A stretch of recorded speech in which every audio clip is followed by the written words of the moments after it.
Here's Dick Powell as Richard Diamond, private detective.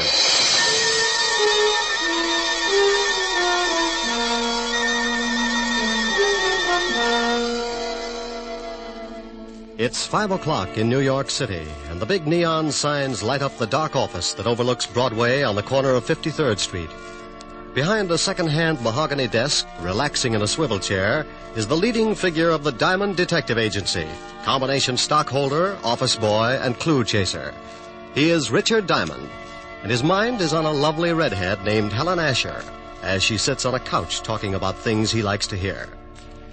At this moment, however, another scene is taking place in the wealthy district of Long Island. A long black convertible is just pulling up to an old English mansion, and a curvaceous blonde steps from the car. She is met at the door by her brother. Well, good evening, my dear sister. You're looking simply ravishing. How would you know the difference? Oh, drop dead. You disgusting excuse for a man. Why don't you sober up for 5 minutes and take a look at yourself? I did once. Oh, by the way, our dear stepfather would like to see you in the study. Tell him to go... I already did. Now it's your turn. I don't want to. Now get out of my way, Chris. Suit yourself. But Murray Lang's in there with him. Murray? Did I start your heart going pitty-pat? Oh, shut up. You better go in and protect your money, darling. Bye, jailbird. Son. I don't care what your plans are. They concern my daughter, and that's enough for me to put a stop to them. You're not going to put a stop to anything. You can't intimidate me, Lang. You're just a cheap, no-good gangster, and your methods are too well known to frighten me. Come in. Oh, hello, Liz. Hello, Murray. I'm glad you're here, Elizabeth. Mr. Lang and I were just discussing your future. I'm surprised you put up with it this long, Murray. Come on, let's leave my dear stepfather until he simmers down. Elizabeth, I want to talk to you. Well, I don't want to talk to you. Let's go, Murray. Listen to what he has to say. Maybe you'll get a laugh out of it. Well, what is it? I've just been talking with Lang about your intention to marry him. I have advised him that if such a thing were to take place, it would result in the most serious of consequences. Is that all? No, that is not all. When you got into your trouble with the police, my dear stepdaughter, you were paroled in my custody. If I should report to the board that you had violated the terms of your probation, you would most certainly go to prison. Why, you... What's the matter? Aren't you satisfied with the salary you collect for taking care of Mother's estate? How dare you, you little Sit snake! down. You look bigger behind a desk. Well, just yell and scream all you want to. After Monday, you better start looking for another source of income. You know very well it's not the money. But your greasy boyfriend here would certainly like to get his hands on it. Look, you, I don't give a hang if you are a midget. I'm not going to stand here and listen to you. Murray. No, baby, I won't take it. I'll wring his scrawny little neck. Go on, lad, go on. It would give me the greatest of pleasure to call the police and have you locked up. I'll fix it so you won't have a head to call anyone with. Murray, leave him alone. Can't you see that's what he wants? Yes, well, Mr. Lang. Come on, Liz, let's get some fresh air. I want to say one more thing. Just remember, Father, my probation expires Monday. After that, you won't control any part of my income, so you better start getting packed. And if I report you to the probation board in the morning? I wouldn't. If you do that, you'll not only stop being my guardian, but you'll stop breathing. Get out. Get out, both of you. Come on, Murray.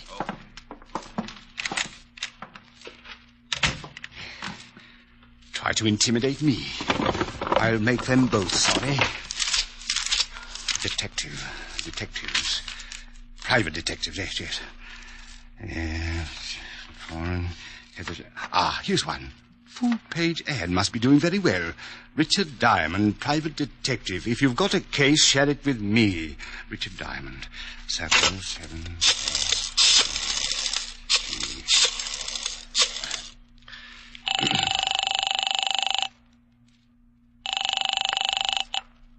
Yeah? Mr. Diamond? That's right. I want to hire you for a few days. Oh, you saw the ad. Well, it just so happens I'm available. I can't tell you much over the phone, too many extensions in the house, but it's about my daughter. I'm afraid she's going to get herself into some serious trouble. Well, how old is she? 20.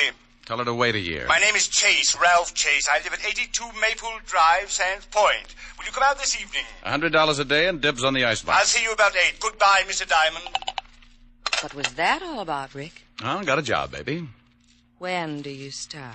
Oh, yes, you're right. No, Rick. You can start it in the morning. You can't break another one tonight. Now, come on, Helen, baby. A job's a job. And a date's a date. I won't let you break this one. Your car downstairs? Yes, but I can drive myself home. Please, Rick. You promised you wouldn't break another one. Keys in it? Yeah, look. I want to hire you to protect me for this evening.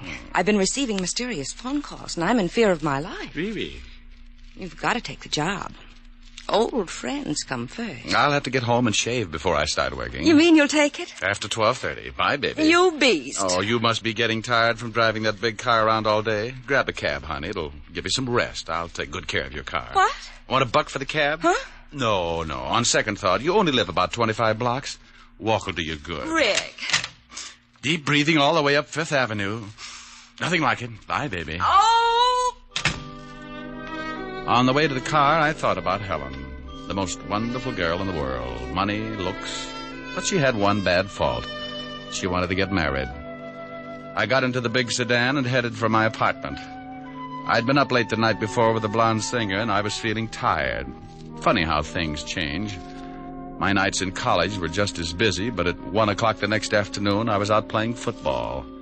I face facts pretty well, so when I got home, I took a nap.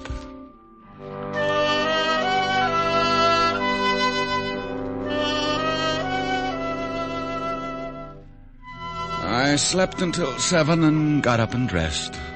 I drove Helen's car out to Long Island, and at 8 o'clock sharp, I was ringing the doorbell of the Chase Mansion. It was a big house, all right. If they built another one like it, Long Island would sink. Well, to someone at me chamber door. My name's Chris. Boo. Blow your booze some other direction. Your breath would wither a lung. My alcoholic exhalations are composed of the finest ingredients. You must have a weak stomach. Look, if you'll just stagger out of the way, I'd like to see Mr. Chase. Dead or alive? What? Nothing. I was just thinking out loud. Well, go right ahead. And after your talk with my stepfather, you can find me in the bar. You'll probably wind up like I am. That's a sweet thought. Where can I find your stepfather? Probably in the library, lying in my money. I left him leaning against the front door, gagging on the fresh air. I wandered down a long hallway and a big sitting room, furnished with enough antiques to make the Metropolitan Museum give up in shame. There was something about the place, a heavy quietness, like a bar of gold in a dark room. The shot had come from up ahead, and I tried a couple of doors before I found the room. Mr. Chase! Mr. Chase! In here! Mr. Chase? Yes. Come in and shut the door. I looked over at Ralph Chase crouching behind a desk. He got up slowly, all 5 feet of him. And I tagged him for a guy who would give $1,000 for every inch you could put on his legs. He looked like he could afford to be a mile high. The tall French windows were open at the back of the room, and you could still smell burning cordite. Someone tried to shoot me from the garden. Yeah, I heard the shot. You must be Diamond. That's right. Don't you think you better shut the French doors and pull the drapes before someone takes another shot? Yes, very good idea. You pull the shades, Diamond. You can start earning your money right now. You're a little excited, but I'll start to work. All right. Be careful, he might still be out there. Well, I doubt it. I can't see anyone out here. Oh, he just missed me. You can see where the bullet hit the wall. I jumped and hid behind the desk. Didn't you hear him on the porch? No, he must have stood in the soft grass that surrounds the garden. That's a good 10 feet from the house. You're lucky he didn't move in closer. He probably wouldn't have missed. Got any idea who it was? Of course, it was Murray Lang. Murray Lang?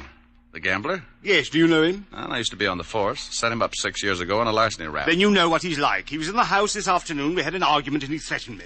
An argument with your daughter? Yes, about my daughter. How'd you know? Well, you told me she was getting herself into trouble. She couldn't have picked a better playmate than Lang to get there with. Father, we heard a shot. Not really. Oh, let's go. He's not dead. My stepchildren, Mr. Diamond. Oh, well, lovely. I'm quite alive, so you can both stop looking so unhappy. Does it show? Come on, sis. Let's find the guy who fired that shot. I want to give him a few pointers. Where's Murray Lang, Miss Chase? Yes, he's the man you want. I'm sure he Don't tried... be absurd. Murray left 3 hours ago. What are you, a cop? Does it show? You're wearing too much cologne. Come on, Chris. Oh, she's nice. That's Elizabeth. The boy's her brother, Chris. I'd hate to draw straws. I married their mother and raised those 2 brats after she died. The courts appointed me executor of the estate. They don't like you handling their money, is that it? Yes. Since they've been old enough to ask for 50 cents to go to a movie, they've condemned me for watching their interests. You said you were worried about your stepdaughter.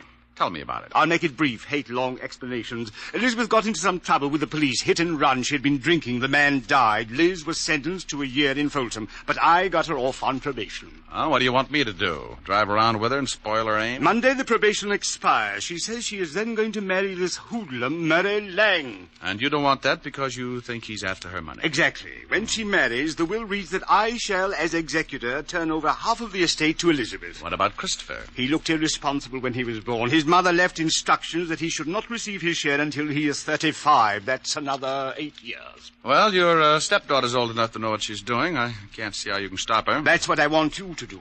And if I do, you'd be in a pretty good spot. What do you mean, Mr. Diamond? You continue as executor. I can understand you thinking something like that, but believe me, as much as I dislike my stepchildren, I wish to keep them in line for their late mother's sake. Oh. Well, Mr. Chase, I'll take a look around outside. Maybe I can come up with something that'll point out the would-be killer. If it was Lang, you can stop worrying about Elizabeth. Sing Sing doesn't boast a wedding chapel. I went out through the French doors and started looking around on the soft grass that bordered the garden. I had a fat hunch, so I stopped looking and started wandering. I was halfway through the rose bed when I spotted them. It was Elizabeth and a man. In the darkness, I couldn't make him out, but Murray Lang was my best guess. They went up a narrow path to one of those Chinese pagodas at the far end of the garden, and I stepped up close enough to give my ears a workout. It was Lang, all right. I don't care what you think. I didn't take a shot at the old man. Then who did? He's got a policeman in there now, and he's going to start trouble. Let him. I'm clean. Maybe it was that lush-stuffed brother of yours. Chris hates him, but he'd never try to kill him. Well, then stop hounding me. Maybe you took a shot at the old boy. Murray. Well, you got a good reason. I'm tired trying to buck the whole Chase household. If you love me, let's take off tonight and get married. Tell the old man to go to the devil. You can certainly wait till Monday. Yeah, but he won't. He's going to cause some kind of trouble and get you tossed into Folsom. He's not going to give up all that money just because you're through with your probation. He probably cooked up that shooting just to get the cops here. Murray, what's going to happen to us? Oh, ask your stepfather. He's been doing your thinking for you. I don't have to. We'll get married Monday. Okay. I'm staying clear of this place till then. But what if there's more trouble? I haven't got anyone to turn to. You worry about it, baby. I got a police record that makes yours look like a merit badge. I was too good a target in the moonlight, so I started back up the walk to the house. As I passed a hedge, I noticed a funny-looking plant that was shoving its way out of the foliage. I'm sorry I did that. It was the Johnny Jump-Up variety. Blackjack type. The guy on the other end of the sap gave it to me right over the eyes, and I went down like a crapshooter making a pass. I rolled over and watched the moon melt and run down in my eyes. Something warm and sticky spread over my face and turned the night red. Yeah, I was bleeding again. I guess I showed signs of recovering, so he started all over. This time he used his foot in my side. Oh, a couple more kicks in the ribs and in the right place, and he could have whipped up a fast course of Nola. I felt tired, so I rolled up in an old rose bush and went to sleep.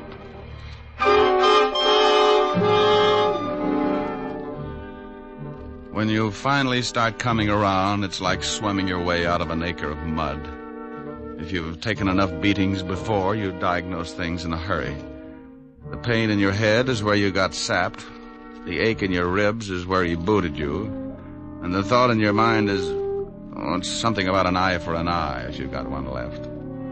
I sat up slowly and looked around. No one in sight, and my watch said 10 o'clock. I'd been out for an hour, and I was feeling lonely until I started to get up. I made it to one knee and looked down at the best reason I could think of for staying home nights. It was Murray Lang, and you couldn't blame him for staring. He wasn't impolite, just dead. Something on the walk beside him gleamed in the moonlight. I took out my handkerchief and scooped it up. It was a little nickel-plated .32. You could still smell the fresh powder in the barrel. I put it in my pocket and stumbled back to the house. Chris opened the door. Well, you shouldn't drink so much. I never get so loaded I look like that. Well, try it sometime. It might be an improvement. Boo. I told you once before not to do that. Now tell me, where were you 10 minutes ago? I was in the bar. Who was with you? Red and green midgets. Now let go of my collar. Okay. Where's the phone? In the hall. Hey, what's going on? Who beat you up? Nobody. I always bleed like this on warm nights. Huh? Big pores.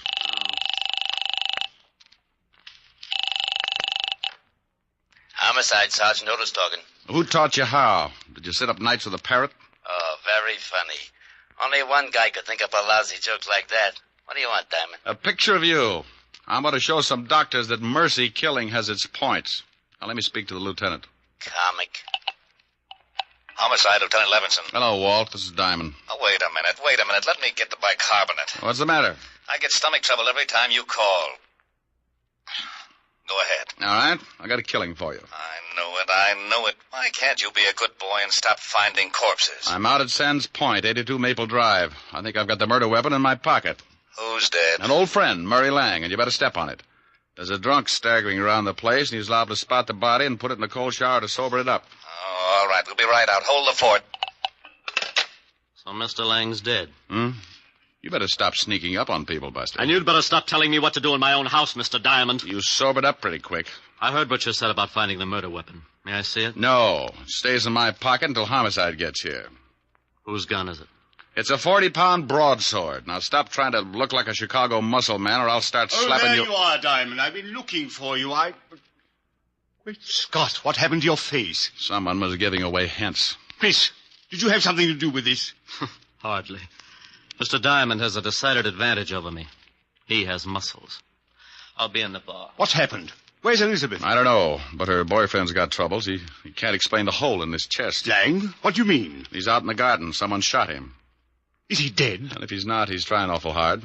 Then we'd better call the police. That's been taken care of. What kind of a gun do you own, Mr. Chase? You don't think... No, I don't. I just dig around till I come up with something. What kind of a gun do you own? Why, a 45... Now, wait a minute, Diamond. If you've got any ideas about this murder, you'd better wait until the police get here. Now, look, Chase, I've been insulted in your house, had the air let out of my ego by your beautiful stepdaughter, and beat up in your garden. That's a full night's work, and now I'm on my own time. Where can I find Elizabeth? I don't know. She may be up in her room. Oh, where is it? End of the hall, head of the stairs, first door. Thanks. It's beginning to rain. What about Lang's body? Well, if he catches cold, call me. I went down the long hallway to the foot of a massive staircase. The only light was the one burning in the room I just left.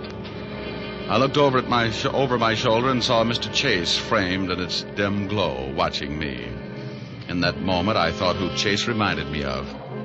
A triangle hat, his hand in his vest, and Napoleon had a twin. I went up the stairs 2 at a time. Yes? Pardon me for barging in, but some guy in the garden just beat all the bashfulness out of me. How dare you? You get out of my room. You better put on something a little warmer, honey. That thing would start a hara-kiri epidemic in Boston. What do you want? Yeah. What did you do after Lang left you in the garden? What? Big ears. I overheard everything you said. I see someone pushed your face around. It's an improvement. Did Murray catch you eavesdropping? Well, if he did, he won't have much time to gloat. What do you mean? If you've done anything to Murray... Aren't you getting ready for bed a little early? I don't know what you want. I don't have to answer any of your ridiculous questions. Now, if you don't turn around and get out of here... What's the matter, baby? The drawer empty? Lose something? No. Maybe this is it. Where did you get that gun? It was lying in the garden beside your boyfriend's body. Beside it? That's it, lover. Now sit down and relax. Is Murray dead? Like Jimmy Fiddler's gossip column. Didn't you hear anything after Murray left you? Oh, no. I was crying. I ran back to the house and came up here. Is there another way back to the house besides the path that Murray took? It's one that leads to those outside doors. I came right to my room. Please leave me alone. This is your gun, isn't it? Yes, but I didn't do it. I didn't. Murray and I were going to be married Monday. Ballistics will probably show it's the one that did the job. You better tell me everything you know. I don't know anything. I didn't shoot Murray. Someone stole my gun from the drawer. Oh, please find out who did it. If they hold me, I'll go to prison anyway. Please, Mr. Diamond, please. It's going to be tough if this is the gun. I'm pretty sure it is. You could still smell the powder when I... The powder. What's the matter, Mr. Diamond? Huh? Oh, nothing. Look, You stay in your room. Maybe I can do you some good. I promise you'll stay here. Sure. I'm not going anyplace. And try and snap out of it. Sometimes you keep losing until there's nothing left to play with. It breaks the jinx. I went downstairs and started looking for Chase. As I passed the doors leading to the garden, I stopped cold. A flash of lightning turned the garden flat white. Someone was standing over what was left of Murray Lang.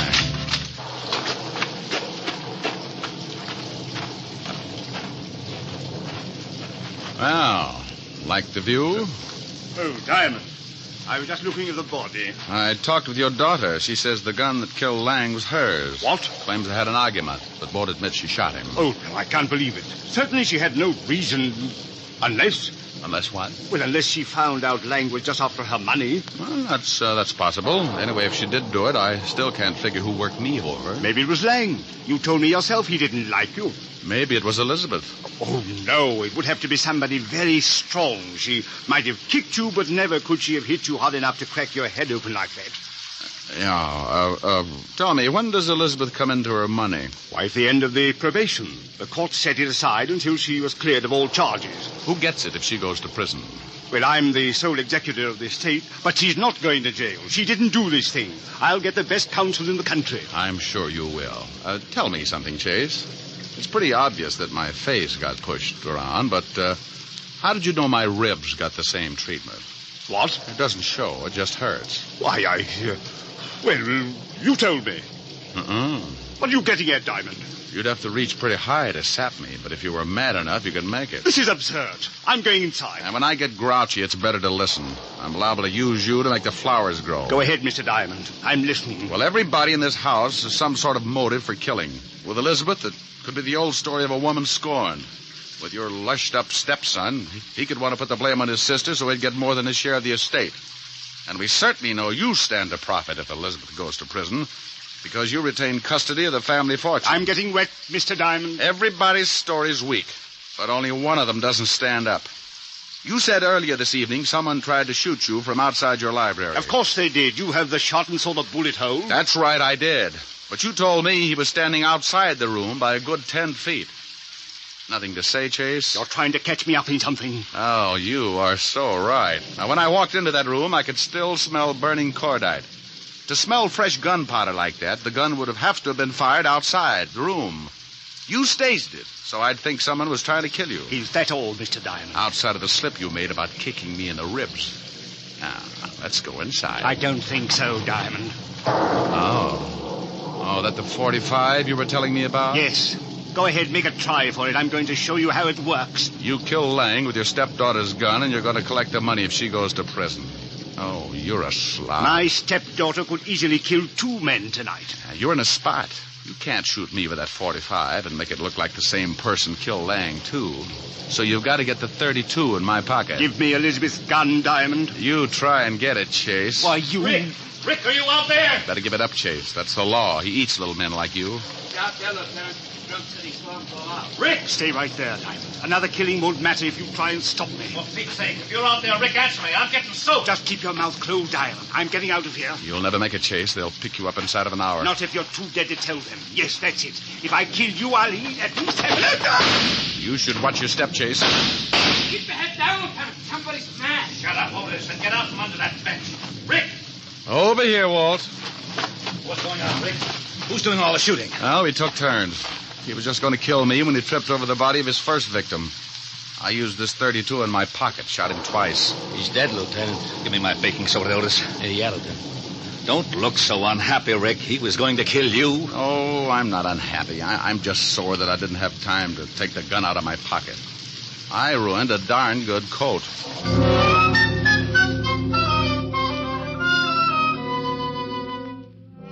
The 3 of us went back in the house, and Otis took Christopher up to bed so he could sleep it off.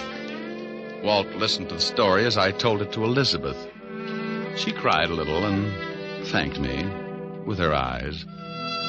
Walt went downstairs to clean things up, and I sat by her bed until she went to sleep. She didn't even wake up when I kissed her goodbye. Oh, I guess it was better that way. I said goodbye to Walt and Otis and headed for 975 Park Avenue. I was late. My face could use a mile of bandage. I hoped Helen wouldn't mind. Yes? Oh, my goodness. Hello, Francis. Tell Miss Asher I brought a car back. Oh, how bad a wreck was it, sir?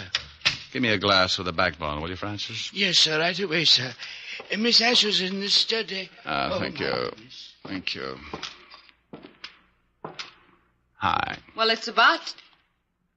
Oh, Rick, not again. Mm-hmm. Your poor little face. Yeah, my poor little face. Well, you just stretch out on the couch, and I'll get you a nice tall drink. Francis is already on his way. Oh. Feel better? Yeah, oh, yes. Got a pillow? I'll hold your head up. How's this? Mm-hmm. Like some music to go with it? Sure. Turn on the radio. You comfortable? Mm-hmm. How about you? Uh-huh. That music sounds like San Francisco. Remember the top of the mark? Yeah, fun too. Mind if I turn off the light? The glow from the fire is enough. You're cute. Better? Much. The snow is snowing, the wind is blowing, but I can weather the storm. A little high. What do I care how much it may storm? I've got my love to keep me warm. Mm-hmm. Me. I can't remember a worse December. Just watch those icicles pour. What do I care if icicles form? I've got my love to keep me warm. I like your singing, too. Thanks. Off with my overcoat, off with my glove. I need no overcoat. I'm burning with love. My heart's on fire. The flame grows higher.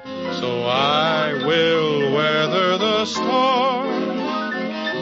Why do I care how much it may storm? I've got my love to keep me warm. That was nice. Hey, why did you turn the radio off? This is nicer. Come here, Rick. Oh, honey. Honey, you're reading my mind. Here's your drink, Mr. Diamond. Oh, my goodness.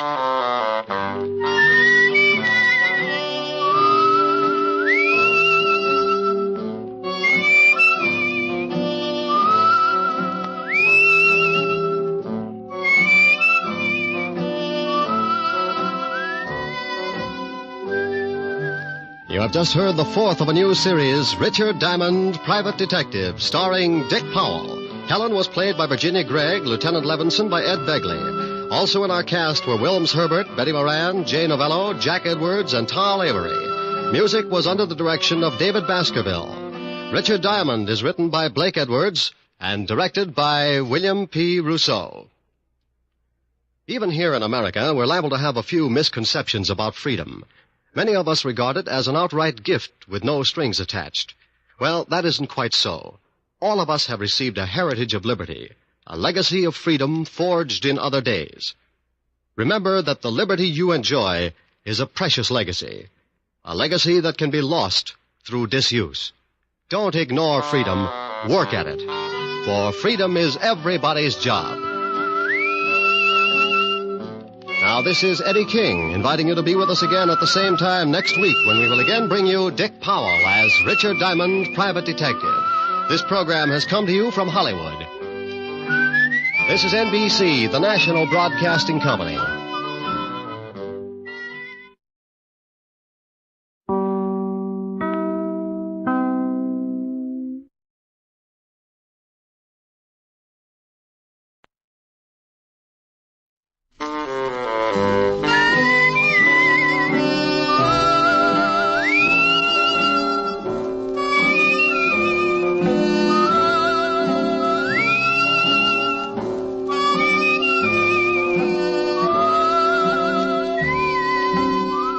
Here's Dick Powell, transcribed as Richard Diamond, private detective.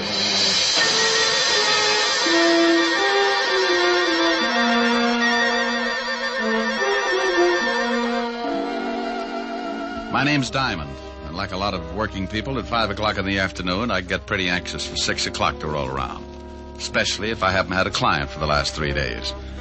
But even if I don't expect anyone to drop in before 6, I can't take a chance, so I stare out of my office window on 53rd Street just to kill time. I see the night starting to muscle in on the Broadway bright lights, and I wonder just how many prospective clients are out in the city. Who's getting in trouble? What kind of trouble? And will they come to Richard Diamond for guidance?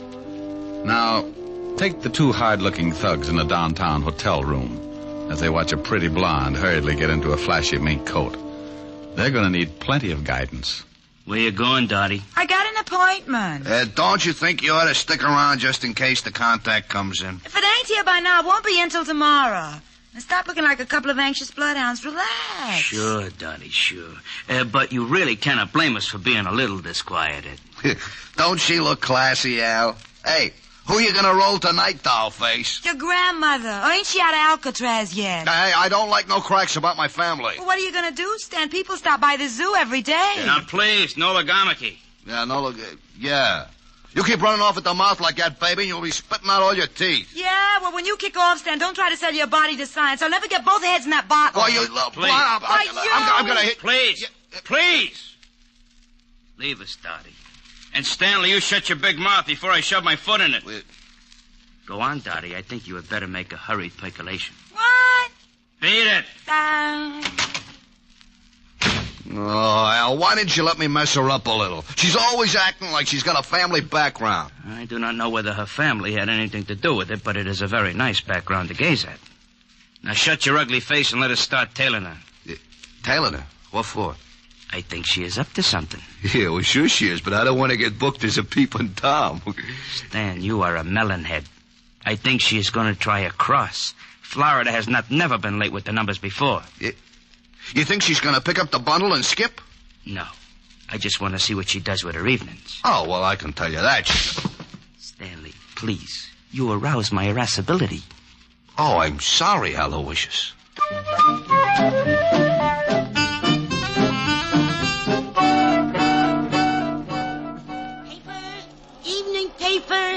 Paper. Evening, Glenda. Oh, hello, Horace. Times. You look tired. Hard day at the office? I stayed home. My wife's swell. Here's the Times. Thanks. Good night, Glenda. Good night. Papers. Evening papers. Have you got a late edition? Why, yes, right here, dearie. You got it? Yeah, in the purse. Put it down on the counter and look through the paper. Okay. Paper. Evening paper. What do you want me to do with the purse? Keep it till I meet you at the train. Sure, honey. It's good to be working again, ain't it, Dottie? I gotta go. They usually got a tail on me. I'll see you tomorrow morning. Relax. We're in the chips. Paper! Evening paper! Paper, sir? No, but I will take that purse. Purse? Oh, why, that nice young lady must have left it on the counter when she looked at the paper. Please, just extend your age and index and shove it over here. Why, I can't do that. It belongs to that young lady. Oh, look, it would make me very unhappy to have to shove all those nice old wrinkles around, but I am in need to possess one patent leather handbag.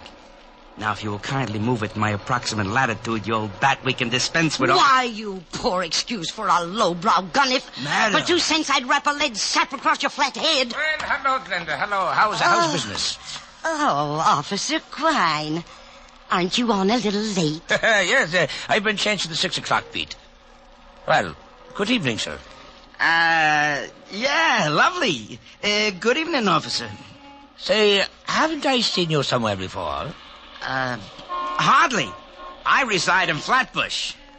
Well, thank you, Mother. I do not see anything I want. Goodbye. He doesn't see anything he wants. What does he think you're running? A drugstore there? Hey, Al, I saw a cop. I am proud of you, Stanley. Huh? Now let us hurry around this corner. What, you think Dot and the old dame are cooking up something together? Stop here so we can watch the old dame. Stanley, to put it in your words, yeah, I think they are cooking up something. Oh, you figure she slipped the old girl the numbers? Your perception astounds even my astute... Hey, Observe. Oh, yeah. Your grandma is taking off and leaving the cop behind to watch the papers. Yeah, she's going in that building. She has got the purse. Stanley, stay here and await my return. Okay, but my feet are beginning to hurt. Go in a drugstore, purchase some Blue Jays. I shall be right back with the purse.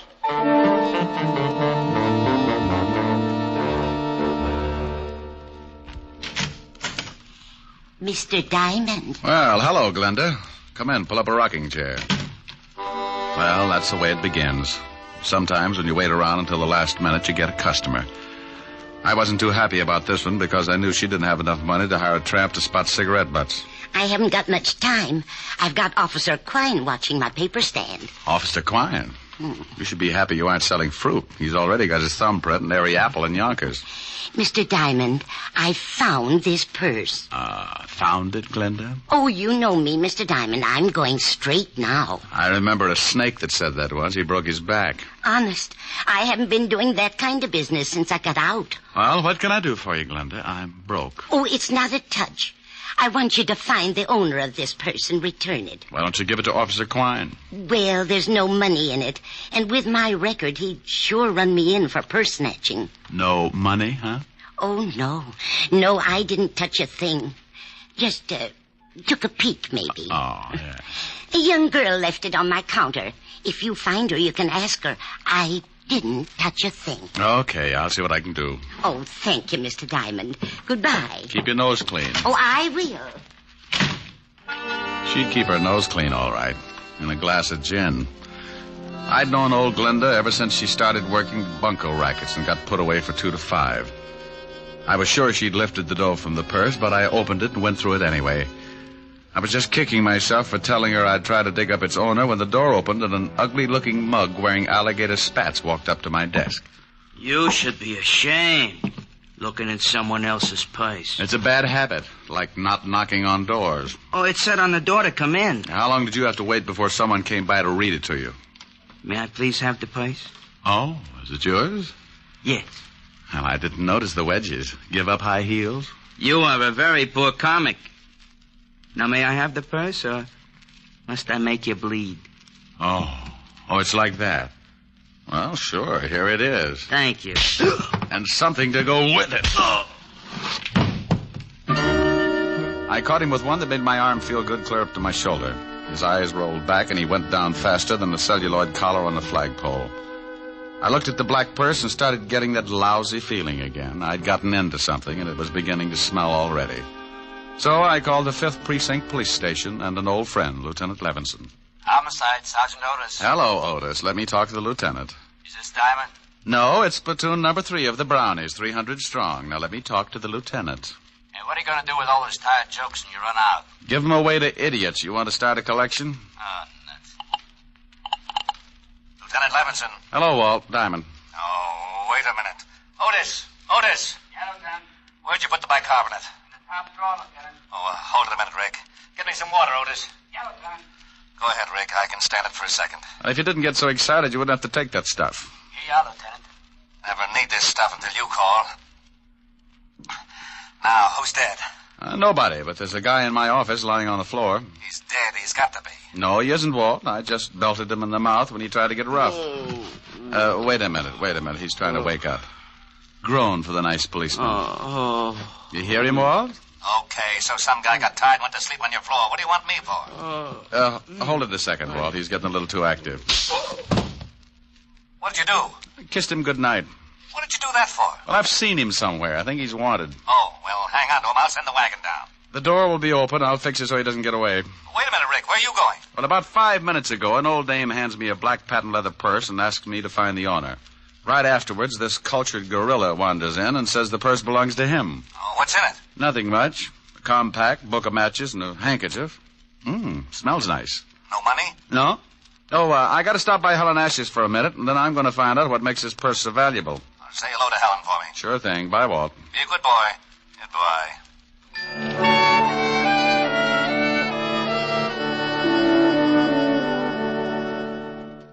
I got a rope out of my desk that I hung my socks on when I had time to wash them, and tied the sleeping Garnet to a chair. I didn't know much about pocketbooks, but I knew someone who did, So I headed for 975 Park Avenue and a beautiful redhead named Helen Asher. Oh, good evening, Mr. Diamond. Good evening, Francis. Is Miss Asher in? Yes, sir. She's in the study. Shall I announce you? No, just dig up something that'll get me back on my feet. I'll let myself in. Yes, sir. Mr. Diamond. Yes, Francis?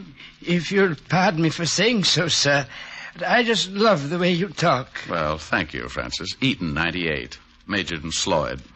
Oh, my goodness, you're pulling my leg again. Anyone home? Rick, you got here. Hi. Hi. Well, since when did you start carrying a purse? Like it? Matches my complexion. Oh, you idiot. Take a look. Whose is it? Gotta find out. It's worth something. One guy already tried to get it the hard way. Cigarette? Well, thanks. It's got some initials on it. DK. There's nothing valuable in it. I know. That's what I can't understand. Got a match? Here's some in the purse. Thanks. Here.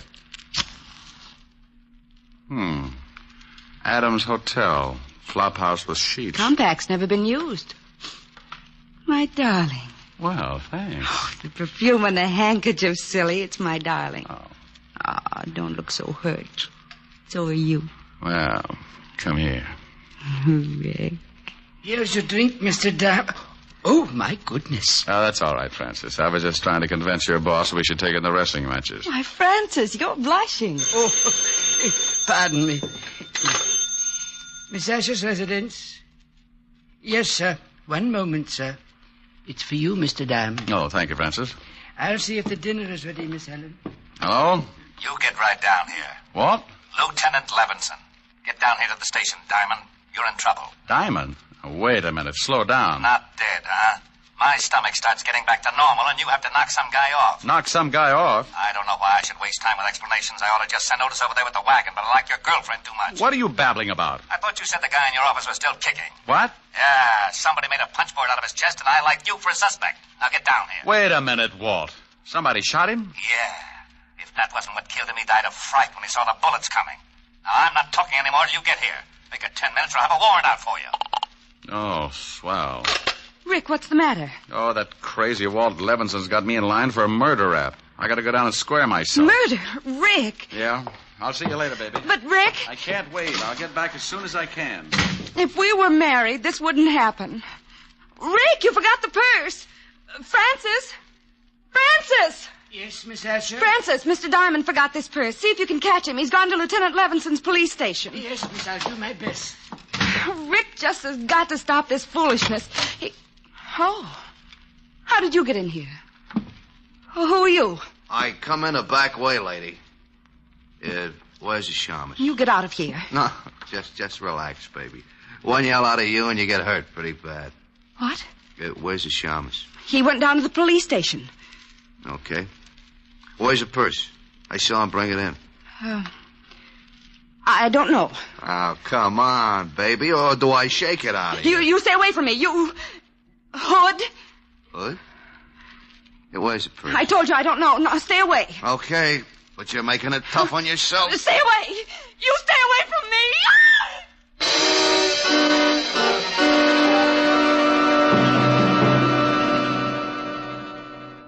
With the red tucked underneath her arm, she walks the bloody tower. With the red tucked underneath her arm at the midnight hour. Pardon me, sir. Yes, madam? I believe you have my purse. I beg your pardon, but this purse is the property of Mr. Diamond, private detective. Yes, I know. I gave it to him to hold for me. Well, I'm very sorry, madam, but you'll have to claim it from Mr. Diamond himself. Oh, yeah? Help! Police! Oh, madam. Masher! Madam! Help! This man is trying to steal my purse. Madam, let go of my coat. This guy giving you trouble, Mother? He's trying to steal my purse. Help! Oh, he is, huh? Looks just the type. This'll learn you, Romeo. Oh, my. Gun an old lady, will you? Come on, get up and fight it. Hey, lady! Lady! How do you like that? Didn't even say thanks.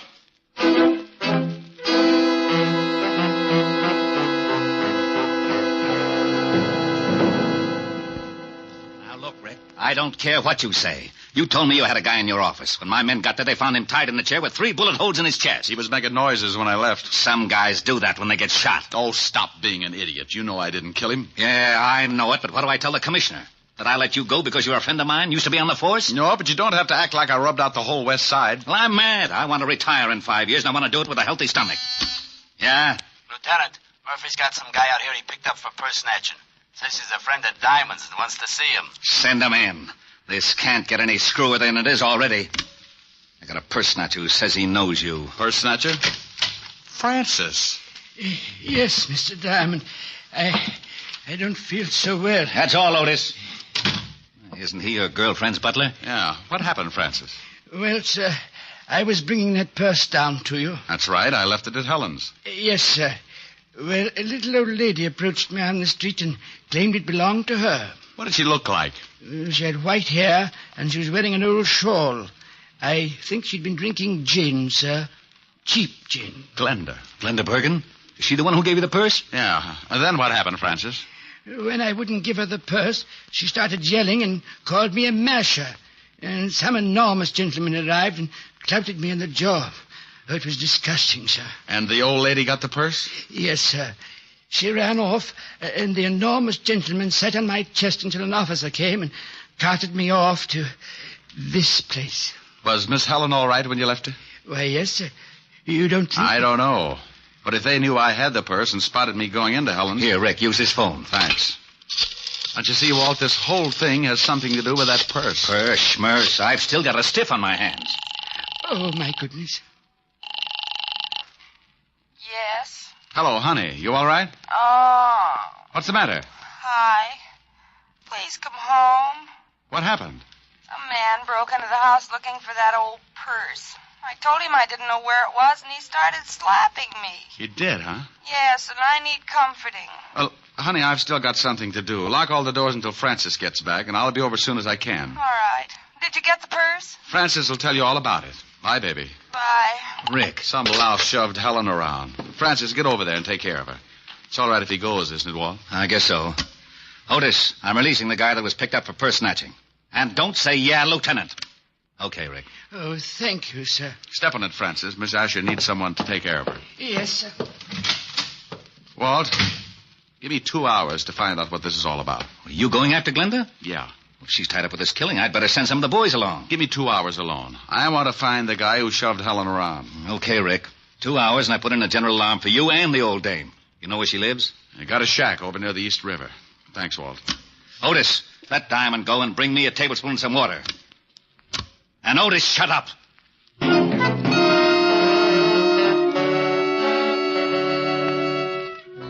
I grabbed a cab, and 20 minutes later I was standing at the edge of the East River.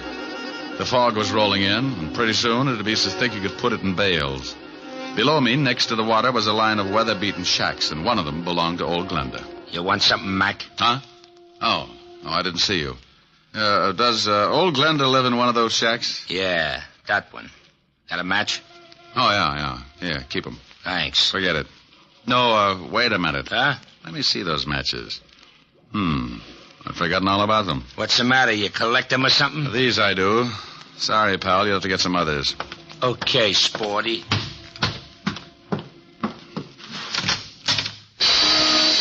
The inside of the shack looked like a hardware store after a good earthquake. Someone had torn it to pieces, and old Glenda had gotten the same treatment. She was lying on the wooden floor staring up at me. She couldn't close her eyes because a rope around her neck was squeezing them open. Is she dead? Huh? I followed you down. Well, hooray for you. The next time you sneak up on somebody, you're liable to end up with a skull fracture. Just wanted to see what was going on. Is she dead? Unless she can breathe through her feet. She's been strangled. Gonna call the cops? No. I thought I'd rub her wrists for a while. Now, here's a buck. Call Lieutenant Levinson at the 5th Precinct and tell him what's happened. Sure. Got a nickel? Yeah, here. And tell him I've gone over to the Adams Hotel on 28th Street. My name's Diamond. Good for you. Now step on it.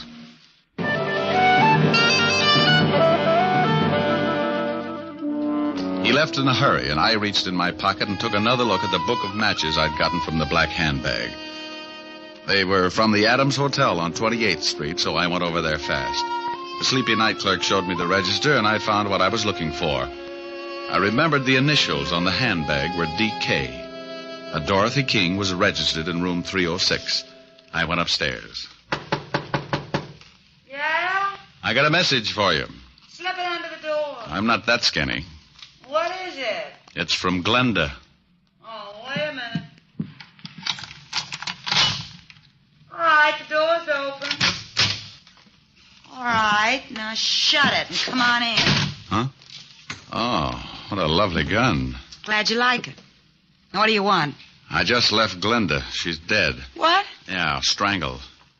How'd you find me? Matches in your purse. They were from this hotel. I checked the initials on the bag with the register. DK, Dorothy King, room 306. Holmes would call it elementary. You must be the shaman Miss Glenda gave the bag to earlier this evening. That's right. How did you know? Well, she called me. She tell you she got it back? I feel a quiet streak coming on. I usually like women who don't talk much, but right now you'd better start talking as fast as you can. Funny thing, this gun I got makes me lazy. Now get out of here. Baby, I got a big fat surprise for you. Yeah? Yeah. My gun makes bigger holes than yours. Huh? What do you think I'm doing with my right hand, keeping it warm? Oh, don't give me that. You ain't got nothing but a big finger in that pocket. Oh! Surprise. Next time I make it count. Wait a minute. Sure. Drop it. Now that's better. Kick it over here. All right. Please, I didn't kill Glenda. Where's the purse? I ain't got it, honest. Well, who has? Now, look, baby, I'm in a bad mood. Honest, I don't know. That's right. She don't, mister. Stan. Well, you certainly know some pretty ugly company, Dottie.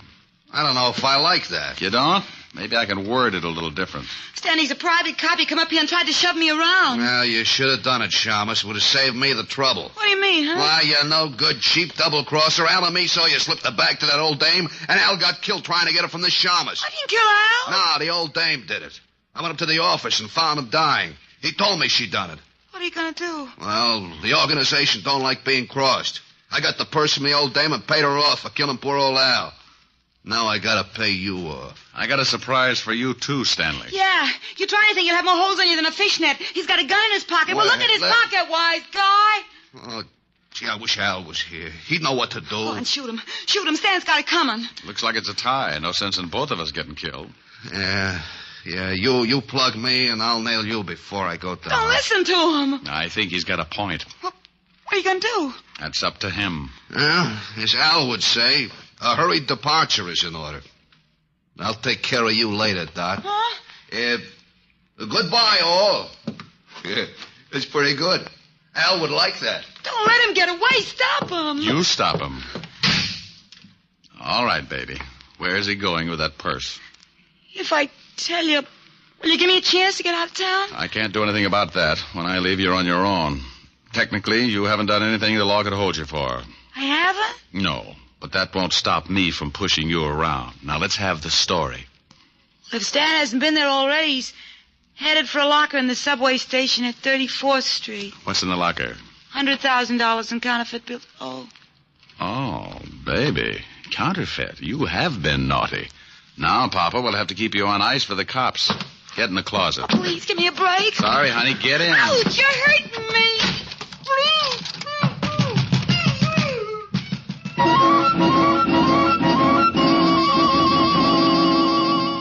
I went down to the night clerk and told him to tell Lieutenant Levinson when he got there about the blonde in the closet of room 306. The subway wasn't far, but Stanley had a head start and he was in a hurry. I ran the rest of the way. I went down the steps. A train was just pulling out when I spotted him. He'd just taken a bundle out of one of the lockers, and as he turned to go, I walked up behind him. Hello, Stanley. What? What you got in the box? The Shamus. Here, you take it. Oh!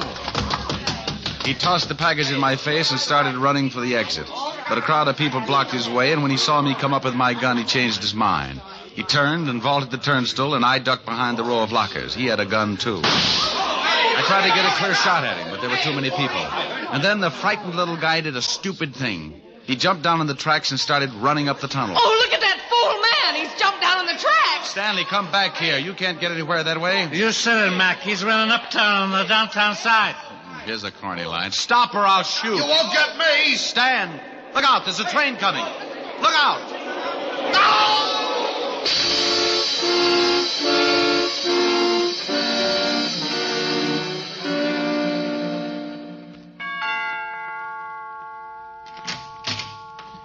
Oh, Mr. Diamond. Come in. Hello, Francis. Is Miss Asher all right? She's better, sir. She's lying down in the study. How's the jaw? Oh, I feel better, sir. This ice bag is helping the swelling. I'll be in the pantry if you need me, sir. I'll try not to. Hi. Hi. Well, poor little baby. Yes. Poor little baby. You're lucky he didn't knock you out. Oh, I'll get it. Francis is nursing his face. Asher residence? Let me talk to Diamond if he's there. He is. Rick? Mm-hmm. Now, you listen to me.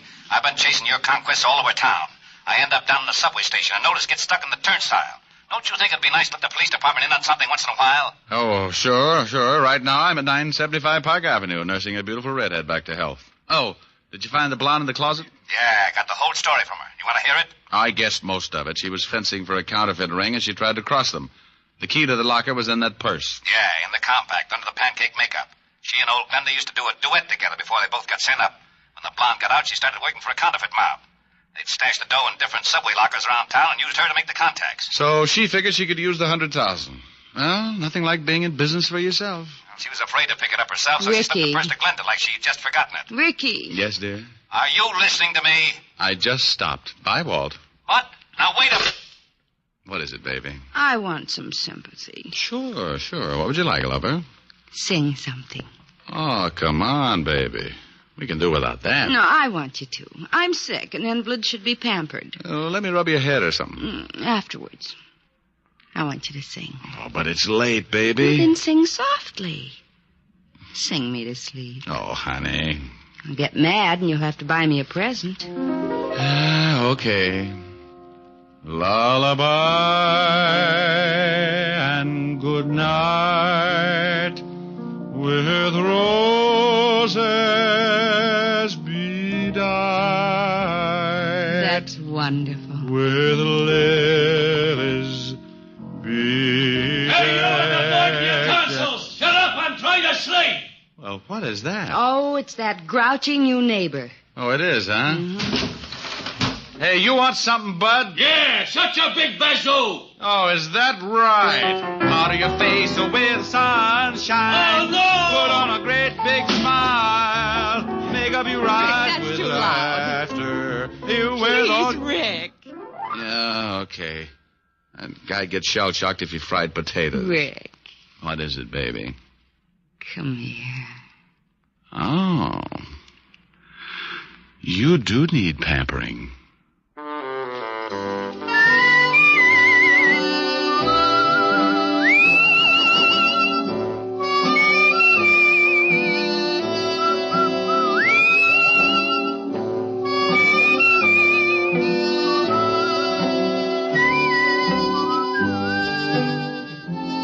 You have just heard Richard Diamond, Private Detective, starring Dick Powell.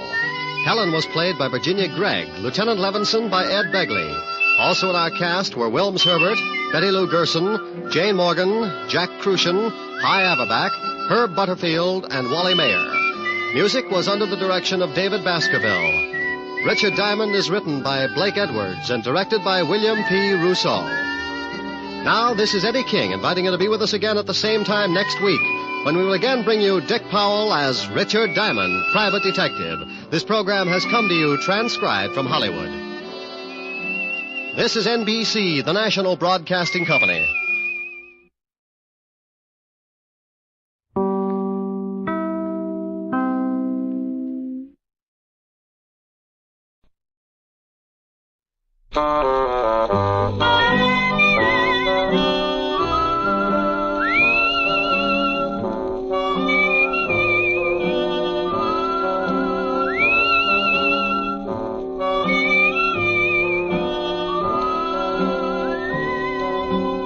Here's Dick Powell as Richard Diamond, Private Detective.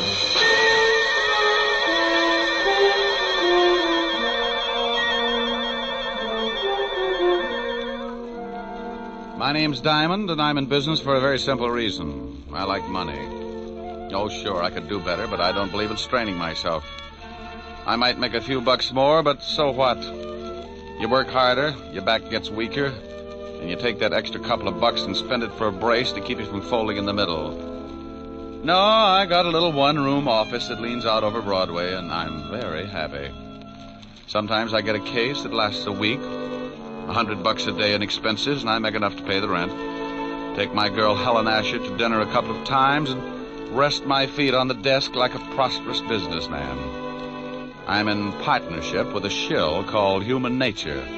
And with him on my side, it just figures that people are going to get in trouble. Like the character who's ringing the doorbell of an apartment on the east side. He's built just right for more trouble than he can handle.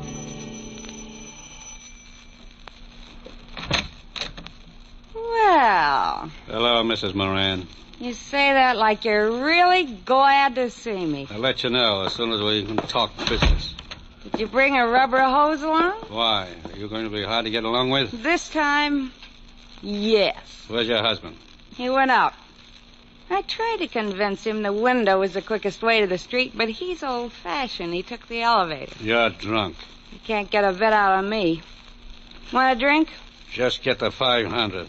I don't want to be around when your old man gets back. You couldn't afford that, could you? No, and I don't think you could either, baby. Now let's stop playing games, Mrs. Moran. I've got a big, fat surprise for you, Mac. Keep it in small bills. That's not funny. That's your surprise. Yeah? Yeah. You don't get the money. You get something else. Stop yelling. You'll have the whole building up here in a minute. They'll be up anyway, Mac. A gunshot makes people curious. Now, wait a minute. You don't have to pull a gun. I don't have to do anything. And I'm breaking myself of one habit right now. I'm through paying your dirty blackmail. Now, you know I got my orders. If I don't collect, someone else will be around. Come on, give me the gun. Sure. A piece at a time. Oh. I need a drink.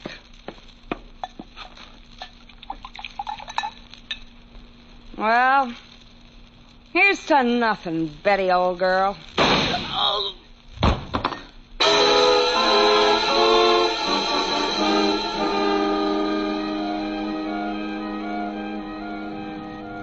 Extra, read all about it. Mac Grayson shot to death in blackmail plot.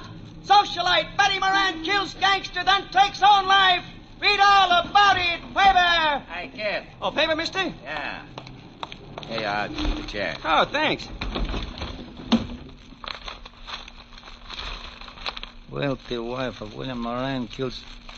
Well, I have to call Mr. Moran. No sense to lose a good source of income.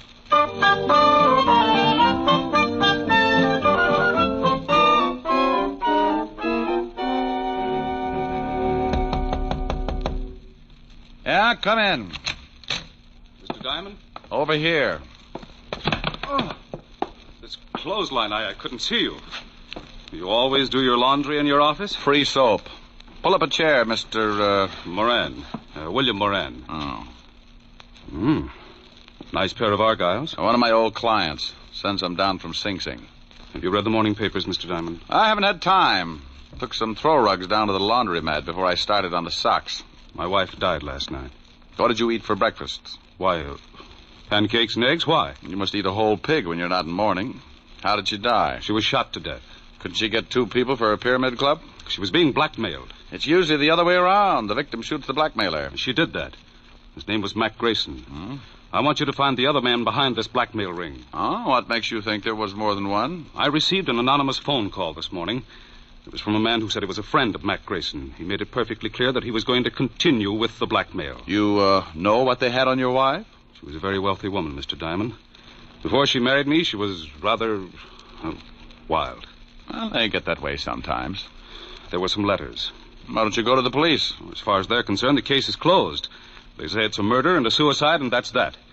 But I want to get the people who drove my wife to suicide. Okay, Mr. Moran, but if you want me to try and dig up your blackmailers, my fee is rather high. I want to start sending my laundry out. Money is no object. That's the nicest thing you could have said. $100 a day and a fifth of plasma. Plasma, Mr. Diamond? 100 proof. I never know what I'm going to run into in a case like this. I may bleed a little. You can reach me at Evergreen 45021. I'll write you a check. Here, use my pen. It's getting an inferiority complex. Do you know anything more about this man who called you this morning? No, only that he said he was a friend of Mac Grayson's. Oh, there you are, Mr. Diamond. This should be enough of a retainer. Oh, yes, yes. And that's all you know? I'm sorry I can't be of more help. Oh, you've been a brick.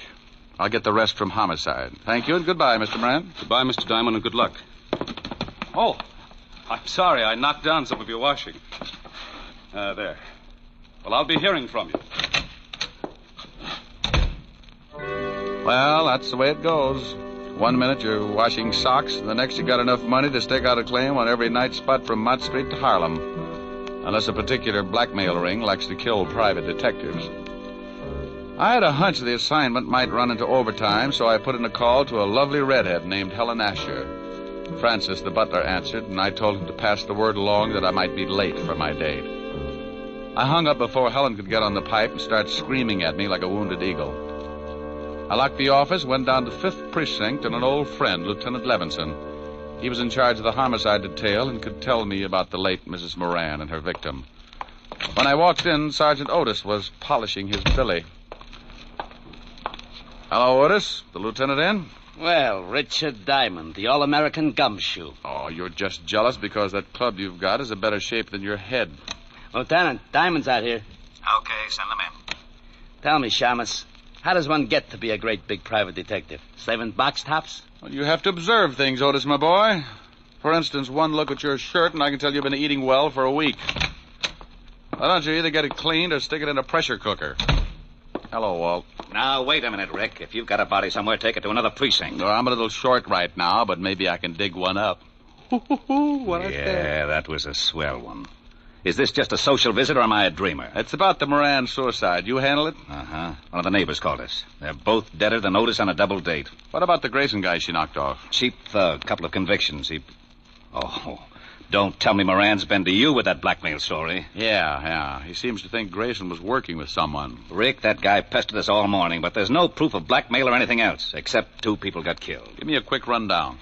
I don't know why you're interested. I think Moran drummed up the blackmail theory just to cover that his wife was running around with another man. Well, I'm interested because Moran gave me a fat $200 in advance to get me in the spirit of the thing. Well, if you want to be bored, here are the photographs of the deal. Here's Mac Grayson. Bullet entered his chest just below the 10th rib. Gun was a .32. Same one that the Moran dame used on herself. Enough powder burns on the shirt to show that she was standing pretty close when she gave it to him. She'd have to be not to miss him. Now, you can see she was lying about 10 feet from Grayson near the bar. Probably needed a stiff shot before she knocked herself off. That's the highball glass on the floor near her head. And that's the .32 she used, about 6 inches from her right hand, and only her prints on it. Powder burns on the girl? Sure, all over her temple. We did the paraffin test on her hand, too. She fired the gun all right. Did Grayson have any friends? We never tied him up with anyone except an old wino that hangs out on Skid Row, a dump called the Parrot Club. Name's Wilbur Truitt. Yeah. Well, thanks, Walt. Now, look, the dame killed the guy and then shot herself. What more do you want? I'll let you know. Now, wait a minute. I know that gleam in your eye. I always get a sour stomach from it. If you've got something, you'd better tell me. Oh, you're a cynic, Walt. Have you talked to this Wilbur Truitt? We questioned him this morning. Got a tail on him? Sure, but he won't take us anywhere. Now, what are you cooking up? Well, maybe you think there's something to Moran's blackmail story. Oh, don't be an idiot. And what are you tailing Truitt for? Because I can't take a chance. Blackmail's a federal rap, and if Moran keeps stirring up trouble, I want to be able to prove he's nuts. Now, you look here. I want to know what's on your mind. I'll send you a letter. Oh, Otis. Yeah, Lieutenant. Get me my bicarbonate. And shut up. Bye. Goodbye. I went through the squad room and out into the hall. I used the payphone by the door and put in a fast call to my client, William Moran. I had a hunch, and Moran's $200 retainer in my pocket gave him an A priority on it. Yes? Mr. Moran. That's right. This is Diamond, Mr. Moran. I've got a lead on someone who knew Mac Grayson. Well, that's fine, Mr. Diamond. Who is it? A guy who hangs out on Skid Row named Wilbur Truitt. Ever heard of him? No. Oh. Well, he might have been the one who phoned you this morning. I think I'll go down and find out. Good. You'll keep in touch, won't you? Oh, as long as I'm on the case. Goodbye, Mr. Moran.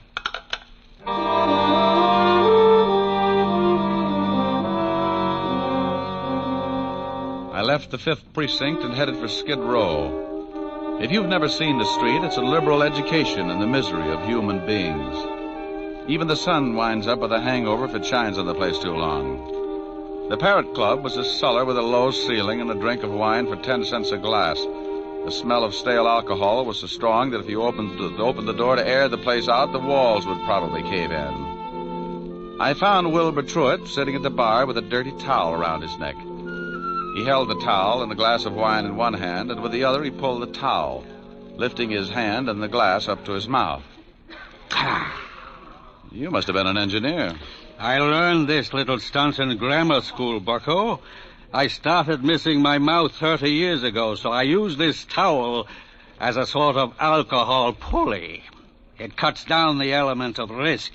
Hate to spill a drop. You know a guy named Grayson? It's the shakes, bucko. I am completely exhausted after a night of revelry, and my hand waves like it was flagging down a caravan of whiskey trucks. Look, friend... But after one or two pick-me-ups, I am perfectly capable of lifting the glass by myself.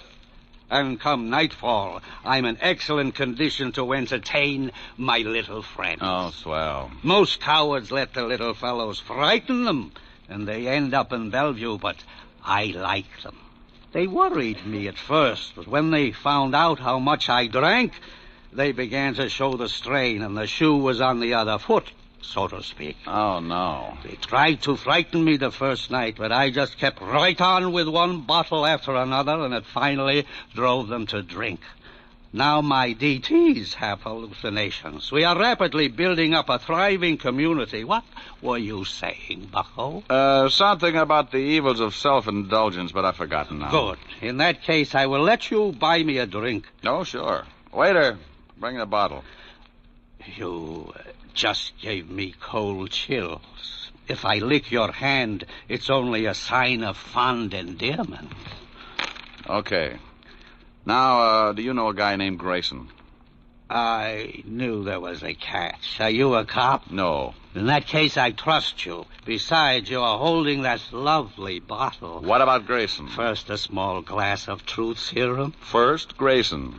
I can't stand to look, so I will turn my back on the bottle and tell you what I know.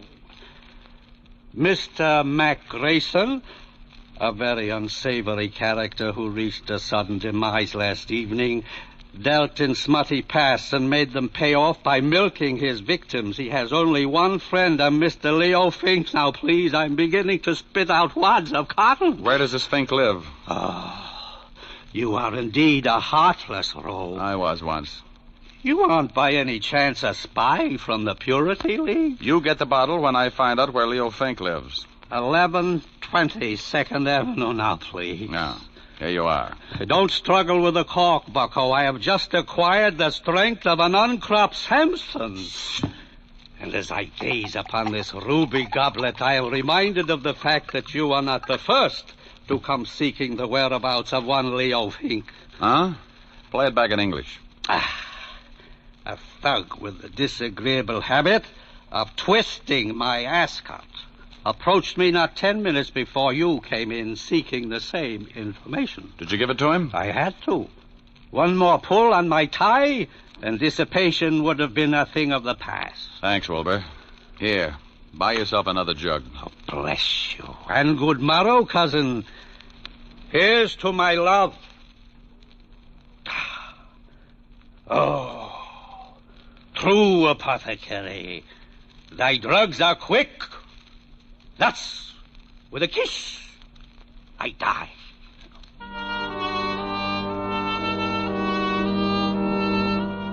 I left Wilbur with his first love and walked out on the street.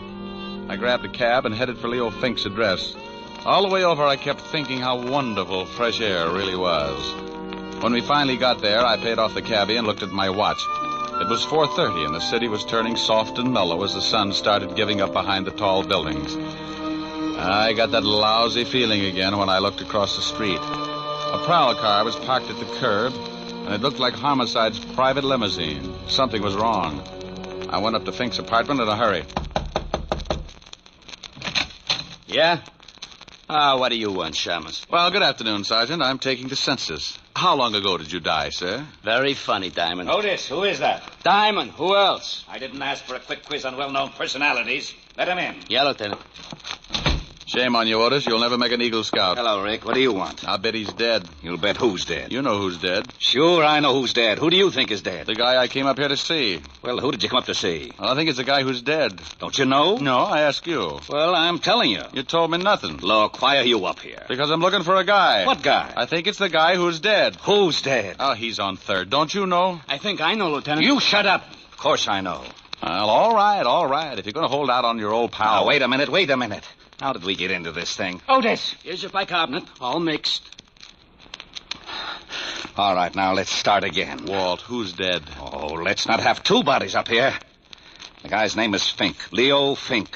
Why did you say that in the first place? Because I don't have to do anything I don't want to do. Walt. Lieutenant Levinson. Now, what are you doing up here? Well, I came up to see Leo Fink, that's all. Well, he's in the other room. If he spills anything, don't believe it. He's been dead for 10 minutes. That's too bad. He knew Mac Grayson. Yeah, how did you find out? That sweet old gentleman you sent me over to, Wilbur Truitt. Oh, you got something out of him, huh? What else did he tell you? Nothing, but we struck up quite a friendship. I'm going to go back over and see what another bottle of wine will do to his memory. I'd better haul him in. Well, don't do it, Walt. Don't do it. I can find out things a lot quicker. Shh. I got a system. Okay, but keep me posted. I've got to clean up here. How did Fink get it? 2 bullets in the head. No idea who gave it to him. They used a Luger, I think. Hey, have you questioned Otis? Oh, go on. Get out of here. Walt, tell me, did you check the prints on that highball glass next to Mrs. Moran to find out whether they were from her right or left hand? Now, what difference does it make? I'll let you know. Now, you wait a minute. No, I can't. I'm behind schedule now. Bye. Oh, Otis!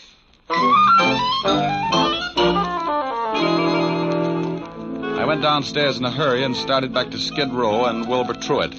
I turned a corner and had a quick change of heart. That's far enough, Shamus. Wow. Well, look what I picked up. All right. Get into this alley. Now, why don't you put that cannon away? It shows up like a pair of gums at a dentist convention. Turn around and get going. I can run if it would help. Take your time. You haven't got too much of it left. Stop nudging. You got a cold barrel. Don't you like it? No, but it helps. A lesson in the manly art of self-defense. Next time, don't get so close with a gun.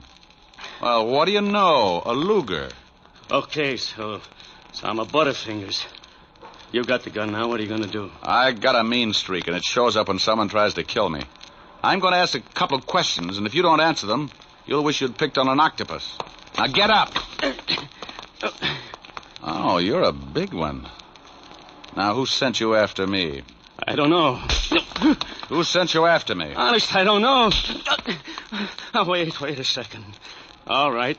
The guy told me on the phone his name was Jones. Sure, first name's John. Now, wait. I know it's a phony, but he was recommended. You get paid for your work, don't you? Yeah, but this one I collect after the job. Where? I thought you'd gotten over that stubborn streak. Okay. The 8 o'clock ferry to Staten Island. He's going to slip me 2 bills. And you don't know his right name? No. Did you know Mac Grayson? I heard of him, but I never met him. Are you as handy with a .32 as you are with that Luger? Huh? Forget it. Next question. Who killed Leo Fink? Oh, that's a pretty big one. Okay, I'll word it differently. Who killed Leo Fink? I'll take the beating. Yeah. Well, I got a hunch this Luger of yours will check with ballistics. Come on. Homicide's still up in Fink's apartment. No, it's... What did you say? Okay.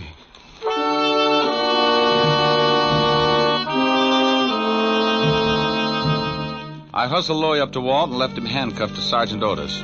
They deserved each other. Louis said he was going to be paid off at 8 o'clock, and my watch said it was 7:15. That gave me 45 minutes to check at homicide and still catch the ferry to Staten Island. The fingerprint man at the 5th precinct put the prints from the highball glass under a microscope and told me what I wanted to know. My hunch had been right. So I grabbed a cab, and 20 minutes later I was paying for my ticket at the ferry landing. A thick, wet fog was beginning to roll in off the river, and by 8 o'clock it was hard to even see your watch. Someone was playing a piano in the lounge as the ferry began to move slowly across the river. I didn't know who I was looking for, but I figured if there was going to be a payoff, it would be outside. I leaned against the rail and took out a cigarette. Got the match, mister? Huh? Yeah, right here. Thanks. Lousy night. Yeah. He wasn't my man. When he struck the match, I could see his dirty work clothes and his factory badge. I started down the other side of the boat. Finding a killer in that fog was like looking for your car keys in a mine shaft. I reached the bow of the boat, and right then I knew I was about to score. I get a tight feeling in my stomach when I start closing in on danger. I spotted the dark outline at the rail, so I pulled my hat down and walked up beside him. He was hunched over with his arms resting on the rail.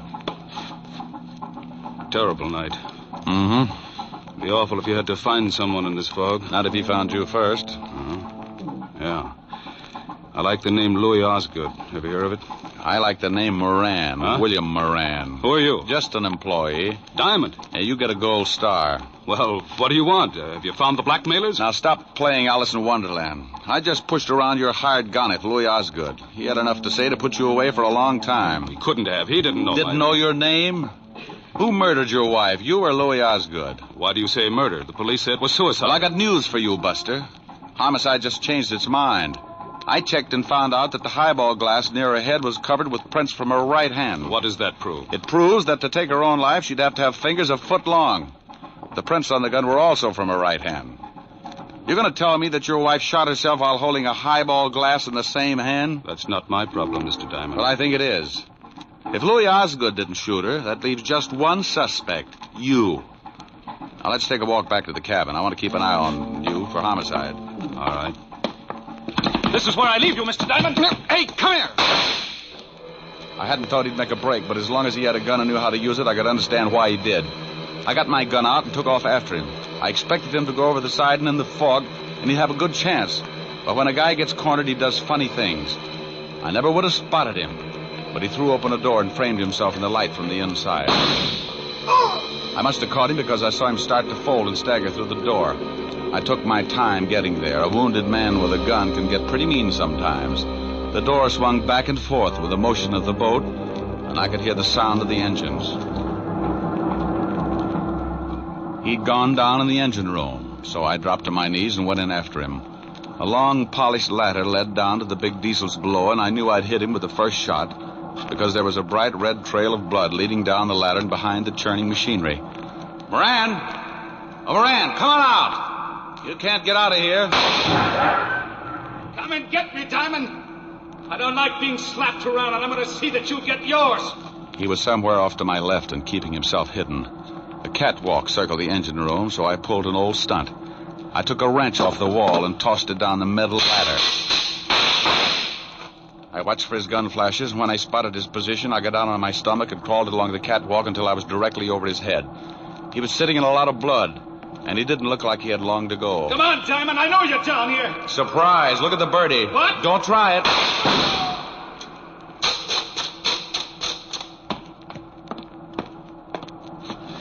Sorry, Moran, but this just wasn't your night. You want to tell me about it? I shot my wife. I came in just after she shot Grayson. And she was standing at the bar with her back to me, mixing a drink. She dropped the gun by Grayson's body, so I picked it up and shot her. Wiped my prints off and put hers on it. Why did you do it? I hated her. She had money. I found some letters and turned them over to Mac Grayson, the well-known blackmailer. I wanted him to drive her crazy until she drank herself into a sanitarium, and then I'd have her money. I never guessed she'd kill Grayson, but when I did, I saw a chance to kill her and make it look like suicide. You should never have called me. The police were satisfied. I had to find Leo Fink. He knew I'd hired Grayson, and he was going to blackmail me. So when I dug up the little wino that knew Fink, you hired Louis Osgood to bump Fink and me. Is that right? Hey, Moran.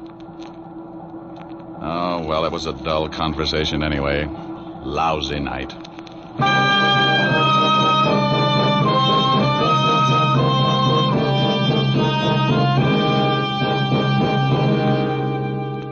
The captain came and helped me carry him up to the deck.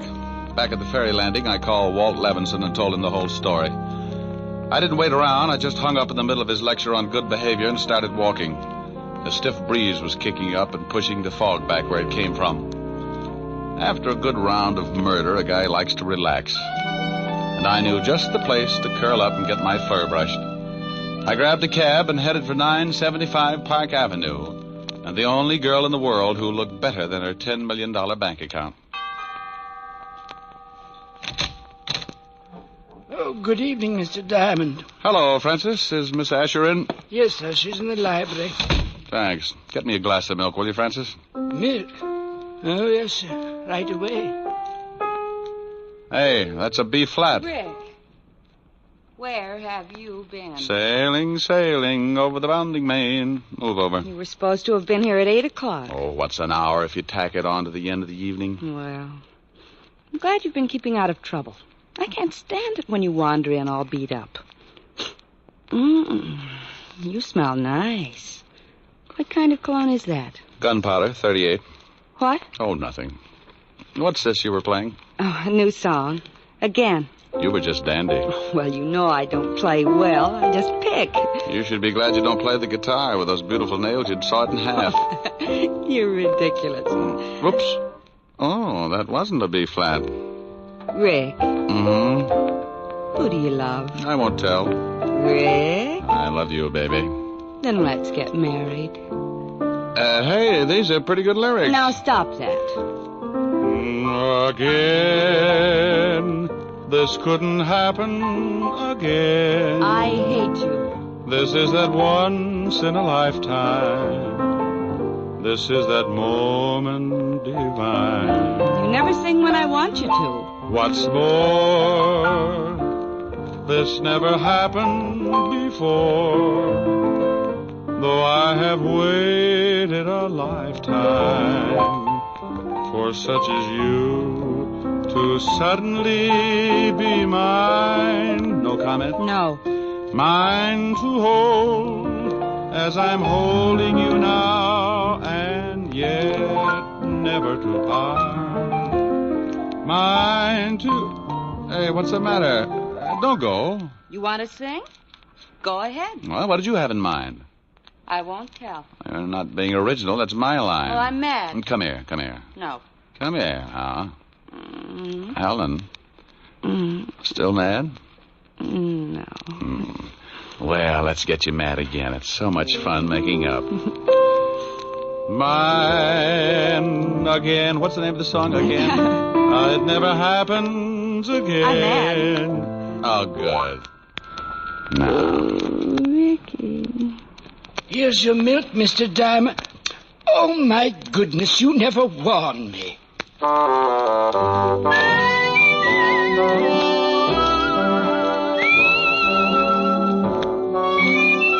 You have just heard Richard Diamond, Private Detective, starring Dick Powell. Helen was played by Virginia Gregg, Lieutenant Levinson by Ed Begley. Also in our cast were Wilms Herbert, Tal Avery, Herbert Butterfield, and Jack Petruzzi. Music was under the direction of David Baskerville. Richard Diamond is written by Blake Edwards and directed by William P. Rousseau. Now, this is Eddie King inviting you to be with us again at the same time next week when we will again bring you Dick Powell as Richard Diamond, Private Detective. This program has come to you from Hollywood.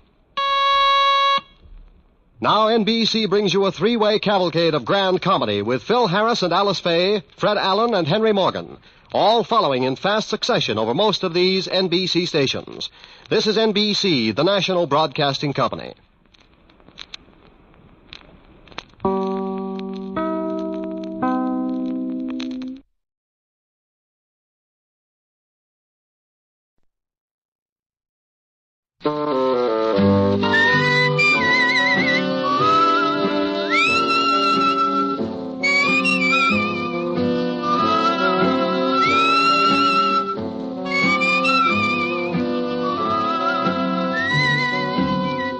Here's Dick Powell as Richard Diamond, Private Detective.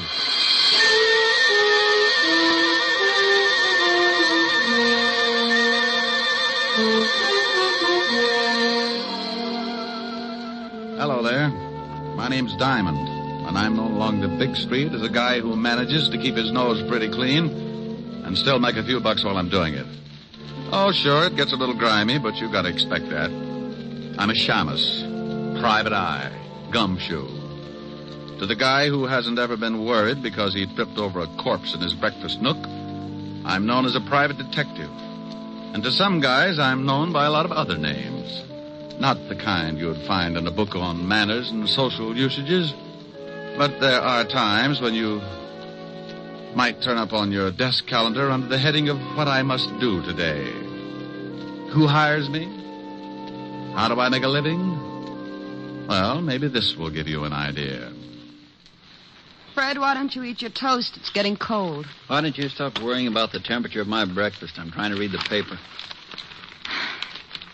Did anyone ever tell you how charming it is to have breakfast with you every morning? Yeah. My ulcers. I'd like to go shopping today. Will you leave me some money? Fred, did you hear me? Mary, I'm reading. Well, stop reading and listen to me for a minute. I need some new summer clothes, and I want to go shopping today. Here.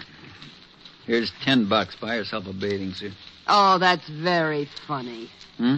I need more than $10. I want $500. What kind of a bathing suit are you going to buy, Mink? I'm not going to buy a bathing suit. I need some new clothes. Will you put down that paper and listen to me? Well, I see you made Jimmy Cello's column again, my darling. What? What prominent socialite is fighting with her wealthy husband and crying on the shoulder of a big-time playboy after the arguments? Is that's supposed to be me? Can you remember 5 minutes in the past 5 years when we haven't been fighting? Are you accusing me of running around with some playboy? Running around is right. I expect one of you to be the first to do a 4-minute mile. How dare you? How dare me? Why, you lushed-up little tramp. Tramp? Yeah, tramp. Everybody in town knows you're seeing Lauren Oliver. All right, so I've been seeing him. We're just friends. Well, that kind of friendship is grounds for divorce in this state. Why, you dirty... Shut up. I'm sick of this whole rotten mess, and I'm going to do something about it. You're going to do something about it? Why, you conceited, pompous... You're going to do something, are you? Well, you better hurry up, because I've got some ideas of my own.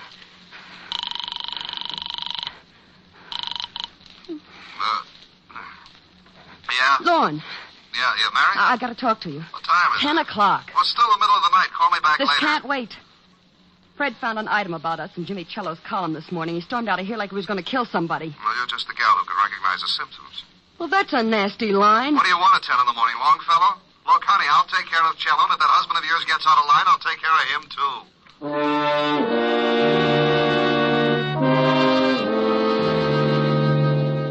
You see what I mean? If things like that didn't happen, I'd be out of business. I'll lay you 8 to 5 that before 3 o'clock this afternoon, one of those charming people will be walking into my office begging for help. Yeah? Rick? Oh, hello, Helen, baby. Hi. You gonna take me out tonight? Sure. I'll be over later. We'll have a quiet evening. No, I want to go dancing tonight. If you don't take me, I'll throw a tantrum. But, baby, I don't have the cash. I'm tapped this week. Well, if you won't let me take you, borrow it from Francis. You told me yourself he was good in a pinch. Yeah, but he's already black and blue from those 3 lunches at Lindy's. Besides, he's not only your butler, but he's a darn good businessman. He wants security. Well, give it to him. He's already got my badge, my book on the 10 best ways to sneak through transoms, complete with illustrations, and my gun. Haven't you got something else? Yeah, but I'm saving the right eye in case of an emergency. Keyholes, you know. Look, honey, let's go take in a quiet movie and... I want to get dressed up and go to a nightclub. It's summer. The flowers are blooming, and the fox has left his lair. His what? I've been hibernating all winter, and I want to get out into some nice, smoke-filled dance floor. Why, Helen. Why, Helen, nothing. Please, Rick. Hold it. Someone's knocking at my chamber door. Come in. Mr. Diamond? Yeah, pull up a chair. I'll be right with you. Who is it? I'm afraid to look. I haven't paid the light bill. This is a detective agency, isn't it? You, sir, have just won yourself a new economy home-size murder sampler, complete with a matching set of bodies. Me? No. I haven't got time to listen to your bright remarks, Diamond. I want to hire you. What did he say? It isn't like my bright remarks. You won't even admit they're bright. What else? Oh, something about wanting to, Something about what? What was that last statement, sir? It sounded rather cozy. I said I wanted to hire you. What? I'll call you later, baby. Bye. Wait a minute. Now, Mr. Sears. Mr. Sears, what can I do for you? I want you to follow my wife. Will I like the view? She's running around with another man. Well, if they're just running around, don't worry about it. It's when they get tired and slow down that things start to pop. There was a veiled article in Jimmy Cello's column this morning about my wife and this man. Yeah, I know Cello. So do I, but I'm not interested in Cello at the moment. Well, what do you want? Enough on your wife so you can get a divorce? Yes. Oh, well, that comes kind of high. I don't like cases like this, and I usually turn them down. If you want me to swallow my pride, it'll take a $200 retainer and $100 a day in expenses. I'll write you a check. Oh, Oh, just like that, huh? I am quite wealthy. That's why I want the divorce, Mr. Diamond. There you are. Yes, sir. There I am. Now, what's the man's name that your wife is seeing? His name is Lorne Oliver. Well, this is turning into a family gathering. You know him? Sure, runs the Monarch Club. That's right.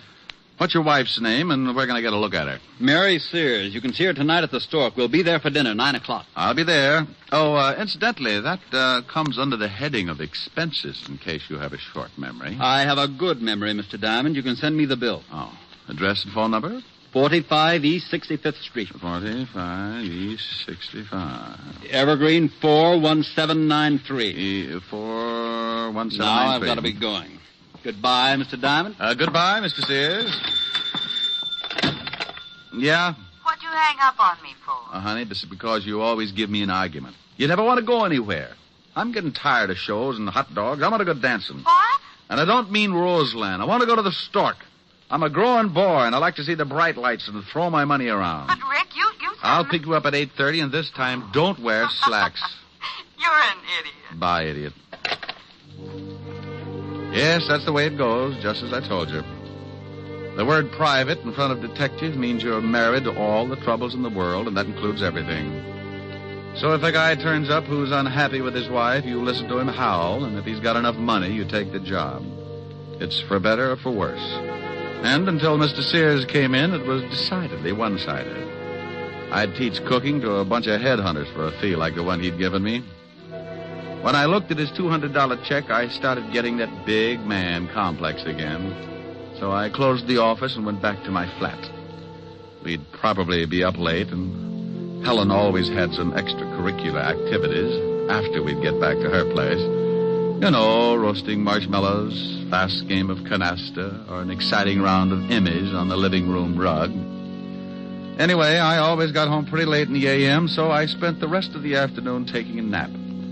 At 6 o'clock, I got up and dressed, and at 8:30, I picked up Helen. Wow. And at 9 o'clock, we were sitting at the Stork Club bar, right on schedule. Rick, when are you going to ask for a table? Well, honey, the drinks come faster here. But I want to dance. Oh, no. Mustn't overdo it, lover. How do you know? Maybe some mountain climber will ask you on a 20-mile hike tomorrow. Think of your feet. I am. And I want to move them around that dance floor. Oh, Rick, I know you. If you do something, you do it all the way. Yeah, let's nick. Oh, now you stop that. You're on a job, and you don't want to go in there because you've got to watch somebody. Well, Helen Asher, how are you, darling? Well, hello, Lauren. How have you been? Oh, couldn't be better. Why don't you ever stop over to my club? I'd like to show you around. She just brought a seeing-eye dog. Oh, hello, Diamond. You two know each other, don't you? Yes. How did we make such a grisly mistake, Oliver? I don't know. I tried taking penicillin for it, but it didn't do much good. Well, it probably helped out in the other things. Why don't you try hanging yourself? Rick. You always did think you were a pretty funny man, didn't you, Diamond? It's easy being a comic. You just find an idiot for an audience. How do you like the performance? Stinks. Pardon me, Helen, but I see some people I know. You'll excuse me, won't you, Diamond? Oh, sure, yes. But the next time you drop around, bring some airwick, huh? Rick, even if you don't like him, you shouldn't say those things. It's liable to start a fight. Oh, he wouldn't take a swing at a midget if he was riding an elephant. I wonder who his friends are. They don't seem to be too glad to see him. The name's Sears. Is that who you're watching? Yeah, the wife. I don't know whether I approve or not. She's very attractive. Isn't she, though? Rick. This is business, baby. Business. I'm only drooling because I haven't had anything to eat since this morning. Well, then let's get a table. You've seen her. You've observed what she's doing. Now let's get something to eat. Wait a minute. Here comes somebody else I know. Where? Standing at the check room. The little man? Yeah, here he comes. Who is he? Name's Cello, Oh. Jimmy Cello. Writes a gossip column. I read it all the time. Yeah? Hello, Jimmy. Well, a Broadway shamus. Who's the lovely redhead, Diamond? Helen, meet James Cello, but be careful what you say. Jimmy, Helen Asher. Hello, Mr. Cello. How do you do? This an item, Rick? If I don't get us a table soon, she's going to make me give back her sorority pin. Oh, speaking of tables, I see some people I know. Nice meeting you, Miss Asher. Thank you. Goodbye, Diamond. Bye, Jimmy. Rick, he's going over to Sears' table. Hello, Walter. Hi, Doll. Hi.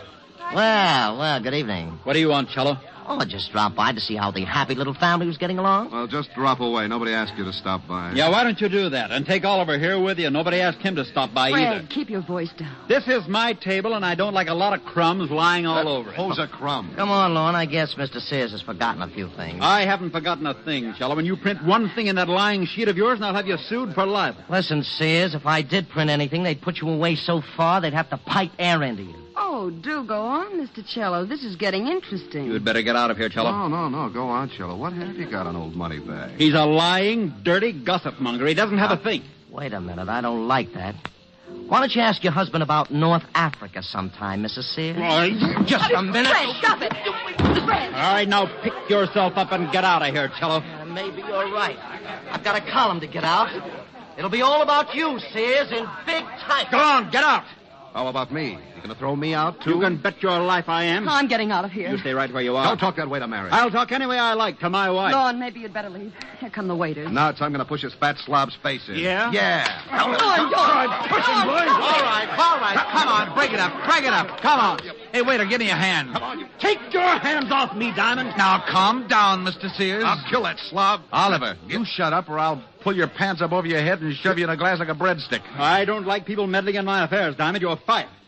I'm what? You heard me. Now take your filthy hands off me. Well, they were lily white before I palmed that check of yours this morning. You can have it back. Here, eat it. What?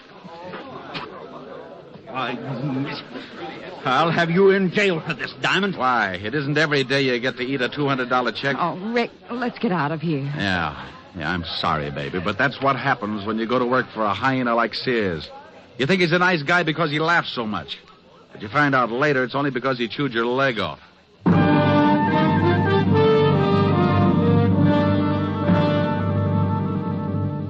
We left Sears still spitting out pieces of the check I'd shoved down his throat and headed for Helen's apartment. I was sore. When I get hot under the collar, I don't make for good company. So I dropped her off with a kiss and went back to my flat and climbed in the sack. I smoked a dozen cigarettes before I got to sleep. And when I finally did, it must have been with a big smile on my face. All night I kept dreaming that Lorne Oliver and Fred Sears were beating themselves to death with hot paper sacks.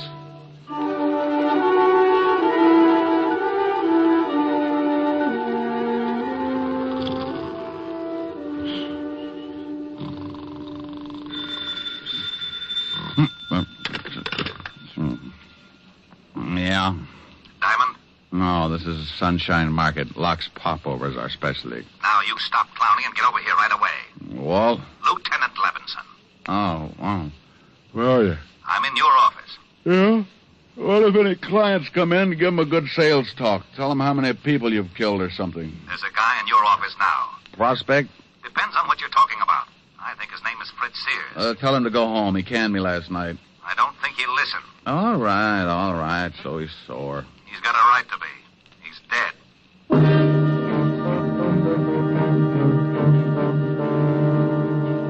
Stop acting like an idiot, Walt. You know I didn't have anything to do with it. I know you didn't, but we find the stiff in your office, and we get a report that he fired you last night, that you had a fight with him. I gotta tell the commissioner something, Rick. Tell him Sergeant Otis is teething. Now, you stop that. No, what do you know about the killing? The coroner just left. He said that Sears had been dead about 8 hours. The cleaning woman found him at 9 this morning and called us. That puts the time of the murder around 1 a.m. We found this, clenched in the dead man's hand. What is it? An article torn out of the morning papers. Here, read it. Jimmy Cello's column. Read it. All right, I will. Don't yell at me. Fred Sears, wealthy import-export man, is having troubles. He's finding it hard to explain about his past doings in North Africa, and at the same time, he's finding it just as hard to explain his wife's interest in the local playboy, nightclub owner Lorne Oliver. He got so mad at the Stork Club... Oh, I was there. He got so mad at the Stork Club last night that he took a poke at your columnist and then tried to beat up Lorne Oliver. Will this lead to a rematch between Oliver and Sears? We're having a whole bunch of them picked up. Walt, before you do that, give me a couple of hours, will you? Try to dig up your killer. I can't. You know what we've got to do. It's routine. Well, the commissioner's already having fits every time he hears my name. Now, look, Rick. Walt, I got a business to protect. And if he finds out the stiff was killed in my office, he'll probably haul in my license. Yeah. 1 hour, Rick. That's all I can give you. I got a job, too. Thanks, Walt. I suppose you've got an alibi for 1 o'clock? Call Helen. We were toasting marshmallows.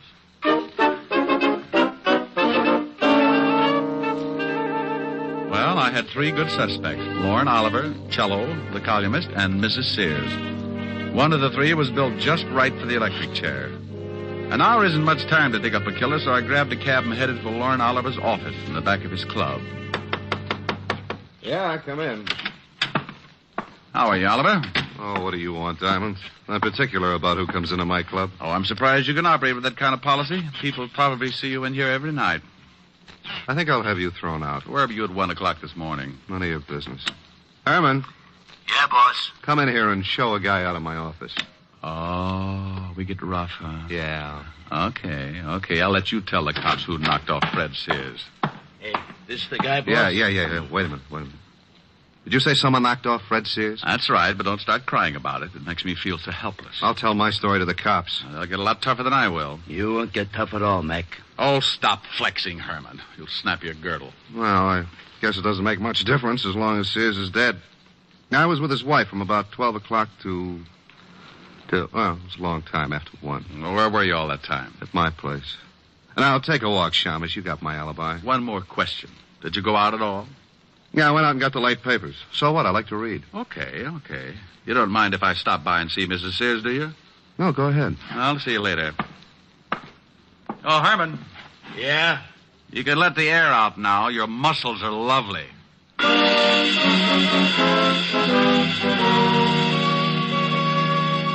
Well, Oliver had a good story if it checked, so that left me with 2 more stops.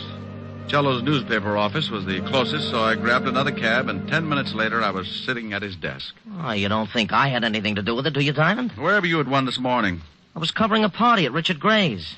I was with friends from about 11 o'clock till after 3. You can check. Go on, check. Look, Poison Pin. Sears had your column from the late edition clenched in his hand. He did, huh? Well, you don't think if I was going to kill a man, I'd leave anything like that around? I don't know. Well, obviously, someone is trying to make it look like I did it. Have you talked with Oliver and Sears' wife? Oliver's got an alibi, and I'm headed for Mrs. Sears' place right now. You know the address? Yes. 45 East 65th. But Mrs. Sears couldn't kill her husband. I know her too well. No? Well, thanks, Cello. I'll check your alibi. If it stands up, then I'll have to really go to work on Mrs. Sears.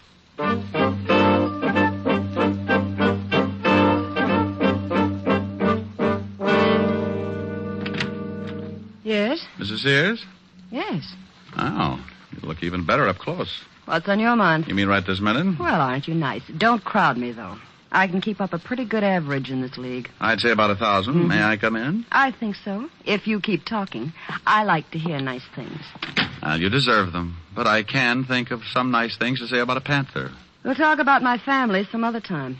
Can I buy you a drink? It's a little early, unless you got some milk. Milk? Where's your husband? Oh, you know about him, huh? Oh, I'm sorry. It looked as though it might work into quite a friendship. Where is he? I haven't seen him since last night. Why? Is he a friend of yours? He's been using my office. Oh? Yeah, he died there last night. What? Everybody is so surprised. But, how? Who did it? That's what I'm trying to find out, lover.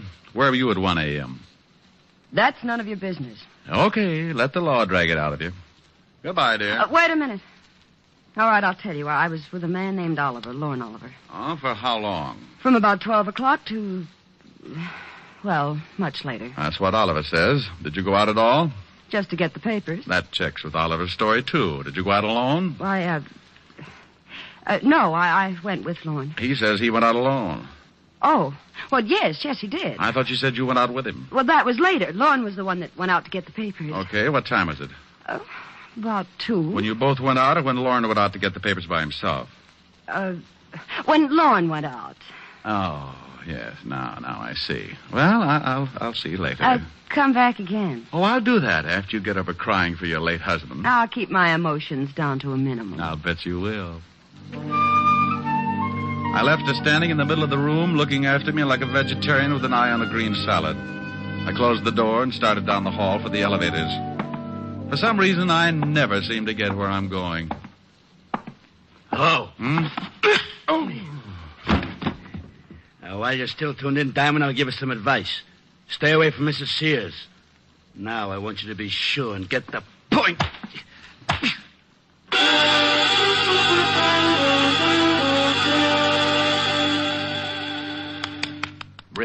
Rick, come Snap out of it. I'll go away. Come on, you don't look so good. It matches the way I feel. Oh, here's a new line. Where am I, Walt? In Mrs. Sears' apartment. Hello, handsome. She heard the scuffle in the hall, came out, found you, and called me. Swell. Who did it? I didn't see him, but his voice sounded like a thug that Lauren Oliver keeps around, a patty cake with. Oh, that was probably Herman. Lauren is so jealous. Well, your hour is up, and now I'm going to haul them all in, including this Herman. Oh, do you know Herman, Walt? Sure, Herman Sharp. Got a record a mile long. Walt, if a guy wanted to hire a killer, where would he go? You know all the stoolies as well as I do. Yeah. Mrs. Sears, what was the fight about last night at the Stork? Oh, a columnist named Cello threatened my husband that he was going to print something in his paper. He said something about North Africa, and Fred hit him. North Africa? This is really getting mixed up. Was your husband ever in North Africa? Yes, during the war. He was a captain in the Army.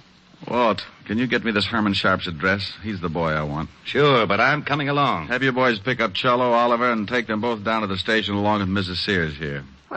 Well, you don't think I had anything to do with it, do you? I've known Jimmy Cello a long time. About 5 years ago, he used to run around with a little dancer named Mary Carroll. Sure he did. I'm Mary Carroll, but I broke up with him when I met Fred. Yeah. Well, you'll see him at the station. You can pick up where you left off. Come on, Walt. We went down fast and climbed into the prowl car. Walt put in the call, got Herman's address over the two-way radio. 20 minutes later, we were standing in front of Herman's door. It was an old apartment house on the Lower East Side. I started for the door, but Walt had other ideas. Rick, we can't go in there. Why not? Because I haven't got a search warrant. Well, you got to go in if you want to crack this case. Not without a search warrant. Search warrant for what? To go in. Well, what do you want to go in for? I don't want to go in. You do. Do what? Go in. Well, go ahead. I haven't got a warrant. Well, what are you looking for? Herman Sharp. He's probably in there. He is? Sure. Well, what are we waiting for? Oh, what did I do that for? For that. What? Herman Sharp. Oh. Is he dead? Yeah, been shot. What are you looking at?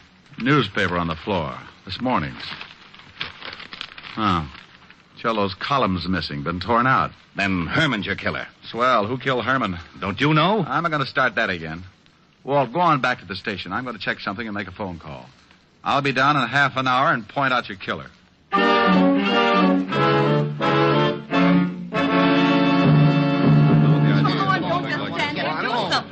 Now, calm down, everybody. This is ridiculous. I want my lawyer. You'll get one later. Relax, Oliver. They can't hold it much longer. How do you feel, Mary? I don't like this any more than you do. Well, good afternoon, and happy Father's Day. Rick, where the devil have you been? Made a phone call to Washington, Walt. Mrs. Sears, did you know that your husband had a dishonorable discharge from the Army? Why, no. You knew it, didn't you, Cello? That's right, but I kept it quiet. He got it for running a black market. What's this got to do with the death of Sears? Oliver, you told me you went out to get the papers last night. That's right. What time was it? A little after 2. You know what time the late edition comes out. How about you, Mrs. Sears? What Lorne says is correct. How about it, Lorne? Were you the one to go out and get the papers? Yes. Then, Mrs. Sears, why did you tell me this afternoon that you also went out to get the papers? Well, Mary, don't say anymore. You don't have to. The stories don't check, so you couldn't have been together last night. Look, Diamond, what is this? Oh, now you look, Oliver. You're both liars. But that doesn't make either one of you the killer. Oh, but Rick, Cello's alibi checks right down the line. Sure it does, because he was at that party. But the killer wasn't. Oh, we know that. He couldn't have been. Yeah, but the man who hired the killer to knock off Sears was. What are you talking about, Diamond? Oliver, where was your hired gun if last night? You mean Herman? Yeah. Well, I don't know. He was with me until 6 o'clock, then he left. Walt, when you find Herman's gun, ballistics will probably say that it was the one that did the job on Sears. Herman? Yeah. Cello, you hired Herman to kill Sears, and then you killed Herman. You're out of your mind. I didn't even know this Herman. We found the newspaper next to Herman's body. It had your column torn out of it. That doesn't pin anything on me. It just shows you that Herman probably stuck that article in Sears' hand after tearing it out of a newspaper. That's what you wanted to make it look like. You knew Herman. You knew about the clipping, so you killed him and tore the column out of this morning's newspaper. Of course I knew about the clipping. You told me about it this morning in my office. That's right. But you were the only one I told about it. You couldn't convict Jack the Ripper on that kind of evidence. I'm afraid he's right, Rick. Cello, what time does the late edition come out? About 2 o'clock. Walt, what time was Sears killed? Around 1. Say. Yeah. The killer couldn't have gotten hold of that column at 1 o'clock. The papers weren't even out on the street. Well, then how did he do it? Only one man could have gotten that column before 1 a.m., the man who wrote it. Jimmy. He tore it out of the galley sheets. The proofs that are made up before the paper goes to press. Cello hired Herman, gave him the clippings, and then went to the party. Oh, you're doing great, Diamond. Keep it up. You're still in love with Mary Sears. You were jealous of Oliver, so you hired Oliver's boy Herman, figuring the cops would pin Sears' murder on Oliver. How am I doing? You're a good liar and a rotten detective. You knew I'd go to see Mary Sears, so you sent Herman to beat me up and make it look like Oliver was behind it. What? You tried to frame Oliver all along the line. Why, you cheap little scandal snooper. I'll fix it so you don't blame anybody. Wait a minute. Yeah, all right, break it up. Come on, break it down. Break it up. Hey, Walt. What is it, Rick? Bye.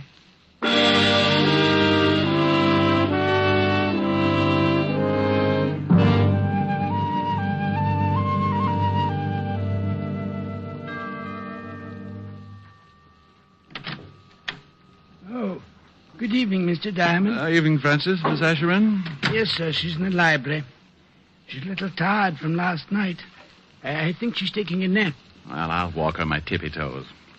How about a glass of warm milk, Francis? I'm a little tired, too. Yes, sir. Right away, sir. Well, look at the little baby. Mm-hmm. Oh, here's in dreamland. Poor little tired baby. The evening breeze caressed the trees tenderly. Oh, Rick. The trembling trees embrace the breeze tenderly. Hello, baby. Don't stop. All right.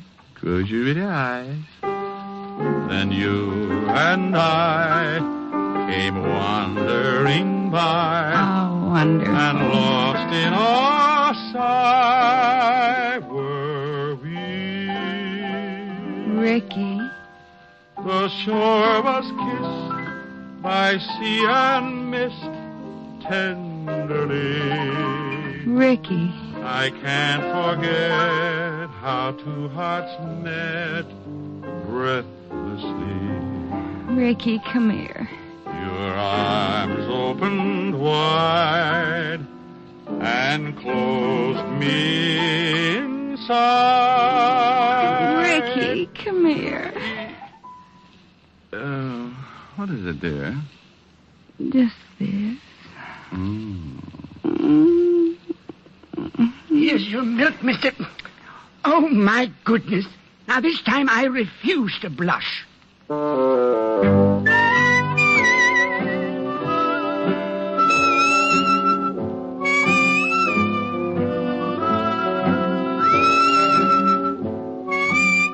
You have just heard Richard Diamond, Private Detective, starring Dick Powell. Helen was played by Virginia Gregg, Lieutenant Levinson by Ed Begley. Also in our cast were Wilms Herbert, Hy Averback, Joan Banks, Parley Bear, and Sidney Miller. Music was under the direction of David Baskerville. Richard Diamond is written by Blake Edwards and directed by William P. Rousseau. Now, this is Eddie King inviting you to be with us again at the same time next week when we will again bring you Dick Powell as Richard Diamond, Private Detective. This program has come to you from Hollywood. This is NBC, the National Broadcasting Company.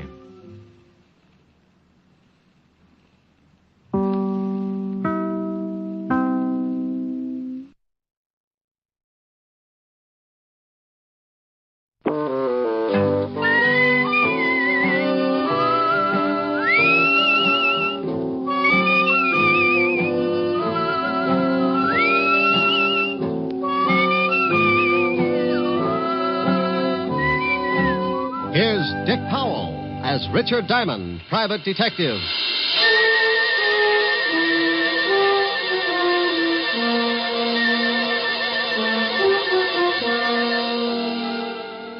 Hello there. I'm Diamond. What have you got any idea how much trouble a private detective can get into sometimes? Well, if you happen to have an office at Broadway and 53rd Street and the sign painted on your door reads Diamond Detective Agency, you're a setup for more trouble than a guy who goes bear hunting with a switch. I know, because I've got that office and the sign painted on the door. Sure, I've got a lot of idle time, and I use it up sitting around with my feet on the desk, waiting. But idle time can be as dangerous as a rattlesnake taking a sunbath. It's just a preliminary, the lull before the storm. You might wait an hour, a day, or maybe even a week. But the quiet minutes keep multiplying, and sooner or later things come to a head. Like one day last week, I'd been working on an extra long lull that didn't look like it was going anywhere. But in another part of town, a union meeting was taking place. It was going to keep me jumping around like a hungry flea at a dog show. I wanted to talk to you men. It's time that we did something. The Laborers' Assistance League is already functioning in a great number of factories in this city. And it's getting a stronger foothold all across the country. It continues to expand and gain power because it operates best where there's growing unrest and discontent within the factories. Now, they cause trouble and make it look like the union's not doing a good job for the worker. I know for a fact that 4 or 5 men can sit in on a union meeting and cause enough trouble to make it look like the whole union is wrong. Now, this union is getting along fine. He's really out to make trouble tonight. Yeah, if he keeps it up, this is going to be a tough union to crack. He won't keep it up. We're going to take care of him. Oh, what good will that do? His brother Phil will be in from California next week. We can shut his brother up, too. Are you sure he planned this thing with his brother? Yeah. When he gets in from California, he's bringing enough information to put us out of business. Well, that just gives us a week. He's talked too long. Let's break this meeting up. Is doing just that. Yeah? Well, how do we know you're not talking through your hat? Well, now, look, you all know me. I gripe as much as the next guy. But I know for a fact that this league is not only working like that all over the country, but now it's beginning to move in on our factories and our unions. Yeah, but how do we know it's such a bad thing? They're a bunch of racketeers. And if you don't believe me, you come to this meeting next week, and I'll give you the proof you want. Well, I guess you're right. He promised them proof in a week, and that's what his brother gets in. Don't worry about it. When he gets the package, he won't be able to give anybody anything.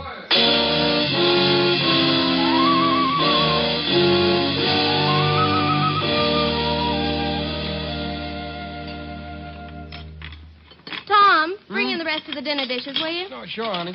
Here, Mama, let me wash them. You talk to Tom for a minute. He's going to another meeting tonight. Oh, meetings. Always meetings. Oh, Tom, you're working too hard. Don't worry, Mama. Phil will be home tomorrow. You got me. Oh, this is not a good business, Tom. The phone call, the threats. Come on, Tom. Tell Mama. I can't, Mama. It'll all be over soon. Now, come on. We'll help Marge. I told you to go sit down and relax. You sound like I was getting to be an old lady. You take the dish towel, and we'll both do them, huh? Yeah, honey. Your wife thinks I'm getting too old to wash dishes. Just you wait until she has a daughter-in-law. I think Mama's hinting. Mama, shame on you. You give us the time to get the son first, and there's plenty of time for a daughter-in-law. Well, I had you and Phil by the time I was 18. Marge is 22, and you've been married over a year now.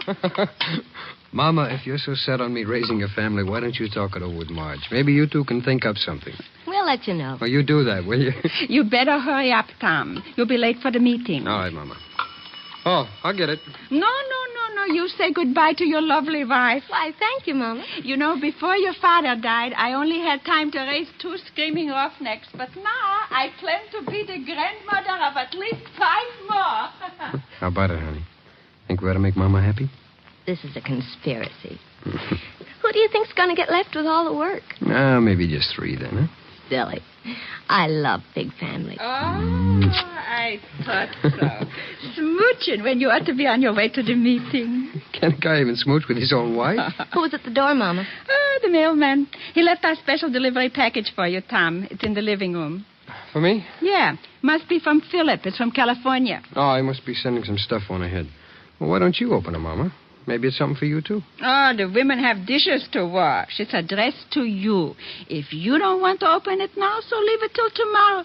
Now, go on. Get out of my kitchen. You know go. You're sounding more like a mother-in-law every day. Oh. Okay, I'll open it. You know, maybe it'd make you happier if you knew that Marge and I decided on 5 kids. Children are not kids. Kids are goats. Well, you never know. Tom, John Wagner called you earlier. Wagner? What do you want? He didn't say. Who's the package from? Oh, that's from Phil, all right. I know it's a surprise because he sent it to me at the shop first, and then they sent it on here. Wonder why I didn't get it at the shop. Well, what is it? Just a second, Mama. Wrapped up pretty tight. Oh, it's sure heavy.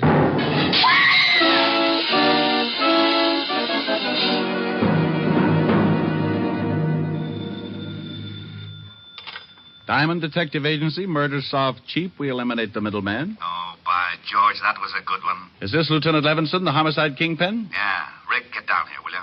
What's up, lover? Something pretty nasty. Well, tell Otis to stop leaving his bubble gum under the seats. No kidding, Rick. This is something that you want to know about. Well, stop sounding like an auctioneer at a mortuary and tell me what it is. You know the Waxmans? Mama Waxman? Yeah. Sure, I had dinner over there last week. Took Helen. What's happened, Walt? Last night, someone sent Tom Waxman a box with a bomb in it. What? I knew you were a friend of the family, and I've got to talk with you. Come down here, will you? You know it. I closed the office and grabbed a cab for Walt's precinct. All the way over, I kept thinking about Mama Waxman and her two sons. I'd known the whole family when I used to be on the force. Tom, who used to sing first tenor at the synagogue, had gotten hit in the throat with a baseball. And Catter Weinberg asked me to take over for him, so I sang that day in Tom's place. Mama Waxman heard me and asked me over later for the best dinner I'd ever eaten. We've been friends ever since. The cab dropped me off at the station, and I went in fast. Sergeant Otis was sitting at his desk reading the Police Gazette. Hello, Otis. Stop panting. They're just pictures. Oh, it's the comic gumshoe. Go on in, Diamond. The lieutenant expects you. Well, thanks, Sergeant. Oh, by the way, when are you going to get a haircut? You're beginning to look like Rasputin with a Tony. Hello, Walt. Sit down. I got a real headache. How much damage did the bomb do? Plenty. Killed Tom and put his wife and mother in the hospital. Mama Waxman's pretty bad. Oh, that's awful. Any line on the killer? Yeah, that's why I got this headache. We're, holding Phil Waxman, Tom's brother. Holding Phil? Are you crazy? Those two kids were inseparable. Tom's wife said that the box the bomb came in was from Phil. She heard Tom say so before he opened it. Well, she could have been mistaken. Someone could have copied Phil's handwriting. The story's got more holes in it than a fishnet. The package was sent from California, Rick. That's where Phil was. He got in this morning and we picked him up at the train. What does he say? I thought at first he was going to say plenty, but then some guy comes in and says that he's his lawyer. After the guy left, Phil shut up like a clam. He denies the crime, doesn't he? Oh, sure, but that's all. Can't get anything else out of him. Who was this guy who claimed to be his lawyer? I got it right here. Name is John Wagner. You check on him? Yeah, he's a lawyer, all right, but we can't find an address on him. Moved his offices about 3 weeks ago. Can I talk to Phil? Won't do you any good. But if you want to, have Otis take you over to the tombs. I won't have to hold Otis's hand, will I? Oh, go on. Get out of here.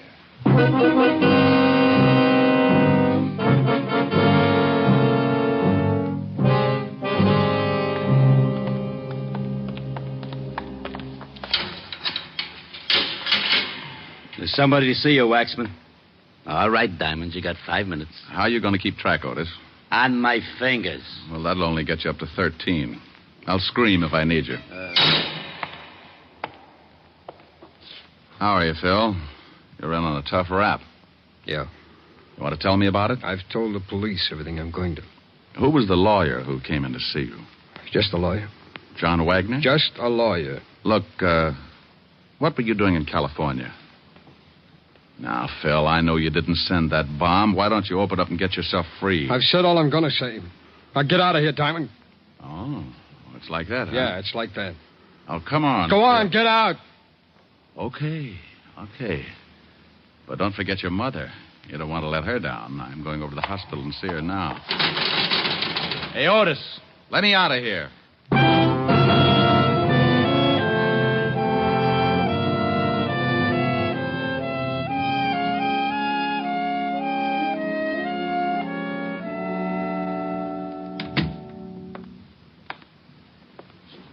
Hello, Mama.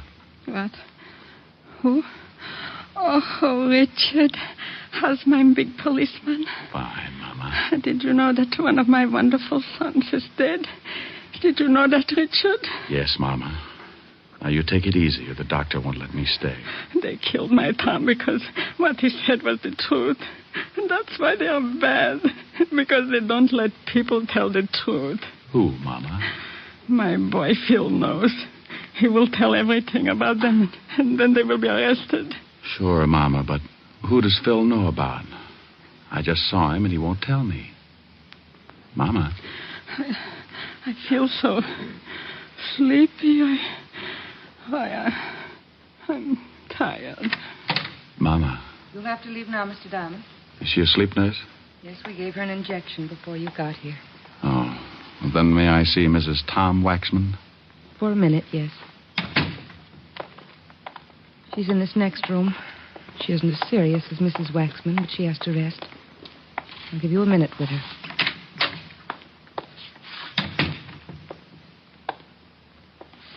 Marge? Yes. Who is it? Rick. Oh, now, come on. You got to help me out. I'm the guy that's supposed to make people laugh. I'm the cornball with a bad line of chatter, remember? I can't help it. Sorry, they gave me something to make me sleep, and things don't make too much sense. Look, dear, I want to help Mama, and I want to help you, too. But the nurse will only let me stay a minute. The police are holding Phil. I just came from seeing him. Did he tell you anything? Nothing. I made a mistake and told the police that the bomb had arrived in a package from Phil. I didn't think... They can't believe Phil would ever do a thing like that. He was helping Tom. Mama said Phil knows who did it. He doesn't know. He just knows who's behind it. I'm pretty sure I know, too. Who, Marge? Tom's been making speeches against an organization that call themselves the Laborers' Assistance League. I've heard of them. King-size bunco game. Yeah. Phil's been in California. He joined the league and found out a lot of things about it. He used to write Tom once a week. Your time's up, Mr. Diamond. You'll have to leave. Just a second. Marge, did Tom tell anybody what his brother was doing? I don't know. There was a man named John Wagner that called Tom all the time. John Wagner? He's a lawyer. Please, Mr. Diamond. Did he tell any of the men who work in the shop with him? Yes, I think so. Mr. Diamond, I'll have to call the doctor. Please, nurse. This may mean another man's life. Marge, who did he tell? Well, I can only remember one person. Ralph Pryor. Pryor. Mama used to fix Tom and Ralph dinner after work sometimes, but he was Tom's closest friend. Okay, Marge. Now, you take it easy, and I'll see what I can do. Please, Rick, find the men who did this. Yes. Well, I'll try. All right, nurse. I shouldn't have let you stay this long. What would I have to do to get you to take care of me? Have an accident. Well, I'll see what I can come up with. Bye.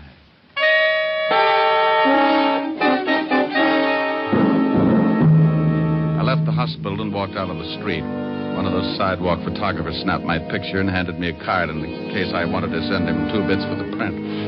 I threw the card away and headed for the factory where Tom had been working. The superintendent took me down and introduced me to the new foreman of the shop. Yeah, pretty rough about Tom. That's an understatement. Tell me, when did you take over Tom's job as foreman? This morning. How long have you worked for this shop? About 3 years. Why, are you a cop? I might be. You know a guy named Ralph Pryor? Sure, that's him, right over there about that there turd lathe. Want me to call him over? No, I think I can make it under my own power. Hey, you Ralph Pryor? Yeah. You knew Tom Waxman pretty well, didn't you? Yeah. Well, don't cry on the machinery. It'll rust. Who are you? What do you want? Name's Diamond. Let's say I'm a friend of the family. Well, good for you. What are you snooping for? I've got an erector set. I just love machinery. Well, don't get too close to this machine or it'll take your arm off. As long as it's not the one I count my money with. How long have you worked here? None of your business. Where were you during the war? Same answer. Well, thanks, Mr. Pryor. You've been grand.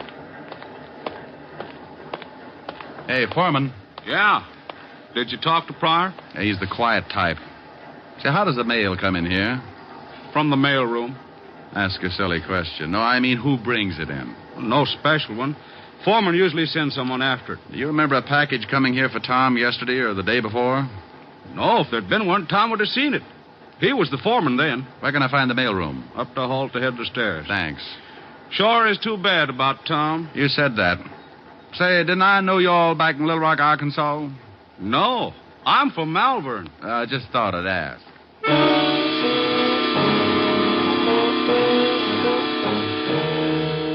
I went up and talked to the mailroom clerk, and he was a little more help. There had been a package for Tom. He told me that he'd sent it down along with some other mail, but he couldn't remember who'd picked it up. I was beginning to get warm, and I knew it.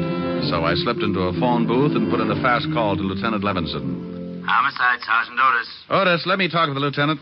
Oh, it's you, Diamond. Why don't you stop playing like a detective? Why don't you buy the lieutenant a necktie for his birthday, a fuzzy green one? You think he'd like that? Sure, and if the clerk hasn't ever seen a fuzzy green one before, just show him your tongue. Now put the lieutenant on. Lieutenant Levinson. What? Did you find out anything about that bomb? Oh, yeah, Rick. It was dynamite, highest grade. But I don't see how it could come all the way from California through the mails without the caps blowing the whole thing up. Neither do I. Do me a favor, will you? Pick up a Ralph Pryor. He works at the same shop that Tom Waxman did. What can I hold him on? Just pick him up for questioning. Since when do you need an excuse? Now, you wait a minute. If you know something about this I've case, just got a hunch. Pick the guy up, and I'll be down in a little while and tell you all about it.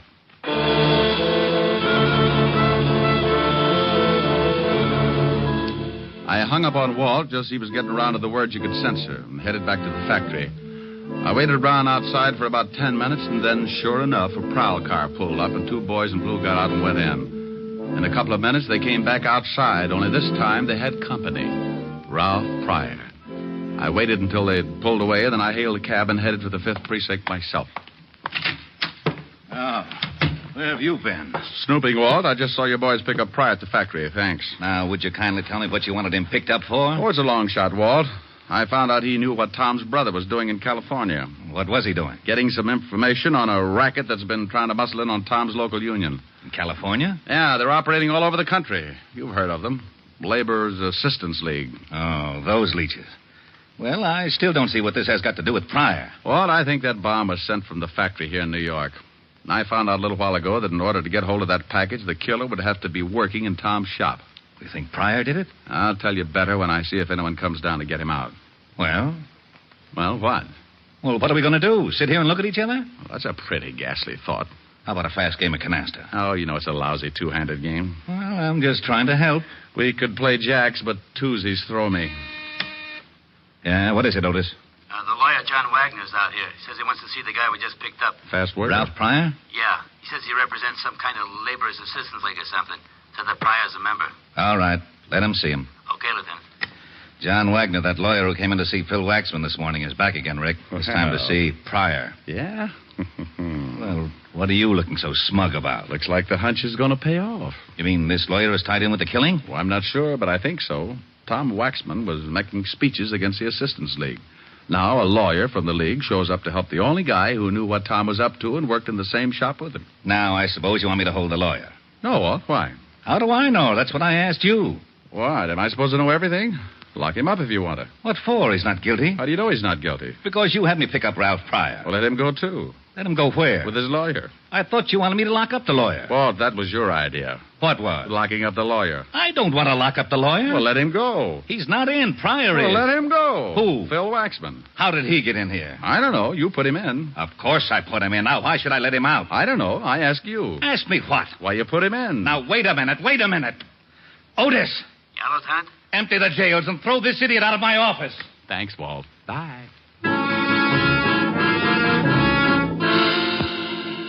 I went out in the squad room and spotted the lawyer just as Otis started back into Walt's office with a glass of bicarbonate. He was a little guy, dressed neatly in a Homburg, blue suit, and spats. I made sure that he was my man, and I went out in front of the precinct to wait. I hung around for about half an hour until he finally came out, and then I started the tale. He grabbed a cab, and so did I. We went across town, and I watched him as he got out and went into a big building on 38th Street. I went in after him. We rode the same elevator to the 8th floor. We both got out. I made like I was looking for a room number, and he went in the door with a sign on it reading Continental Shipping, offices in New York, California, and London. I got close to the door and could hear a phone being dialed. I'd have given my eye teeth, complete with the fillings, to have heard what the conversation was about. Yes, I just went down to see him. He'll be released in an hour. I've got him passage on the tramp steamer. When they release him, he'll meet me at a place I picked, and I'll give him the ticket. I'll tell him the police are up to something, and he'll have to get out of the country. Now, don't worry about that. He'll never get there. The captain of the ship is being paid to see that he doesn't. All right. Yes, everything is going as well as can be expected. Oh, one more thing. A friend of Waxman's, a private detective, is following me. One of our men took his picture coming out of the hospital after seeing Waxman's mother. Yes, well, don't worry about it. I can take care of him when the time comes. All right, goodbye. I waited until he came out of the building and the hunt was on again. I grabbed another cab, and it took my last $3 chasing him to a little waterfront dive on Canal Street. I followed him in and watched him sit down in a booth at the back of the room. I made like an unhealthy patron and took a table near the door where I could watch.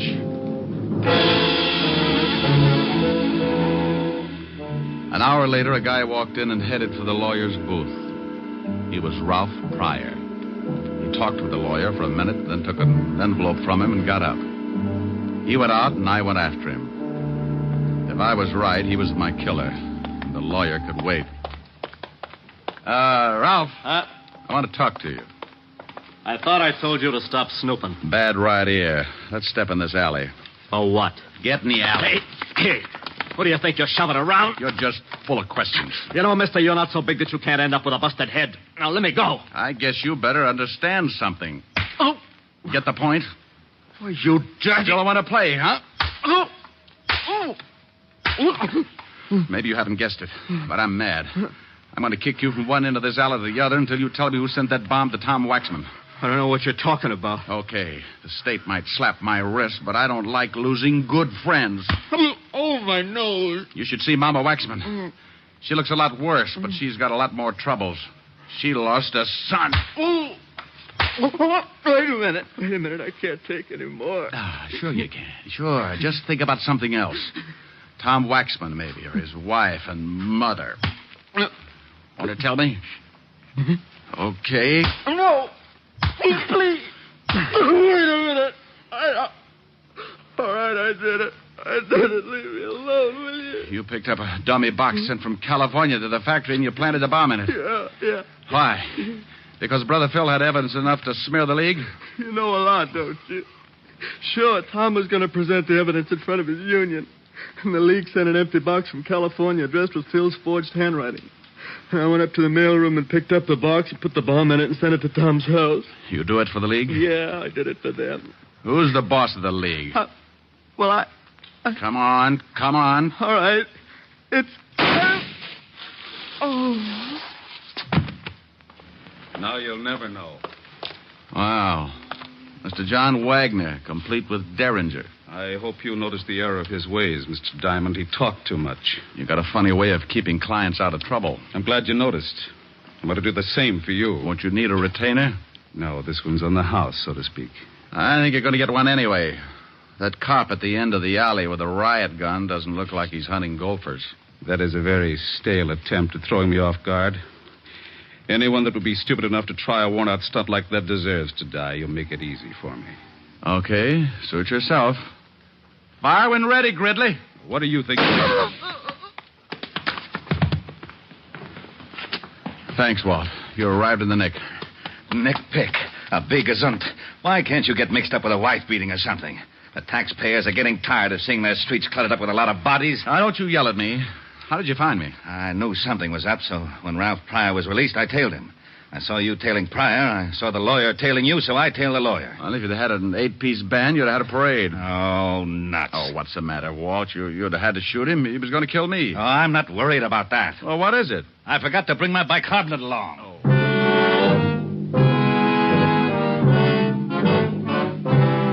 Well, the wagon came and crated Pryor and the lawyer off to the morgue. When we got back to the station, Walt put in a call to the feds and told them to check the Labor's Assistance League in California and pick up the guys who sent the package through the mails. Using the mails like that can be a tough rap. And 3 weeks later, the government closed in. They picked up the big wheel and threw the whole bunch away for 10 to 20. Tom's brother, Phil, was released, and he went in front of Tom's union and gave them the evidence he'd collected while he was with the League. Needless to say, the League wasn't represented that night or any night after that. About 3 weeks after Mama Waxman came home from the hospital, she invited me over for one of her famous dinners. I brought Helen, and her butler Francis came along to help with the serving. Oh, Mama, I'm stuffed. Oh, but Richard, you didn't finish up the cheesecake. Can't make it, honey. I can't move. Oh, the Helen's a good girl. She ate everything in front of her. You know what? You two should get married. her appetite is the best argument against getting married I can think of. Keep working on him, Mama. All right. Now, let's all go into the front room. If I know my big policeman, he still likes to stretch out on the couch, huh? You are so right. Here, let me help you, Mama. Thank you, Richard. Where's Francis? Oh, he's in making some coffee. Oh, he's been such a help. Before the accident, it was nothing to serve supper. You sit right here, honey. All right. Thank you. I won't have to eat another thing for a week. Here's the coffee, Mrs. Waxman. Francis, you must call me Mama, like the rest. Oh, yes, ma'am. Mama. Did you have enough to eat also, Francis? It was simply wonderful. You know, someday if Miss Asher doesn't mind, I'd like to stop by and, well, just to swap recipes, as it were. Well, I think that would be wonderful, Francis. Why don't you do that? I'll give you some fine ones, Francis. Where's Phil tonight, Mama? He had to go to our union meeting. He's going to work in Tom's shop. He also asked me to thank you for singing at the funeral. Glad to do it, Mama. Richard, we always wondered where you learned to sing in Yiddish. Well, I used to pound a beat on the Lower East Side. Oh, well, would you do me a big favor, Richard? Sure, dear. I'm feeling a little sad about my boy tonight. Would you sing something for me? This song he liked you to sing. Oh, I'm a little full of dinner, Mama. Please, Ray. Oh, yes, sir. Please, Mr. Diamond. Well, all right. Mimi. A Yiddish Mädel, darf a Yiddischer boy. It's pretty good for a shake it, so, Mama. Fine. Du schöner Mädel, in es darf sein a Säu.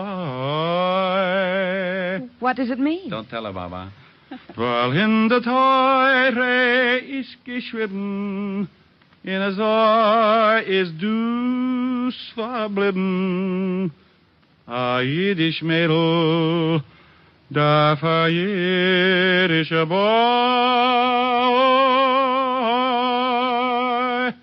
Hoi, Chosenkalle, Mazel Tov. Oh, that was wonderful, Richard. You know you would make a fine cantor. Well, thank you, Mama. How did you like it, Francis? Ha! Als een gazen bis da gitten Dishwasser. What?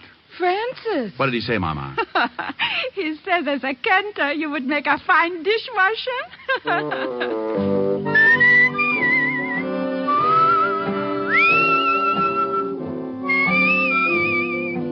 You have just heard Richard Diamond, Private Detective, starring Dick Powell. Hey, Eddie, you mind if I butt in for a minute? Not at all, Dick. Thanks. I just wanted to tell the people that next week our show is going to be on at a different time and a different day. The day will be Saturdays instead of Sundays. And would you please look in your newspapers for the time? Thanks, Dick. Yes, ladies and gentlemen, Richard Diamond will come to you next Saturday at a new time. Be sure to check your newspaper for the hour. This program has come to you from Hollywood. This is NBC, the National Broadcasting Company.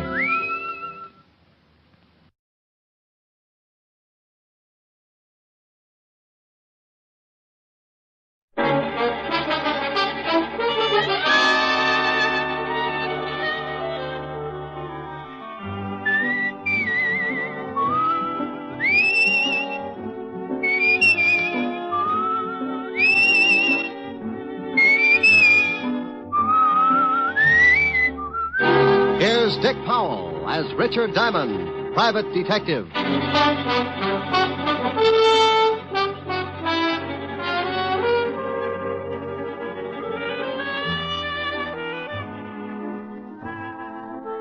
Hello there.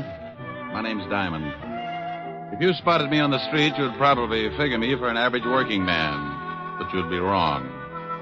I fit the description all right because I break my back 6 days a week to keep my piggy bank nice and stuffed. But my occupation puts me in a class by myself. I'm a private, honey, nothing in this world but detective. You probably say, so what? The average working man comes under the heading of a lot of different jobs, and you'd be right on that count. But there's one little thing that puts me in a class all by myself. Trouble. Mr. and Mrs. Average John Doe work 6 days a week to keep clear of it. I put in the same time playing footsies with it. It's a kind of silent partner with references dating all the way back to the year one. People get in trouble every second, and I count on a small percentage to come to me to get them out of it. The rest? odds, and good advertising. As an example, take the other night in a little bistro over on 48th Street. A couple of guys sitting at a back table were getting set for a special brand of trouble. The big kind that you find under the heading of murder. Oh, Bert, old boy, this is turning out to be a wonderful evening. I'm glad you're enjoying it, George. Yes. Say, who's the blonde over there in the booth? Well, I've never seen her before, but she's cute. Yeah, she sure is. Good evening, baby. Oh, George, take it What? easy. Maybe she's waiting for someone. Oh, don't be silly. Look, she's smiling. Let's ask her over to the table. Well, I still think she's waiting for someone. If you want to take the chance, go ahead. You ask her. All right, I will. I said good evening. Good evening. My friend and I noticed you were sitting alone, and we wondered if you'd join us. Oh, I don't believe I can.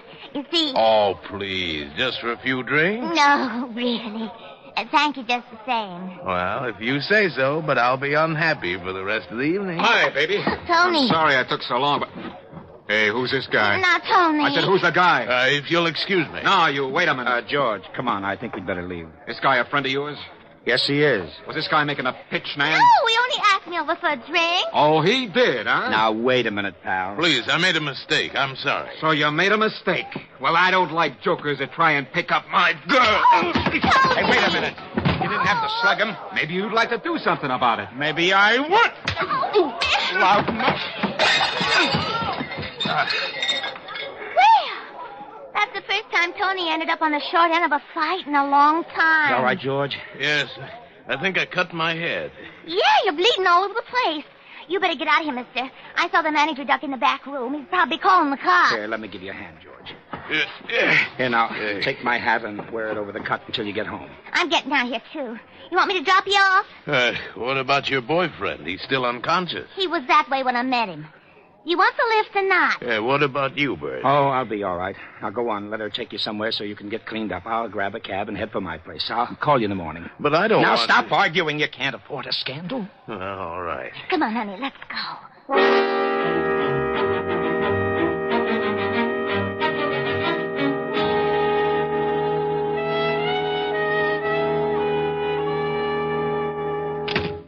Well, this very nice apartment. You better go get cleaned up. Back to that room. I'll get a couple of drinks. I can sure use a drink. I won't be long. Take your time. Yes. Tony, get out of here. Where is that Go guy? on, get out of here. Why, you cheap little... I'll beat it out of you. Let go of me. Take your hands off me. Take your hands off her. Help. I'll kill the both of you. Help. There's a gun in the desk. A gun? All right. I'll wring your little neck. Oh. You shot him. I did? You better get out of here. Yeah, but what about you? Go on, get out while you can. I'll think of something. Yeah. Leave the gun. I'll throw it in the river or something. Huh? Oh, all right. Now go on, beat it. You just killed a man.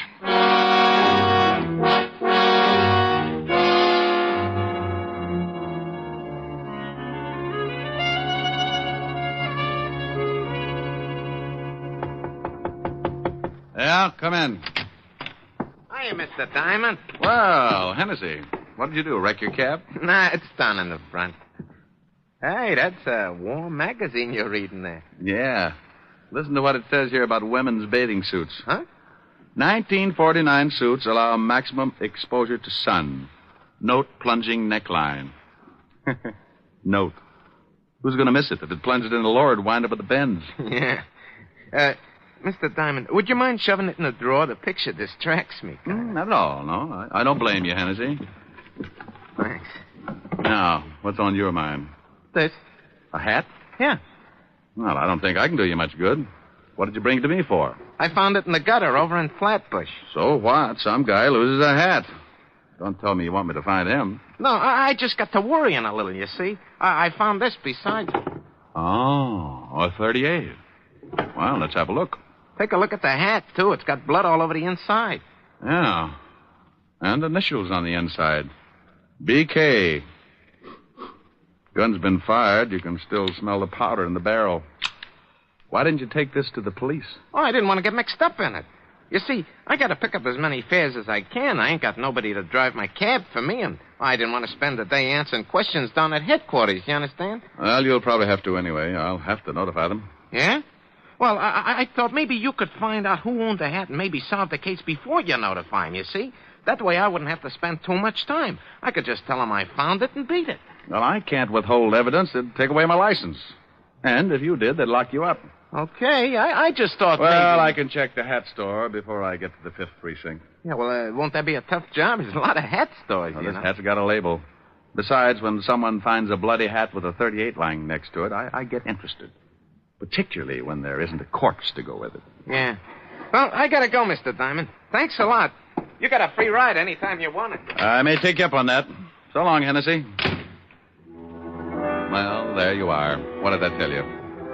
When you're working with trouble, something always shows up. Sometimes it's just a routine case.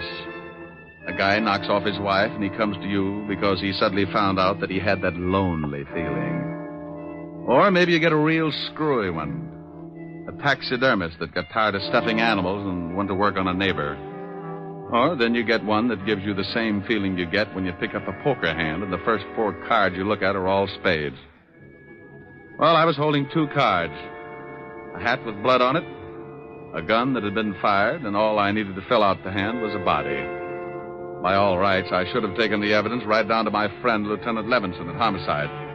But I didn't have anything to do, so I decided to see what kind of pieces I could fit into the puzzle. The label in the hat was from a store on 5th Avenue. It wasn't far from my office, so I walked it. Yes, sir. Something I can do for you? Yeah, stop munching your sen-sen and tell me if this hat is from your store. Well, let me see it. These glasses are not telescopes, you know. Yeah, here. Well, if you're planning to return this merchandise, sir, I can assure you the store will not accept it. You've been bleeding on the sweatband. Look, Rosebud, I just want to know if the hat is from this store. It most certainly is. It's one of our custom models. Who did you sell it to? If you found this hat, we will be glad to return it to its owner. We are not supposed to give out the names of our clients. I have a small badge here that should cut this conversation down to a few words. See? Oh. Now, would you mind telling me to whom did you sell this hat? Well, just because you're a detective, I am not impressed. However, under the circumstances, I'll give you the buyer's name. You're a real sport. I suppose you wear a shoulder holster, too. Or is that bulge your tailor's fault? Psst. Come here.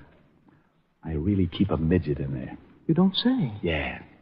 He spits through the lapel at stupid hat clerks. Oh, really? Now, come on, Bright Eyes. Who bought the hat? Well, if you'll just hold your horses. That's the new line, if I ever heard one. Come on, Bubbles. Yeah.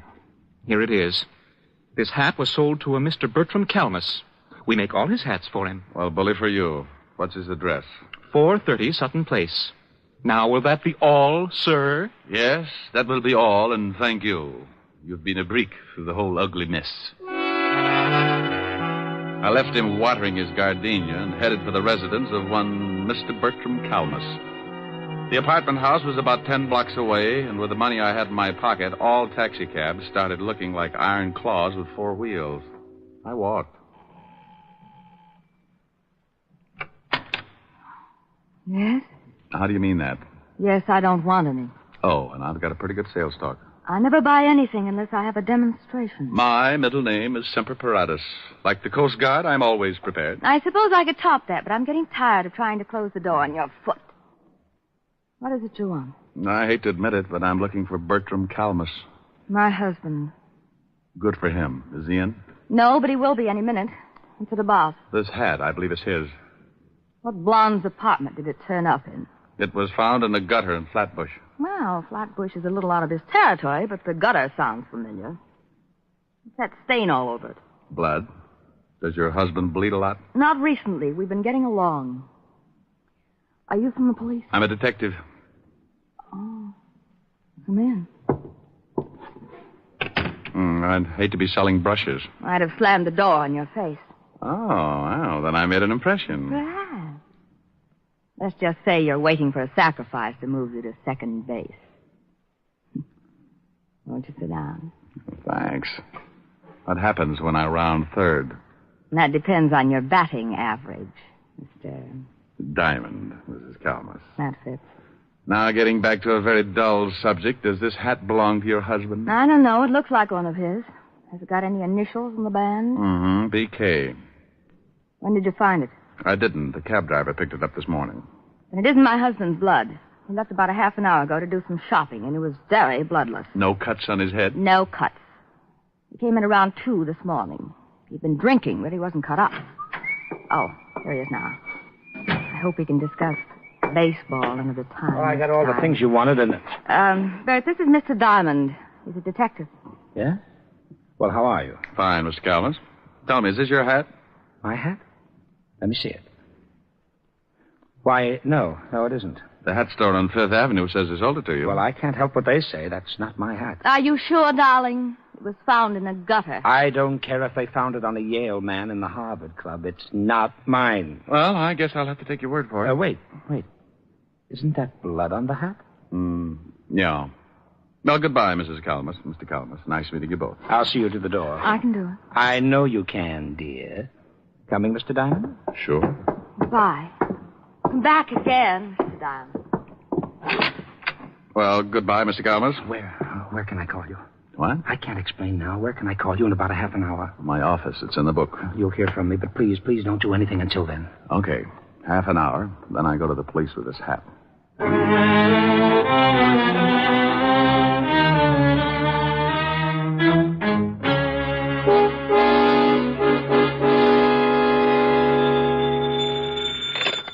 What? Mr. Diamond, this is Bert Calmus. Yeah? Yes, I couldn't say anything to you in front of my wife. That is my hat. Well, I thought so. Why did you deny it? Well, I was out with a pal last night. There was a fight over a girl. I didn't want to mention it in front of my wife. Oh, how did the blood get on the hat? My friend got hit on the head, and I loaned him my hat to cover up the wound. What was it doing in a gutter in Flatbush? I really don't know. My friend left with the girl, and I went right home. Well, who is this friend of yours? I think something may have happened to him. Well, I called him this morning, and he seemed very nervous about something, and he asked me to come over. I'm in the lobby of this hotel right now. He's probably just worried about the girl he picked up. As long as the blood on the hat was from a cut on his head, I don't think there's too much to worry about. No, Mr. Diamond, I think it's more than that. He's my employer, and I know him pretty well. I do wish you'd come over. Well, all right, Mr. Calmus. What's the address? The Whitsett Hotel on East 54th Street. I'll meet you in the lobby. Don't ask me why I started getting that lousy feeling when all I had was a bloody hat, a gun, and a pretty good explanation for one of the items. But there it was. That jammed-up feeling in the pit of my stomach, like I just swallowed a whole pineapple. Something was wrong, and I wanted to find out what. So I hurried over to the Whitsett Hotel and met Calmus in the lobby. I'm glad you came, Mr. Diamond. I just put in a call to George's room, and someone else answered. So what? Well, the man asked a lot of questions, like who I was and what did I want with George, and... Oh, I take it George is your friend of last night. Yes, George Watkins. He's the president of the firm I work for. Well, let's go up. When someone starts asking questions like that on the phone, it begins to sound like the police have moved in. Come on.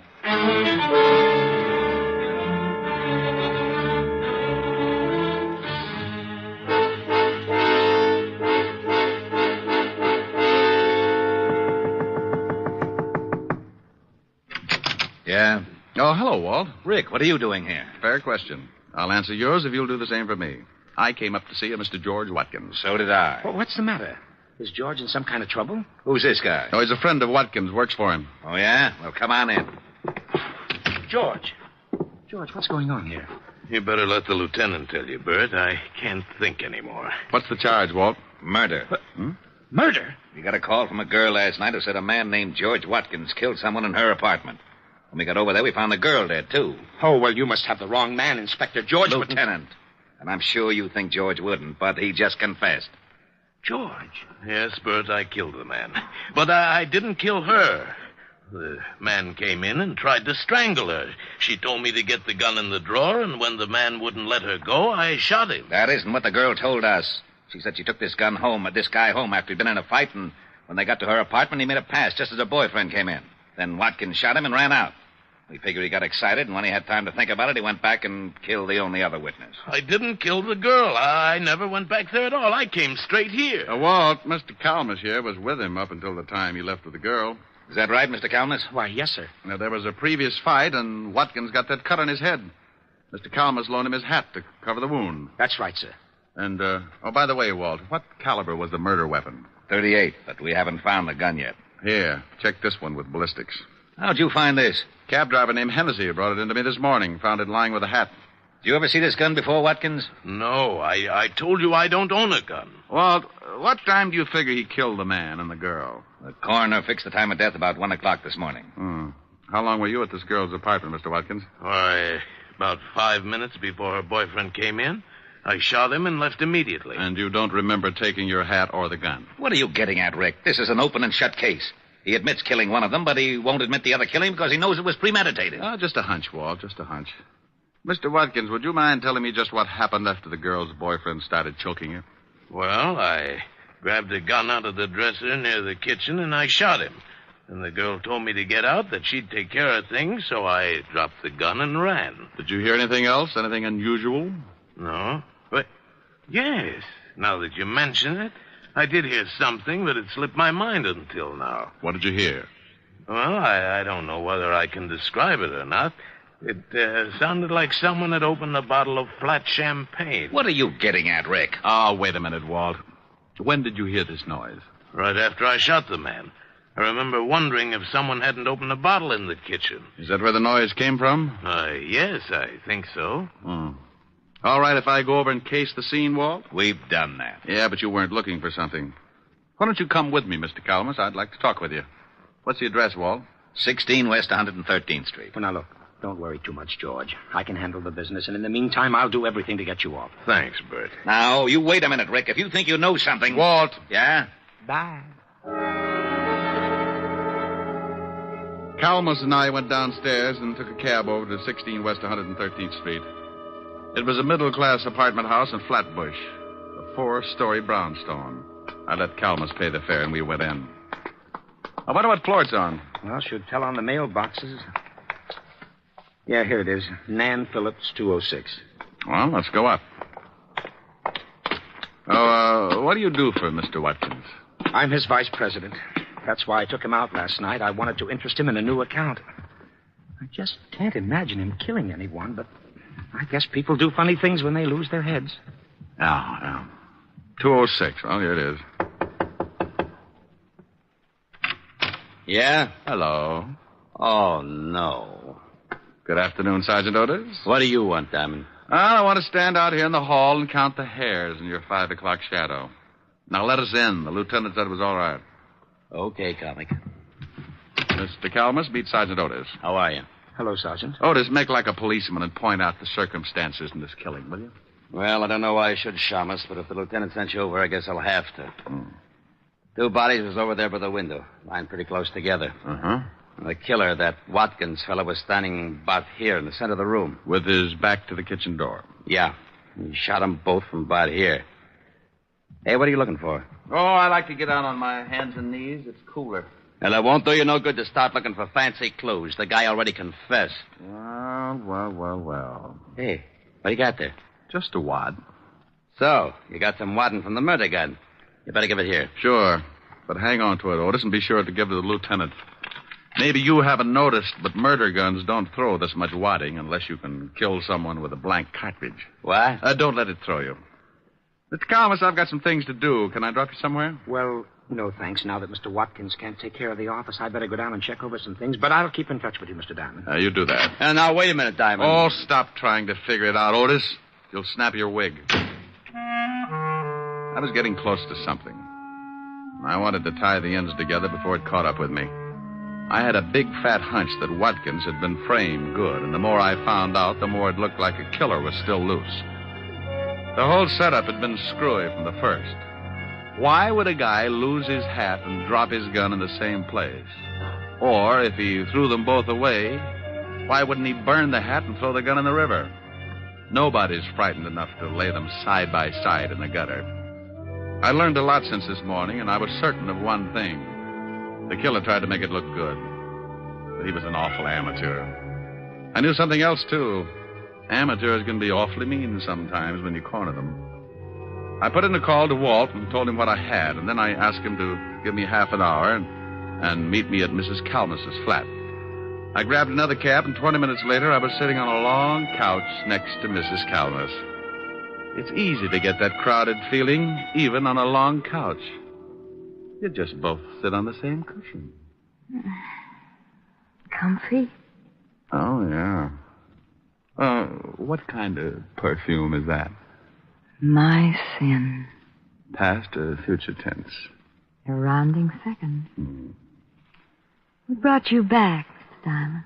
Oh, I want to ask a couple of questions. Past or future tense? What time did your husband get in last night? I told you about 2 o'clock. Why? Do you know if he knows a girl named Nan Phillips? I really don't know. Oh.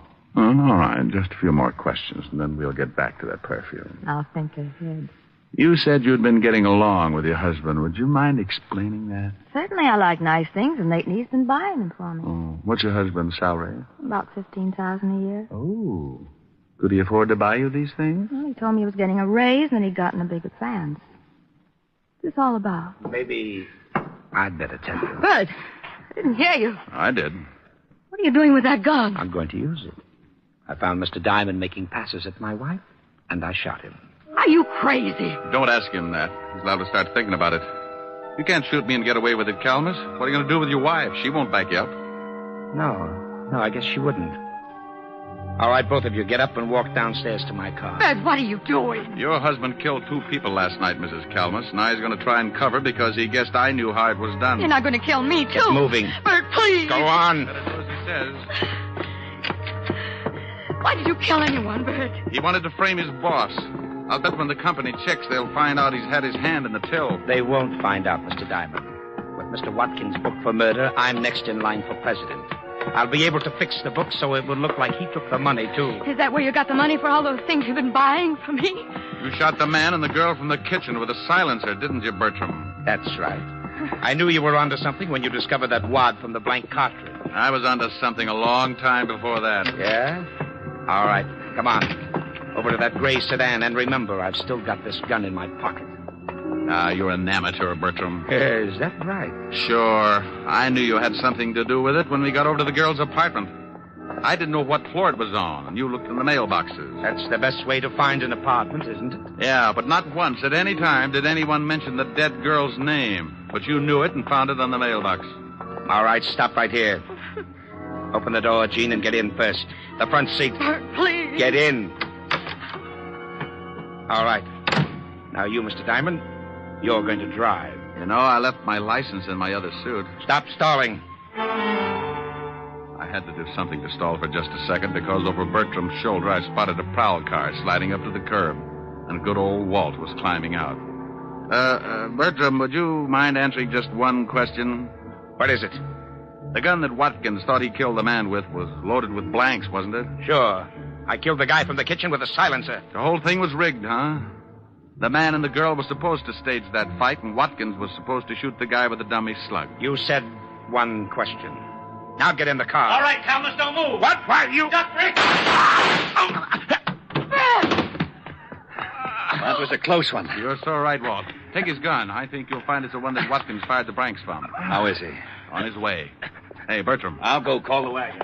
Bertram. Yes. You want to tie the ends together? I paid the girl and the man to stage the fight. I told them I wanted to frame George and blackmail him. So you framed him with a double murder instead. Why? I'd been stealing money from the company. How'd you know it was me? Well, knowing the girl's name, for one thing, and your wife told me you'd gotten in about 2. You told me over the phone you went straight home after the fight in the cafe. The killing took place about 1. Watkins said he'd been at the girl's for 5 minutes. About 15 to get to her place, so that meant you all left the cafe around 12:30. It doesn't take an hour and a half to get... Hey, Bertram. Diamond, Huh? I don't think Bert can hear you. Yeah. Well, it was a pretty dull story anyway.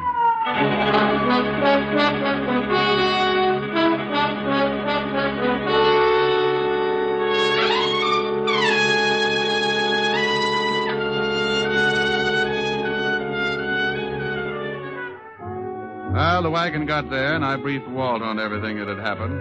They took Mrs. Calmus home and released Watkins. It was a stinking hot afternoon, and I needed something cool to bring me down to normal, so I headed for 975 Park Avenue. A tall lemonade with a mind of its own, and a curvaceous redhead with the same gimmick. Yes? Oh, good afternoon, Mr. Diamond. Afternoon, Francis. Miss Asheron? Yes, sir. She's in the study, reading. Thanks, Francis. Oh, how about something cool? Yes, sir. Right away, sir. Hi. Hi. Wow, you look cool enough. That's a nice getup. You like it? It's the newest thing. Yeah, I saw it in the magazine. What do you do if it shrinks? Oh, silly. No, I'm concerned. You might get raided. Don't you like it? Yes, ma'am. What do you think of me? Oh, you're adorable. You're beautiful and you're cute. Hey, that sounds like a song. Uh-huh. Come here. No, not sing it. It's cute. That's too hot. I'm rather cool. Well, I was only lukewarm until I spotted that play suit. Go on. A, you're adorable. Okay, but then I want to play. Get it? Play suit. That was dandy. Oh, yeah, I know. Go on. Hey, you're adorable. B, you're so beautiful. C, you're a cutie full of charm.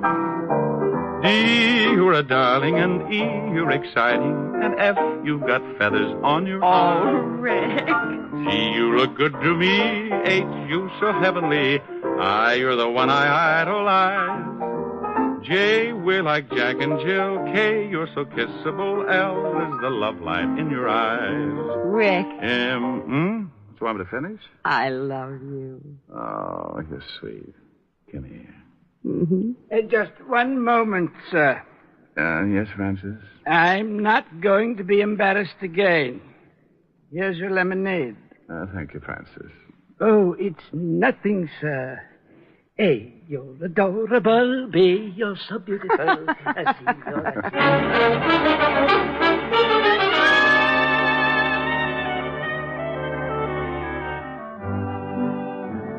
You have just heard Richard Diamond, Private Detective, starring Dick Powell. Helen was played by Virginia Gregg, Lieutenant Levinson by Ed Begley. Also in our cast were Wilms Herbert, Byron Kane, Lorene Tuttle, Paul Freese, and Wally Mayer. Music was under the direction of Frank Worth. Richard Diamond is written by Blake Edwards and directed by William P. Rousseau. Now, this is Eddie King inviting you to be with us again at the same time next week when we will again bring you Dick Powell as Richard Diamond, Private Detective.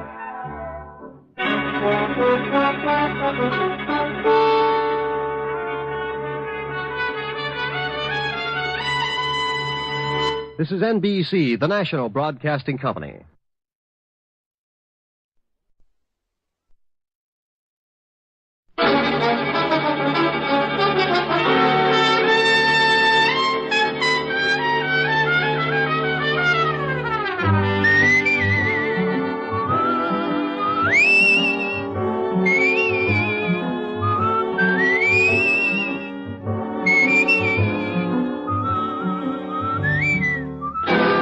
Dick Powell as Richard Diamond, Private Detective.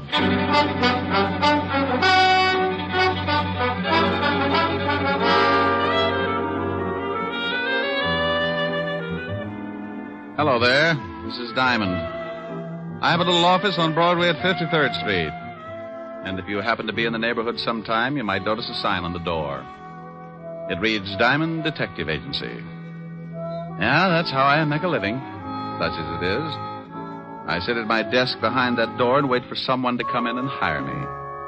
Eventually, trouble works its way into someone's life and gives him a shove in my direction. He tells me about it, and I listen with the attitude of a father confessor. When he's done, I dry my eyes and tell him what I think. What I think really doesn't matter, because it's just a shortcut to $100 a day in expenses. Sure, you can hire a guy for less money, but when I work, it's for a price I figure I'm worth. It's got to be that way because sometimes the work's a little dirty, and I have to swallow a lot of pride.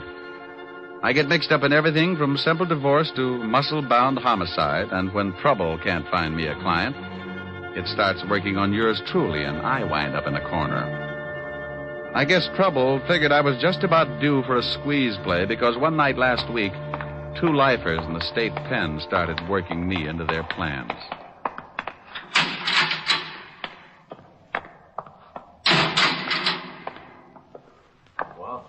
What about it, Walsh? Shut up. Wait until the guards pass.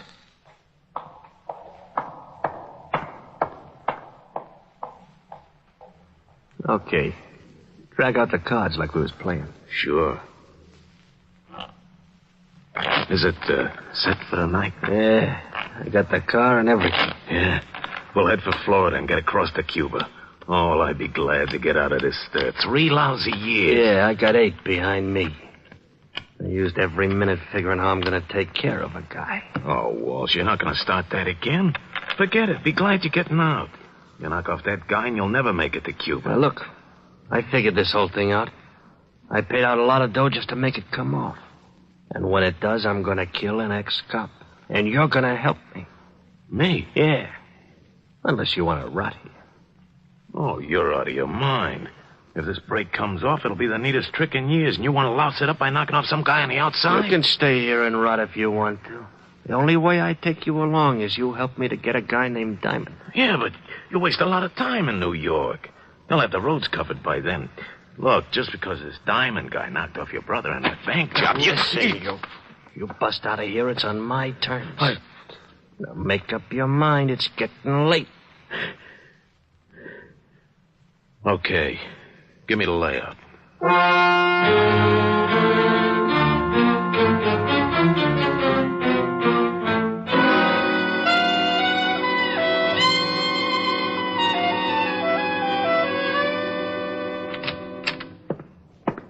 Yeah, what is it, Otis? We just got a call, Lieutenant. 2 prisoners busted out of Sing Sing, killed 2 guards. Who are they? Big time. Bob Wells and Charles Walsh. Charles Walsh? Yeah, lifer. I know. Diamond helped send him up before I took over this department.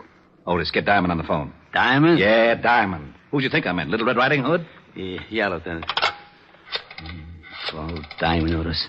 Bring me my bicarbonate, Otis. Someday I'm going to get good and sore. What did you say? Nothing.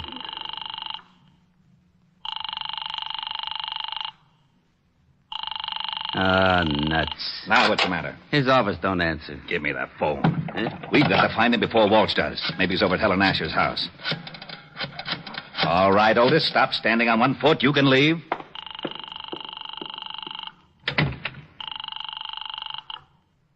Miss Asher's residence? Hello, Francis. This is Lieutenant Levinson. Is Diamond there? Why, no, sir, but Miss Asher expects him. Wait a moment, sir. Here's Miss Asher. It's Lieutenant Levinson for Mr. Diamond, Miss Helen. Oh, thank you, Francis. Hello, Walt. How are you, Helen? I was looking for Rick. Oh, I was just talking to him. He should be here in about 20 minutes. Why? Will you have him call me right away? Something wrong? No. Just tell him an old friend of his is in town, and I have to talk to him about it. Oh, all right, Walt. I'll tell him. Thanks, Helen. It'll be at least 20 minutes. He's walking over from his office.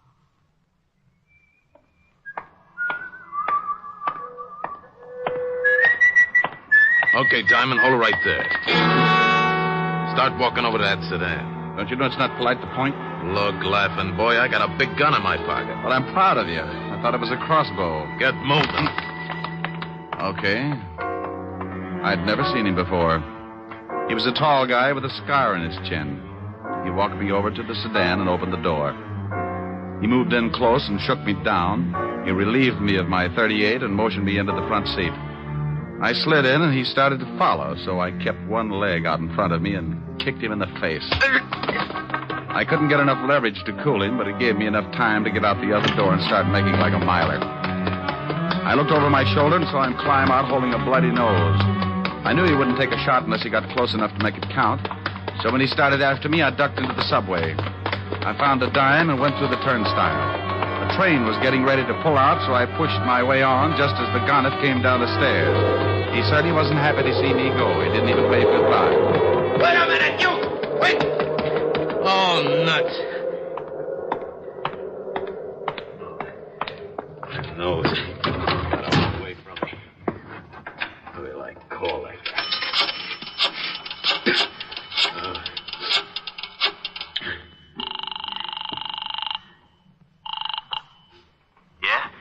Yeah, you and your swell ideas. What's the matter?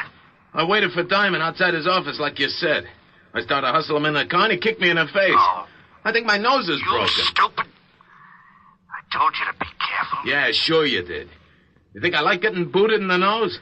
Look, if you want diamonds so much, you get them yourself. Maybe you can tell me how you're going to get to Cuba without me? Huh? Oh. Well, what do you want me to do now? I still want Diamond. Yeah, but he jumped the subway train. How am I supposed to find her? I found out he's got a dame over on Park Avenue. Pick her up, bring her over here. Pick her up? I'd give you the chair for kidnapping. I'll use her to get Diamond. Pick her up if you want to get out of the country. Yeah, but a now, snatch... Look, I busted you out of the store. I can bust you right back in. No. Now, pick her up. Her name is Helen Asher. She lives at 975 Park. Well, what if someone else is there? What if there is? You want me to stop over making a fourth for bridge? Get him out of the way and bring the dame to me.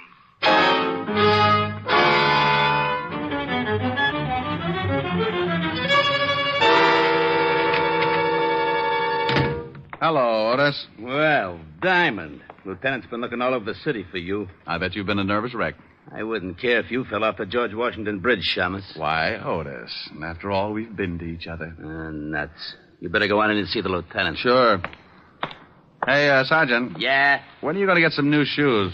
If yours turn up any more in front, you'll have to ski to work. Hello, Walt. Rick, we've been looking all over for you. Why don't you cops get on the job? It's getting so it isn't safe for a citizen to walk the streets at high noon. What are you yakking about? Well, I leave my office to go to see Helen, and some goon tries to hold me up. Well, you're lucky you didn't get it right then. Do you know who busted out of jail last night? Go on, scare me. Charles Walsh. He swore if he ever did bust out, he'd get you. Wow. That explains something. Why, what happened? This character tries to hustle me into a car, so I shoved my foot in his face and beat it into a subway. But it wasn't Walsh. Might have been Bob Wells. He busted out with him. I can tell you in a minute. Got a file on him? Sure. Otis, bring in the file on Bob Wells. Right away, Lieutenant. Oh, Walt, do you mind if I use your phone? No, go ahead. I better call Helen. Tell her I'm going to be a little late. Well, I just talked to her and asked her to have you call.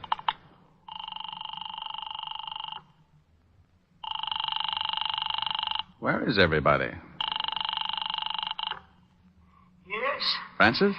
Oh, Mr. Diamond, please hurry over here. Something's happened to Miss Asher. What are you talking about? Miss Asher's been kidnapped. What? Yes, sir. A man came in and made Miss Asher go down to his car at the point of a gun. He also hit me over the head. Was he a tall man with a scar on his chin? Yes, sir. That's right. We'll be right over. Walt, I think the guy that tried to push me around has kidnapped Helen. Oh, no. He pulled a gun on her and slugged Francis. We better get over there. Now, if Charles Walsh is loose and he's trying to get me, then snatching Helen is a sure way to get me to come around. Hey, where's that file on Bob Wells? Wait a minute. Otis. Yeah, Lieutenant. Haven't you got that file on Wells yet? Yes, sir. Just bringing it in. Well, step on it. Otis is bringing it in. Yeah, Lieutenant. Let me see it. Hey, now, wait a minute. Oh, shut up, Otis. This is the guy, all right. He's the one who tried to pick me up. May I take one of these pictures, Walt? Sure, but what are you going to do? I'll see if I can find him. You go on over and talk to Francis. See if this is the same guy who took Helen.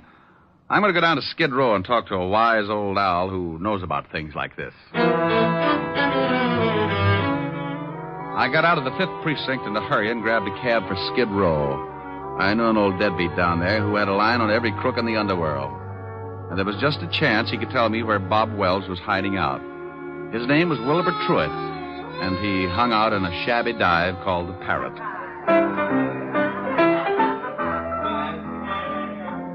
Hello, Wilbur. What? Egad, you at the piano, strike up a chorus of My Buddy, for the wandering boy has returned. Look, Wilbur. I would rise and bow from the waist as befits the occasion, but I fear that some sterno I accidentally came in contact with has rusted my spine, and I am forced to remain in a sitting position. I haven't got time to listen to the routine, Wilbur. I'm looking for someone. Here, take a look at this picture. Ever see this guy? Unless I have my morning constitutional, Buck, I can bring nothing into focus but a large bottle and a straw. Oh, waiter. Waiter, give me a bottle. You have arrived in the nick of time. I get that wonderful warm glow when you ask for a whole bottle. A snap comparison would be that of a happy mother smiling blissfully at a nursing babe. Okay, Wilbur, now tell me, do you know this man? One sip of strength, and I shall have the eyes of a carrot-stuffed feline.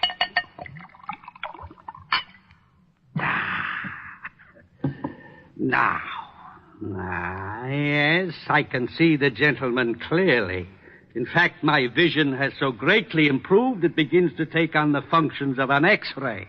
For instance, I can readily perceive that the man in question is addicted to false stimulants, and his low brow and squinty eyes tell me that he is indeed a person of some doubtful character. You're looking in the mirror. Huh? No, here's this picture. Oh, yeah. Mr. Bobby Wells. The description is flexible. Know where I can find him? Up until yesterday, he was residing at an institution upstate. Sing Sing, I believe. It is very possible that he is hiding out in one of his old haunts on 23rd Street, but I couldn't say for sure. Oh, why not? This bottle you purchased entitles you to one of my best guesses. To be absolutely accurate, I would need further inducement. It's the risk, bucko. Bring me another jug, bartender. Ah, bless you. Try looking in a rooming house at 533 West 23rd Street. Now, if you don't mind, I shall forget the necessity for long conversations and begin to concentrate on the work ahead of me. Goodbye, bucko, and stop in again. Say tomorrow morning if you wake up feeling charitable. I left Wilbur trying to figure the best way to parlay the two bottles and headed for the address he'd given me. It was a typical apartment house of the district, a 4-story building with a high premium insurance policy. I asked the landlady if a Bob Wells lived there, and she told me a man answering his description had taken a room there that morning. She told me he'd gone out a few minutes before, and she'd let me into his room. I told her to keep a lookout and warn me if he showed. Then I started looking. I tore the place apart, but I didn't come up with a thing. I spotted the phone and started to call Walt, and that's when I saw it. A pad lying by the base of the phone with a heavy imprint left from the writing on the top sheet. I pulled an old trick. I took a pencil and rubbed the lead lightly over the imprint, and up came one telephone number. I dialed it and waited. Weinberg's Delicatessen. Oh, is Bob Wells there? Oh? Bob Wells. Never heard of him. Thanks. Well, it's like that. 1 minute you think you got a lead hot enough to melt your change purse, and the next you find yourself looking like a tree surgeon in Death Valley. But in my business, it takes a conventional 3 to strike you out. So I found the address of the delicatessen, and 15 minutes later I was standing between a smoked herring and a 3-foot salami talking with Mr. Weinberg. What can I do for you, sir? Oh, I talked with you, say 20 minutes ago about a Mr. Bob Wells. Bob Wells? Oh, yes. Never heard of him. Take a look at this picture. Maybe you know the face and not the name. It's familiar. Yes, I think I've seen him somewhere. Think hard now. This is important. Are you a policeman? Detective. Ah. How about it? Oh, yeah. So long as you're a cop, sure, I remember him. He came to my store last night. I remember because I had already closed and he kept pounding on the door. Finally, I let him in. He was very rude. He bought a lot of groceries, but very rude. Have you seen him again? Sure, he came in this morning about lox and bagels. Still rude. Where's your phone? In the back. Has this Mr. Wells done something? He left Sing Sing without saying goodbye to the warden. Now, look, I'm going in the back and use your phone. If Wells happens to come in while I'm back there, stall him and come back and tip me off. I'll do my best. But he better not be rude.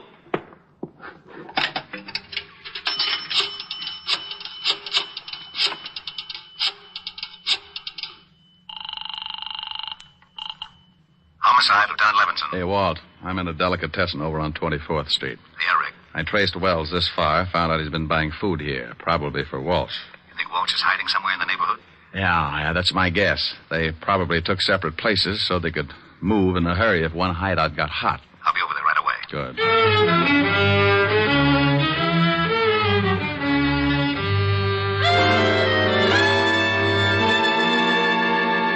Make yourself comfortable, honey, but no yelling, or I'll have to stuff up that pretty mouth.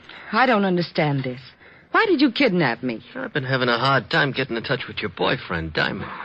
Figure if his girl's in trouble, he'll come looking. I don't have a boyfriend. Sure. Play it straight. But you watch. Tonight I call your butler and tell him we got you. If Diamond wants you alive, he comes to a spot I got picked out. And he comes alone. I don't know any Diamond. Ain't she cute, Bobby? Yeah, cute. Want me to fix her so she forgets how to lie? No, I don't care if she claims Diamond's her uncle. Go on down to Delicatessen and get some food. I'm getting hungry. Okay. But I still think we ought to be getting out of town. In 1 hour, I call this dame's house. At 12 o'clock, I meet Diamond in the park. Then we get out. Why do you want to see this Diamond? Oh, we're old friends, baby. He set me up for life. And he shot my kid brother full of holes. I just want to see that Diamond gets everything that's coming to him. You talk too much. You've got some bad habits yourself. Now get that food. And if you're too lazy to walk downstairs, I'll show you a shortcut. 3 floors, straight down. You can jump for it. Okay.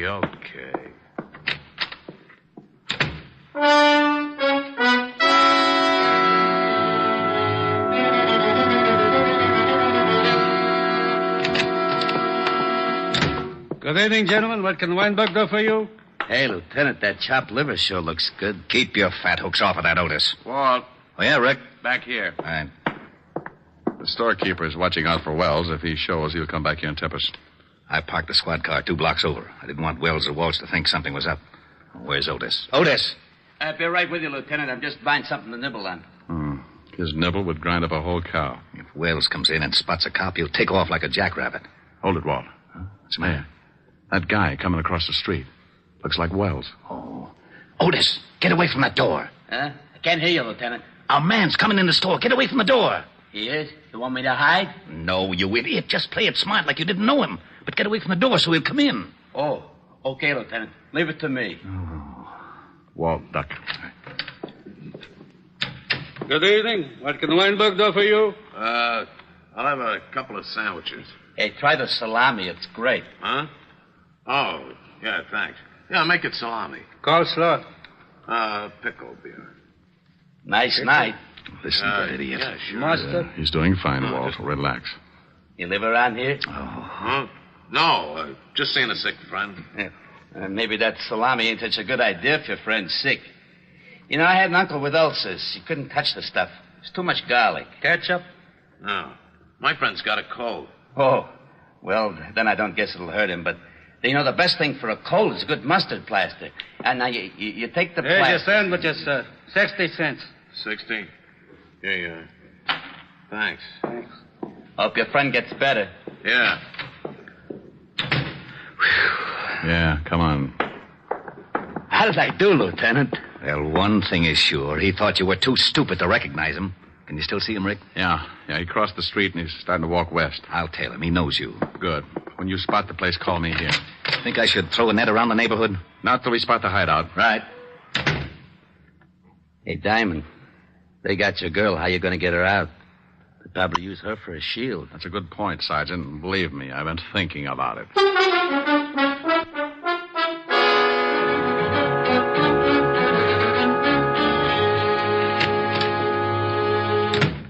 Here's the sandwiches. Swell. Hey, you only got 2. Oh, there was a cop in the delicatessen. A cop? Yeah, big stupid one. Listen, I told him I'm getting food for a sick friend, see? And he starts giving me all kinds of You sure you weren't tailed? Tailed? No, who tailed me? Cop stayed in the delicatessen. Okay. Here, honey. Have a sandwich. I'm not hungry. Oh. Suit yourself. Here, Bobby. Oh, thanks. Hey, when are you going to put in that call to this dame's butler? Right after we eat. Then we go to the park and wait for Mr. Diamond.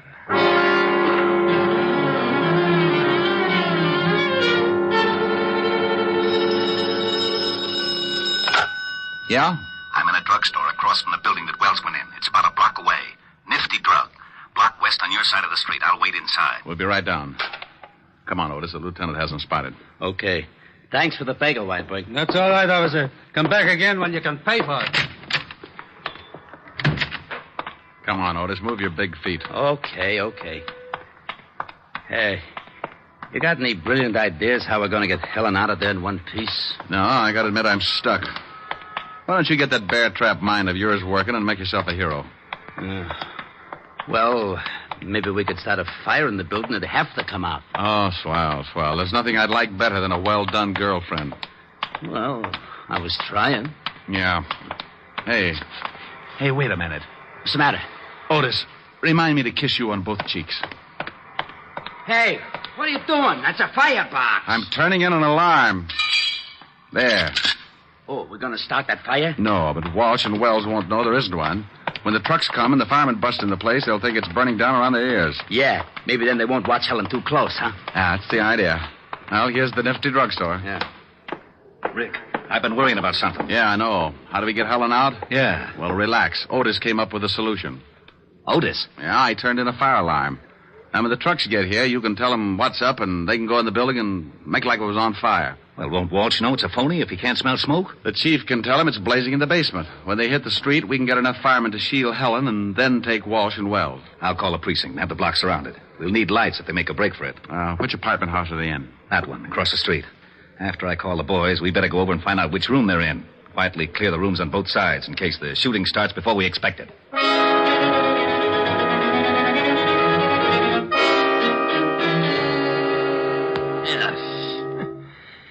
Garlic upsets my stomach. How about that claw? Yeah, right.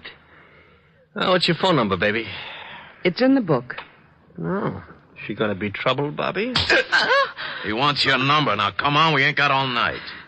All right. Evergreen 54308. Oh, that's better. Gotta be more careful, Bobby. Your lip's bleeding. Yeah. Hey, Walsh, what's that? Sirens. Maybe that's the cops. If somebody tailed you, I told you I wasn't tailed. Wait, I'll go see. It's fire trucks. They're coming down a block. I don't smell no smoke. Hey, they're pulling up in front of this building. The joint must be on fire. Let's get out of here. Maybe it's the building next to us. No, they're bringing the hoses right in front of the door of this joint. I'm getting out. Sit still. Maybe it ain't a big one. We can't go busting out in the street. Well, maybe it ain't a big one, but if it is, I don't want to end up like a pound of spare ribs. Oh, shut her up. Why, you... All right, now, come on. Hey, what's that? Yeah, what is it? Fire department, we're back in the building. What are we going to do with the dame? Shove her in that closet. Just a minute, we'll be right with you. Hurry up, there's a fire in the basement. It's nearing a gas main. The whole place may go up any second. Did you hear that? Yeah, step on it. Okay. You better step on it down these stairs. We can find our way. Hey, there's a couple of prowl cars. Yeah. Separate. We'll meet at the other place. Okay, Walsh, that's fire now. It's the Shamus. Get him, Walsh. Don't reach for it, Walsh. I owe you something, Diamond. You all right, Rick? Yeah, Walt. He's a worse shot than his brother. Where's Wells? He made a break for it, but he won't get through. All right, Wells. You can't get through. Drop your gun. You won't take me, copper! Well, that's that. What about Walsh? He's pretty dead. Come on, I want to find out what happened to Helen.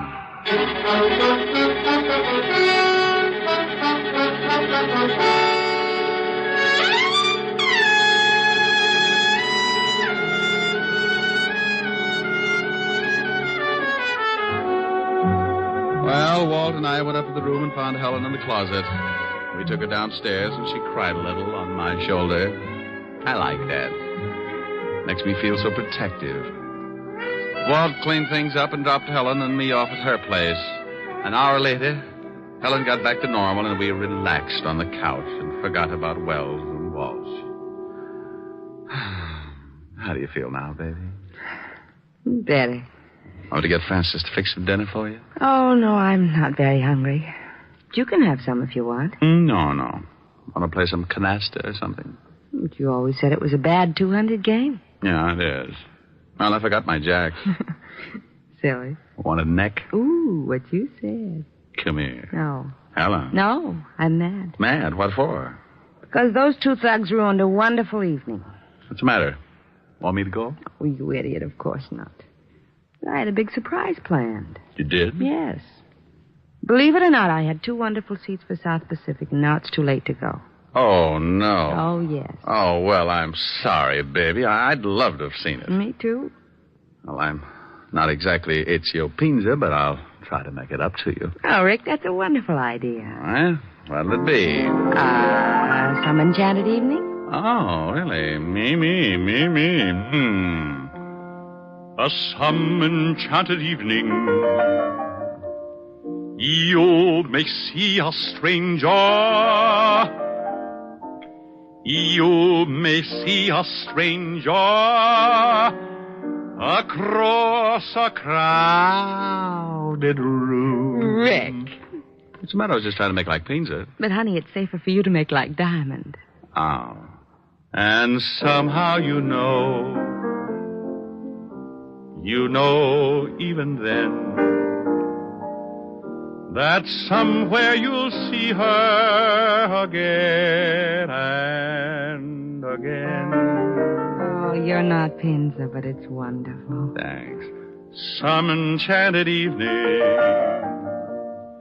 someone may be laughing. You may hear her laughing across a crowded room. Oh, really? And night after night, as strange as it seems, the sound of her laughter will sing in your dreams. Rick. Who can explain it? Who can tell you why? Ricky. Fools give you answers wise men never try. Oh, honey, what's the matter? I was just falling in love with myself. Come here. You never let me finish. Do you mind? Oh, no. And I'm sure Mr. Pinza doesn't either.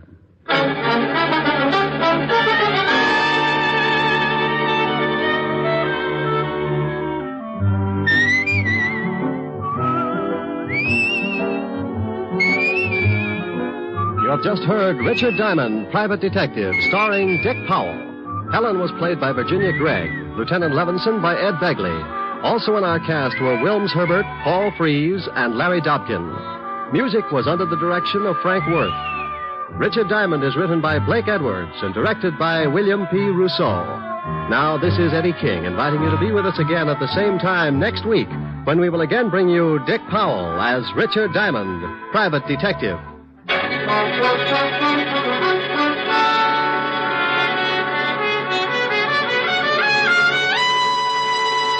This program has come to you from Hollywood. This is NBC, the national broadcasting company.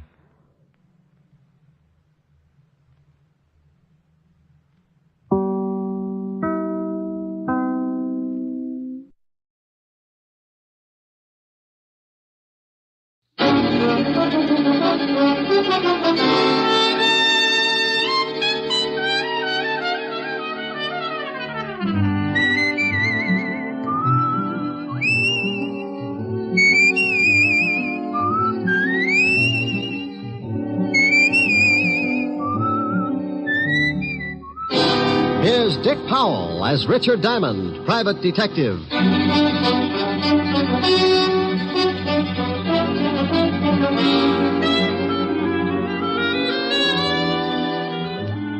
Hello there. This is Diamond. Hey, what about this heat? I can think of a lot of times I've been uncomfortable, but this runs itself right up to the top of my list. About the only thing good I can say about it, get your laundry dry in a hurry. I usually wash a few things out in my office because the soap's free. Come to think of it, I was scrubbing a pile of things the day we had that big wind. 97 degrees in New York, and we get a tornado to cool us off. I had so much dust in my office, I could have supplied mud pies to the whole neighborhood. And after it was all over, the cigarette ad on Broadway was blowing smoke rings through the trap door of one of my scattered longies. The waves in Long Island Sound were so rough, a friend of mine capsized, and when he came up, he found 3 terrified herring hiding in his nose. Oh, it was swell. One minute it was so hot you couldn't move, and the next, a 58-mile-an-hour wind was doing the moving for you. Then, to top it off, I got mixed up in one of the grisliest cases I'd ever worked on.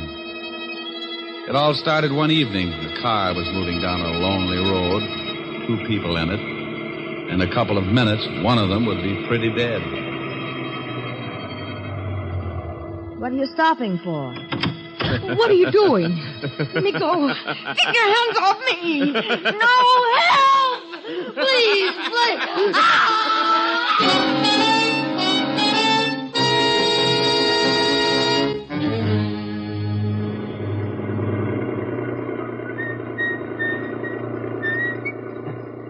Hey, Ed. Huh? Stop the car a second. What for? Thought I saw something lying back there on the road. So what? Probably a dead dog. No. Hold it. Too big to be a dog. Oh, for Pete's sake. Back it up about 20 yards.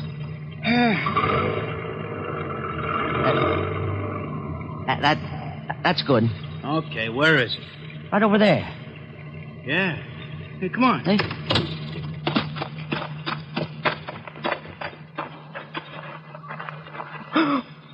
Oh, holy cow. Yeah.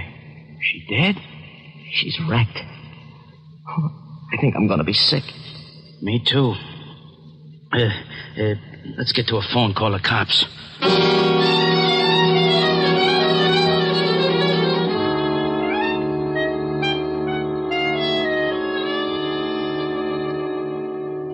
Knit one, purl one. Knit one, purl one. Ah, there, you little fiend. Now, what does it say about the heel? Mm-hmm. Turn the heel. Oh, I dropped a stitch. Now I gotta go back and pick it up again. Yeah? Rick, what's the matter? Oh, Miss Asher? You and your bright ideas. What did I do? You did plenty. I'm a nervous wreck. What from? You remember you said I ought to take up something to keep me busy in the office? Yes. You remember you mentioned knitting? Oh, no. Oh, yes. I've dropped more stitches than the cross-eyed surgeon. You idiot. I was only fooling. Well, I wasn't. I did it up right. Book of directions, enough yarn to wrap up King Tut and all his handmaidens, and 2 of the finest bone needles and gimbals. Now, don't laugh. I was making Francis a pair of screaming argyles. Keep with it, Strongheart. You'll win out. Yeah, you darn right. Oh, what I said. Darn. Get it? Helen, are you still there? Yes, Rick. Wasn't funny?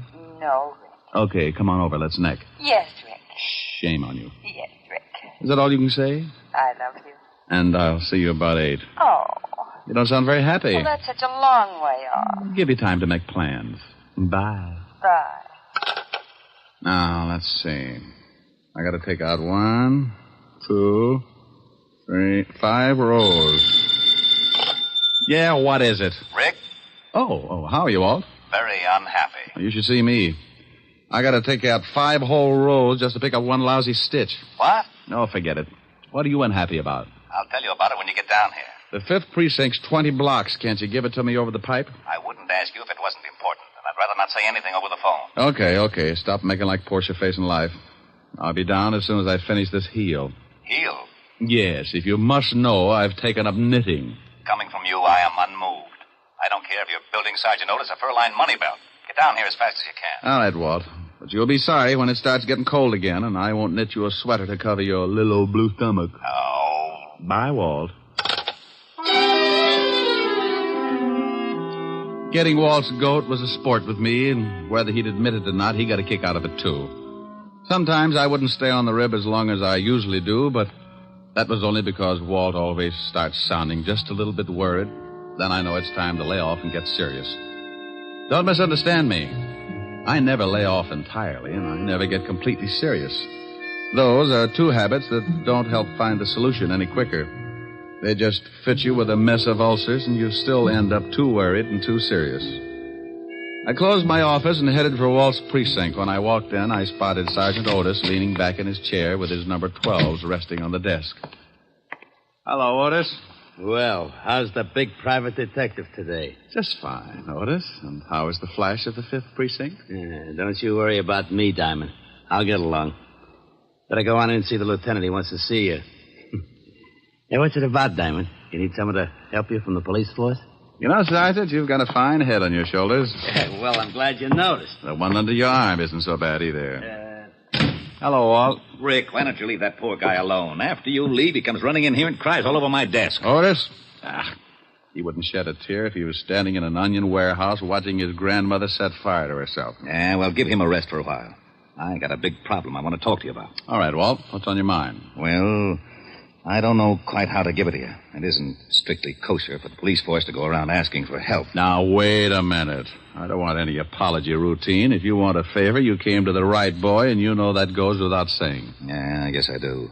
But this is a pretty big favor, Rick. The Commissioner's on my back. So is everyone else that's got anything to do with this city's government. Sounds rough. What did they do? Find out you were hiding a chimpanzee in a cop's uniform and calling him Sergeant Otis? Oh, now be serious for a second, Rick. Sure, if you'll get to the point. All right. I guess you've been reading about these homicides we've been having for the past 3 weeks. Yeah, pretty messy. Well, the powers that be say salve 'em or turn in my badge. Oh, well, now, wait a minute. Don't they know that this is the toughest kind of a killing? The killer's obviously got a lot of screws loose, and a maniac doesn't need a motive to kill. Don't those swivel chair bigwigs know that a crime without motive is the toughest job in the world to crack? Sure, they know all that, but the public and the press is yelling its head off, so the pressure is on. Well, what do you want me for? You've got one of the best departments in the state. When you were on the force, it was the best department in the state. Now you stop that. Then stop twisting my arm. What do you want? I want help. I've got to crack this case by next week or I'm out of my ear. You're the best detective we had on the force, and you're the best private gumshoe in the city. Oh, that's better. Now, what about these killings? Each time they find some dame looking like the last of a hamburger sale. Oh, excuse me a minute, Rick. Yeah? Lieutenant? No, Jack the Ripper. What do you want, mallet head? We just got a report from a guy out in the River Road. Another one of them butcher killings. What? Yeah, some dame all hacked up and lying beside the road. Okay, get the car out. I'll meet you downstairs. Oh, did you hear that, Rick? Mm-hmm. Well, come on. You want me along? Of course. I can brief you about the whole setup on the way over. Oh, I don't know whether it's such a good idea to get mixed up in this. Why not? Well, it looks like whoever gets close to this killer doesn't have much of a future. Well, you can't live forever. Oh, aren't you the sweet one? No, that's not what's worrying me. What is then? When I go out, I want a nice, comfortable place to lie down in. The way this nut goes to work with a knife, I might end up in a freezer.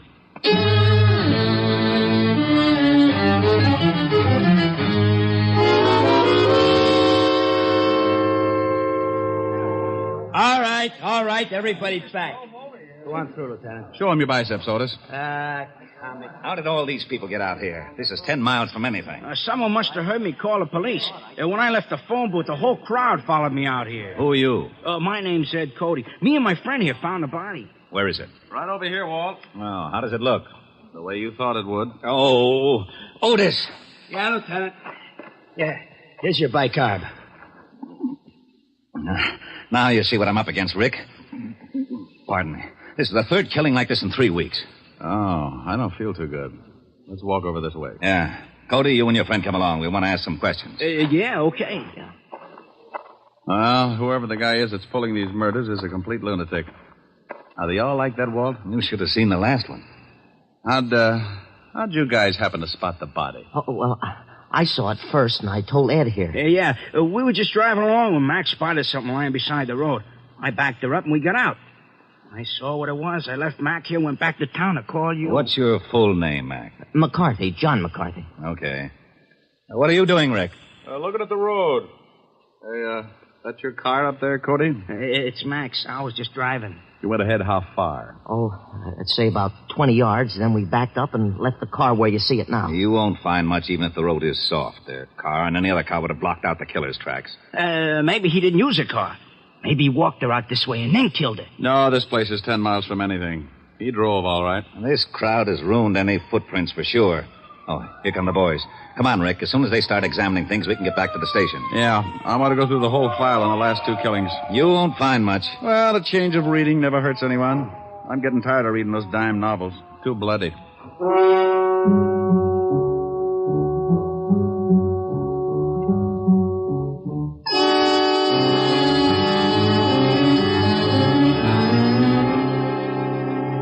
Well, that's the whole mess. No leads at all, huh? Not a one. I'm getting nearsighted from looking at all the lineup. We've picked up everything from drunks to safecrackers. Not a lead. Same type of crime in every case. This killer's got a crazy streak as wide as Broadway. Oh, wait until the commissioner hears about this one. Walt. Yeah? Give me a pencil. Now, tic-tac-toe is out. I got a headache. Stop waving your gills and give me a pencil. Here. What are you doing with that map? Drawing circles. Now, you stop that. That's a scale of this city, and I don't want it loused up by your doodling. Look at that. So you make a dandy circle. Thanks. What's it for? How should I know? You drew it. Drew what? The circle. Wasn't that a little foolish? Of course it was. That's what I'm yelling about. Well, that's bad for you. What is? Yelling. I know it. I thought you said you didn't know. Know what? About the circle I just drew. What circle? The one on the map. That's what I was yelling about. Why? You didn't draw it. I know I didn't. You did. What for? How should I know? You're a policeman. What in blazes has that got to do with it? You were a rookie, weren't you? Of course I was. You worked your way up to sergeant and then to head of the homicide, didn't you? You know very good and well I did. Wasn't it a little tough? You bet it was. I pounded the beat for 4 long years. Did it by the sweat of my brow. Now, wait a minute. How did we get into this? You asked me about this circle I drew. I did? Yes, Walt. But you didn't know what it was for. Oh, yeah. What is it for? It's for you. I get... Yeah, it's not bad. Oh, I knew it. You lowlife, you conniving, dirty, underhanded louse. You always do this to me. I think you sit around nights and pull the wings off of flies. Moths. All right, moths. Sit around and dream up little monstrosities to pull on the police force and use me as a guinea pig. Right, guinea pig. You call me, Lieutenant? No, get out of here, you idiot. Yeah, Lieutenant. Diamond, for once I'm going to find out what's at the end of this merry-go-round. I want to know about that circle. And I'm going to get it out of you if I have to shove that map down your throat. Just who do you think you're attacking? Huh? This happens to be the commissioner, Wilson. Oh, not you, Commissioner. Are you on the telephone now? Oh, yes, Commissioner. I'm the connection of this Twitter case, you understand me? Yes, Commissioner. How did this man there? What have you found out? Well, I just went out and looked at the body. Well, if you don't get some action pretty soon, I'm going to have to put somebody else on because every man you've been in it for the Yes, last but... 4 days, But... I can't see any reason. But... Your motor's running. You shut up. No, Commissioner, somebody else. All right. Yes, sir. Get on this right away. Fast. Yes, sir. Now go through it and don't let me see you until you get something. Yes, sir. Oh, Who was it? I am not talking to you. Don't you want to know about the circle? No. Fine. When I was looking over the reports on the killings, I noticed something. You don't say. Say what? Okay, if you don't want to play, be a sorehead all your life. Well, I noticed that all of the killings, including the one we looked at this afternoon, were within at least 10 miles of each other. And the first one, this one right here, was exactly in the other direction from the last one. Bully for you. Oh, it's nothing. Well, using the first and last homicide for the edge of the circle, we find that the other killing also falls within the sphere. Okay, so what? Getting interested? No, I'm not. Well, the girl this afternoon had been dead for about 14 hours, wouldn't you say? Yeah, but the coroner can come closer. Well, about anyway. Now, in the other 2 cases, it says that both girls met their deaths about 3 in the morning. Now, if the last one was dead 14 hours, she comes close to that time, too. Okay. What does that prove? Not a thing, but it's something to go on. This is a wild one, Walt. But let's say that our killer started off with his victim somewhere within that circle.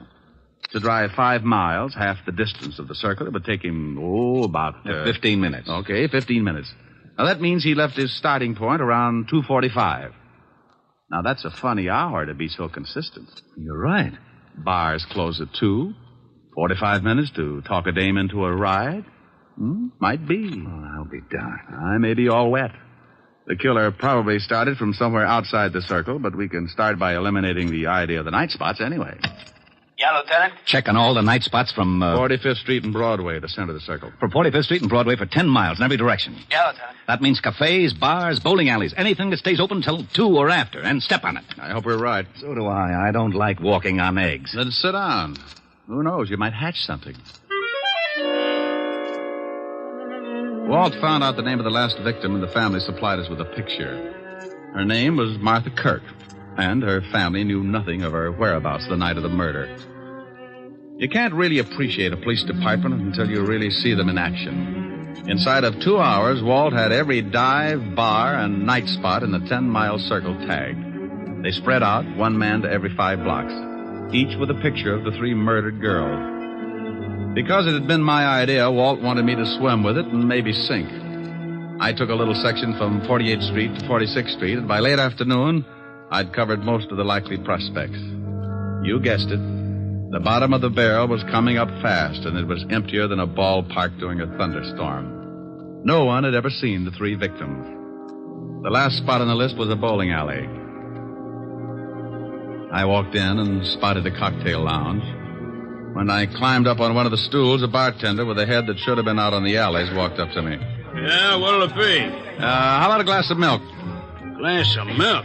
Think you can stand it? Well, if you're worried, water it a little. I don't want to pass out on you. Yeah, get him. He made it funny. So did your family. You looking for trouble? Only if I get pushed.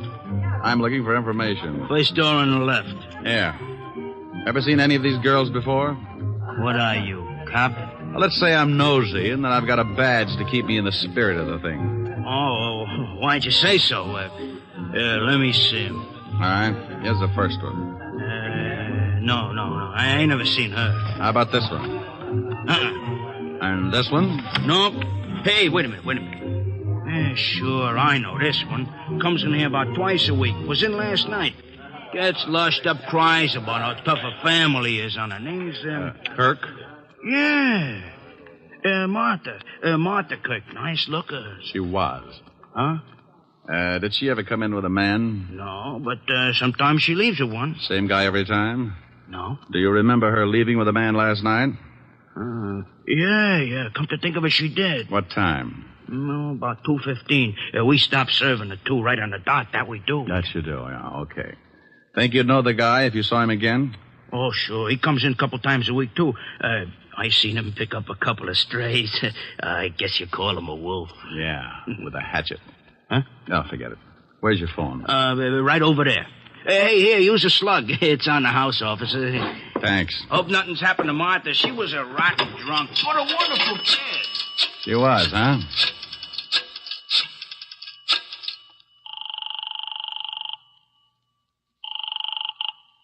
Fifth Precinct, Sergeant Otis. Otis, let me speak to the lieutenant, and if you crack just once, I'll come over there and shove your head so far down you'll have to untie your shoelaces to cough. Okay, Diamond. You don't have to get nasty.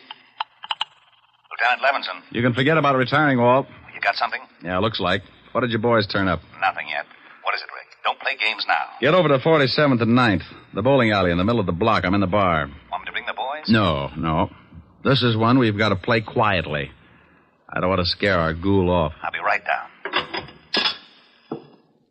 Hey, what about that milk? Huh? Oh, yeah, coming up. Hey, is there going to be a pinch? There is, Buster. There certainly is.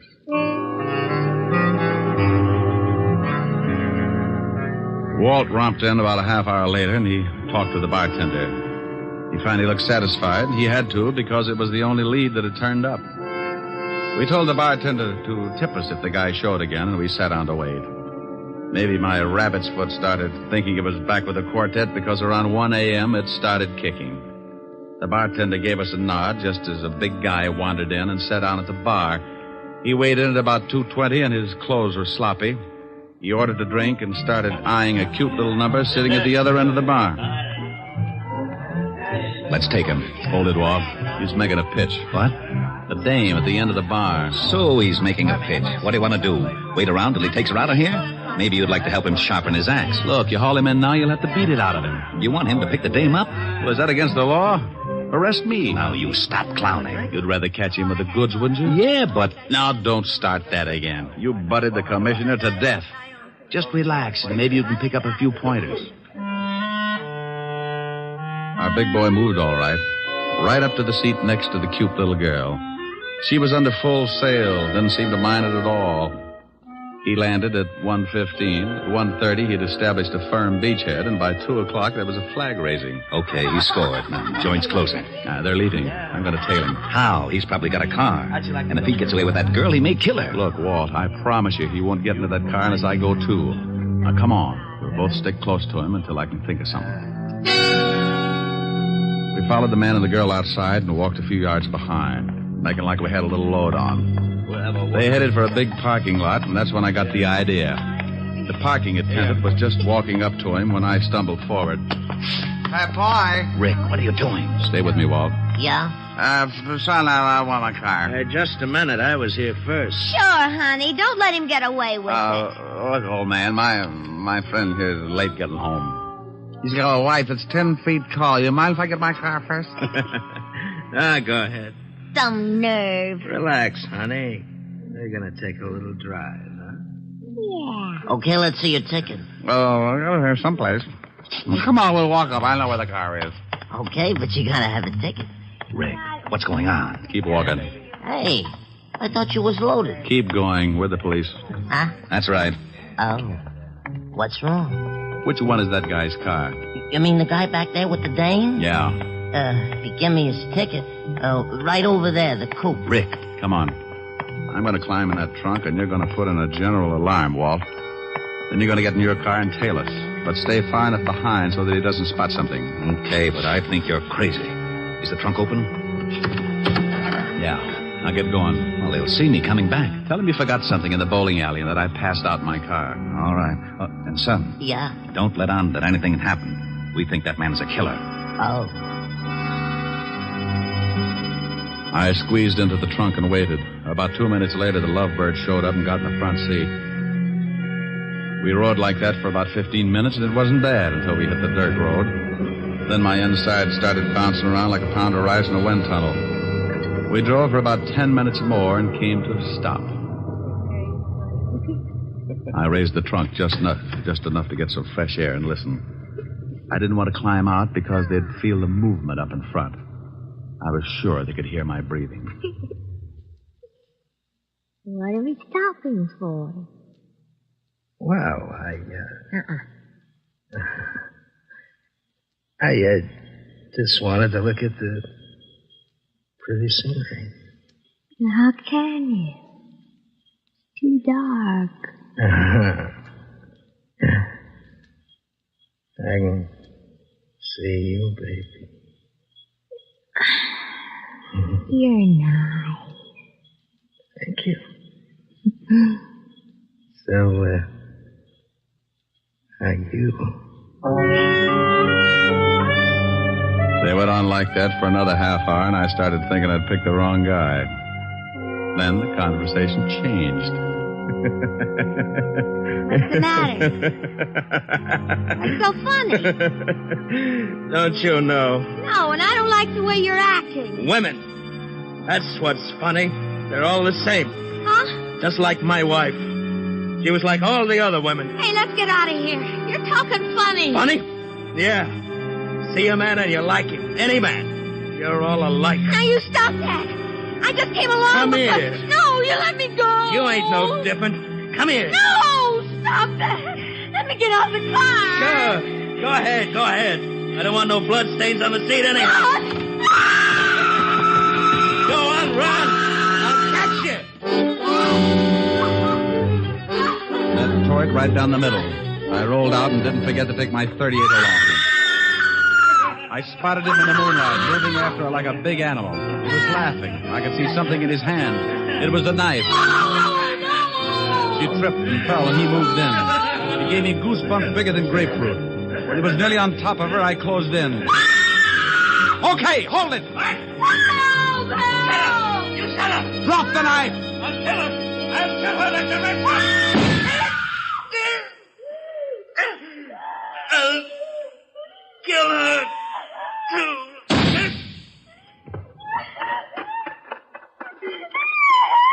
You all right, honey? No. Just take it easy. It's all over. I'm so glad you got here. Come on, now. Let's get back to the car. Easy. You sure you're all right, dear? You know something? No, what? I think that man was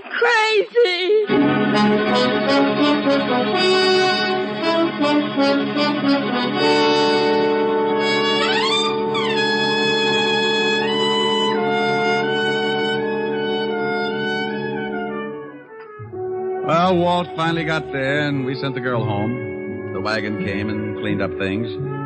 I found out later that Walt was blessed by the commissioner, and I got an assist. I needed calming down, so I stopped off at 975 Park Avenue, the home of the best remedy for bruised nerves I knew of. Oh, good evening, sir. Good evening, Francis. Is Miss Asher in? Yes, sir. She's in the study, knitting. Knitting? Knitting. Thank you, Francis. Knit 1, purl 2. Knit 1, purl 2. That's like taking stupid pills. Rick. Hello, baby. Oh, look what I've gotten into. I'm a nervous wreck. Oh, that'll teach you. What are you building? Well, it was going to be a surprise for you. Oh, a whole suit. Silly. Ricky, Yeah? I need relaxing. You need relaxing. Oh, swell. Ricky, come here. I know just the thing. No, come over here. There's an old spinning wheel in the parlor, spinning dreams of a long, long ago. Ricky! What's the matter, dear? Oh, what about this? Cruising down the river on a Sunday afternoon. Ricky. With one you love, the sun above, waiting for the moon. Ricky. The old accordion playing. Ricky. A sentimental tune. Rick! Oh, honey, what's the matter? You can sing later. Oh. Please. What is it, really, baby? Come here. Oh, you know something? What? I may never sing again. Okay.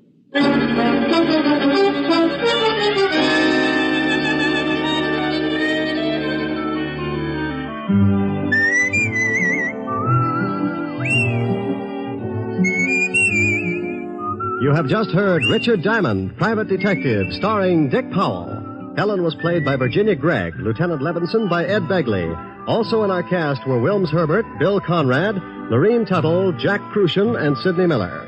Music was under the direction of Frank Worth. Richard Diamond is written by Blake Edwards and directed by William P. Rousseau. Dick Powell will next be seen in the motion picture Mrs. Mike, based on the best-selling novel Mrs. Mike. Now, this is Eddie King inviting you to be with us again at the same time next week when we will again bring you Dick Powell as Richard Diamond, Private Detective.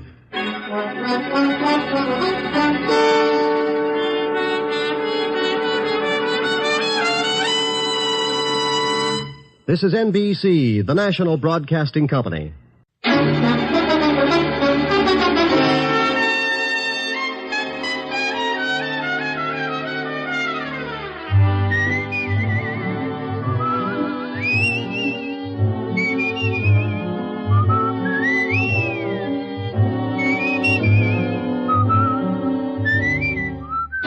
Here's Dick Powell as Richard Diamond, Private Detective.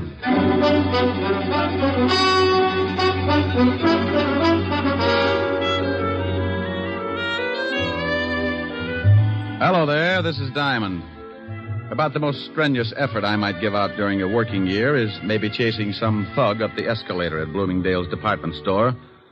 But last week I really outdid myself.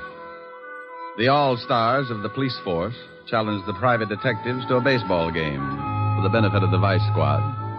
And I wound up stiffer than a pair of starched overalls. Because the private detectives are quick to take advantage of the slightest opportunity, by the 8th inning, we realized the need for some immediate strategy. The score at that point was 6-4, the cops leading. So I got hold of a little blonde I knew and had her walk across the infield in a sweater. The idea was to disturb the opposing team and take their minds off the game. It would have worked, but it seemed that since I had last seen my little blonde friend, she'd become quite a favorite with the police force, so they just waved hello and went about their business. My drooling colleagues, however, had not come in contact with said hunk of fluff, and before the game was over, 3 of them had picked up the bat boy and tried to bunt with him. You may have read where the police force finally beat us. Close game, 37-4. But I want to say right here and now, they never could have done it without that sweater. And oh, yeah, I got mixed up in a little honest murder the next day. It all started in the back booth of a middle-class nightclub. A couple of people were busy trying to think up the fastest way to make a homicide billiard. Oh, that's the 3-cushion variety. Killing to frame up to the electric chair. Leon, are you sure this will work? You want to get rid of that old man of yours, don't you? You know I do. Well, I got a wife that I want to dump, too. This letter from her is going to fix it so we both end up very unmarried. Are you sure they'll blame it on Martin? Sure, I'm sure. When they find him with this letter and his own gun and the dead body of my dear little wife, they'll slap him in the chair so fast he won't know what happened. Who's going to find him with the body? That's your job, baby. I'll get the letter to your husband, and you swipe his gun and get it to me. And you go get yourself a private detective and tell the shamus that you suspect your husband of running around with another girl. You and the shamus tail your husband. I'll have it timed so you catch him with the goods right after the killing. Well, all right. I hope it works. It will if you want it to, baby. I want it to. Because I want you. Yeah. Yeah, and all that nice money your husband's going to leave you. Leon. Come here, June. Yeah.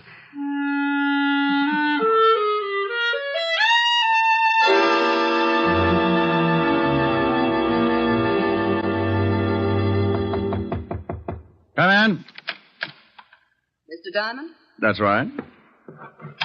I want to hire a private detective. Well, good for you. Sit down. Thank you. What is your fee? What's the matter? Oh, stand up and sit down again. They're 52 gauge, Mr. Diamond. Like them? Oh, you'd look good if they were sweat socks. I don't think they'd go with a high heel. You've got a point.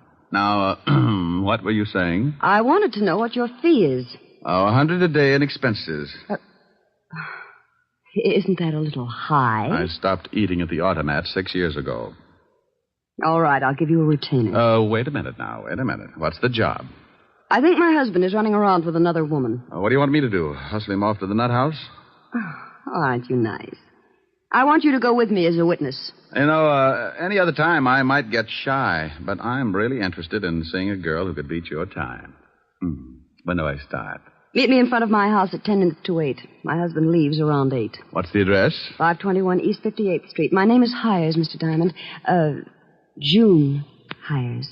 All right, June. I'll see you at 10 to 8. Now, excuse me, but about that retainer. Oh, yes, that. Here's $100. Is that enough? It'll keep me interested. What's your husband's name? Martin. I'll see you this evening, Mr. Diamond. Oh, one more question. Yes? Why haven't you and your husband been getting along? A lot of reasons. By the way, Mr. Diamond, how old are you? No. Oh, well, I'm frisky, but I passed the foolish mark when I was 3.5. Did you? Goodbye, Mr. Diamond. I wonder if I did.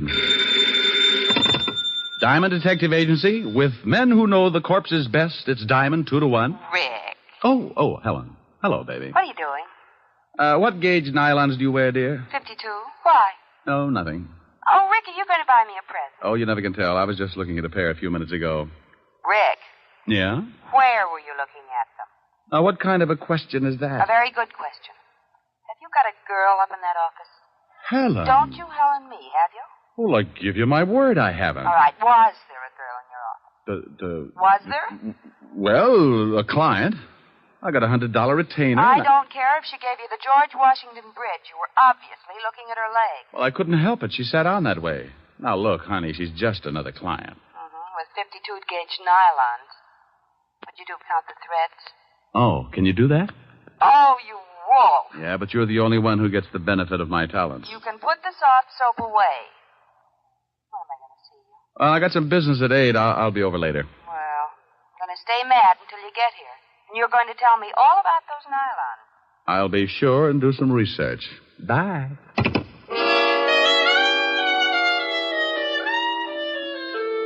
Well, there you are. You sit around and wait for a meal ticket to come in, and just because it happens to be fitted with curves, your best girl digs up the green-eyed monster. I don't know why gals get sore at a guy just because they catch him panting a little. After all, it's hot in New York. I spent the rest of the afternoon trying to hit a big horsefly with a rubber band and some paper clips, and by 6 o'clock we shook hands and called it a draw. I closed the office and went home. I got into some clean clothes and grabbed a bite to eat at the corner drugstore. At 10 minutes to 8, I was sitting in June HYER's car, parked across the street from her front door. Mr. Diamond, how did you ever get to be a private detective? Mrs. HYER, how did you ever get to be a housewife? You think things up in a hurry, don't you? Only when I got competition. You like competition? Yeah, up to a point. After that, I get tired of the struggle. I feel like I was back in college, sitting in a parked car with a good-looking man. Your education must have been pretty tame. I haven't moved once. Well, I really started to study after I graduated. Oh, I bet you got straight A's. Must you top everything? I play around with a lot of trouble, Mrs. Hire, and I've got to stay one step ahead of it. Do I look like trouble? When's your husband coming out of that house? Any minute now. You didn't answer my question. I'll tell you as soon as I see your husband. Well, how will that tell you? If he's wearing a beanie with a propeller on it, I'll know you've been giving him a lot of trouble. So I've been giving him trouble. That mean I'll do the same for somebody else? What's the difference, a husband or a private detective? They both got their names from a guy named Adam. Oh, look. A cab pulled up to the front door. Yeah, I see it. And here comes Martin. He's getting into the cab. Well, what do you know? What's the matter? No beanie. We both sat and watched while Martin Hire got into the cab and it pulled away. Mrs. Hire put her car in gear and we started the tail, keeping it a safe distance. He led us across town to a middle-class apartment house and we stopped the car and waited up the street. He's getting out and going into that building. Come on. Oh, what for? Shouldn't we let him get up there first and then... Look, baby. Do you know who this gal is? No, of course not. Well, then come on. I want to see what door he goes in. But, won't he see us? Honey, I don't tell you how to put your lipstick on. Now, don't tell me how to make like a bloodhound. Oh, the lobby is empty. Well, watch the elevator. Oh. It's stopping on the 4th floor. Hadn't we better go up? Look, lover. The 4th floor probably comes equipped with a lot of doors. Now, if you want to just knock on any of them, go hire yourself Humphrey Bogart. Well, then what do we do? You stand by and watch like you... make like you knew what I was doing.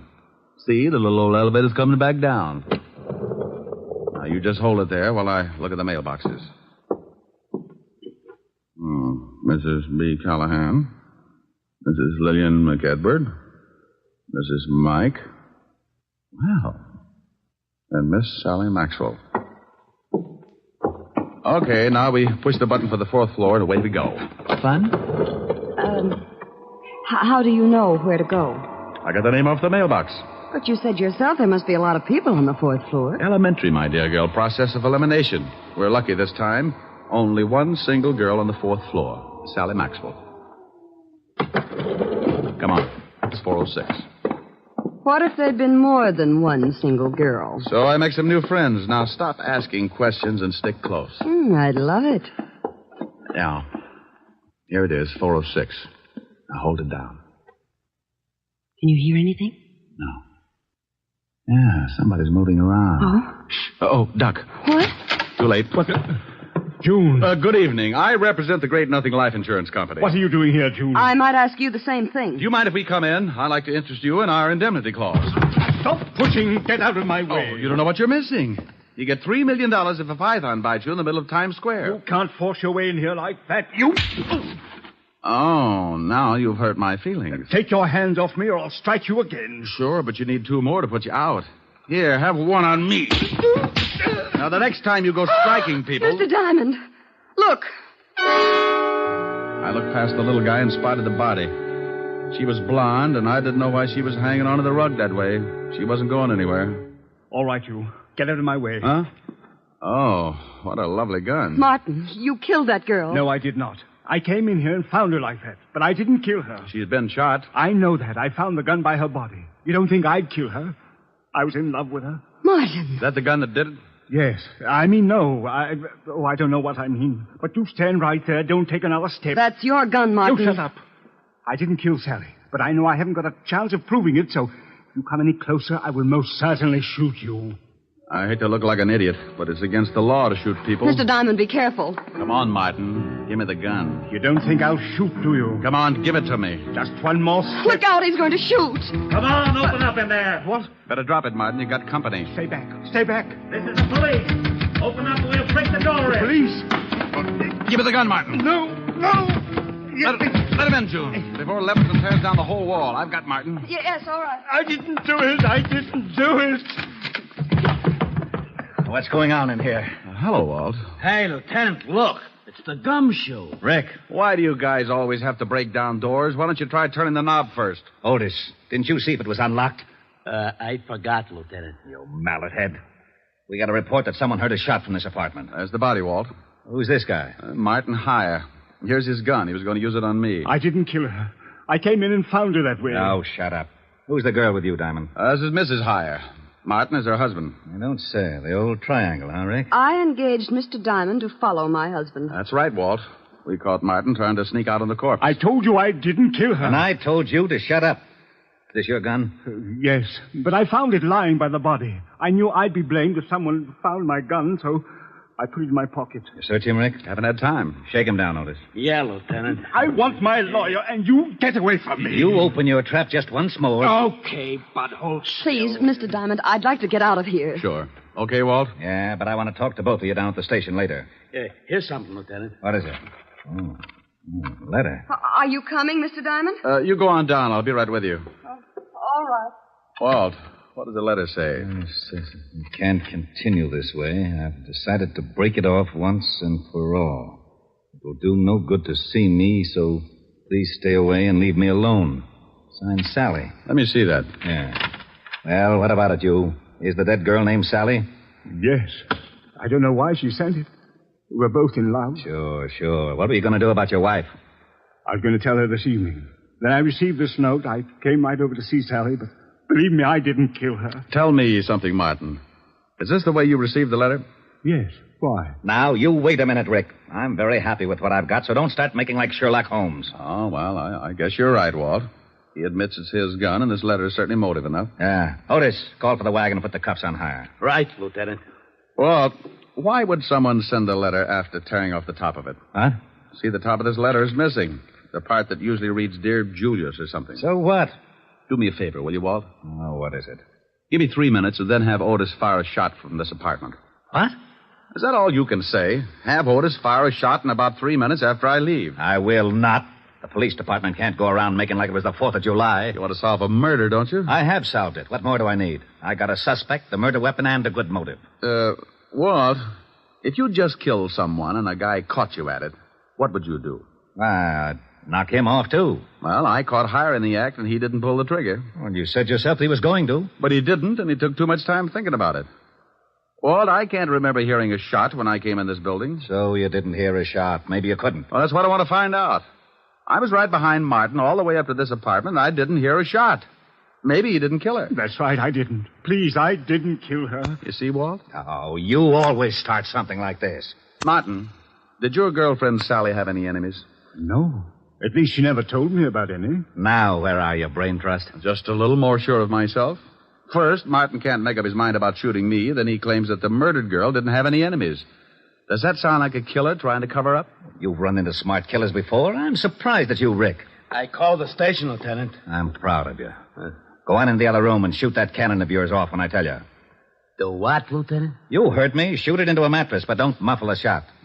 Okay. But not till I tell you. You might think it's fun and blow up the whole building. Thanks, Walt. What are you doing? Just looking around this desk to see if I can find the top piece of this letter. Martin, are you sure that your girlfriend didn't know anyone who might want to kill her? She never said she was in danger. But you might ask her husband. Her husband? Oh, swell. Why didn't you say something about her husband before this? You didn't ask. Oh. Who is her husband? His name's Leon Fisk. The gambler? Yes. Oh. Bye, Walt. Now, you wait a minute. Have Otis start making like a Roman candle 3 minutes after I leave. What's that you've got in your hand? Huh? Well, it's a piece of stationery from the desk that matches the stationery this letter was written on. You can't take that letter. It's evidence. What is? That letter the murdered girl wrote to this guy. Well, how do you know she wrote it? Because this guy said so. Yes, but I'm not sure. It could be forged. See, Walt, maybe she didn't write it. Well, that's why I want it. The lab will be able to tell from other samples of her handwriting. Tell what, Walt? Who wrote that letter? Well, don't you know? Of course I don't know, but we found it on this guy and it's police evidence. Why? Why? Well, because it just is, that's all. Well, anybody could have written it. You could have written it, Martin. Yes, I guess I could. And send it to yourself? Why would I send it to myself, Lieutenant? You wouldn't. That's why it's important. You mean the letter itself or the fact that he couldn't have sent it to himself? Both reasons. Well, if he couldn't have sent it to himself, that eliminates him as a suspect. It does? He didn't do it. Did you, Martin? No. See, Walt? Now, wait a minute. Why do I always get into something like this? You asked me if I sent the letter to myself. You shut up. And you said he couldn't have. That's right, he couldn't. Then someone else did. Of course they did. Okay, then as long as you're not so sure it's important, I'm going to take it with me. Who says it's not important? Well, if he didn't send it to himself, then someone else did. And if someone else did, the murdered girl couldn't have, so anyone could have sent it. Isn't that right? Say that again? He said if I didn't send the letter to myself, then I couldn't have gotten it. No. He said you couldn't have sent the letter to... No, wait a minute. You couldn't have written it to... To myself. Yeah, so someone else wrote it and sent it to the murdered girl and... No. Send it to me. You're crazy. I distinctly heard him say... Walt. Yeah? After you figure it out, be sure and have Otis fire that shot. I'm going to see Leon Fisk. Okay. Now, let's start it again. If I didn't... If somebody didn't... If you didn't... If I didn't what? Lieutenant? Oh. What is the matter, Lieutenant? He did it again. And you helped him. You rat, I'll see that you get the chair even if you didn't kill her. What did I do? You shut up.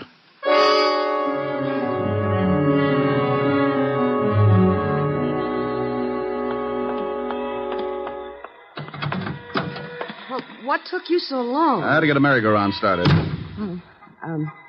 Can I drop you somewhere? Just relax for a second. I've got to think something out. Well, I didn't ever think Martin could kill anyone. Yeah. What was that? Just a backfire. Look, drive me across town. I want to talk to a guy named Leon Fisk. Leon Fisk? Yeah, runs a nightclub with an iron claw in the back room. What's the address? 222 East 45th. I remember it because when I was on the force, I used to raid his place for exercise. Thinking of doing some gambling? That's the way it'll probably end up. Let's go. She drove me across town, and 10 minutes later, we pulled up in front of a low building with a flight of steps leading down to a basement door. A large sign over the door read Cellar Club. I got out and thanked June for the lift and watched her drive off. I went down the steps and through the door. Something I can do for you? Yeah, I'd like to see Leon Fisk. Maybe you don't want to see her. What's the name? Just tell him Diamond. Okay. You got a phone booth? Yeah, right over there. Thanks. I found the phone booth and went in. In my business, you work with hunches, and sometimes they pay off. I knew that the torn letter had to be sent to someone the dead girl was going to slough. I didn't think it was HYER, so the next best prospect was her husband, Leon Fisk. I didn't have a thing to pin on him, but a good bluff can open a lot of doors. I took out the letter and copied the handwriting on the other piece of stationery. I wrote the name Leon at the top, and then the words, "We can't continue," so they'd correspond with the first part of the original. Yeah? What was you writing? What's it to you? You don't have to get sore. I just thought maybe you was getting a tip on the horses, and I sure could use a winner. The nags have been beating me to death. Oh, no tip. Okay, the boss will see you. That door right over there. Thanks.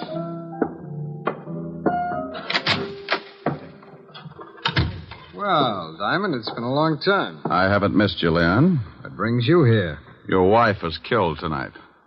Sally? One's usually the limit. That's too bad. How did it happen? I thought maybe you could tell me. I don't know anything about it. Ever see this letter before? Hey. What's the matter? That's your wife's handwriting, isn't it? Yeah. It says, Leon, we can't continue. Then the writing stopped. Oh, so what? Well, the guy the police are holding got a letter from Sally, too. It started the same way, but it wasn't addressed to anyone. The top was torn off. You know what I think? No, tell me. I think she started one letter to you, then threw it away and wrote another one. I think you sent the second to Martin HYER after tearing off the name Leon.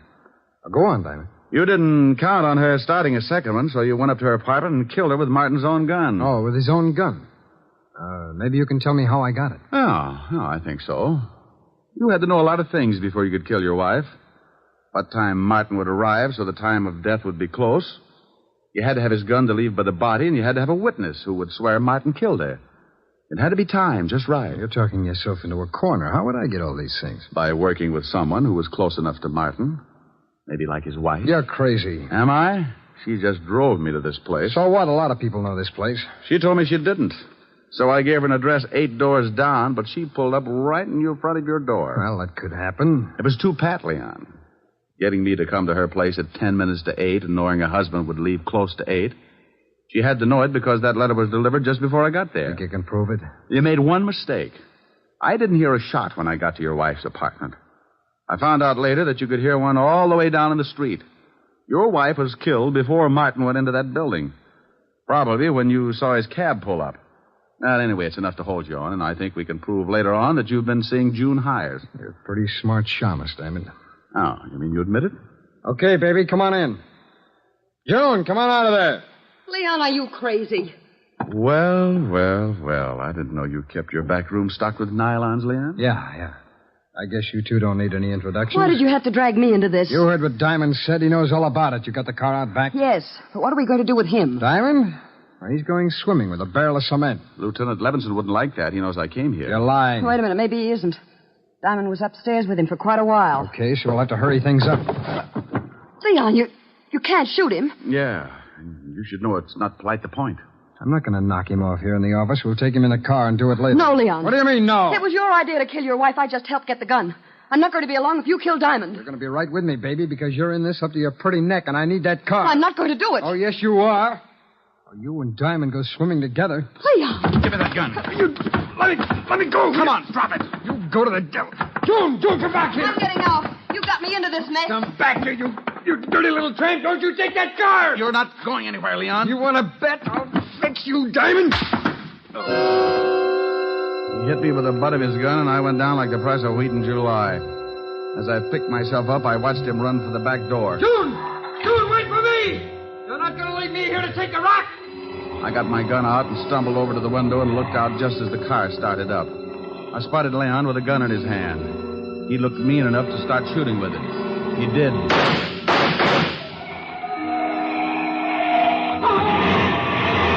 He started running up the alley then. I suppose I could have said something like, "Stop or I'll shoot," but I was too tired. I just rested my arm on the window and let him have it.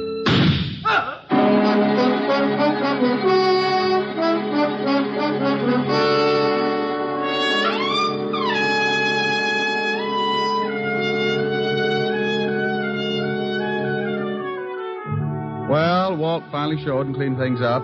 I was bleeding again, so I headed for 975 Park Avenue and my usual first aid station.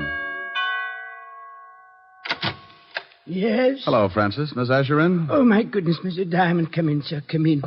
You've been hurt again. I guess you'll have to answer the door a little quicker after this, Francis, or build a first aid station in the hall. The usual, sir? No, you can forget the plasma, Francis. I had liver for dinner. I can stand the loss. Just as you say, sir. Miss Asher is in the study. Oh, thank you. Why don't you go to bed? You look tired. Yes. Good night, sir. Boo. Oh, Rick. Yeah. Isn't it awful? Oh, what happened to your chin? Oh, I got it caught on a 38. Want me to go? I want you to go. Why? Well, I thought maybe my poor little face scared you. Oh, I like your poor little mussed-up face. Well, thanks, Sporty. How about some music? Oh, I'm too tired. Turn on the radio. All right. Now, let me look at that chin. Oh, that's soothing. Shut that radio off. I'm trying to sleep. Now, what is that? Oh, it's that crabby old neighbor. Oh, it is, huh? Now, Rick, don't get mad. I'll turn it off. You want something, Max? Yeah, some sleep. Is that too much to ask? Well, stick your head in a closet. Now, look, Bud. You look. That radio wouldn't wake a 2-year-old. Well, just pretend I haven't stopped teething, wise guy. All I want is some sleep. Oh, you do, huh? Sleepy time, gal. You're turning night into day. Rick. Oh, that guy upsets me. Oh, right. He upsets you. That's too pretty a song to sing like that. No. Now, you do it right, or I'm going to be mad. Well, honey, then that's the last thing I want you to be. Now, cuddle up on the sofa. You comfy? Mm-hmm. Don't be mad now, baby. Sleepy time, gal. You're turning night into day. Sleepy time, gal. You've danced the evening away. Oh, that's wonderful. Before each silvery star fades out of sight, please give me one little kiss, then let us whisper goodnight. It's getting late, and baby, your pillow's waiting. Sleepy time, gal, when all your dancing is through. Sleepy time, gal, I'll find a cottage for you. You'll learn to cook and to sew. What's more, you'll love it, I know. When you're a stay-at-home, play-at-home, 8 o'clock, sleepy time gal. Well, how was that, baby? Helen. Helen. Well, how do you like that? She snores, too. Hey, you! Max! Yeah, now what do you want? How about a game of gin? I'm lonesome. You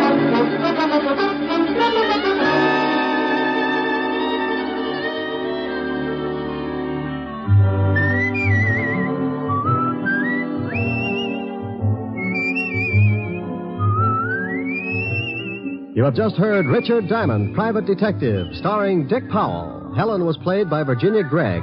Lieutenant Levinson by Ed Begley. Also in our cast were Wilms Herbert, Jay Novello, Joan Banks, and Stacey Harris.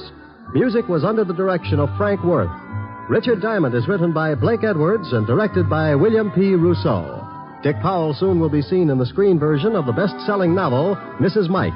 Now, this is Eddie King inviting you to be with us again at the same time next week, when we will again bring you Dick Powell as Richard Diamond, Private Detective.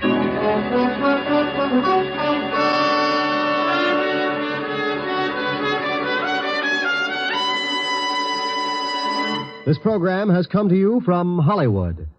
This is NBC, the national broadcasting company.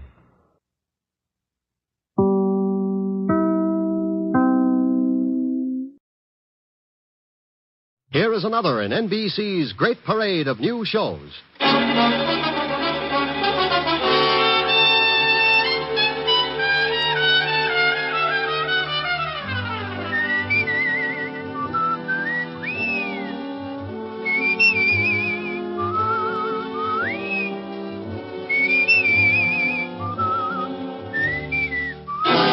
Now, Dick Powell as Richard Diamond, Private Detective.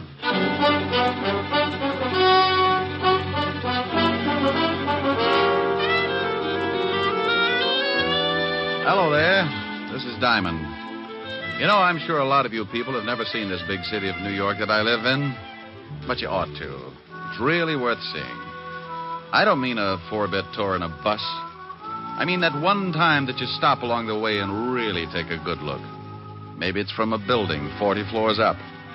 You brace yourself against the stiff morning breeze, and you lean out and watch the biggest city in the world wake up, stretch, roll up its progressive sleeves, and go to work. Or maybe it's 6 o'clock in the evening, and you're on your way home. You hold up at a busy intersection, and you feel the Colossus even before you see it. You look behind, to the right, the left, and then up. And there it is. You can only take in 3 blocks, maybe, but the pushing crowds and towering buildings are a common denominator for the Bronx, Park Avenue, and Flatbush. The rest you have to imagine because your dinner's waiting. Well, I'm lucky in a way. My dinner's ready when I start throwing nickels in the automat. My meals and my time are freelance, and my work is a ringside ticket to the biggest city in the world. Sure, it's lonely sometimes, and trouble walks the streets on a 24-hour beat. But that's how I pay my rent. Trouble's my silent partner, and he sends me everything from divorce labels to some marked City Morgue, DOA, dead on arrival. One night last week, old man Trouble was sitting curled up on a doorstep watching 2 thugs hiding in the shadows of a building. Trouble had a big smile because he was cooking up a king-size mess for yours truly. Hey, Lou. Yeah? Ain't he ever gonna come out? He'll come out. We just gotta wait, that's all. Hey, Lou. Yeah, what is it? I hope he comes out soon. That cop car is due in a little while. Yeah. Hey, supposing they drive up the street just when he comes out. And we don't use the artillery. We don't? We follow him and get him someplace else. Okay. Hey, Lou. What? Here he comes. Yeah. You ready? Yeah, sure. Look, he's got his 2 big watchdogs with him. Get set. Now. We better get going. Don't run, stupid. You think we was being clocked? Hey, Lou. There's that lousy cop car. Come on. Where you going? In this club. Come on, hurry. Hey, Lou, supposing the cops come down here. Shut up. Table, gentlemen? Yeah, for my friend and me. Right this way. Would you like a souvenir? souvenir picture to take? Lou, are you crazy? We can't sit down at no table. They'll have the whole neighborhood covered in a few minutes. We can sit for a second, then we'll go out the back door. Here you are, gentlemen. Is this all right? Oh, just standing. Yeah, this is just fine, thank you. Very good, sir. I'll send a waiter right over. Oh, now, come on, Lou. Let's blow this joint. Wait till he gets further away. Please, Lou. Okay. Now you go first. Take your time. I'll follow you. Picture, sir? Huh? No, miss. We don't want no photographs. Yeah, we don't want none. Thanks, just the same. Oh, that's okay. Picture? Like a souvenir picture to take home? Yes, thank you. Well, come on. Right behind you. Now, hold it right there. No. Don't move. Thank you. That will do to develop shorty. Hey, Mel, hold it a minute. Yeah, what is it? It's that dame. This is no time to start looking at dames. No, you fathead. The one with the camera. So she's got good-looking legs, but we got... Uh-oh. What's the matter? There's a cop in the door. Get going, but take your time. I'll tell you about the dame later. Oh, Lynn, Yeah? What is it, Monsieur Davis? where are you going? Back to the dark room to develop these pictures? You always said not to keep the customers waiting, didn't you, Monsieur Davis? I'm glad to see you listen to your employer. I'll just come along to see how this batch turns out. This batch isn't any different from the last 100 batches. We'll just go along and see. Oh, that does it. I beg your I pardon. said that does it. You cornered me in that dark room once, and it was all I could do to keep you away from me. Lynn. If you think that just because you run this place, you got a right to make passes at me, you better get yourself a new girl. Maybe that isn't such a bad idea. Come to think of it, I kind of go for it myself. And as long as I'm quitting, here's something you've been asking for a long time. Oh, hey, what do you think you're doing? Now get out of my way. That phony French accent may fool the customers, but it doesn't fool me. You get out of here. Pick up your check and get out of here this minute. You little... Oh! Now, what were you going to say, Mr. Davis? Get out. Get out.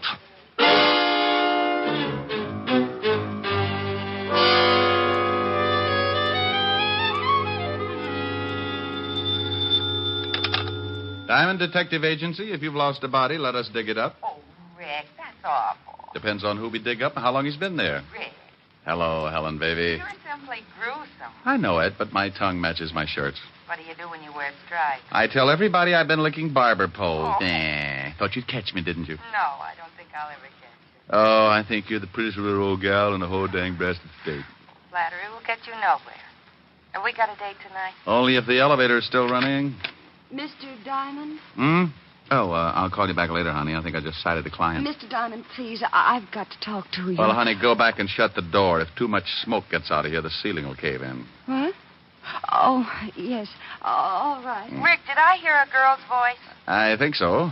But maybe she just wears those clothes because her mother never had a haircut. What does she look like? I can't tell you right now. I'm parked behind a curb. Rick. The door is closed, Mr. Diamond. Now may I speak with you, please? Helen, I'll call you later. I don't care if she is a prospective client. You face the window when you're talking business. Well, there's a cigarette ad out there. Why look out at an ad when the slogan's right here in my office? Slogan? Yeah, you know. So round, so firm, so... Rick. Bye, baby. Now, you were saying... I want to hire you to protect me, Mr. Diamond. I know an easier way. Wear a diving suit. Mr. Diamond, put your eyes back in your head. And please listen to me. My life is in danger. There's an answer for that, too, but go on. Tell me the story. Well, my name is Knight. Miss? Yes. Yes. In the last 2 days, there have been several attempts on my life. By whom? Well, I don't know. Swell. Do you know why anyone would want to kill you? No, I don't. Well, now we're getting someplace. Don't be funny, Mr. Diamond. I tell you that twice an attempt has been made on my life. How? Well, the first time a man followed me home and tried to break into my apartment. I screamed and then frightened him off. Maybe he was lonesome. What about the other time? Well, I don't know whether it was the same man or not, but the next night a man jumped out of a car and tried to make me go with him. I kicked him and ran down the block. Sounds more like a kidnapping than attempted homicide. Why didn't you tell this to the police? Oh, I did. They investigated, but I couldn't give them enough to go on, so they just put a man watching my apartment. I bet he has to stand in line. Didn't they give you an escort? No. They seemed to think I was after some kind of publicity or something. They told me it was all right to go out in the daytime, but to stay in my apartment for the next couple of nights. Sounds reasonable. Will you help me, Mr. Diamond? I'm afraid this will happen again. My dear, my fee is $100 a day in expenses. $100 a day? Oh, Mr. Diamond, I don't have that kind of money. Well, neither do I, but if I starve, I do it with dignity. I can't lower my fee, Miss Knight. I never have. Well, then, I just I'll have to find another detective agency. There are a lot of good ones. I'm sorry, the rule might bend a little, but it won't break. If I took the job knowing you couldn't pay half the fee, 10 minutes later, some guy from Texas with an oil-soaked wallet might want to hire me to count his gas stations. Sorry, but it's a tough world, Miss Knight. Yeah. Well, thanks, Mr. Diamond. Maybe you could recommend someone? Oh, any of them are good. Just close your eyes and open the classified. Well, goodbye, Mr. Diamond. I'm sorry. So am I. My conscience just slit its throat. Like you said, Mr. Diamond, it's a tough world. The toughest. Goodbye. Yeah. No, nuts. Yeah, what is it? Diamond? He's hiding his head in the desk. I'll get him for you. Come on out, you heel. Look, I don't know who this is, but put Diamond on the pipe. This is Diamond. Wait till I get the bad taste out of my mouth. Look, you can wet your whistle later. I've always wondered what happened to people who said that. Is there a dame in your office named Knight? Well, there was. She left just before you called. Well, let me give you a little tip. If she hired you, you're going to start feeling overworked right now, so tell her you don't want the job. Oh, I am, huh? Yeah. Or your nearest relative is going to have to come down and identify the body. You know something? No, what? A couple of minutes ago, I proved that a good businessman can start looking like a big fat heel for a lousy $100 a day in expenses. Huh? Don't work on it too long, but stop in sometime, Buster. I'd like to help you spit out your teeth. You better listen to what I say, Shamus. You're way out of your class in this one. I'm always out of my class when I talk with slobs. And if you don't like it, look me up. I'll be working for Miss Knight. I went out of my office in a hurry. When somebody tries to push me around, it's like giving a kid a slingshot in a hothouse. You can tell him all night not to do it, but by morning, he's busted every window in the place. I hoped I might catch Miss Knight before she got to the street, so I grabbed the elevator and went down to the first floor. I couldn't find her in the lobby, so I went out on the sidewalk. The street was crowded, but those curves showed up like a covered wagon on Madison Avenue. She was just starting across Broadway when a big black sedan pulled up and a guy climbed out after her. I took off as fast as my little 175 pounds would carry me and cut kitty corner across the street with an eye on the black sedan. The guy had her by the arm, and I knew when she stopped struggling, he'd showed her his gun. I was on a dead run, going to make like a big hero, but his .38 changed my mind.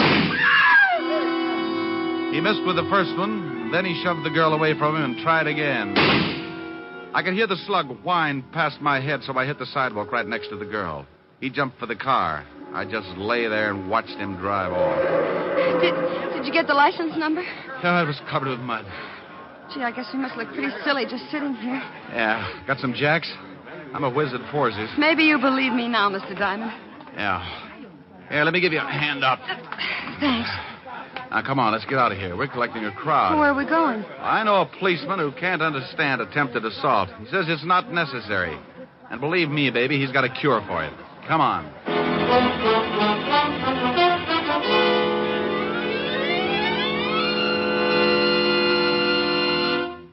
In just a moment, we will return to Richard Diamond, Private Detective, starring Dick Powell. But first, the National Safety Council reports that in almost every motor vehicle accident, there is one or more violations of the law, speed, drink, and carelessness being the worst offenders. The difficulty is that people continue to think of the horror of accidents as always happening to someone else. It never occurs to us that we may be killed dashing out to lunch tomorrow. Yes, it can and does happen, for it's the careless little chances each one of us takes every day that cause the big accident totals. Every motorist and pedestrian is urged to support actively the safety movement in his own community. Be careful. The life you save may be your own. And now, back to Dick Powell and the second act of Richard Diamond, Private Detective. Diamond is hurrying with his pretty client to see Lieutenant Levinson, head of homicide.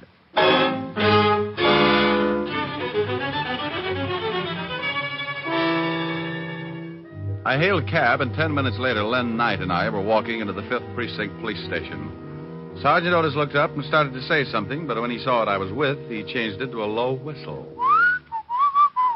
Oh, stop puckering, Otis. You look like you've been unstopping sinks. Oh, very funny, wise guy. How about the introduction? Miss Knight, Sergeant Otis. Homicide's answer to mercy killings. Hello, Sergeant. Yeah, don't pay no attention to him, Miss Knight. He was born with a nasty disposition. Is the lieutenant in, Sergeant? Yeah, go ahead. He'll see you. Nice meeting you, Miss Knight. Nice meeting you, Sergeant. Otis. Yeah? Stop clucking. You'll have every rooster in town in here. Hello, Walt. Who's that with you? This is Miss Knight. Is she dead? Walt, say something nice to the lieutenant, dear. After that last remark? Oh, look, Miss Knight, I'm sorry, but this guy you're with has a talent for finding homicides. I'm suspicious of everyone I see him with, because even if they walk into my office with him, he'd do it just to confuse me. Well, I'm quite alive, Lieutenant. Then let me give you a friendly tip, Miss Knight. Stay away from this guy. His sense of humor will turn your hair white. Oh, isn't he a dream? Walt, Miss Knight wants protection. Yeah, I see what you mean. Walt, now stop gnawing on the desk and listen to me. Miss Knight is in line for a murder or for kidnapping. I knew it. She wants protection, and you're going to give it to her. That's not my department. This is homicide, isn't it? Of course it is. But you know very well we don't go to work until you're dead. Well, honey, I guess you'll just have to run out and get yourself killed. It's the only way. Now you stop that. Send her to another department. They'll give her all the protection she needs. She's been there. They stuck a guy out in front of her apartment. Now, look, I just saw Hood try to muscle her into a car. He took a shot at me, and you know bullets give me that let-down feeling. Now, put one of your boys with her until I can do something about clearing this thing up. What's your full name, Miss Knight? Lynette. Lynn, for short. Where do you live and where do you work? I live at 419 West 48th Street, apartment 309. I quit my job 3 days ago. Where was this job? The Circus Club on 52nd Street. I took pictures. Took pictures? Yeah, you know. Souvenirs of the customers. Oh. Why'd you quit?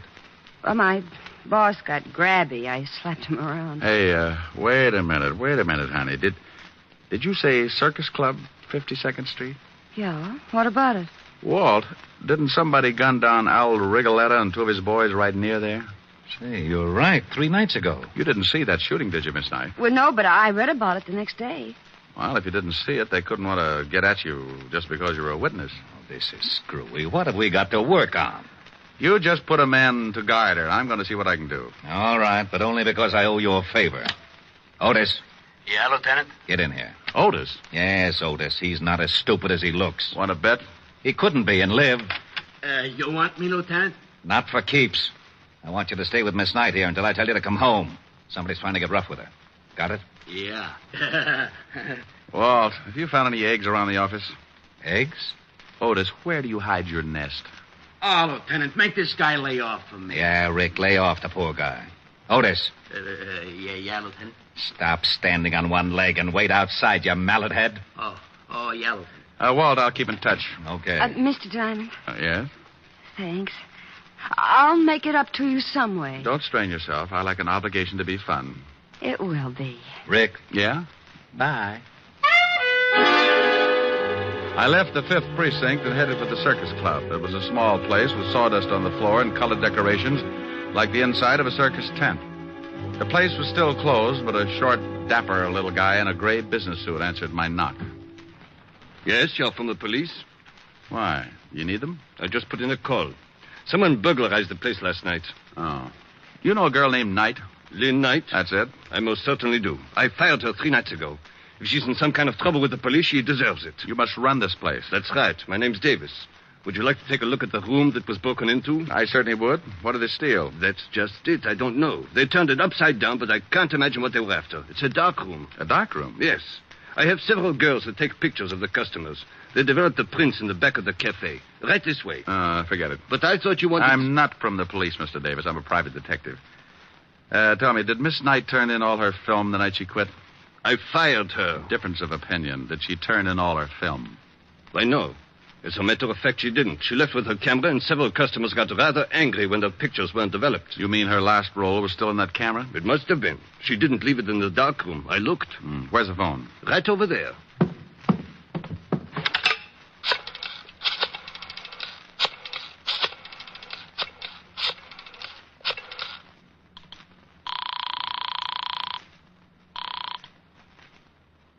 Lieutenant Levinson, homicide. Walt, I think I've got something. Diamond, I've got something, too. A sour stomach and headache. What's the matter? Otis followed that night dame halfway home when some guy stepped out of an alley and split his head with a sap. He's down in emergency getting his skull crocheted. What about the girl? We don't know. Otis can't remember. Oh, that's dandy. I'll call you back. Now, you wait a minute. I can't. Bye. I had one of those muscle-bound hunches. I had to work fast or Lynn Knight was going to get herself kicked around and maybe end up in the city morgue. I remembered her dress, and 15 minutes later, I was standing in front of room 309. I could hear the phone ringing from somewhere inside, so I waited to see if anyone answered it. On the third ring, I tried the door. Well. Hello? Who is this? This is Diamond. Oh, thank goodness. This is Lynn Knight. Well, where the devil are you? Lieutenant Levinson said you disappeared. I'm in a bar on 50th Street. That man who tried to shove me into his car this afternoon hit Sergeant Otis on the head, and I've been running ever since. How did you know I was here? Oh, I didn't. I called your office and got no answer, so I just took a chance maybe you'd gone looking for me. I was, but I was looking for something else, too. Tell me, baby, have you got a camera? Why, I did have. Did have? What happened to it? Well, I sort of sold it. Oh, you mean you hocked it? Well, I didn't need it anymore, and I did need the money. You stay right where you are, and I'll be down. What's the name of the place? 2320 Club. Please hurry, Mr. Diamond. I'm scared. Okay. I want to ask you something else. Hello? Hello? Oh, I thought you'd hung up. No, I thought you... Lynn, Yeah? is there an extension on this phone? Why, yes, in the bedroom. Say, you don't think... I don't know. Wait a minute. Hey, what are you guys... Oh! Mr. Diamond? Mr. Diamond, are you still on the... Okay, Mel. Let's go get the dame. Hey, that was pretty smart waiting around and listening in on the extension, Lou. What do you want me to do with the shamus? He looks like he can still hear things. Well, turn them off. Sure. Okay, let's go. What are you limping for? I kicked him with the wrong foot. I got a lousy ingrown toenail. I laid there trying to crawl back to a more sensible way of life. He'd kicked me so hard that it shook my eyes loose and they'd run back into my head to hide. Everything was suddenly crammed into a long funnel that disappeared into the floor, and I felt pretty sick. I was stuck in an acre of colored molasses, and trying to get myself loose was like pulling a pillow through a garden hose. When I finally made it, I stuck my head under a sink and let the cold water bring me back to normal. Then I headed for the 2320 Club in a hurry. Something I could do for you? I'm looking for a girl, but I don't see her. They come and go. It's like that around here. She had on a green skirt and a jersey blouse. Couldn't miss her unless you don't like girls. Oh, her. She used the phone and then she left. Alone? No, a couple of ugly-looking guys came in and she left with them. Hey, you know her? Yeah. Well, she forgot her purse. You might tell her. Her purse? Let me see it. Oh, no. Here's the badge, Buster. Oh, okay. He handed me the purse, and I went through it. Nothing much but a pawn ticket. I looked at it, and that hunch started biting my leg, so I took off for the pawn shop. Good afternoon. Here's a ticket. I want to claim the article. Sure. A11249. Here it is. Lovely camera. Bingo. Did the girl sell it to you? No, she just wants me to claim it for her. Well, be careful. She said there was still some film in it. She wanted to come back and get it when she got a new job. $15, please. Yeah, here you are. Hey, is there a place around here where I can get the film developed? Right across the street. You can see it from here. Ah, thanks.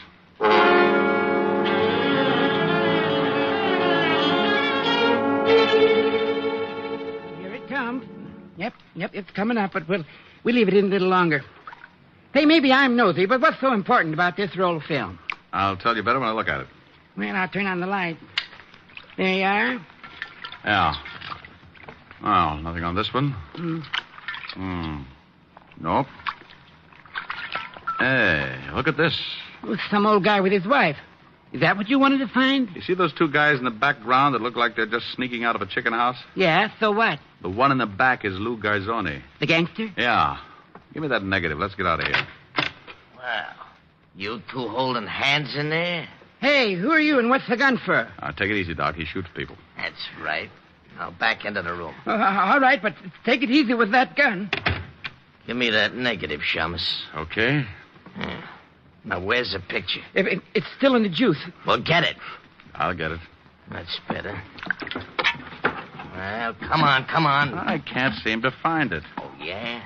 Look for yourself. I'll look. See? Say, you threw it in his face. That stuff might blind him. So now he can't see to kill you. My eyes. Get me to the doctor, quick. After you tell me where the girl is. 212 West 45th Street, apartment 513. Harry, I can't stand it. Call a doctor for this guy and then get hold of Lieutenant Levins in 5th Precinct. Tell him to meet me in front of 212 West 45th and to step on it. Yes. I'll take those pictures. I can't stand it. I'm Ah, sure you can. It's no fun looking at the electric chair anyway.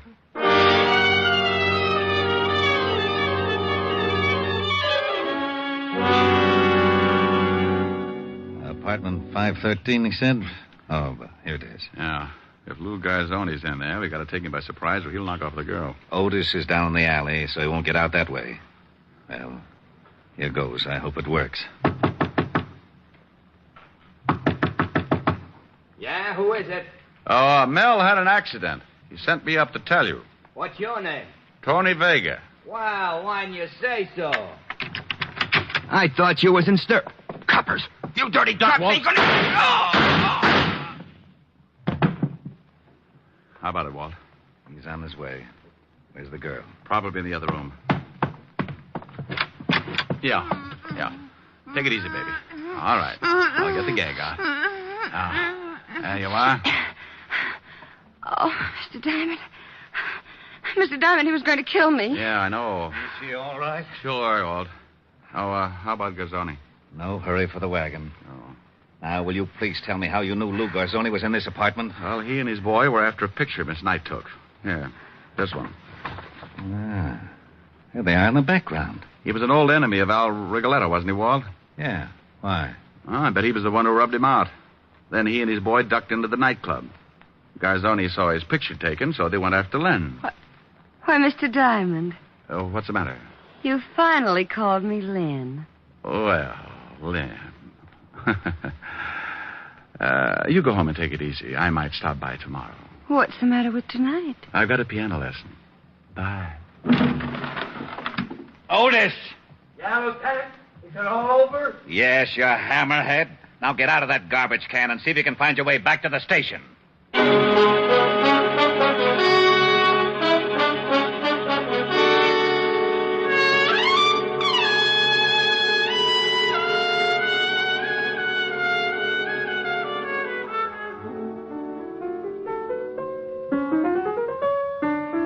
Oh, Rick, stop it. Okay.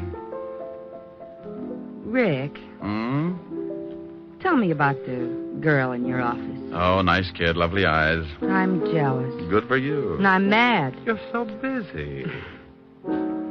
You like the new piano? Oh, yes. It's a big one. Must have taken a herd of elephants to make the keyboard. Sing something. What does Rita Baby want? I don't care. Okay. Oh, I don't care. I don't care. Rick. Well, that's what you said. You said that. Yes, you did. Something nice. All right. Everywhere you go,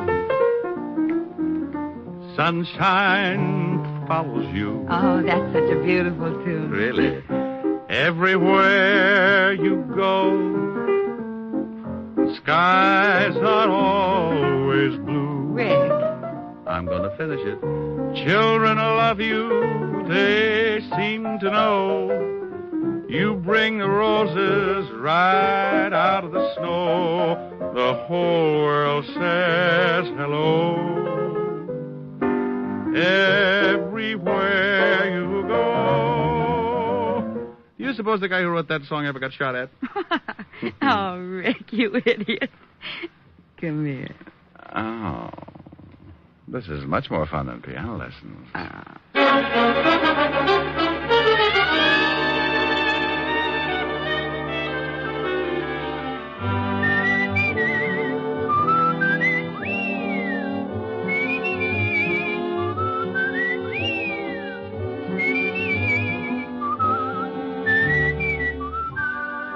You have just heard Richard Diamond, Private Detective, starring Dick Powell.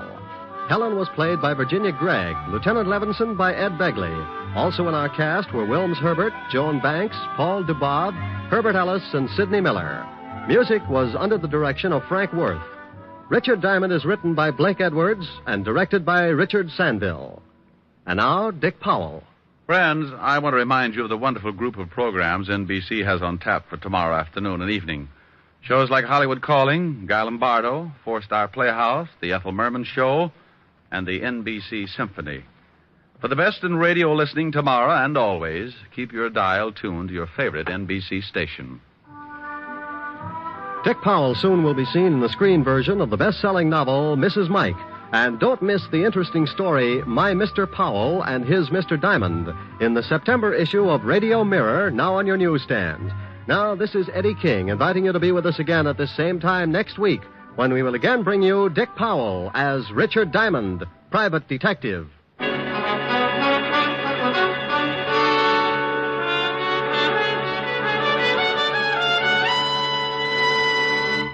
This is NBC, the national broadcasting company.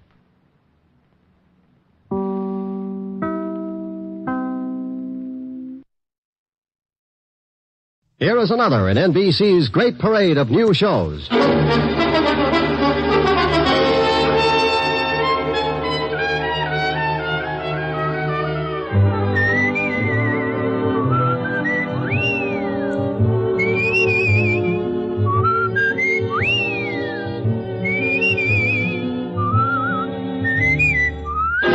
Now, Dick Powell as Richard Diamond, Private Detective.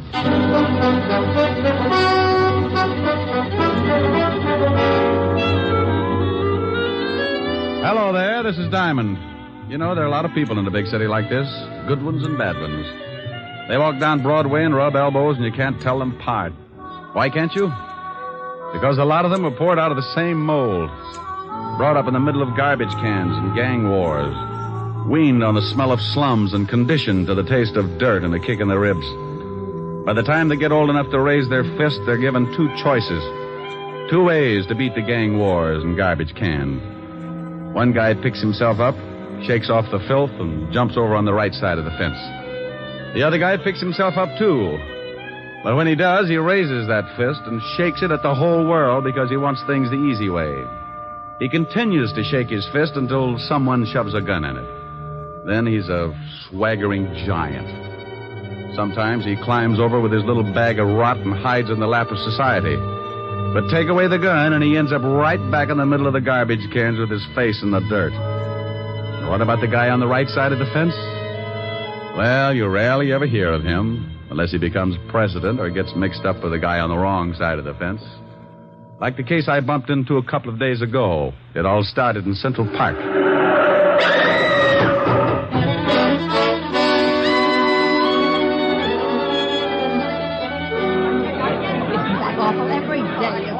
What happened? Some girl got run over. That young guy over there ran over her with his car. I came up right after it happened. He was leaning over her and crying. A little late for crying, I'd say. Says he didn't kill her. Says someone pushed her in front of his car. Ain't that a good one? All right, everybody back. Here comes the ambulance. Come on, you. But I tell you, I didn't kill her. I was in love with her. That's the last thing you should have said. But I swear I didn't do it. I was going to meet her about a half a block up the street, and someone pushed her out in front of my car. I couldn't stop in time. Look, I just got to write the report and take you down to the station. You can tell it to the inspector. Now look out. Here's the ambulance. Hello, Crockett. You're too late. The body's ready for the morgue. Ah, Central Park's turning into a graveyard. I'm going to start taking my girl someplace else. What do you mean? Somebody else got run over in the park? Somebody got shot full of holes. Call came in just for this one. That gangster Chino Scabo. Scabo got knocked off. He was due, wasn't he? Please, officer, can't I get to a phone? Shut up. One of the biggest gangsters in town gets rubbed out, and I gotta show up at the station with you. You know, Sonny, I'm not pleased with you at all.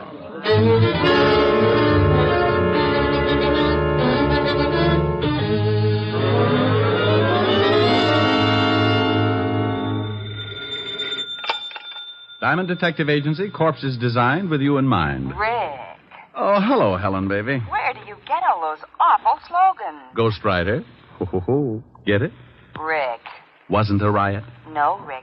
was a bomb. Okay, maybe this will get a yuck. Oh, here's a beaut. Are you lonely? Join the Lonely Souls Club and find your perfect soulmate. All ages. Guarantee satisfaction and money refunded. Well, I wonder if Mighty Joe Young knows about this. Rick, what are you talking about? I'm reading the personals. Hey, get a load of this one. Will give ride to coast, must be young companion, pretty, easy on the eyes. Think I ought to apply, baby? You're ridiculous. Oh, here's an odd one. Anyone witnessing unusual accident at the 72nd Street Transverse, 11 p.m. Wednesday night, when young girl was killed, call Skylar 6036.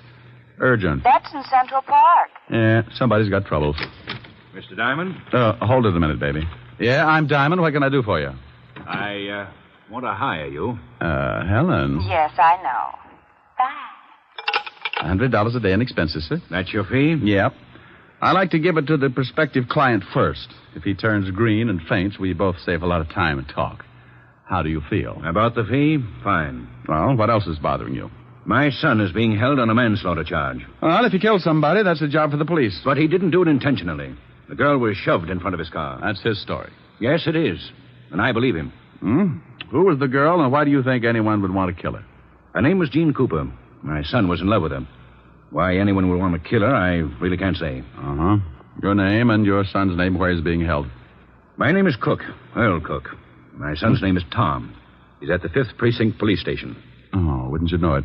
I beg your pardon? Forget it. What's your business, Mr. Cook? Politics. Where can I reach you? I live at 261 Riverside Drive. My phone is Skylar 6036. Hey, wait a minute. What's the matter? I don't know. That phone number's familiar. Where did your son run over this girl, Mr. Cook? The 72nd Street Transverse. 11 o'clock Wednesday night? Why, yes. How did you know? I read the papers. This your ad in the personal column? Yes, it is. You see, the police claim there were no witnesses, but I had hopes that there might have been someone who had seen the accident. Well, if anyone called you, let me know. Now, I'll take $100, Mr. Cook. That's a retainer in case I run into trouble and have to get buried in a hurry. I hate to strain my relatives. He wrote me out a check, and I closed the office and headed for the 5th Precinct Police Station. An automobile death isn't exactly up my alley, but if someone had pushed the girl out in front of the car, then it was murder. And that was a territory I knew my way around in. Well, good morning, Sergeant Otis. Oh, where did you come from, Shamus? Sugar and spice and everything nice. Huh? That's what little boys are made of. You're crazy. That's what little girls are made of. Why, Sergeant, you peeked. You want to see the lieutenant? I think that would be lovely. Go on. Otis. I just had a horrible thought. Yeah? Wouldn't it be awful if there was a whole room full of you? Hello, Walt. Diamond, you get out of here. Every time you wander into this office, I grow another ulcer. Why, Walt, I'm surprised at you. Well, you wouldn't be if you had to listen to Otis bellyaching all over the precinct 12 hours a day. Why don't you leave that poor guy alone? Don't listen to him. Don't listen to him? How can I help it? He screams so loud only dogs can get with it. Have you got a boy booked here on the manslaughter charge, Tom Cook? Yes, we have. I knew darn good and well you'd be springing something before you'd sit down and act like a normal human being. What do you want Cook for? He ran over a dame last night, and that's that. Maybe you want to give him a driving lesson? You're turning blue again, Walt. I'll light up like a pinball machine if you don't start giving me some peace and quiet. Can I see Cook? No, you can't. Well, why not? I know you. You'll end up by proving you wasn't even in the city last night. Before the day is gone, we'll be booking Otis for the killing. Did he do it? Who? Otis. Now, you stop that. Don't you dare start that routine again. I'm the biggest sucker in the world for that thing, and I admit it, but I am prepared. I know who's on first base today. Who? Williams. He's playing for... Otis! Yeah, Lieutenant? Yeah, Lieutenant. Is that all you can say? Take Diamond down to see that guy Cook. And if you let him back in this office, I'll break every bone in your fat head. Yeah, Lieutenant. Oh, where is that bicarbonate? Bye, Walt. I left Walt coming on like Vesuvius, and Otis took me down in the tombs to see Tom Cook. Cook was a man about 25 or 26, put together like a high jumper. He had sandy hair and a nice face. Also, he looked pretty worried. I tell you, Mr. Diamond, I didn't intentionally run over Jean. She called and asked me to meet her in the park. Why? Well, we always met there. Oh. You say she was pushed in front of the car? Well, that's what it looked like. There were some bushes right near the sidewalk. She came flying out of them and fell in front of me before I could put on the brakes. What did she want to see you about? It was personal. Now, look. You're up on a manslaughter charge. You can get a lot of time for that. Now, what did she want to see you about? I can't tell you. I just can't tell you. It would ruin someone. It's going to wreck you if you don't. Then it'll have to. Okay. Did she have any enemies at all? Boyfriends, girlfriends, ex-husbands, jealous icemen? She had an ex-husband. When did she separate from him? About a year ago. Why? Do you think maybe Cooper was jealous? Is his name Cooper?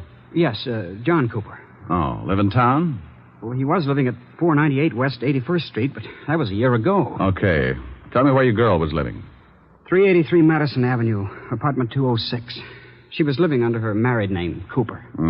Sure you don't want to tell me what she wanted to see you about? I can't, Mr. Diamond. Okay, but I hope the person you're protecting appreciates it. 5 years in Sing Sing is stretching loyalty a long way. This person's worth it. Otis, let me out of here. You locked me up with a Boy Scout.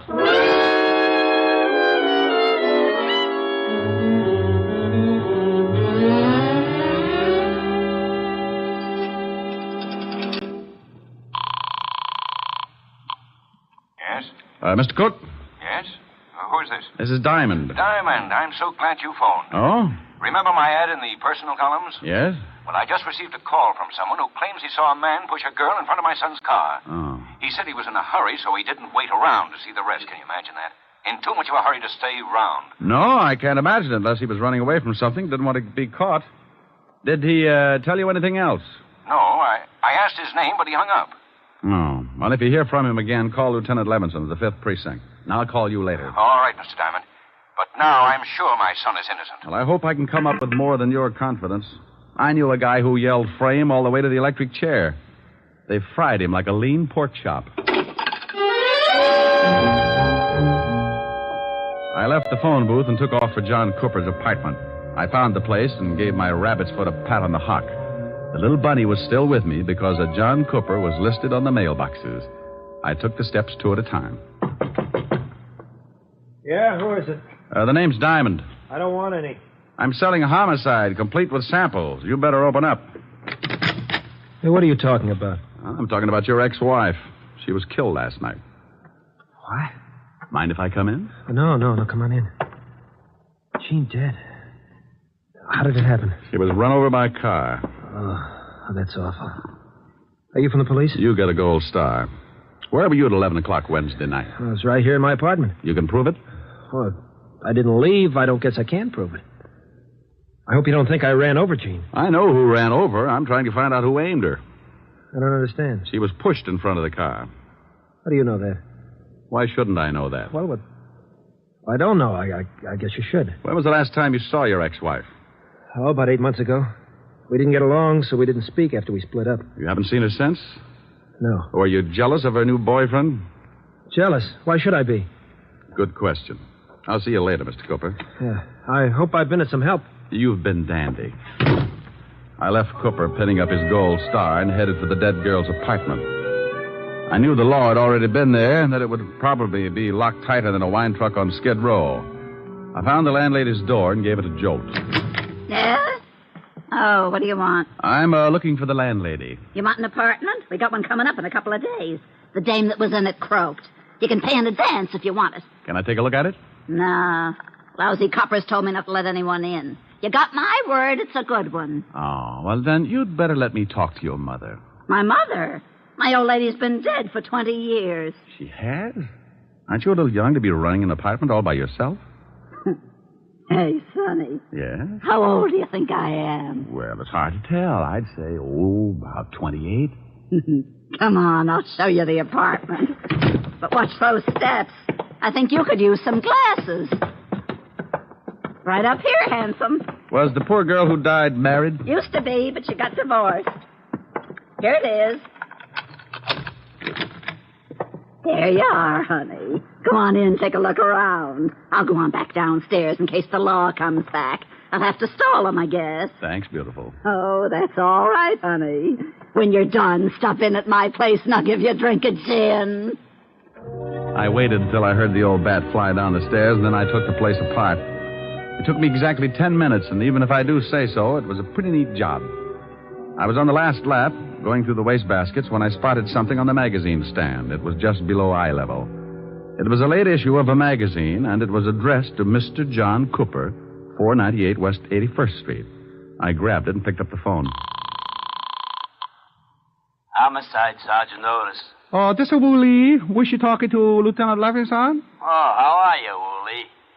Get it for you, chop chop. Pretty good, huh? Oh, very fine. Chop, chop. Your head, maybe. Huh? Woolley say very fine. You speak very fine Chinese. Oh. Lieutenant Levinson. Oh, this is Diamond, Walt. It is. I told Otis I didn't want to talk to you. He said Wu Lee was on the pipe. Oh, this is Woolley, too, Walt. Oh, that lame brain Otis. Oh, what is it now, Diamond? I got a liar in the balcony, Walt. What are you talking about? I've spoken to 3 people about the girl that was run over. One of them lied to me. Now, I believe the kid's story. I think she was pushed. So she was pushed. I can't be bothered with that right now. I'm all tangled up in the Scarborough killing. We found the gun that did the job lying in the bushes in Central Park. Wait a minute. In Central Park? Yeah, we traced it to a pawn shop, and the pawnbroker identified one Louis Spiegel as the one that bought the gun. Walt, what time was Scarborough knocked off? Shots were heard about 5 minutes to 11. Hey, that's just about the same time that Cook ran over the girl. You are so right. And Scarborough got killed on the other side of the park. About 5 minutes to run to where the girl got run over. Now, what are you getting at? If you know something about this Scarborough killing, I Walt, want you... some guy called Tom Cook's father and said he saw the girl shoved in front of the car. He wouldn't tell his name because he said he'd get in trouble. Probably a crank. No one would duck out on a deliberate murder. Unless he just rubbed out New York's biggest gangster. Hey. Yeah. Have you got Louis Spiegel on tap? No, he's hiding out. Oh. Well, do me a favor. Check your files and see if you've got a record on a John Cooper. The dead girl's ex-husband? Yeah, then I'll call you back. I've got a guy who might show us where we can find Louis Spiegel and the guy who pushed the girl in front of the car. Killed 2 birds with 1 stone. It's quite a billiard shot, but give my little stool pigeon 2 bottles of fermented grape juice and he can run the table. I left the apartment and slipped by the landlady's door. I knew she was building a party because I could smell the 100 proof clear out in the hall. I ducked out on the street and headed for Skid Row in a place called the Parrot Club. When I went in, I spotted my man sitting in his usual spot at the bar. His name was Wilbur Truitt. Ah, greetings, Bucko. You have come just in the nick. Not having the necessary funds to purchase another bottle of strength, I asked yon bartender to put it on the cuff. Wilbur, Whereupon he handed me this can of rat poison. It turned out to be rather soothing in a toxic sort of way. Bucko, you know me. I do not wish to deprive the little rodents of their daily constitution, so I would much rather nurse on the succulent end of a bottle. Wilbur, I'm looking for someone. I have been looking for someone all my life, preferably a brewery owner. Bartender, bring me a bottle. Oh, noble sir, your overkindness doth wring tears from me. I do embrace your offer. Now, you don't wrap your hooks around this jug until I find out where Louis Spiegel is. That is indeed a difficult problem. Mr. Spiegel carried a rather large gun under his arm. Then if I sit here and gaze at that bottle for any great period, I shall become cotton-mouthed and surely choke to death. Mr. Louis Spiegel might be found in the freight yards, hiding in an old shack at the end of 50th Street. Now, Bucko, I'm rusting. Here you are, Wilbur, and thanks. Farewell. Lord knows when we shall meet again. I have faint, cold fear thrills through my veins. But no matter. I have never let a cork confuse me before. Bartender, a corkscrew and bring the cat. I owe him a drink.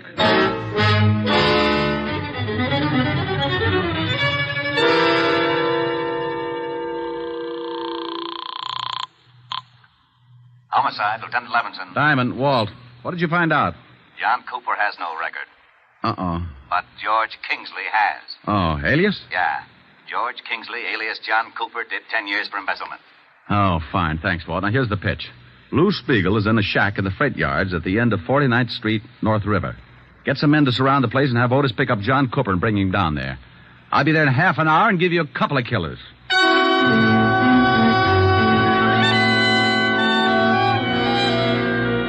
All I needed was a motive, so I hung up the phone and headed for the house of my client, Earl Cook. Oh, come in, Mr. Diamond. I'm very glad you've come. Mr. Cook, did you... I want to show you something. Here. What are they? Letters to my son. Blackmail letters. Oh? Where'd you find them? I was going through my son's things, trying to find something that might help uncover the motive for his accident. Mind if I take a look? Well, I can save you the trouble. They're about me. About you? Yes. I told you I'm in politics. Well, I am, and I'm a big power. When I began my rise, I was a young criminal lawyer.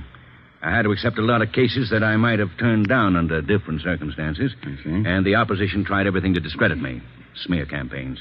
Saying that I was getting acquittals for common thugs who were known to be guilty. And later, when I became a judge, they switched the campaign and said that the men I sentenced were innocent. Were they? Of course not. But in those letters to my son, the blackmailer said that he had definite proof that could ruin me. My son knew about my past, and when he started receiving the letters, he was afraid to confront me with the evidence, for fear I might have to admit my dishonesty. Have you talked with your son? I just left him. That's why he didn't tell you anything. He thought he was protecting me. His girl, Jean, found out who was sending him the letters, and, well, she was killed before she could tell him. Well, that fits. If the girl found out, then the blackmailer would not only have to know your son pretty well, but he'd also have to know her. You think you know who he is? See this magazine? Mm-hmm. Well, some of the pages are cut up. Now, take a look at these blackmail notes. They're formed with cut-out letters to spell out the words. The type is the same as the type on the magazine. Where did you get that magazine? In the girl's apartment. Well, then she must have had something to do with it. She found the magazine, all right, but it wasn't hers. Look, Mr. Cook. Yes. Did you ever send a man to prison named Kingsley? Yes, I believe so. For embezzling. Thanks. Where are you going? I'll call you later. I've got a date at the freight yard.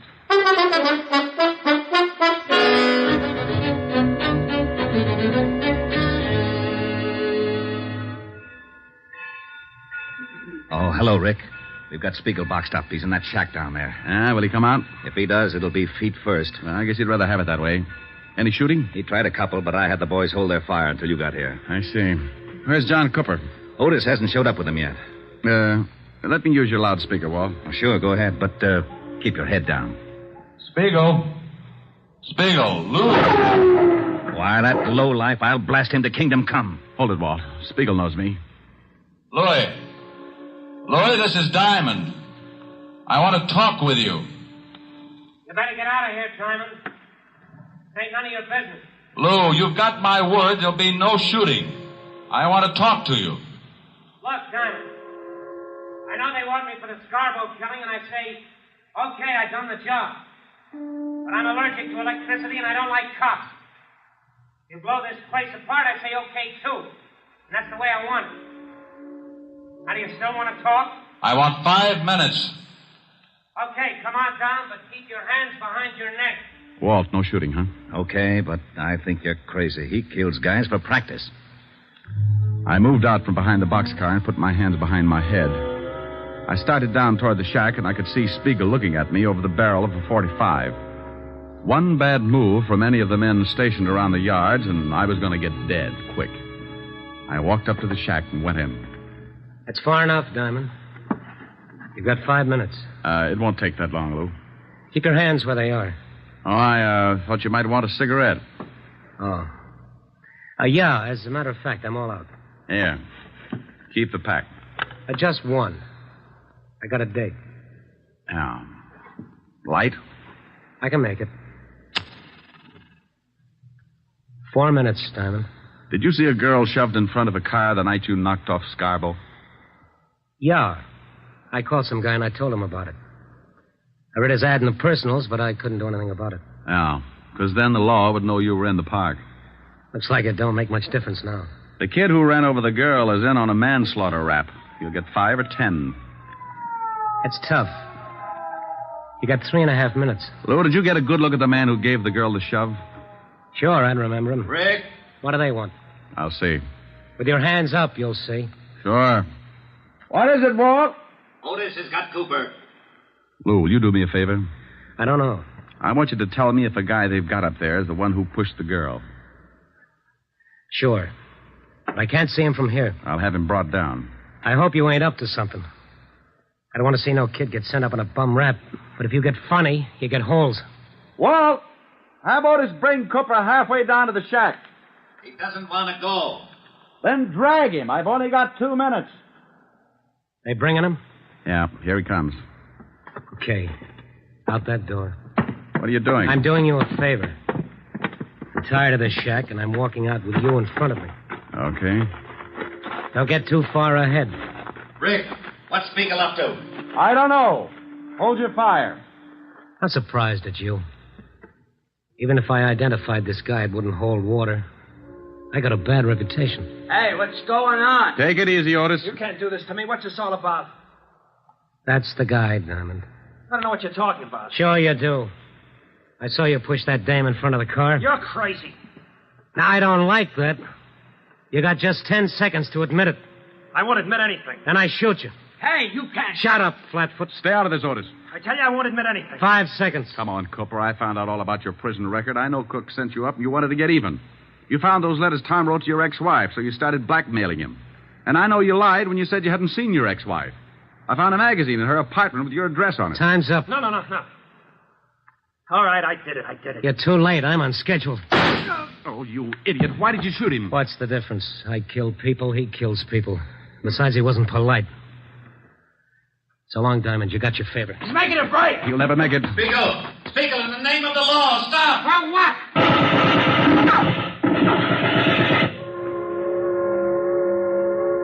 Yeah, they got him. They sure did. You know something? He wasn't such a bad guy. Wasn't he? I guess he's killed a dozen people in his time, but maybe you're right. Maybe he kissed them all goodbye before he pulled the trigger. Well, I got a right to an opinion. Yeah, and it scares me a little. You're lucky you didn't try to pull a gun on him. You'd look pretty silly telling everybody what a nice guy he was after he'd shot off the top of your head.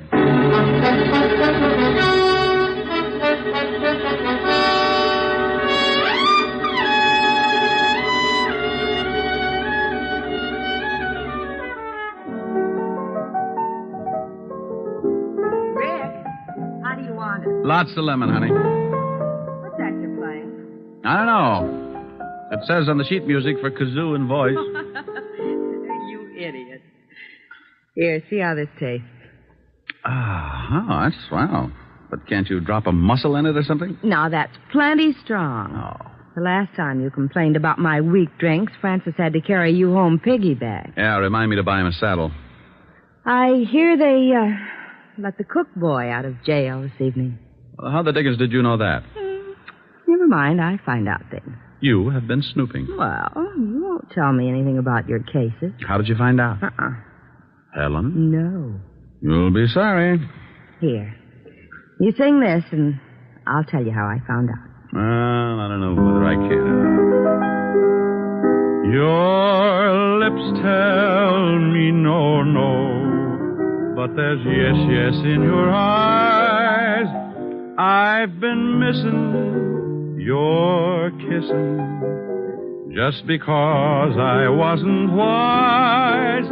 I'll stop my scheming and dreaming, 'cause I realize your Rick, that's wonderful. Oh, okay, now make like a truth serum where I sing 20 courses of McNamara's band. Well, I was looking for you, so I called Walt Levinson. He told me all about it. Very elementary, my dear Diamond. Oh, get her. Do I look smug? Close your eyes and let's see. Now, that's silly. Why do I have to close my eyes? Close your eyes. Oh, that's better.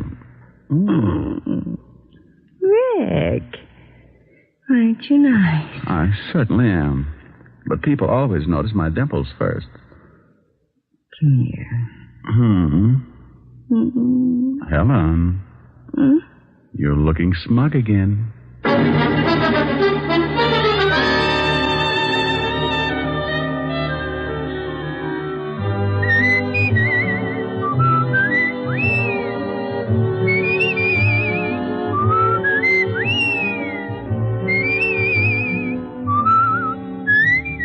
You have just heard Richard Diamond, Private Detective, starring Dick Powell. Helen was played by Virginia Gregg, Lieutenant Levinson by Ed Begley. Also in our cast were Wilms Herbert, Eleanor Audley, William Johnstone, Sam Edwards, David Ellis, and Frank Lovejoy. Music was under the direction of Frank Worth. Richard Diamond is written by Blake Edwards and directed by Richard Sandell. And now, Dick Powell. Friends, I want to remind you of the wonderful group of programs NBC has on tap for tomorrow afternoon and evening. Shows like Hollywood Calling, Guy Lombardo, Four-Star Playhouse, The Ethel Merman Show, and the NBC Symphony. For the best in radio listening tomorrow and always, keep your dial tuned to your favorite NBC station. Dick Powell soon will be seen in the screen version of the best-selling novel, Mrs. Mike. Now, this is Eddie King inviting you to be with us again at the same time next week when we will again bring you Dick Powell as Richard Diamond, private detective.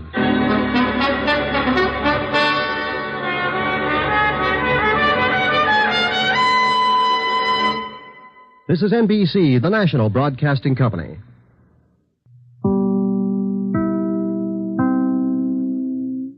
Here is another in NBC's great parade of new shows.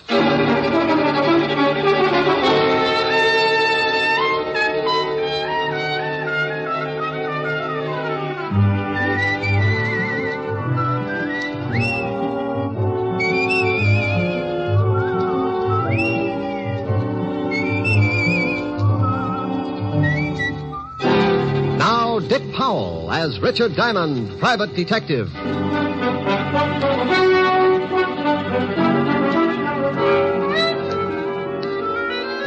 Hello there, this is Diamond.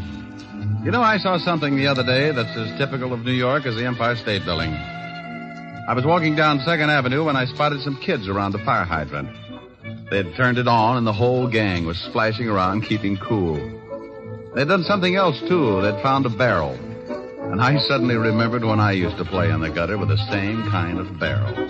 It's open at both ends, and when it's held over the gushing hydrant, it acts like a big hose, and a lot of passing New Yorkers can end up pretty wet.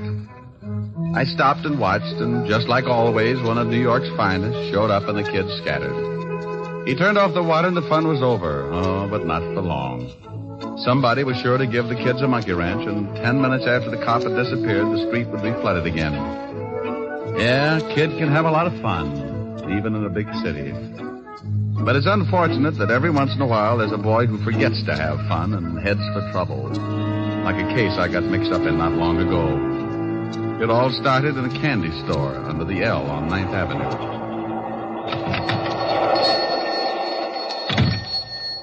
I'm just closing up, boys. We want to talk to you, Pop. I told you I was closing up.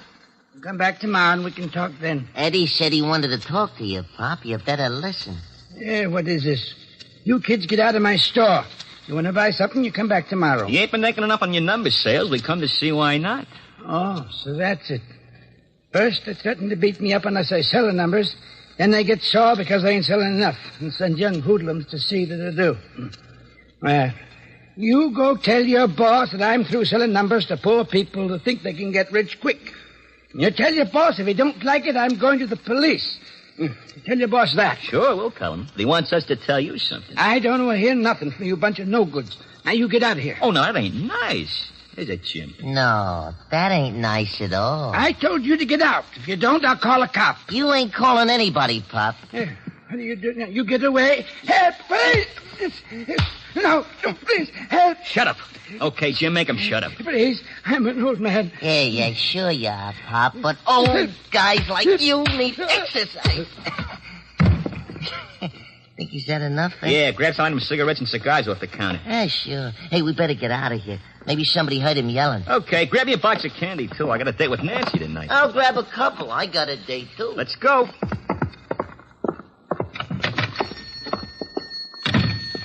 Down this alley. Yeah. Okay, slow it down. Let's get over to 27th Street. Okay. Come on, Mr. Parrish wants to see us. Right. Hey, Ed. Yeah? You going to see your brother today? Yeah. How's he doing? He's doing all right. Ain't he scared or nothing? What's the matter, Eddie? Oh, hey, what did I say, huh? I told you once not to say nothing about my brother. I was just asking. I didn't say nothing, hey? You asked if he was scared, didn't you? Okay. Well, he ain't scared. He's a big shot. He wasn't scared of the guy knocked off by the cops or nothing else, see? Not even a hot seat. Hey, that's the cop. I spotted us. Come on.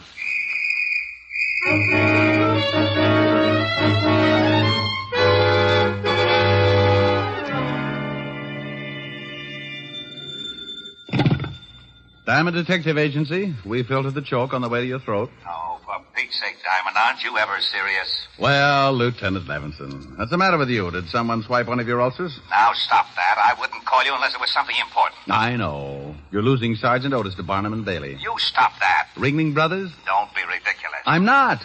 What other sideshow could boast a pointed head with a gray suede face? Diamond, I have an important message for you, so for the sake of my sour stomach, act like a normal human being for 5 minutes. It's sure to be a strain, but go ahead. Bill Garrett wants to see you. Bill Garrett? Yes.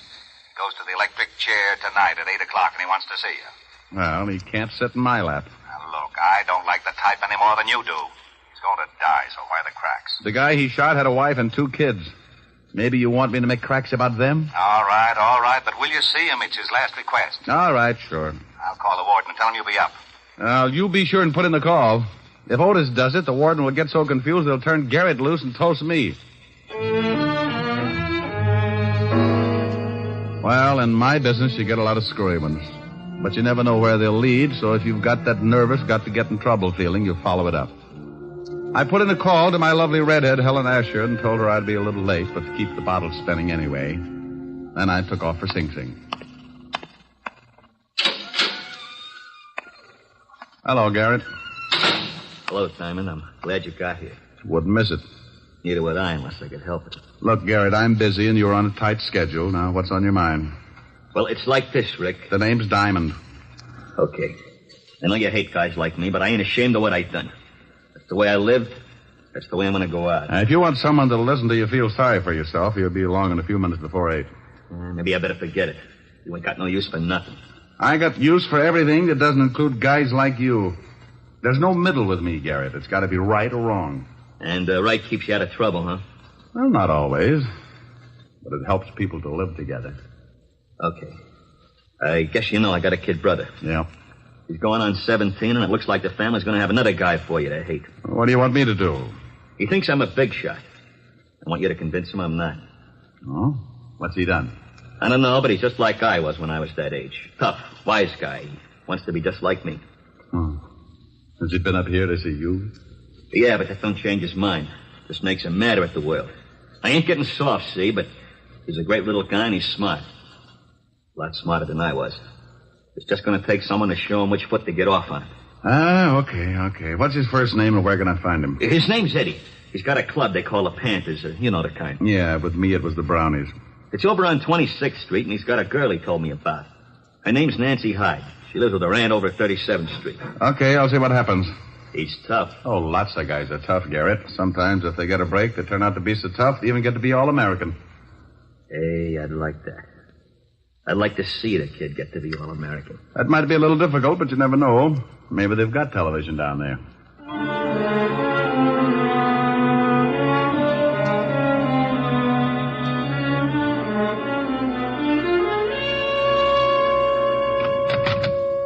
The kids around here, boss. Okay, tell them to come in. Okay, Eddie, go on in. Thanks, muscle man. Hiya, Mr. Parrish. Hello, Eddie. We took care of old man Thompson like you said. Good. You, beat him up bad? Bad enough. Yeah, we really waked him over. We got Shut some up, I'll do the talking. What do you think's running this mob anyway? Okay. Get a load of that, Bart. We got a big shot. Yeah. You run your bunch pretty good, don't you, Eddie? I run the whole club. The Panthers got 23 members now. You hear that, Bart? 23 members, and Eddie's the big boss. I like that. I like you, Eddie. You and me and the 23 Panthers is going to go a long way. Well, that's something I wanted to talk to you about, Mr. Parrish. We're getting awful tired of just beating up guys. We want to start doing something big, like knocking over gas stations or something. So you want to start doing something big, huh? Like knocking over gas stations, huh? Yeah. Well, you got a lot to learn, Eddie. Well, I've been doing all right, ain't I? Well, you're going to do a lot better. How would you and the Panthers like to start making some really big cash? Hey, we'd like that. Shut up. Well, what does the boss say?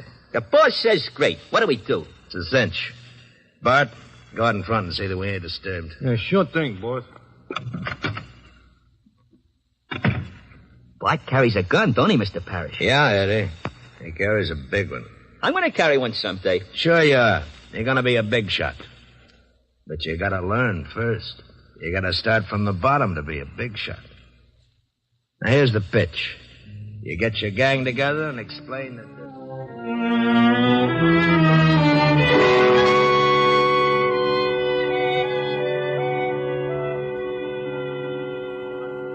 Says we swipe cars, so we swipe cars. I don't know, Ed. Beating up guys is one thing, but swiping cars is pretty dangerous. Look, it's a cinch. We go out on the road someplace, and one of us thumbs a ride. When the car stops, we all jump in. Later on, we knock the guy over the skull and take the car. Oh, stealing cars is a tough rap. If you get caught, but we don't get caught, see? If we catch a stoop out on the road someplace, it'll take him a long time to get to a phone. We drive the car to Mr. Parrish's warehouse and collect $50. Easy. I don't know. You better know. You're in the gang, and that means you're in on it whether you like it or not. Okay, Ed. You're the boss. Okay. We pull the first job tonight. I thought you had a date with Nancy. Oh, I got a date. I can break it. She does what I tell her. Yeah, but... Hey, what do you want? Yeah. This is a private club. I'm, looking for Eddie Garrett. Who wants him? Nobody for a present, but I'm still looking for him. Well, beat it. You smell like a cop. You got a good nose. That's pretty close. Hey, just some... Shut up. We ain't seen Eddie. Yeah, that's right. We ain't seen him. Okay, but if you do, tell him I got a message from his brother. From his brother? Yeah. Tell him that if you see him. Oh, wait a minute. I'm Eddie Garrett. Good for you. Proud of it? Oh, you're a wise guy, ain't you? I'll tell you later. Your brother says he thinks you're in trouble, are you? Trouble? That's a hot one. What made him think that? He runs around with it. He says you think you're a big shot. Maybe I do. Then you're in trouble, Sonny. Oh, what are you talking to this guy for, Eddie? He talks crazy. Why don't we throw the bum out? How are you going to do it? Grow 12 feet? Oh, you're a pretty wise guy, you are. You wouldn't act so wise on the other end of a shiv. Shut up, Jim. Come on, get out of here. What about this wise guy, Ed? You want to be left alone with him? Yeah. Okay, but I'd still like to work this wise guy over. Hey, what's the idea? You tripped me. Ed, you see that? That wise guy tripped me. You're pretty clumsy, Sonny. Now beat it. No, why you hate him? Beat it. You're lucky you didn't pull that knife, Jim. You'd look pretty silly with a broken arm. Yeah? Well, okay, wise guy. I'll see you again. Now tell me what you want, and then you get out of here, too. Nice clubhouse you got. It's all right. It's 6 o'clock. So it's 6 o'clock. Doesn't it bother you? 2 more hours and your brother dies. So what? So he doesn't want you to end up the same way. Don't you worry about me, mister. Your brother's worried about you. He wants me to help you. How about it? I don't need no help. You're a copper. It's guys like you that sent my brother to the chair. I'm not a cop, Eddie, but I used to be. You ain't a cop? No, but if I was just a plumber and I had the chance to put your brother away for a killing, I'd do it. Yeah, I thought so. You look like the type. You're still a copper and you're no good. Now go on, get out of here. I don't need no help from a lousy copper. I don't need no help from anybody. Hey, Eddie. Oh, didn't know you was entertaining. This guy's just going. Come on in, boy. Let's go, Eddie.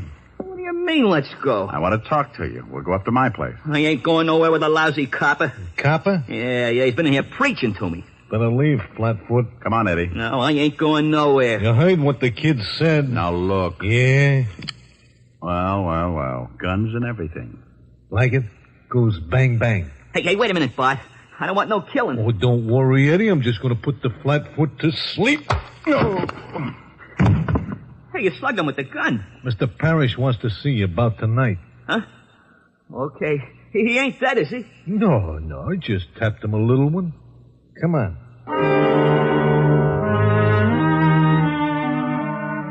Tapped me a little one. That was the biggest understatement of the year. He tapped me so little my head felt like it was in sections. I lay there for a while trying to find the piece that did my thinking, and when I started coming out of it, it was like trying to open a beach umbrella in a 90-mile wind. I didn't know how long I'd been lying there, but when I finally opened my eyes, I saw something that made the beating a welcome relief. Hey, look, Lieutenant. He's with us again. Oh, no. Shut up, Otis. Rick, how do you feel? I wish I was dead. Oh, now it can't be that bad. No? Well, you lie down here and look up at Otis. Makes you want to slash your wrist. Hey, he's riding me again. You're all right. Here, try to sit up. Without my head? Oh. Now, who beans you? A guy named Bart Lippert. He didn't know me, but I recognized him. Small-time muscle man, works for Sam Parrish. Yeah, a lovely group. Say, how the devil did you find me? Well, we certainly weren't looking for you. We came down to pick up Bill Garrett's kid brother. Pick him up? What for? Your job's homicide. Yeah, he and another kid beat up an old storekeeper last night.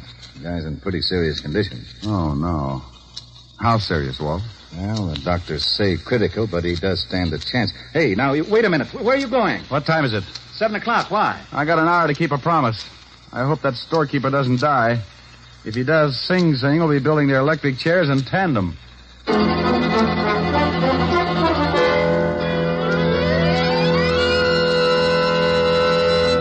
In just a moment, we will return to Richard Diamond, Private Detective, starring Dick Powell. But first, traffic accidents claim a victim on the average of more than one a minute, all day, every day in the year. The difficulty is that people continue to think of the horror of accidents as always happening to someone else. It never occurs to us that we may be killed dashing out to lunch tomorrow. The National Safety Council reports that in almost every motor vehicle accident, there is one or more violations of the law. Speed, drink, and carelessness being the worst offenders.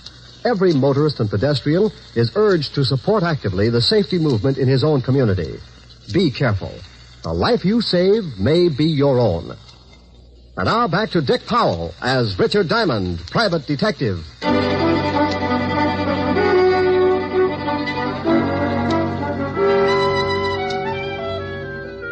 Well, the law was after Eddie Garrett, and I'd promised his brother that I'd keep him out of trouble. If the storekeeper died, Eddie was sure to get life. But if he lived, and I could make him give himself up, I'd stand a good chance of helping him. I remembered that Garrett had said Eddie had a girl, so I took off to 37th Street in a hurry. Yes? Are you Nancy Hyde? Why? Well, I'm looking for Eddie. Oh, well, I haven't seen him. Huh? You're a little nervous. Well, no, I'm just a little worried. About Eddie? Who are you? Well, I know his brother. He wanted me to find Eddie. Oh, his brother. Well, I don't know where Eddie is, and you stay away from him. You, don't approve of Eddie's brother? No, and I'm not afraid to say it. Eddie's a good boy, but he worships his big brother, and he thinks he's tough. So you can just go tell his brother that Eddie's not going to turn out like him. Not if I can help it. Well, he's not if I can help it either. I am a private detective, Nancy. My name's Diamond. You said that Eddie's brother wants you to find Eddie. He does, but he wants to keep Eddie out of trouble as much as you do. Oh, well, honestly, Mr. Diamond, I don't know where Eddie is. He called me a little while ago and said that he might be able to come over later. And he didn't say where he was? No. Well, if he does come, try to keep him here, and I'll get in touch with you later on. All right, Mr. Diamond. I went down the hall and back down the steps in a hurry. When I reached the street, I stopped and waited for a cab to come along. I took out a cigarette, was just about to light it when I spotted a shadow ducking in behind the doorways and making its way up the street toward me. I slipped back in the building and waited. Hey, what is this? Take it easy, Eddie. Oh, the copper. Let me go. That storekeeper you beat up may die. I'm taking you down to the station. What?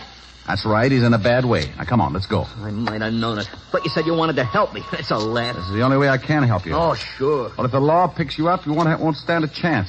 You may even get shot. Well, I'll take my chances. Not tonight, you won't. Let me go. Let go of my arm. Now, look, I don't want to hurt you, so stop kicking. Yeah, this is swell, this is. Everybody wants to help me.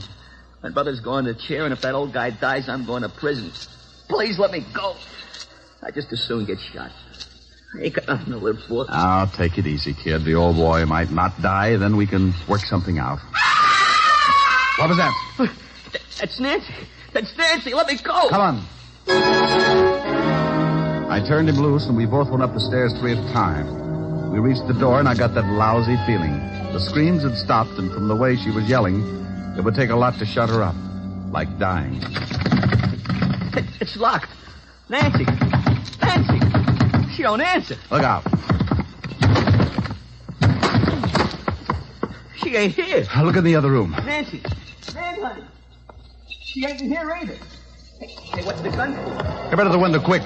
What's the matter? That car driving off down there. You know it? Oh, why? Because I saw your girl being pushed in it. I couldn't take a shot because it might have hit her. They took her down the fire escape. Yeah.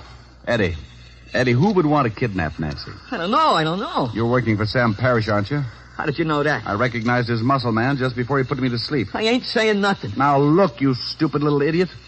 Aren't you worried about your girl? Yeah, sure I'm worried about her. What's that got to do with Mr. Parrish? Nothing, maybe. But if he heard that the law was looking for you, he might be afraid you'd talk. What were you and your gang doing for Parrish? I can't tell you. Okay. Then you're on your own. If the girl gets killed, they'll let you cry about it for the rest of your life and Sing. I'm through trying to help you, Eddie. You're too far gone. You're no good. Wait a minute, Mr. Diamond, please. I'll tell you, I don't want Nancy hurt. Please, I don't know what to do. Well, first, try to take it easy. And then tell me what you were doing for Sam Parrish. Well, we used to beat up guys that wouldn't sell enough numbers. Mr. Parrish controls a lot of the numbers racket. We were supposed to start swiping cars. He was going to pay us $50 a car. Oh, call him. Call him? Yeah. Here's the phone. But for Pete's sake, don't let on that you know anything's up. Okay. I want you to tell him that you've decided to give yourself up. Okay. If he's got Nancy, I'll kill him. You just be sure and tell him that you're going to give yourself up. He'll tip you whether he's got Nancy or not. Yeah. Mr. Parrish? Eddie, is that you? Yeah. Oh, good. Me and Bart have been looking all over town for you. The cops are after you. I know. I'm going to give myself up. You what? Yeah, it's better this way. They might go easier on me if I do. Look, kid, you got to stop talking like that. You're going to be a big shot. You can't go turning yourself into the law. No, I'm going to do it. You come down here and talk to me first. Where are you? It's no good, Mr. Parrish.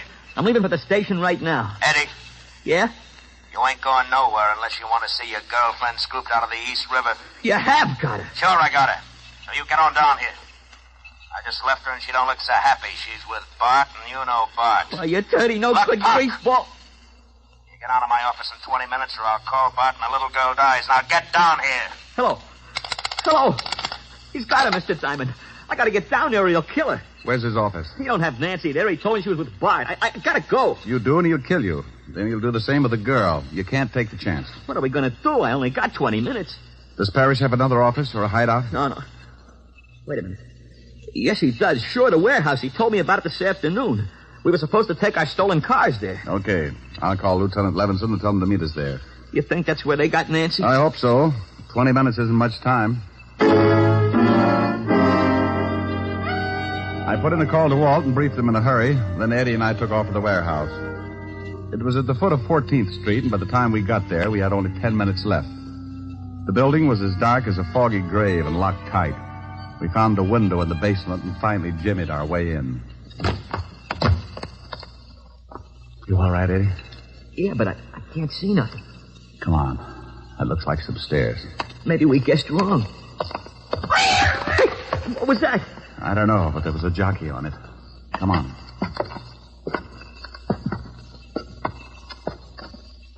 Hey, look. There's a light. Yeah, a little office in the back. Now, you stay here. There might be some shooting. If Bart's in there with Nancy, I want in on it. This is no time to argue. Now, back over against the wall. Gosh, I bumped into some boxes or something. Oh, shut up. Look. It's Bart. Hold still. Who's there? What are we going to do? He's got a gun. Answer him. Answer him? Yeah, quick. Come on. Who's out there? It's me, Bart, Eddie. Huh? What are you doing here? We've been looking all over for you. I'm on the lam. The cops are after me, so I remembered this place. Well, ain't that nice? The boss been worrying about you. Come on back, Eddie. Got a friend of yours here. Go on. I'm going to circle him. Sure, Bart. I'm coming. Come on over here where I can see you. Yeah. That's it. Okay, kid. Now hold it right there. Hey, what's the idea? Well, the boss is afraid you'll do some talking if the cops pick you up, so I got orders to knock you off. Sorry, kid. You know how it is. Drop it, Bart. Hey, he wait. said drop it! Oh, you lousy... Duck, Eddie. You got him. Yeah, thanks for the assist. Let's see if the girl's in the office. Yeah, they got a gag in her mouth. Nancy. Oh, she's okay. There. Oh, Nancy, honey. Oh. Here, I'll get those ropes off you. Man, I'm in some pretty bad trouble, but I swear if I get out of it, I'll go straight. Oh, you'll be all right, Eddie. I know you will. Oh, ain't that cozy? Look out, Eddie. Hold it right where you are. Well, things are really getting crowded. That's Parrish, Mr. Diamond. I guessed. You shoot pretty good, Diamond. I saw you get Bart. I guess I'm going to have to pay you back for that. The law's on its way. So they find a more. Eddie. Don't shoot Nancy, please. Shoot me, but don't shoot Nancy. Here they come, Parrish. You seem pretty anxious, mister, so I'll let you have it first. No, you can't. Look out, Eddie. Oh, Eddie! You slob, Parrish. Oh, Eddie. Eddie, he's hurt, Mr. Diamond. So's Parrish, but his is permanent. Eddie, where you hit? I think in the stomach. We'll get you to a hospital quick. You saved my scalp when you jumped in front of me. Thanks. How about Parrish? I paid him in full. What time is it? 8:35, Eddie. Oh. Funny, I don't feel so bad about my brother now that it's over. He'd probably be sore about me helping a cop. But, you know, I don't mind. Especially when it's a nice guy like you.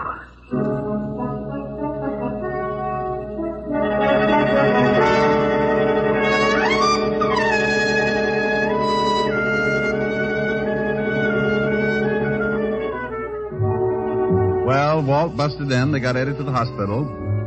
Otis tripped over a pipe and broke his big toe, so they had to throw him in the wagon along with Eddie and his girl. Eddie recovered all right, and so did the storekeeper. He helped beat up. The kids all got 2 years, sentence suspended, because my lovely redhead, Helen Asher, convinced the judge that the boys would become much better citizens if they worked out their 2 years on her farm upstate, milking the cows.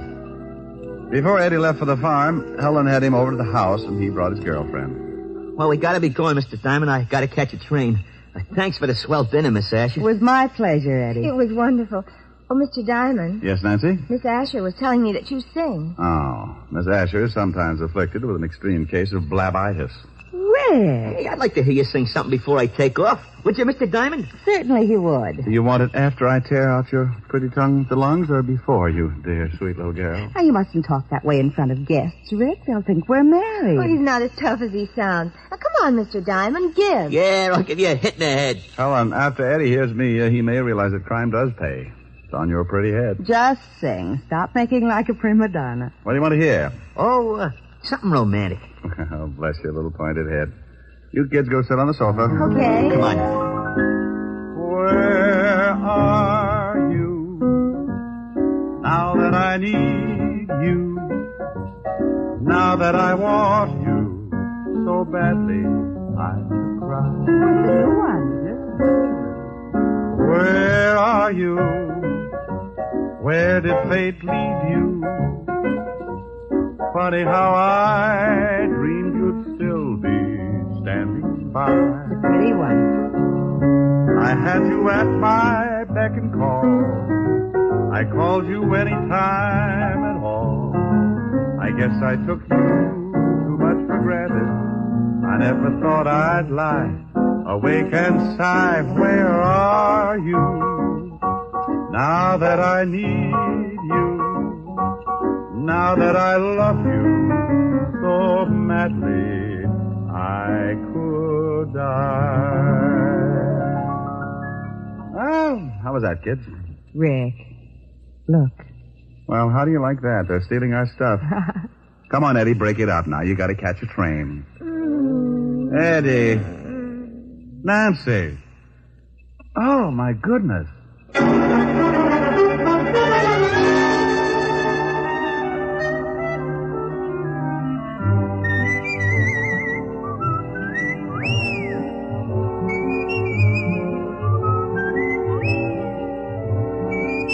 You have just heard Richard Diamond, Private Detective, starring Dick Powell. Helen was played by Virginia Gregg, Lieutenant Levinson by Ed Begley. Also in our cast were Wilms Herbert, Sheldon Leonard, William Tracy, Mary Shipp, Sidney Miller, and Bill Conrad. Music was under the direction of Frank Worth. Richard Diamond is written by Blake Edwards and directed by Richard Sandville.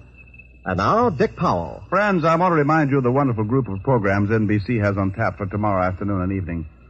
Shows like Hollywood Calling, Guy Lombardo, Four-Star Playhouse, The Ethel Merman Show, and the NBC Symphony. For the best in radio listening tomorrow and always, keep your dial turned to your favorite NBC station. Dick Powell soon will be seen in the screen version of the best-selling novel, Mrs. Mike. Now, this is Eddie King, inviting you to be with us again at the same time next week, when we will again bring you Dick Powell as Richard Diamond, Private Detective.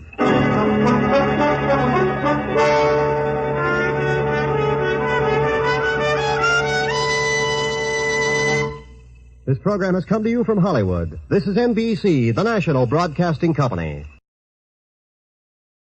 Here, transcribed, is another in NBC's great parade of new shows.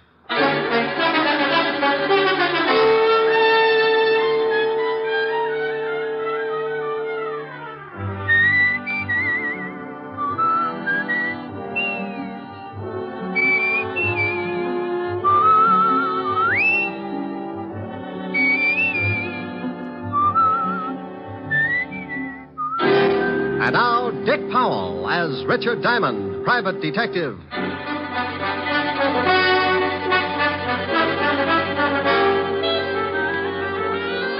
Hello there, this is Diamond. If you happen to wake up some morning and spot something walking in front of your house and it looks like Santa Claus with jaundice, don't turn the hose on him. He's not on fire. He's just wearing the newest thing in men's fashions. They call it the bold look. And it's supposed to be the masculine answer to Dior's new look for women. It's an answer, all right. Like walking up to your best girlfriend and slicing her down the middle with a broadsword. Now, if you haven't seen it yet, just close your eyes and try and picture yourself in the bold look. Imagine walking down Fifth Avenue, very casual, decked out in a new, bright purple, non-shrinking suit, pastel shirt, yellow maybe, hand-painted tie, and argyle socks. Got it? What do you think? Pretty bad. About the only thing I can think of that's more gruesome is that little murder I got mixed up in last week. It started in a house out on Long Island. A guy named Harry Baker was getting involved with his private secretary. Here are the papers you wanted, Mr. Baker. Oh, thank you, Connie. What time is Mrs. Baker going shopping? She didn't say. This afternoon sometime. Oh, where is she now? In her room. Come here, Connie. Harry, no. Supposing she comes down. I didn't see you last night. I missed you. I got hold of the man you wanted. His name's Nat Fox. He wants $500 for the job. Oh? Well, what's the matter? That's what you wanted, wasn't it? Connie, I had a lot of time to think last night. And? Well, I'm not sure. I don't know if this is the thing to do. You don't know? Oh, Harry, we've gone through this a dozen times, and I won't go through it again. If you haven't got the backbone... Oh, my dear, you know it's not that. No, I do not. I'm sick and tired of living this way. Not being able to be seen with you, watching you being pushed around by that old shrew. Oh, I'm not going through the whole thing again. Please, Connie, can't we wait for a while? My wife's well past 60. Sooner or and later... in the meantime, you live off the skimpy little allowance she doles out to you. No, Harry, no. I want us to live like two normal people. If you're going to start changing your mind just when it looks like we can have all these things, I'm through. Now, Connie, wait a minute. No. If you want me, then you've got to go through with it. Well? You know I want you. I love you more than anything in the whole world. Get that old biddy out of the way, or I promise you you'll never see me again. All right. Oh, don't look so worried, darling. Nothing's going to go wrong. I already fixed it with this Nat Fox. He'll be in the department store the same time as your wife. Oh, Harry, think of the wonderful life we can have. All that money's going to be ours. We can go to Europe and live the way we should. Yes, I don't know. I'm a little worried about this Nat Fox. I'll give him the $500, but if he finds out what happened, he'll be in a good position to blackmail us. Don't you worry about Mr. Fox. He's my affair. You just leave everything to me.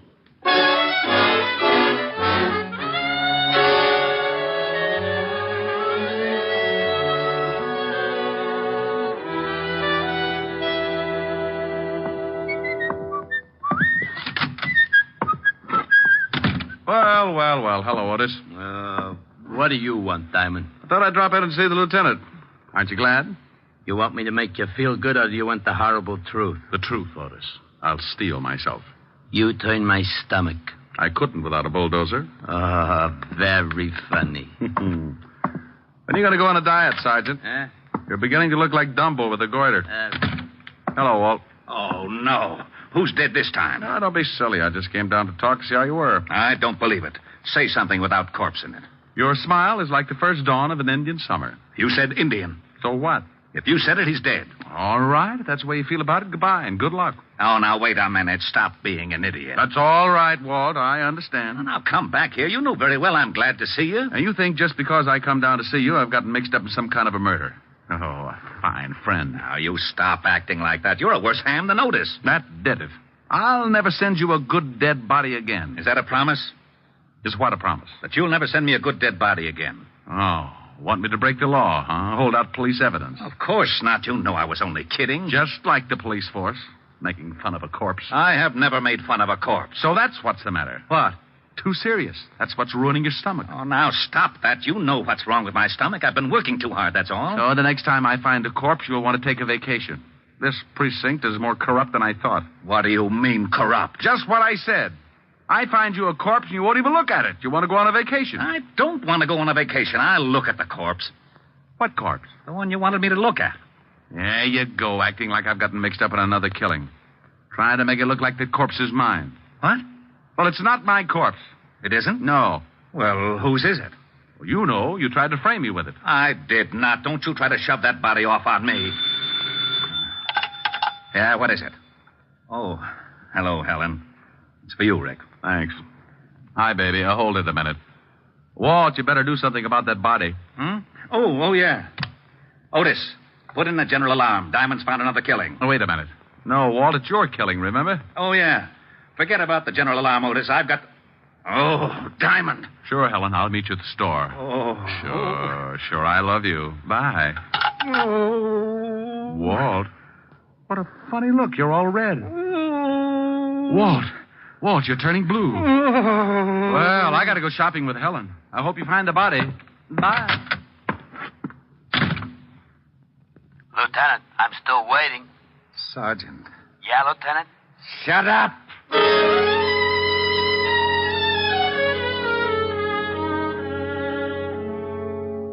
I don't know why I do that to Walt, but I always get such a kick out of tying him up in knots. When he takes the bait, he goes for it hook, line, and sinker. It's a good thing Helen called and asked me to go shopping with her, or he might have blown his fuse.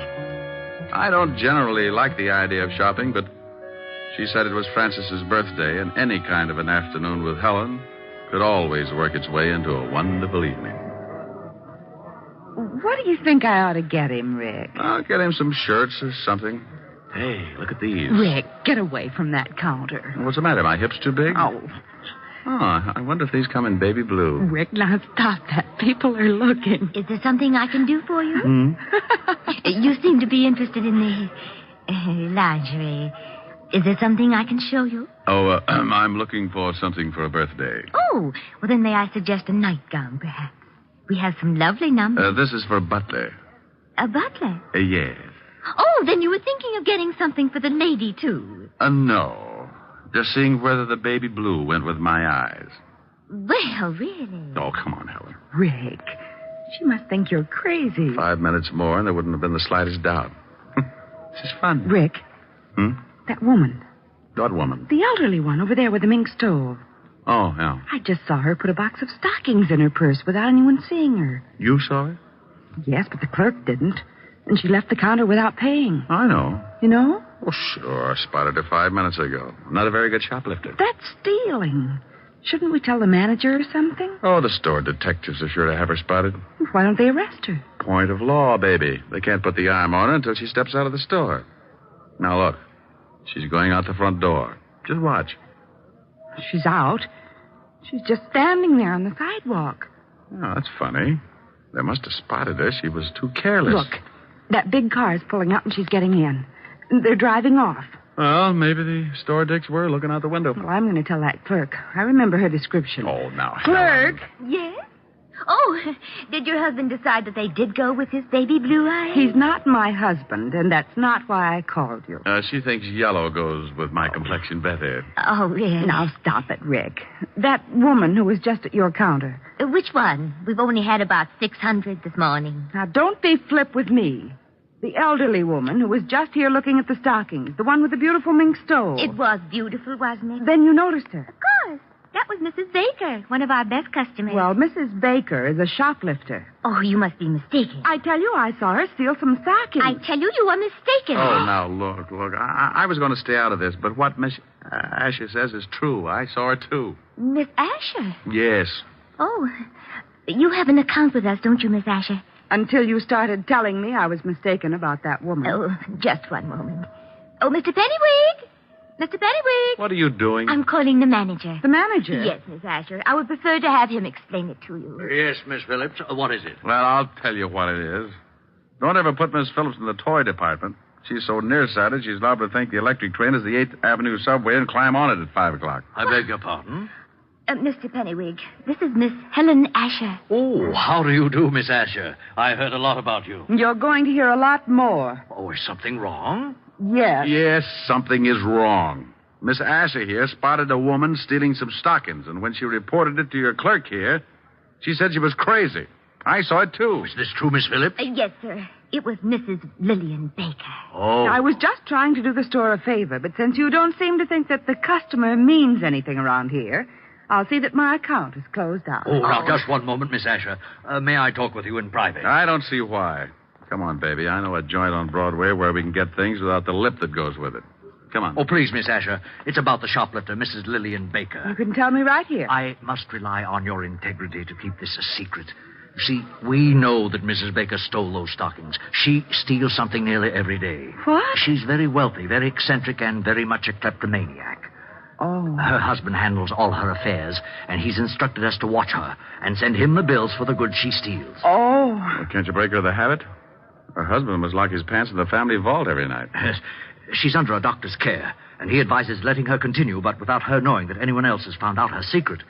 She's quite old, you see, and her husband assures us that discovery might be very disastrous. Oh, I see. Well, I'm very sorry. I didn't know. Well, I'm not. This pixie behind all the unmentionables can get a person steamed up enough to cause a minor explosion. I was just doing my duty, sir. Mr. Pennywig. Mr. Pennywig. Now what? Yes, what is it? Oh, Mr. Pennywig, we've had a jewel robbery. What? Yes, sir. 3 of our most priceless gems are missing. Oh, dear. Mrs. Baker? I don't know, sir. We watch her very closely when she's looking at jewelry. But 5 minutes after she'd gone, we discovered the loss. Was it of any consequence? Was it? $300,000 worth. Oh. Hey, wait a minute.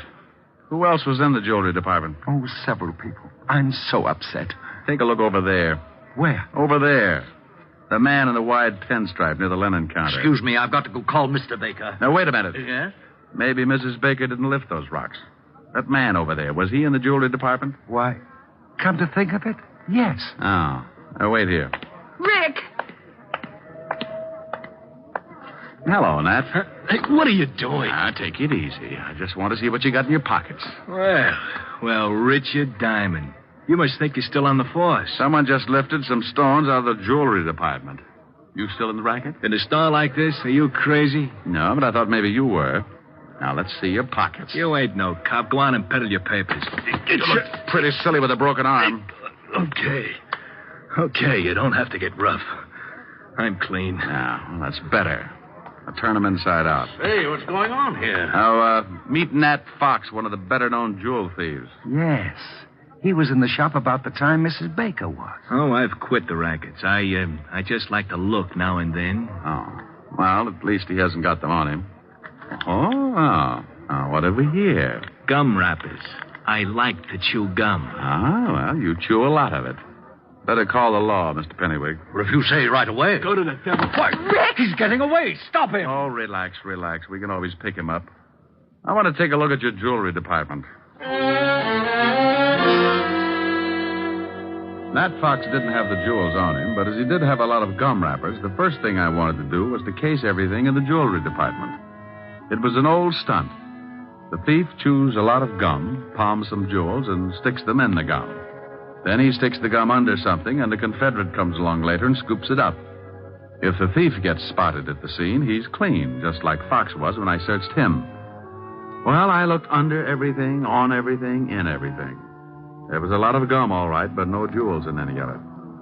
Rick, couldn't someone have picked it up already? Well, that's the only thing I can come up with, unless this Mrs. Baker really did steal them. Well, the police will be here in a few minutes. No, clerk. Yes, sir? Can you remember who was in the jewelry department when you discovered the jewels were missing? Well, this Mr. Fox and Mrs. Baker had already left. But I believe there were several women. Yes, there weren't any men, just several women. Uh-huh. Well, thank you. Come on, Helen.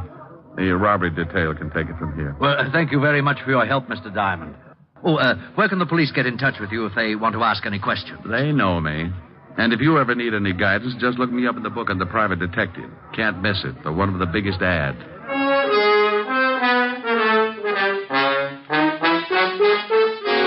Helen and I got out of there just as the prowl cars were pulling up at the curb.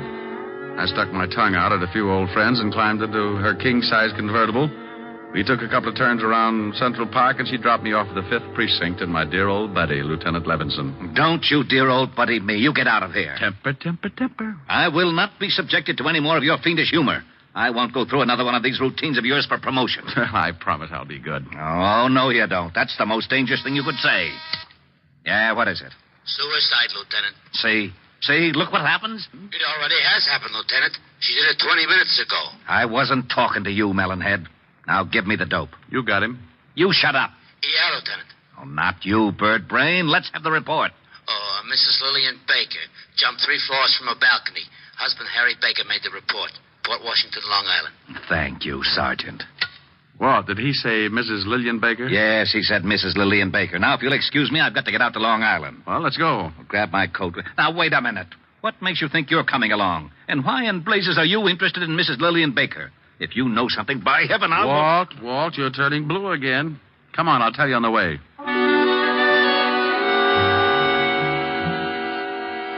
I briefed Walt on what had happened back at the store when Helen and I saw Mrs. Lillian Baker lift the hosiery.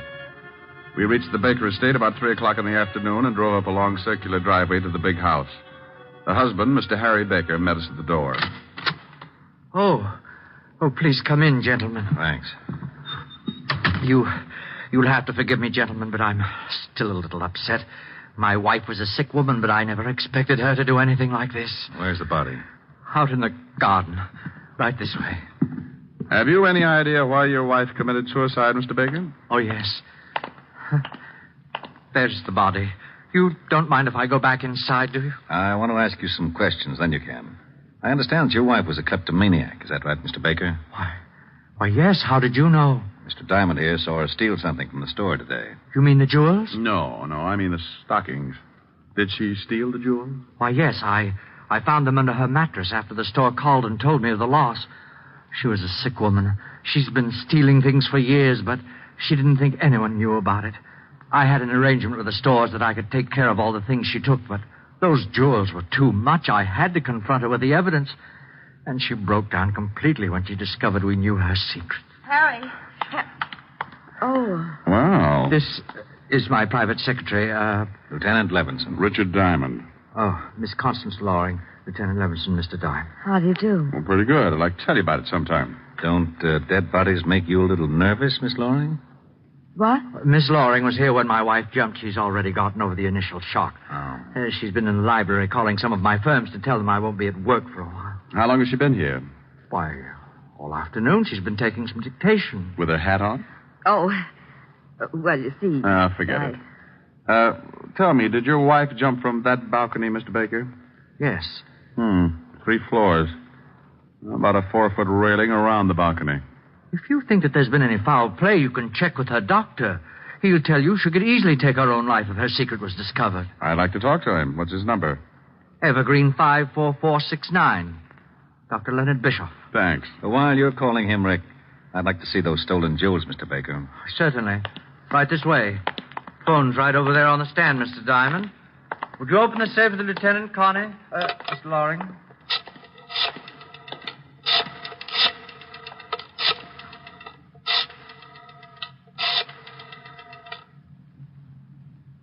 Dr. Bischoff, please. Richard Diamond. Yes. Hello.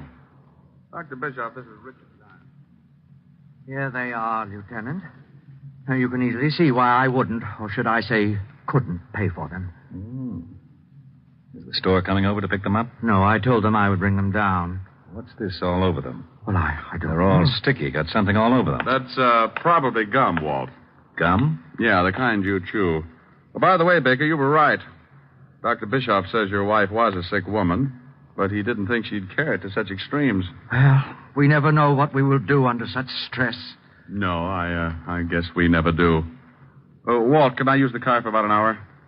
It'll take you that long to clean up things around here. Well, you got something? Yeah. Mr. Diamond, if you think... I don't think, Mr. Baker. I find out. Oh, Walt. Yeah? Bye. I went out fast and climbed in the prowl car. I grabbed the two-way radio and put in a call to Sergeant Otis. He gave me the address I wanted, and 10 minutes later I was rolling up in front of an old brownstone where Nat Fox, the not-so-ex-jewel thief, was now living. I went up and knocked on his door. Well, there was nothing like finding out. Well, what do you know?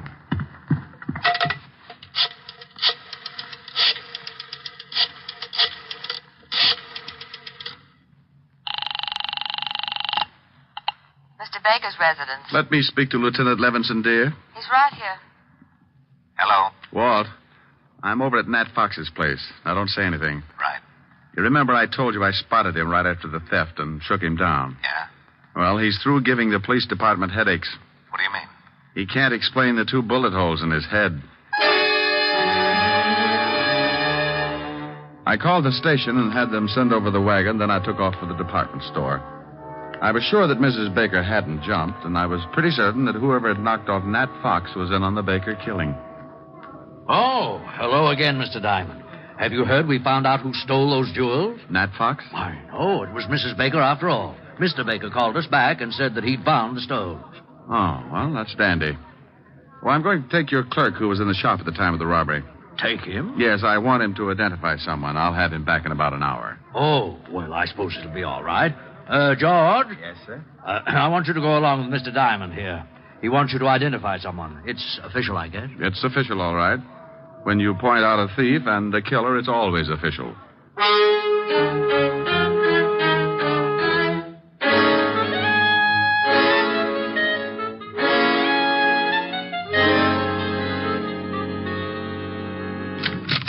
Rick, what took you so long? Walt, this is the clerk from the department store where the jewels were stolen. How are you? What's he here for? I want him to see if he can identify someone. Oh, where are Baker and his lovely secretary? In the library. Come on. Now, look, George, I want sir? you to stand outside this door until I call you. Then I want you to come in and see if you've ever seen anyone in the room besides myself and the lieutenant. I'll do my best, Mr. Diamond. That's all I want. Come on, Walt. What are you up to? Surprise. Well, hello. Why, hello, Mr. Diamond. Come in. Thanks. How are you, Connie? I see you've taken off your hat. You're very observing. I sure am. Why did you kill your wife, Mr. Baker? What? All right, I'll word it a little different. Mr. Baker, why did you kill your wife? Are you insane? Everybody asks me that. Maybe I should see a good doctor. Maybe you should. Like Dr. Bischoff, maybe? He's the best in town. Mr. Diamond, you're being ridiculous. I was with Mr. Baker when his wife jumped. You shouldn't have said that. Makes you an accessory. What do you mean? I mean, you're lying if you try and tell me Mrs. Baker wasn't killed. She jumped. Over a 4-foot railing? Yeah. What are you getting at? How old was your wife, Mr. Baker?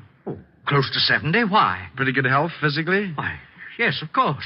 You say you were in the house and neither one of you gave Mrs. Baker a push off that balcony, Connie? Of course.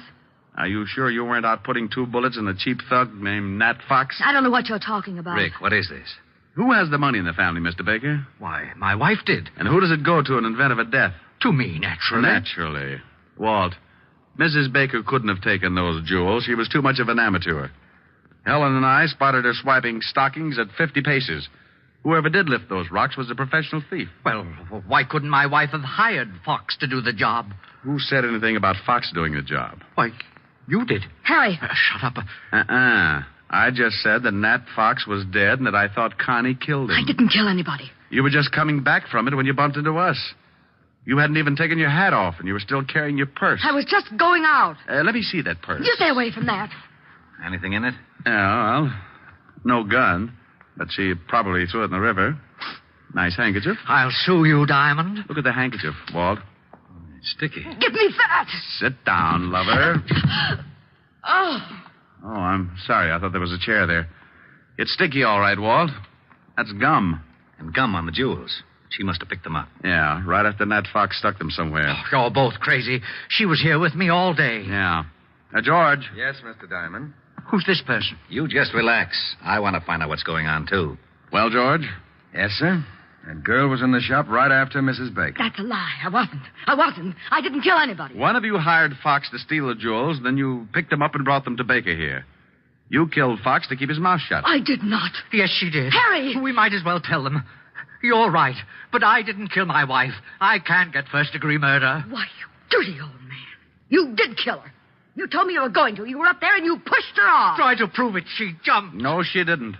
There was a 4-foot railing all around that porch. Well, she could have climbed it. That's right, Rick. She could have, but you should keep in touch with her doctor, Mr. Baker. When I was in the store today, I spotted your wife with a cane. A cane? Yes. Dr. Bischoff said she didn't want to tell you about it because she didn't want you to worry. Didn't want me to worry about what? She had arthritis, Mr. Baker. And Dr. Bischoff said she could barely walk upstairs, let alone climb over a 4-foot railing. He also told me that under the conditions, her age and everything, she couldn't have lasted more than a year. You were in too much of a hurry. Okay, Walt, you run with the ball from here on. I got a date.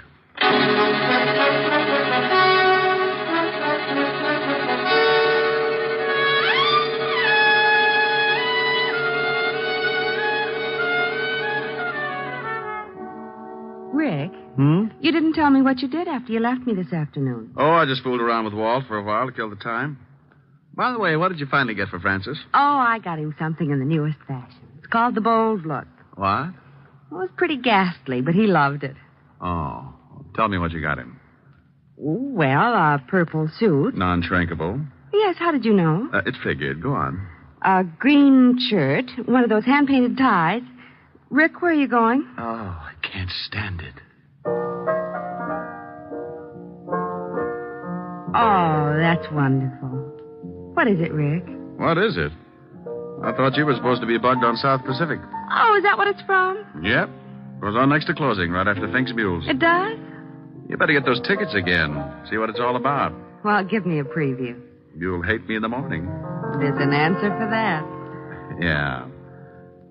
Younger than springtime are you, softer than starlight are you, warmer than winds of June are the gentle lips you gave me, gayer than laughter are you, sweeter than music are you, angel and lover, heaven on earth are you to me. And when your youth and joy invade my arms and fill... Hey, what's that? What? That, standing in the corner. Oh, Francis. That's Francis, Rick. What are the odds? Oh, yes, sir. It's me. Now, Rick, be careful what you say. That's the new Bold Look. Well, turn it off. It's getting bilious. Don't you like it, sir? Now, Rick. No, well, Francis, I think it's, yes, it certainly is. I think it's rather gay, don't you, sir? The gayest. Oh, my goodness, I forgot something. Does it look like a stomach pump? Forgot something? Yes, miss.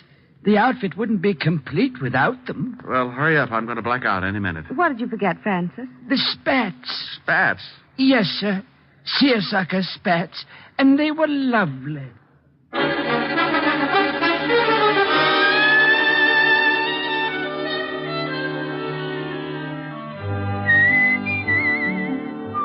You have just heard transcribed Richard Diamond, Private Detective, starring Dick Powell. Helen was played by Virginia Gregg, Lieutenant Levinson by Ed Begley. Also in our cast were Wilms Herbert, Lorene Tuttle, Joseph Kearns, Peter Leeds, and Joe Forte. Music was under the direction of Frank Worth.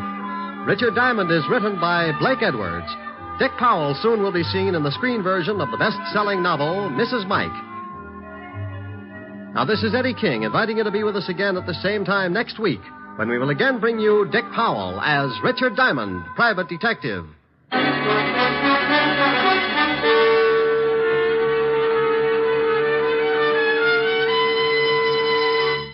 This is NBC, the national broadcasting company.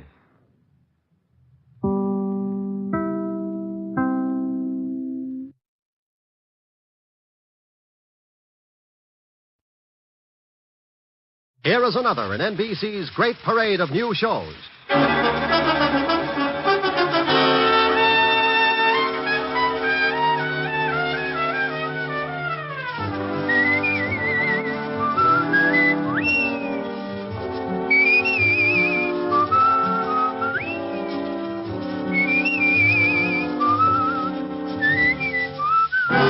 Now, Dick Powell as Richard Diamond, private detective.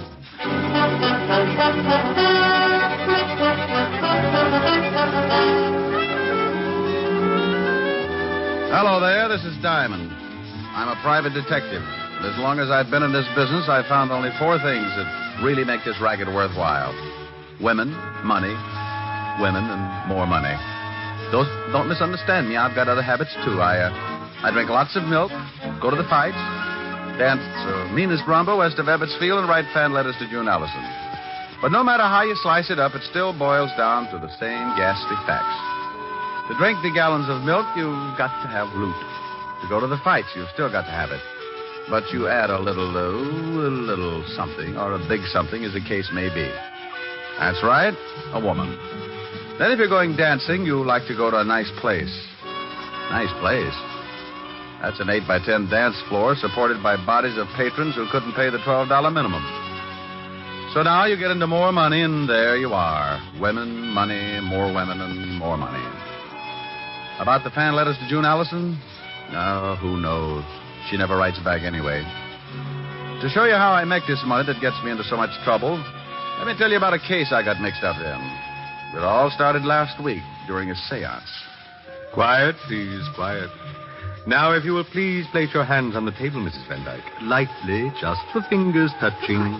Dr. Langley, I'm so excited. Please, Mrs. Van Dyke. Professor must have complete silence. Oh, I'm sorry, but what's he doing? He's going into his trance.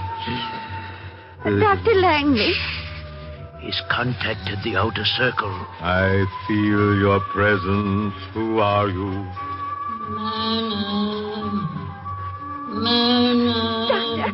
Doctor, that voice is calling me. Not too loud. You'll break the contact. But Myrna's my first name. Listen. Spirit, speak again. Who are you? I am Lillian Van Dyke. That's Mother. Mother. Mrs. Van Dyke, you must relax. If you continue to disturb the contact, your mother will leave. I'm sorry. Oh, Spirit, I feel that you have a message for someone in this room. Spirit, have you such a message? I have. Then speak. Myrna. Yes, Mother? You are in grave danger. Guard yourself. Rely on Dr. Langley. He will help. Yes, Mother. What else? Mother? Contact has been broken. Your mother will not return again today. Will I be able to speak with her again, Professor? I must speak with her again. She said I was in some kind of danger. If you will return here tomorrow, Mrs. Van Dyke. Mother said to rely on you, Doctor. I intend to. I assure you your confidence will be rewarded, Mrs. Van Dyke. In the meantime, I suggest you go home and get some rest. Yes, this experience has been rather trying. Goodbye, Professor. I shall see you tomorrow. Until tomorrow, dear lady. Coming, Doctor? I wish to consult with the professor for a moment. I'll be right along. Very well, Doctor. I'll wait in the car. Goodbye again, Professor, and bless you. Goodbye, and bless you, you old goat. Take it easy. Until she gets out the front door. Okay. Now, look, Langley. When are we going to pull the job? I'm getting tired of drumming up banshees for old money bags. Let's get those jewels. Look, tomorrow her mother is going to tell her that someone is after her precious jewel collection. Tell her? She'll lock him up in Fort Knox if that happens. Oh, I'm surprised at you, Professor. What if her dear old departed mother tells her to leave them with me for safekeeping? I get it. By the time she gets wise, we'll be in Mexico. Right. I'll see you tomorrow morning before Van Dyke gets here. We'll plan what we want the voice to say. And for Pete's sake, tell that old witch to sound like a ghost for a change. She came on today like Apple Mary with a hangover.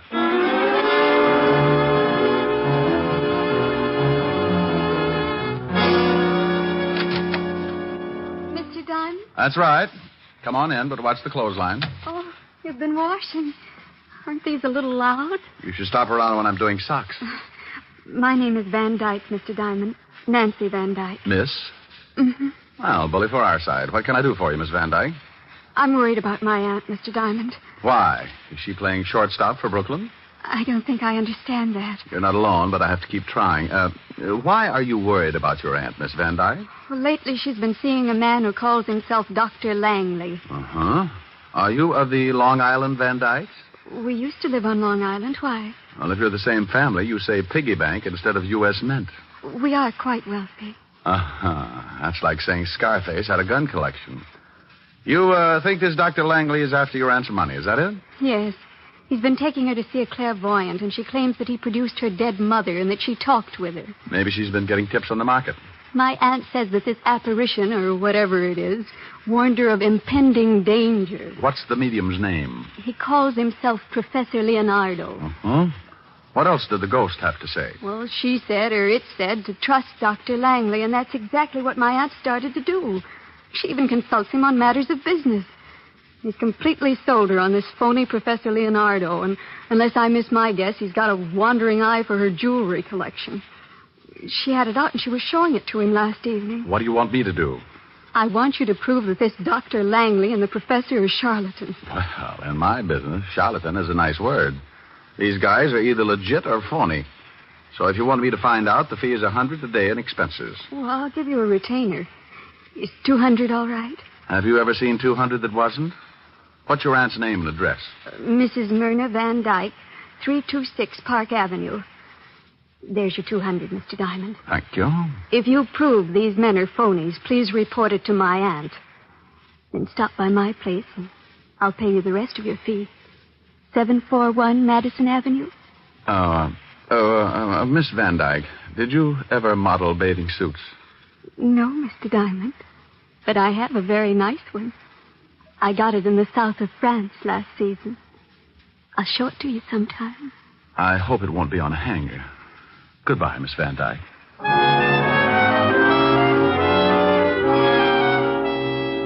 Well, I had 200 fat clams in my little hot hand, and an assignment that didn't look like it was going to be too tough to crack. I needed some information on the professor and the doctor, so I headed for the 5th Precinct Police Station and Walt Levinson's office. Yeah, what is... Oh, no. What do you want, Shamus? Why, Sergeant Otis, what will the lieutenant say when he finds your big feet all over his desk? He won't say nothing. He ain't here. Well, how'd you ever figure that out? Where is he? Out of town. Doing what? Doing his vacation, that's what. Don't tell me he left you in charge. Yeah. What's the matter with that? If you've got a few days, I'll tell you about it. Leaving you in charge of homicide is like stopping a leaky faucet with bubble gum. I ain't in charge of homicide, wise guy, but I could do it if I had to. He just asked me to watch his office and take the call. He'd get better results with a parrot. Well, I want some information, Sergeant. Who do I see? Me. I could see more in a barrel of mud. Now, you better lay off, Gumshoe. I got instructions to throw you out if you get out of line. Oh, Sergeant, it's nothing personal. You've got beautiful eyes, and, I love all three of them. It's just that you're obnoxious. Well, okay. But you start calling me any nasty names and you go out of here, Sergeant. Well, you do. Now, what do you want? I want your file on bunco artists. Okay. You gonna look up some of your relatives? Oh, that was a real garter snapper, Sergeant. Yeah, here's the file. You can do me one more favor. Look up Professor Leonardo. He's a spiritualist. Oh, drunk, huh? Well, I'll get the file. Oh, no, Sergeant. In the phone book, he's like a fortune teller. Oh, one of them guys. That's right. Wow. Well. Find something? Yeah, I was looking for this guy, too. Let's see. Dr. R.L. Langley, alias Dr. Fred Bishop, alias Dr. Leopold Karnowski. Hey, this guy's been busy. 2 convictions, bunco artist. According to this, the guy goes after old dames and gives them a good fleecing. You're positively brilliant, Sergeant. It ain't nothing. It is when you do it. Did you find the phone number of the professor? Yeah, right here.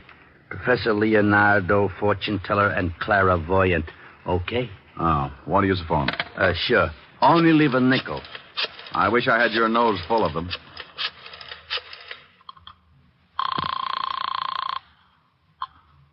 Professor Professor Leonardo's psychic sanctuary?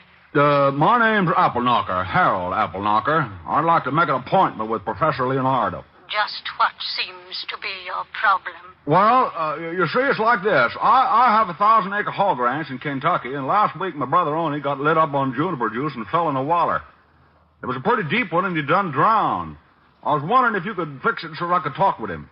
Who recommended you to us? Ain't nobody recommended nothing. I just looked it up in the phone book. Well, the professor is rather busy, and his time is expensive. I'm afraid... Oh, shuckins. I ain't worried about money or nothing.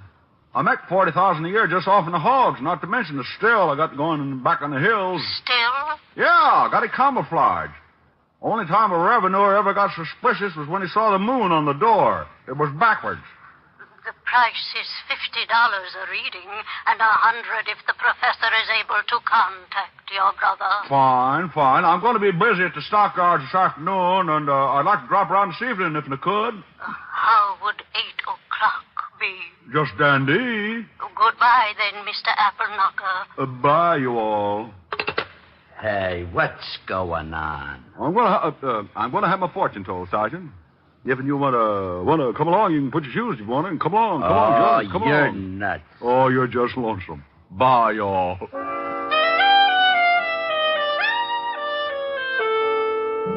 I left the 5th Precinct and headed for 975 Park Avenue.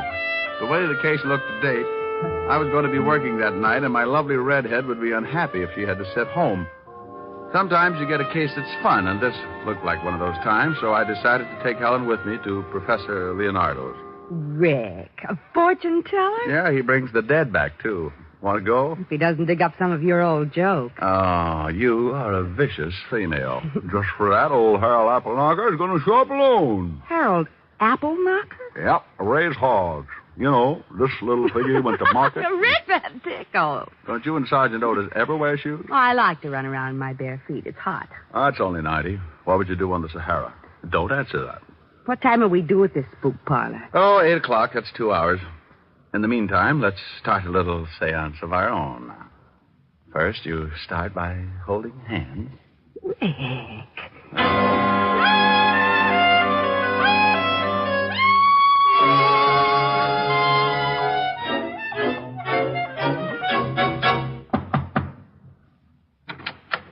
Yes. Oh, are you Mr. Appleknocker? Oh, yep, that's me, and this here's my girl, Lulabelle. Howdy. Yes. Well, won't you come in? Professor Leonardo isn't back yet, but if you'll just be seated in here, he should be in at any moment. Well, just look at this here room. What are all them figures all over the wall? Those are the signs of the zodiac. Hey, look at there, Harold. That's a goat. Well, so it is. Bless my little pointed head. Used to raise goats, too, along with the hogs. That's the professor now. Good evening, Professor. Good evening. Oh, this must be Mr. Applesucker. Appleknocker, Professor. And this here's my girl. Lulu Bell. Yep, that's right. Howdy. Yes. Well, Mr. Appleknocker, I understand you want me to contact your dear departed brother. Well, he wasn't so dear, but he sure done departed. Fell in a pig waller. Of course. Now, if you'll just take these chairs around this table. Where do you want him to go? No. I mean, sit in them. You right here, Mr. Appleknocker, and you right next to him, Lulabelle. Yes, Lulabelle. Howdy. Yes, howdy. I mean, if you please, turn off the lights. Yes, Professor. Hey, Lulabelle. Yeah? This is fun, ain't it? Yeah. Now, I must have complete silence, please. Did you laugh, Miss, Lulabelle? Yes, Lulabelle. Howdy. Never mind. Now, silence, please. I'm going into a trance. I call to the world beyond. I wish to speak to the spirit of Oney Applehanger. Appleknocker. Correction, the name is Appleknocker. Lulabelle. Howdy. I feel your presence. Who are you, spirit? Speak. I'm Oney Appleknocker. Well, Oney, how the deuce are you? Please, you break the contact. Well, ain't it okay if I ask him a few questions? It's not the usual procedure, but we seem to be establishing a precedent tonight. Go ahead. Hey, Oney, you remember Lulabelle, don't you? Yeah, howdy, little bell. I'm very happy to make your acquaintance again, Oni. Mr. Appleknuckle, you must not laugh at the spirits. Apple Hunker. Apple Hunker? And Lulabelle. Yes, I know. Howdy. Now, wait just a moment. What's going on here? Turn on the lights. What's the matter? These two people are laughing. Oh, I'm sorry, Professor. But I think you've been taken for that well-known ride. You mean this is some kind of a practical joke? I don't know how practical it is, but it sure got a laugh. Professor, their accents. Yeah, they went out when poor Oni jumped up from the pig waller. Oh, I see. Well, look here, young man. I don't see the humor, and it's going to cost you just $100 for this laugh. Oh, it is, huh? Yes, or you're going to walk out of here on crutches. That's the funniest thing you said all night. What do you want, anyway? I just wanted to find out how phony you were. Now, you ought to be ashamed taking advantage of old ladies like Mrs. Van Dyke. Professor. Shut up. Who are you? The name's Diamond. Look me up sometime. I'm in the phone book under detectives. Come on, Helen. I've got to go see the old girl and wise her up to this louse.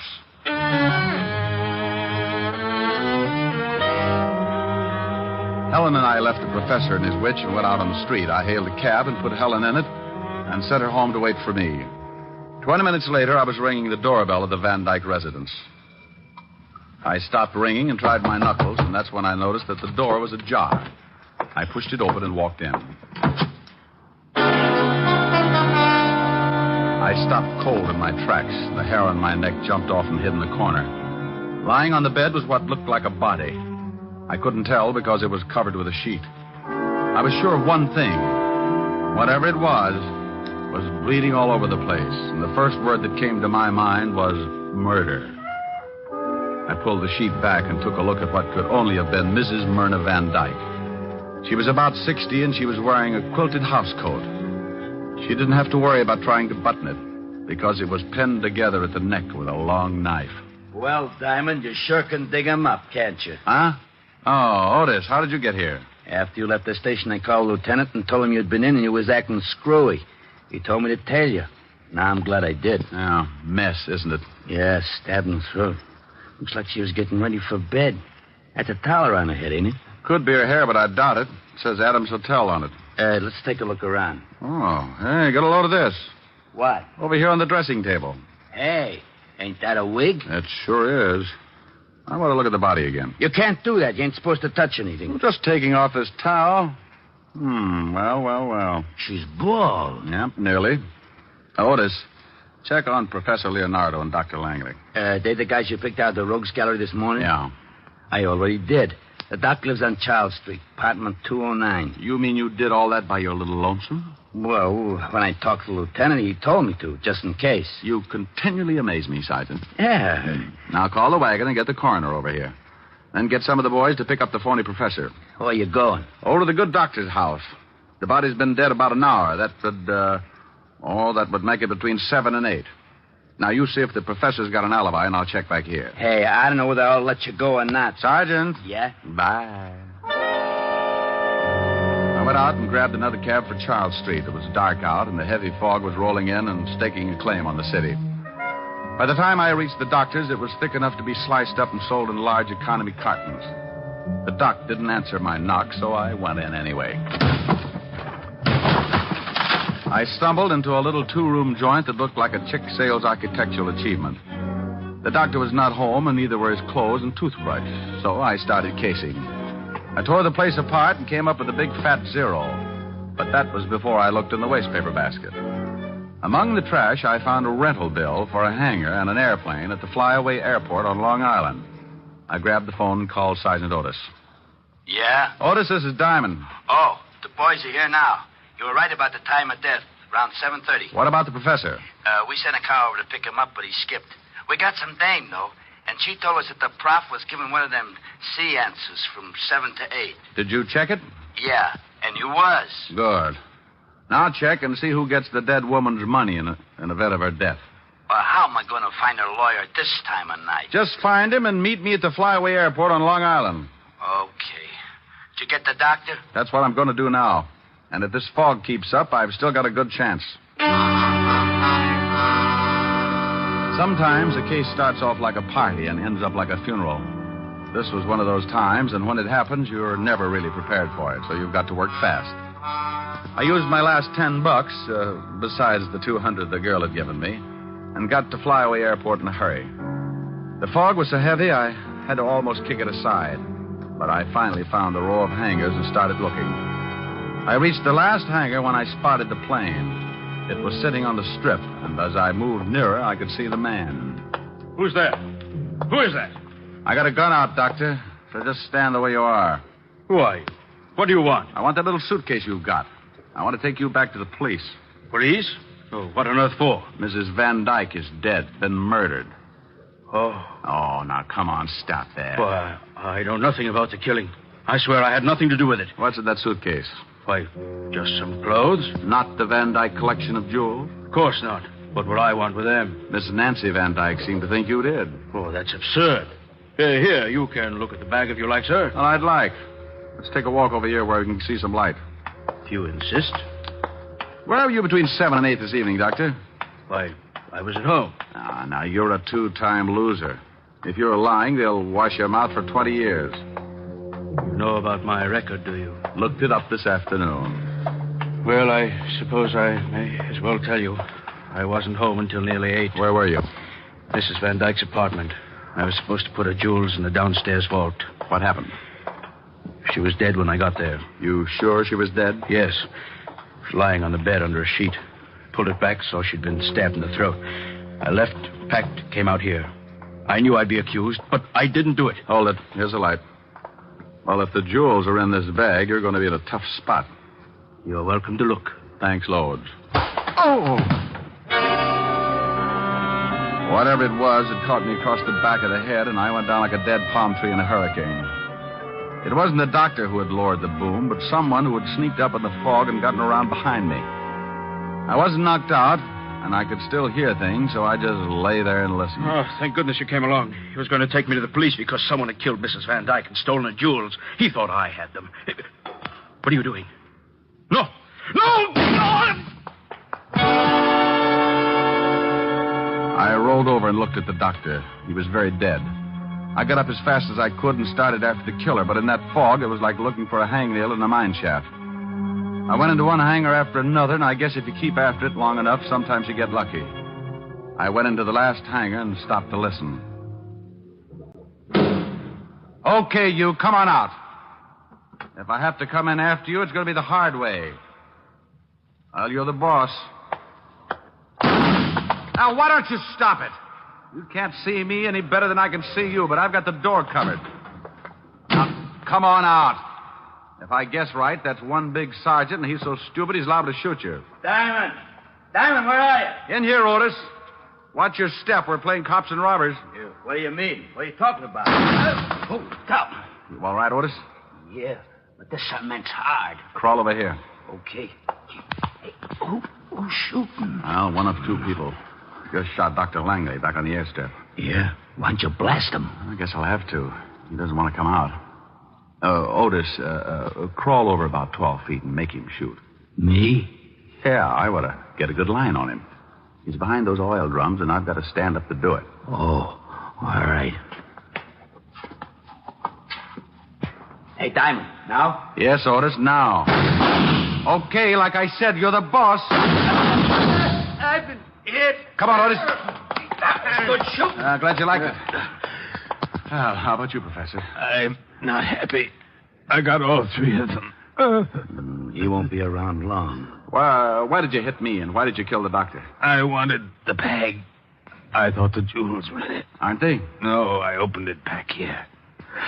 I thought the doctor was double-crossing me. Well, if you ain't got the jewels, why'd you try to kill the old lady? I didn't. Oh, come on. This ain't no time to lie. He isn't lying, Otis. You told me yourself his alibi was good. Hey, that's right. Then who did? The one who would benefit most by the death of the woman. The one who had a perfect setup because 2 con artists could be blamed for it. Let's go. Yeah, what about this guy? How do you feel, Professor? Oh. Like I said, Otis, you keep. Come on, let's go.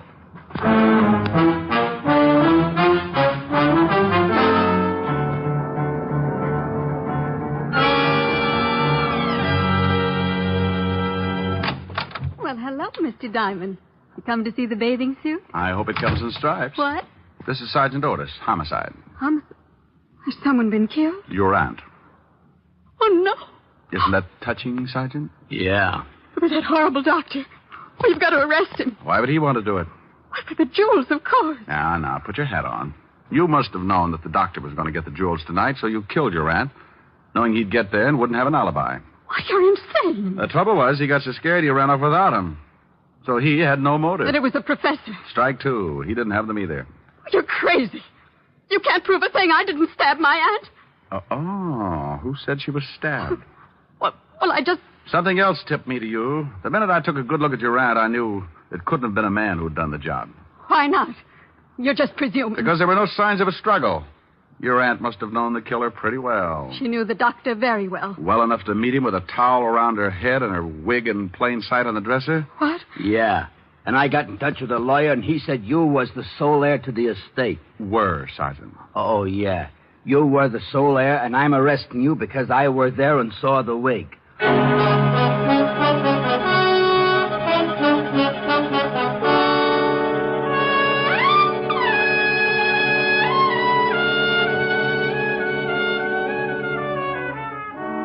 Rick, wasn't it fun at the fortune teller? Yeah, he's going to have to think up a new racket.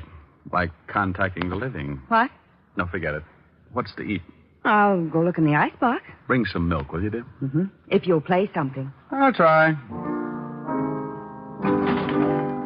Oh, no, not again! Oh, swell. Can't you get on the night shift or something? I can't get anything around here, especially sleep. Now, please, will you kindly shut your big fat face? What do you mean? I haven't sung anything yet. Oh, but you will. I just know you will. Well, if you insist. Oh, no, please, please. I'm a nervous man. Oh, it calms you right down. Don't blame me for falling in love with you. I'm under your spell, but how can I help it? Don't blame me. Can't you see when you do the things you do? If I can't conceal the thrill that I'm feeling, don't blame me. Oh, that's pretty. Don't stop. Oh, I must. Food looks too good. Did I hear you talking to someone? Mm-hmm. Listen. Don't blame me for falling in love with you. I don't hear anything. Oh, it's funny. He was there a minute ago. Don't blame me for falling in love with you. I still don't hear anything. Rick, who are you calling? Sergeant Otis. I'm afraid the guy next door has just cut his throat.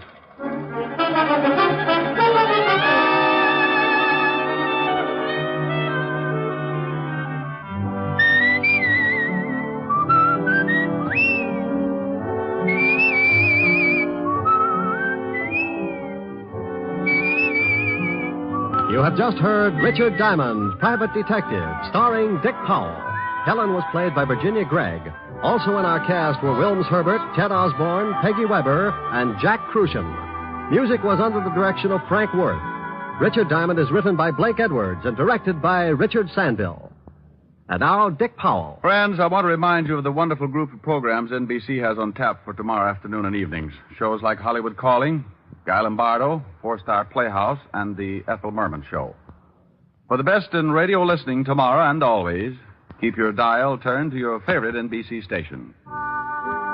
Dick Powell soon will be seen in the screen version of the best-selling novel, Mrs. Mike. Now, this is Eddie King inviting you to be with us again at this same time next week when we will again bring you Dick Powell as Richard Diamond, Private Detective.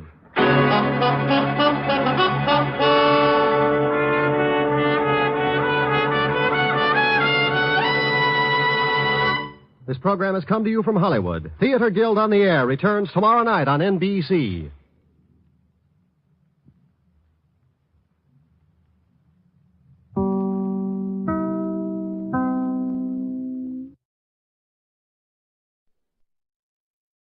Here's another in NBC's great parade of new shows.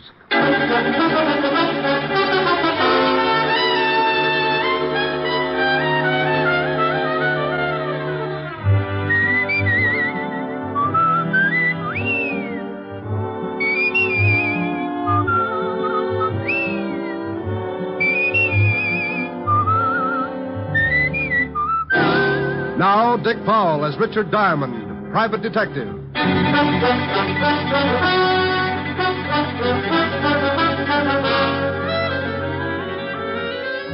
Hello there, this is Diamond.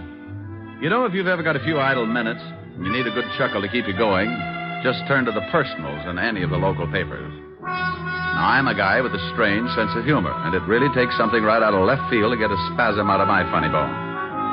Well, just listen to this one out of the Little Rock Bugle. Oh, yeah. Bachelor, sincere young man, 4 feet 10, 190 pounds, handsome, out of work for a year, desires to meet woman who can straighten him out. See what I mean? If this guy does find a woman who can straighten him out, she'll probably do it with a flat iron.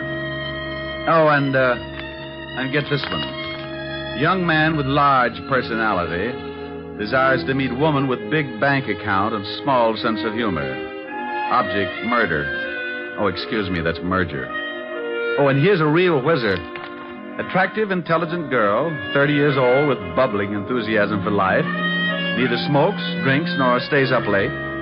Vegetarian and hates comic books. Would like playmate who enjoys active recreation. There'll be a month of fasting after that one. Oh, yeah, I knew I had something else. That case I got mixed up in last week. If you think those personals are silly, wait till you hear about this. It all started about 11 o'clock one morning in my office. Mr. Richard Diamond, private detective? I was out with a hula dancer last night. Wait, I'll look in the mirror and tell you. Come on in so you can see, too. My name is Jerome J. Jerome. Well, I'm not going to ask you what the J stands for. You are Mr. Diamond, aren't you? It's my face, all right, but I'm sure the rest of me's on vacation. Don't you feel well? I don't feel at all. Ever danced the hula for 6 hours straight? I'm a past master of all forms of dancing. Care to waltz? What? Forget it. What can I do for you, Mr. Jerome? It's not what you can do for me, Mr. Diamond. It's what I can do for you. Well, that's a switch, but let's give it a whirl. What can you do for me, Mr. Jerome? I'm a millionaire, Mr. Diamond. Well, bless your little pointed head. I'm also a G-man. I knew this would jump the track sooner or later. Tell me, if you're a G-man and a millionaire, where do you work? The U.S. Mint? I write songs, too. By the light of the silvery moon, I want to... Mr. Jerome. Yes, did you like it? You didn't by any chance write Swanee River? No, I believe Stephen Foster wrote that. You don't say. Yes, he stole the melody from me. I think we'd better waltz after all. Oh, Mr. Diamond, that's ridiculous. I'm glad somebody noticed. But you take a good zippy foxtrot now.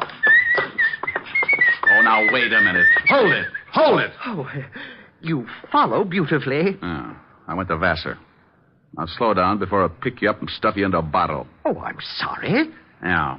Now, would you mind telling me how long you've been hiding out with the squirrels?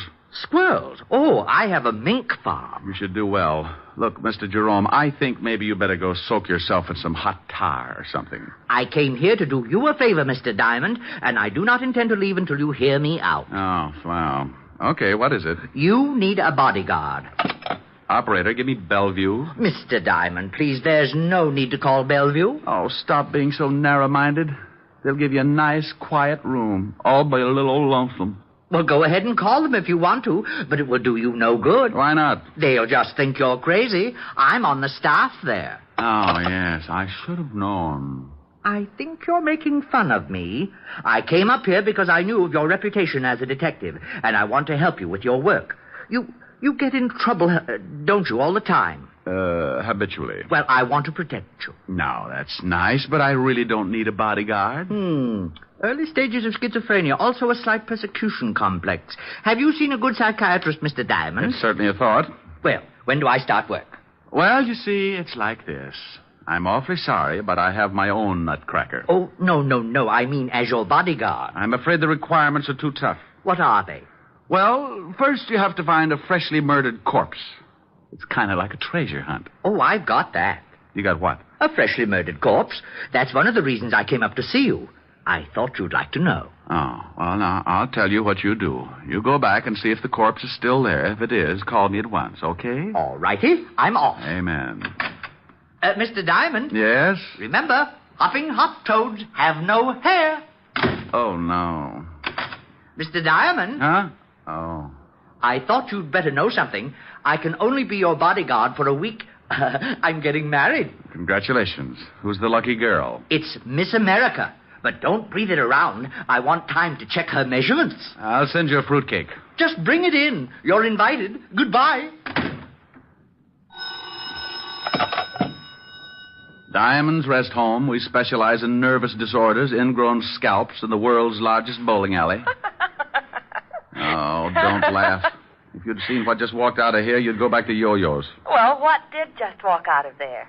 I'm not sure, but he had lovely blonde hair. He did? Yeah, all over him. Rick, what in the world are you talking about? I'm talking about nothing in the world. Come on, tell Helen. Well, I've got to get it all straight first. If I figure it out, I'll come over and we can throw sesame seeds at each other. Oh, I'd love to. When will you be here? As soon as I shine up my elk's tooth and lock the office. Bye.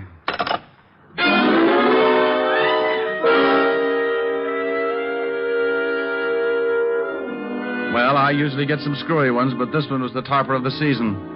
I had a hunch that Jerome would be back, so I locked the office and did a quick sneak down the back stairs. I grabbed a cab, and 10 minutes later, I was sitting in Helen Asher's study at 975 Park Avenue. Do you think his story about the body had any truth behind it? Well, he told me he was a millionaire, a G-man, owned a mink farm, and was going to marry Miss America. Now, tell me you think there's some truth behind it, and I'll have you committed. Well, all right, but if he continues to pester you ought to call the authorities about him. Yeah, I guess I'll have to. Poor little man. It's a poor little man like that who ends up hanging his grandmother on a meat hook. Oh, he doesn't sound dangerous to me. Sometimes the harmless ones work themselves right into a storm. Now, take me. You would never guess that somewhere in the back of my head a square knot is being tied. Rick, now stop that. See? You didn't know it, but at high noon I grow fangs and long claws. Now stop it. You do that every time a good-looking girl walks past. Rick. You complete idiot.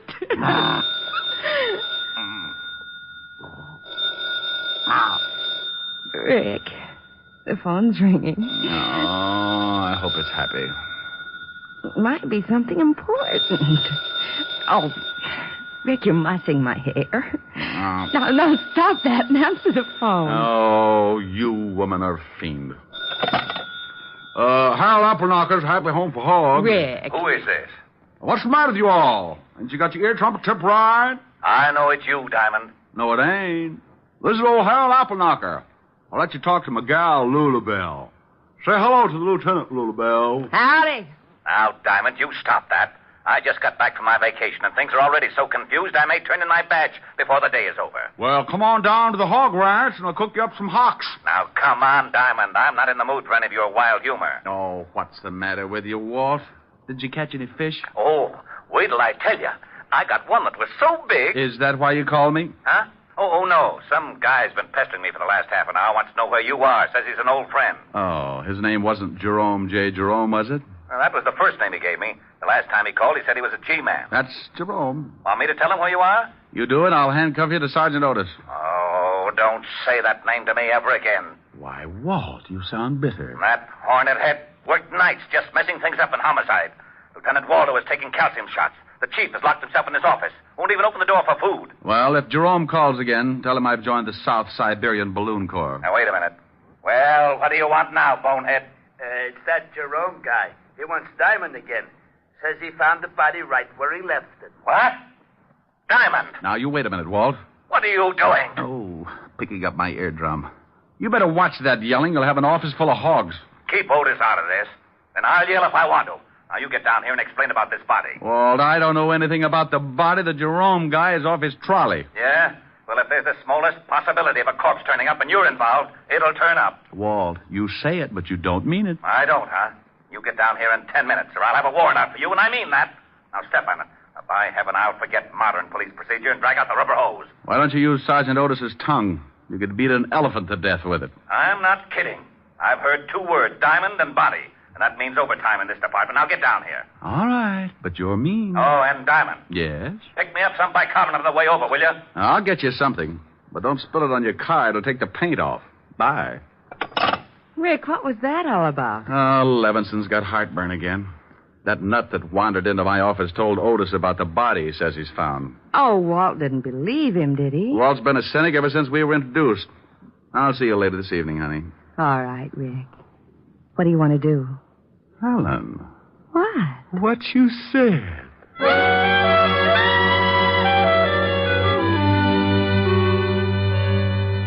I had a mental picture of Walt eating his way through his desk, so I got some bicarbonate at the drugstore and hurried over before he got to the wiring and shorted out the whole department.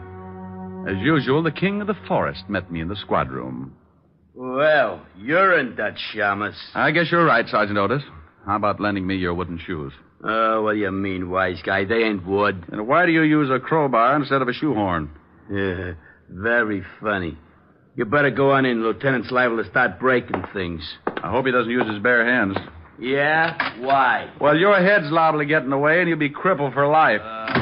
All right, Walt. Stop chewing on that desk. Here's your bicarbonate. What are you talking about? Now you listen to me, Diamond. That's like telling a man to turn up his hearing aid in a bombing. You can stop being cute. That guy, Jerome J. Jerome, phoned just before you came in, and he sticks to his story about the body, but he won't tell us where he is. You don't really believe him, do you, Walt? He's nuts. Well, he did say something about playing quarterback for Notre Dame. But if you're mixed up in this, I can't take any chances. Oh, don't be an idiot, Walt.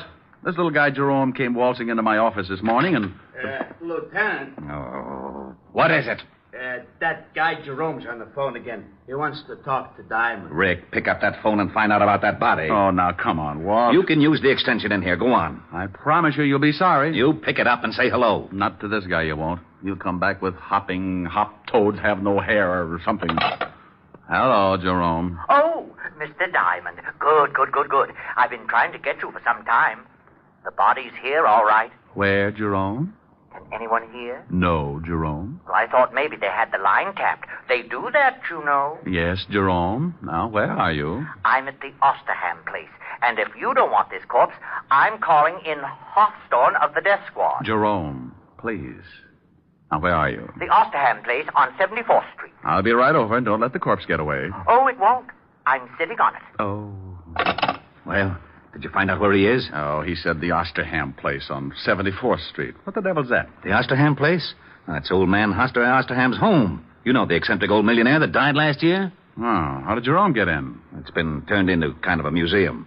The old boy had quite a collection of rare antiques, and when he died, he left the house to the city as sort of a showplace. You mean it's open to the public? Yeah. Well, let's go. Jerome's probably found a mummy for us. On the way over, I told Walt about Jerome's sweet little visit in my office, and the lieutenant was all for stopping off for a straitjacket.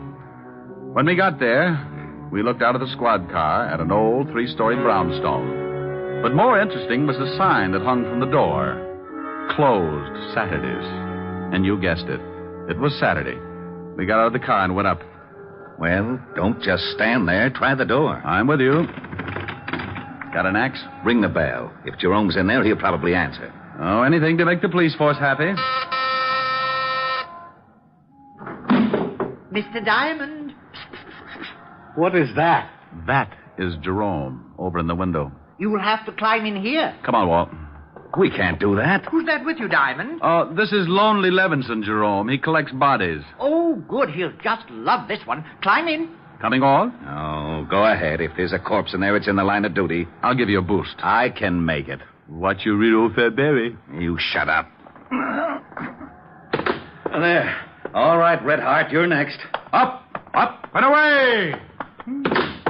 Oh, I'm glad to see you both. I was getting tired of sitting around with her. The conversation was so one-sided. Sitting around with who? Her. Rick. Yeah. Do I qualify, Mr. Diamond? Young girl. Been dead quite a while. Jerome. Yes, boss. Oh, Ricky, how you found her? Well, this room is supposed to be sealed up. Sealed up? Yes, the building is a museum. Not a very good one. I have much better things in my apartment. We're losing him. Jerome, how you found her? Oh. Well, when the building is open to the public, they take you on tours. When we passed this room, we noticed it was sealed. I asked why, and the guard said it was because the late Mr. Osterham had stipulated in his will that the rest of the house could be shown, but not this room. It was his private study. And he said if he ever wanted to come back, he didn't want a lot of people cluttering it up. Who broke it in? I did. You did? Don't they have burglar alarms in this museum? Mr. Diamond, Lonely Levinson has an extreme case of supersensitivity. Does he always snap like that? Only when he hasn't been fed. Why did you break in? You should be careful, Mr. Lonely Levinson. You'll bite someone. Have you been checked for rabies? Now you listen to me. Walt. Jerome, why did you break in? Well, it's perfectly obvious. When the guard told me the story, I played along with him. Of course, I knew it was just a trick to throw me off. Of course. Oh, would you mind turning your head? It's much better if you just chew on that curtain. Well, I waited until they closed the place. Then I came back, jimmied this window, and found the body. Then I came to you, Mr. Diamond. Simple? Oh, sure. Rick, what are you doing? Oh, just looking at the dead girl. Come here. You find something? Yeah. Got on an anklet. Name is, strike a match, will you? Oh, wait a minute. There. Adelaide. Looks like she's been dead quite a while. Yeah. Jerome, when you found... Hey, Jerome. What? He's gone. Oh, we're a couple of swell sleuths. He's not out on the street. Must have climbed out and run for it. I'll send out a general on him. Yeah, I would if I were you. A guy like that shouldn't be running around loose. He's liable to wind up on Stromboli. Well, Walt put out a general alarm on Jerome and then called in the rest of the experts to give him the dope on the dead girl. I didn't wait around because I had a hunch that Jerome would find me again. I was right, because at that moment he was sitting in my office behind my desk. Diamond Detective Agency? Rick? Who is this? Oh, now stop clowning. This is Helen. Never heard of you. Why don't you dames leave me alone? By the light of the silvery moon. I guess I'll have to write some new lyrics. Oh, dear.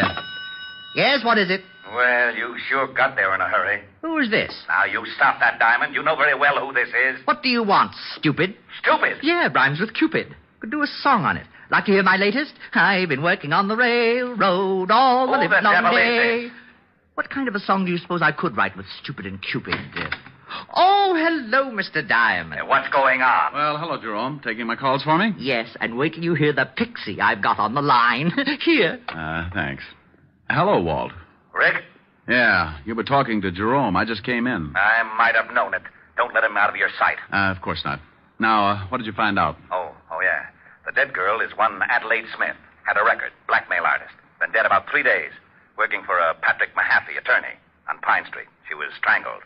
Blackmail artist, huh? Very smooth, or used to be. Any line on Mahaffey's background? We're checking into that now. Well, find out one thing more for me, will you? If I can. What?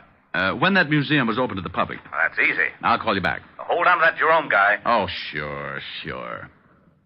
Walt. Yeah? Jerome's gone again. What? Bye.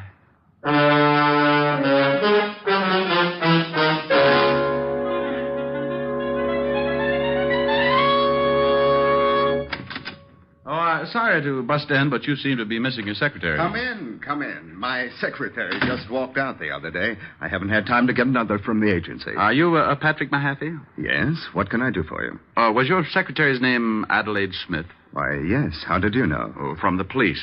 They just put a tag on her down at the morgue. Good Lord. She isn't... She certainly is. The morgue is very choosy about its tenants. Oh, that's terrible. What was it, an accident? Well, if it was, the insurance companies are going to have to set up a new system. She was strangled. Oh, how horrible. Yes. You're an attorney, aren't you, Mr. Mahaffey? Why, yes. Are you from the police? I just left them. What kind of an attorney? Why, just general law. Ever do anything you could be blackmailed for? What? Why, of course not. Ever have any business with the Osterham estate? No, I never handled any of the Osterham business. Why? Oh, nothing. I'll see you later, Mr. Mahaffey.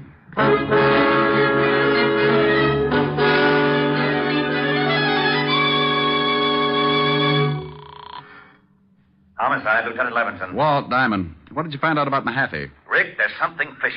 You got to stop going to these cheap restaurants. Oh, be serious. That Mahaffey guy was executor for the Osterham estate. What? Yeah, funny coincidence. Coincidence, my shoulder holster. I just left him, and he told me he'd never even heard of the Osterham estate. Now, why would he do that? He's certainly smart enough to know we could check.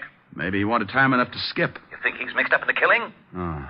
Did you find out when the museum was open to the public? Yeah, the city completed the alterations 2 days ago. And if it means anything to you, that room was sealed up on the last day. Oh, thanks, Walt. And something else. We checked in the dead girl's bank account. She had $22,000 in it. A lot for a secretary, huh? Yeah, but not too much for a high-class blackmailer. Do one more thing for me, Walt. Find out if Osterham had any heirs. Now, what good will that do? I want to find out just how many people would know about that sealed room before the public got wind of it. Okay, I'll have Mahaffey picked up right away. No. Don't do it yet. I want 10 minutes with him. Where's his house? I got it right here. 93rd Street, West End Avenue. But I don't see why you won't let me grab Mahaffey. We know he's lying. You just check on that will. I'm going to throw you a killer.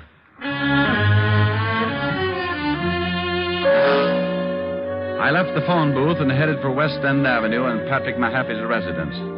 Strangely enough, it was on the west side of town. And when I got there, I spotted a green sedan in front of the house. I started up to the front door, and Mahaffey met me halfway. He had a suitcase, and he was in a hurry. Oh, it's you. Your memory's getting better. Come on, you don't want to leave right now? Let's go back inside. But I have to catch a plane. I'm leaving town on business. Oh, I'll bet you are. Let's go. Now, wait just a minute. You have no legal right. Do I have to show you my biceps?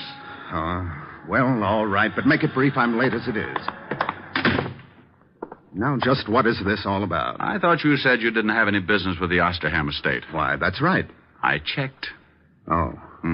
Just exactly what was your capacity?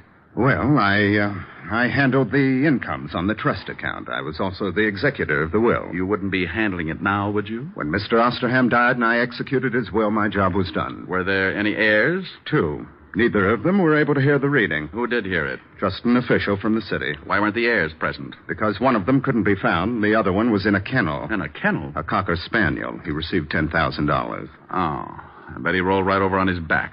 Who was the other heir? Mr. Osterham's nephew. He hasn't been heard from in 10 years. He went to France to study hat designing, but hat jobs were very scarce, so he just vanished. He was rather eccentric. Oh. Now we come to the jackpot question. What you got in the bag? What? You look a little green. Open it up. Now, look, you can't do this to me. It's against the law. Where's your warrant? I got a fistful of them, see? Oh. All right. There. Dump it out. But I've got to catch a plane. If I dump all this... Dump it out. Well. Yes. It's a lot of money, isn't it? Sure is. Isn't it lovely? Well, I'm glad you like it. Go ahead. Take half. I was hoping you wouldn't say that. Why not? Because I'll hate myself for the next 2 years. Put it back in the bag and let's go. But I'm offering you $100,000. You must be a fool. Oh, this is a very elementary deduction. Come on, you can figure it out in Sing Sing. I don't think so. You should have looked in my pocket, too. Oh, I hope that's an old pipe you're pointing at me. I hate to disappoint you. It's a .38. Now you're turning green. Now, you better answer it. That's the police, and they know I'm here. All right, but you say one thing wrong, and I'll have to shut you up permanently. Yes? Is Diamond there? Yes. Let me talk to him. All right. You were right. It's for you. Go ahead, talk to him. But I warn you again.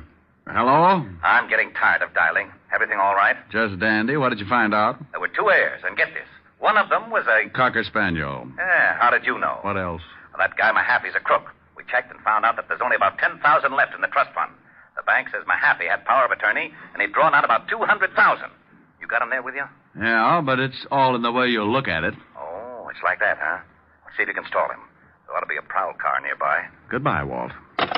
Did you get the information you wanted? Yeah, you killed the girl. Probably because she found out you were dipping into the till. You paid her $10,000 and got her over to the museum and strangled her. I took the money, yes. But you're just guessing about the murder. No one else but you knew about that closed room until after it was sealed and the public was told. The girl was killed the day before the room was sealed.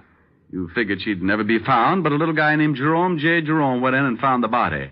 And if I'm right, little Jerome is really the missing heir. Impossible. Wasn't the museum rigged with a burglar alarm? Yes. Well, we found Jerome inside and the window open. He'd climbed in, but the alarm hadn't gone off. Simple. A member of the family might still have a key. He found the alarm and disconnected it. I don't believe it. But you must, Mr. Mahaffey. What? No, it can't be. Oh. Well, you really throw a beautiful left jab, Mr. Diamond. Oh, thanks for turning his head, Jerome. Now, would you mind telling me something just to sort of clear things up a little? You mean, am I really cracked? No. Like Mr. Mahaffey said, just a little eccentric. You see, I found out the money was missing, so I looked up the girl. She told me for $20,000 she'd show me the thief. She told me to meet her at the museum that night, and the thief would be there. When I got there, she was dead. Well, I knew I couldn't solve the case myself, and if anyone found out who I really was, I might be held. So I became Jerome J. Jerome and hired Richard Diamond. Correction, I was not hired. Correction again. You'll receive a very substantial check as soon as the estate is settled. And thank you. Thank you. Oh, you might do me one more favor. If you know anyone who would like to buy a hat, I have got some dillies. I'll speak to Hedda Hopper in the morning.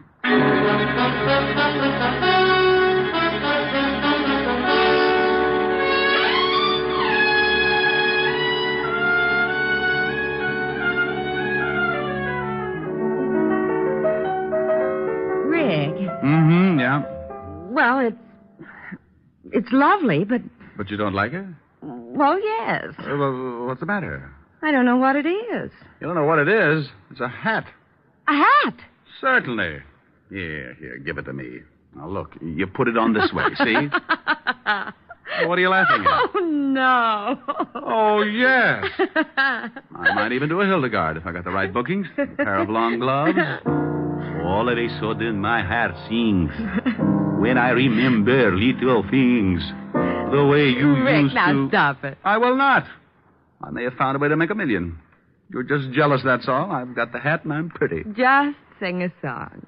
And finish it for a change. Oh, I'd love to. I don't know from nothing, baby. All I know is I love you. I don't care for nothing, baby, if I knew you cared for me too. So won't you make your mind up, baby? Tell me that you love me, please do. For I don't know from nothing, baby. All I know is I love you. We want a sponsor. All I know is I love you. Well, there you are. I finished it. Are you happy? Well, yes.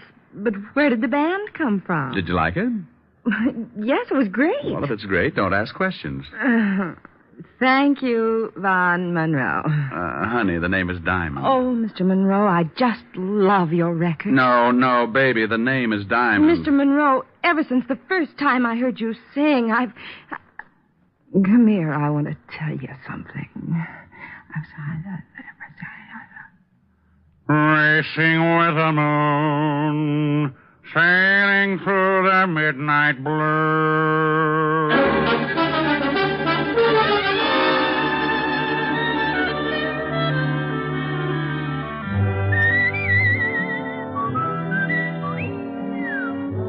You have just heard Richard Diamond, Private Detective, starring Dick Powell. Helen was played by Virginia Gregg. Lieutenant Levinson by Ed Begley.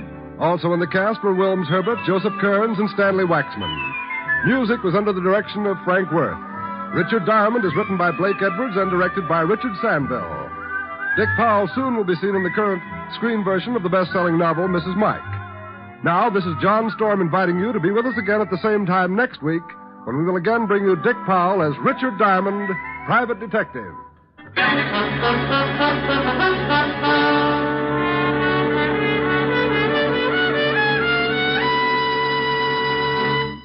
You don't have to go to Alabama. You don't have to eat ham hocks and butter beans. All you have to do is enjoy Phil Harris and his ever-loving wife, Alice Faye, when they return to NBC tomorrow. For 30 minutes of Southern Fried Joy, lend an ear to Phil Harris, Alice Faye Show, returning tomorrow on most of these same NBC stations. Your tune for the stars on NBC.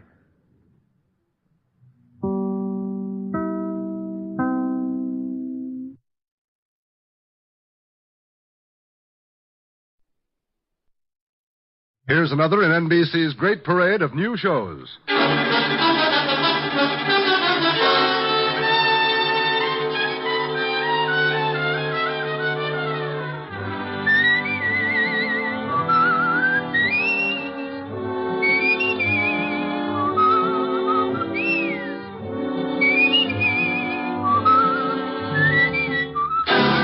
Now, Dick Powell as Richard Diamond, Private Detective.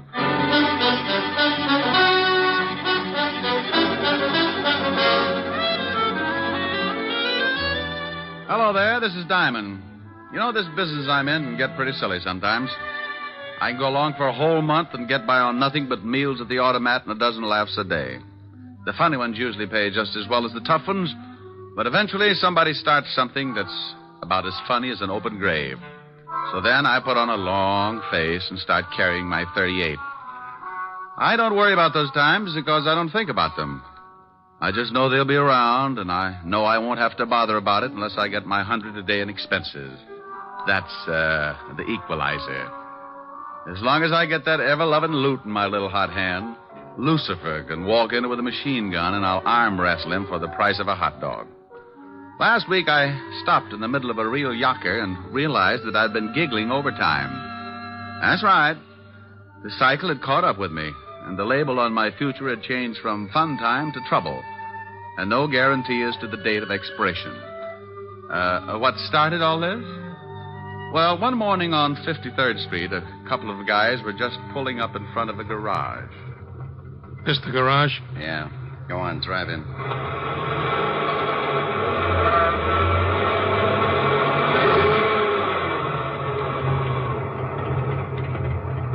Here comes a guy. Yeah, this is big luck for us.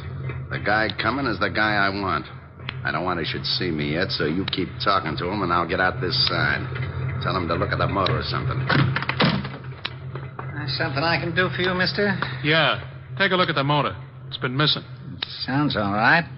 It don't drive like it sounds, so take a look at it. Okay, sure.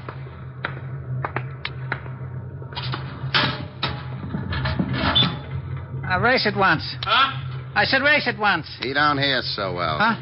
Hello, Billy boy. Where did you come from? How did you get here? One at a time, Billy. I came in the car, got out the other side. You're looking good, Billy, real good. What do you want? How did you find me? Can't you ask just one simple question? You get so all mixed up, Billy. Look, leave me alone, please. Sure, Billy, I'll leave you alone. All alone, you louse.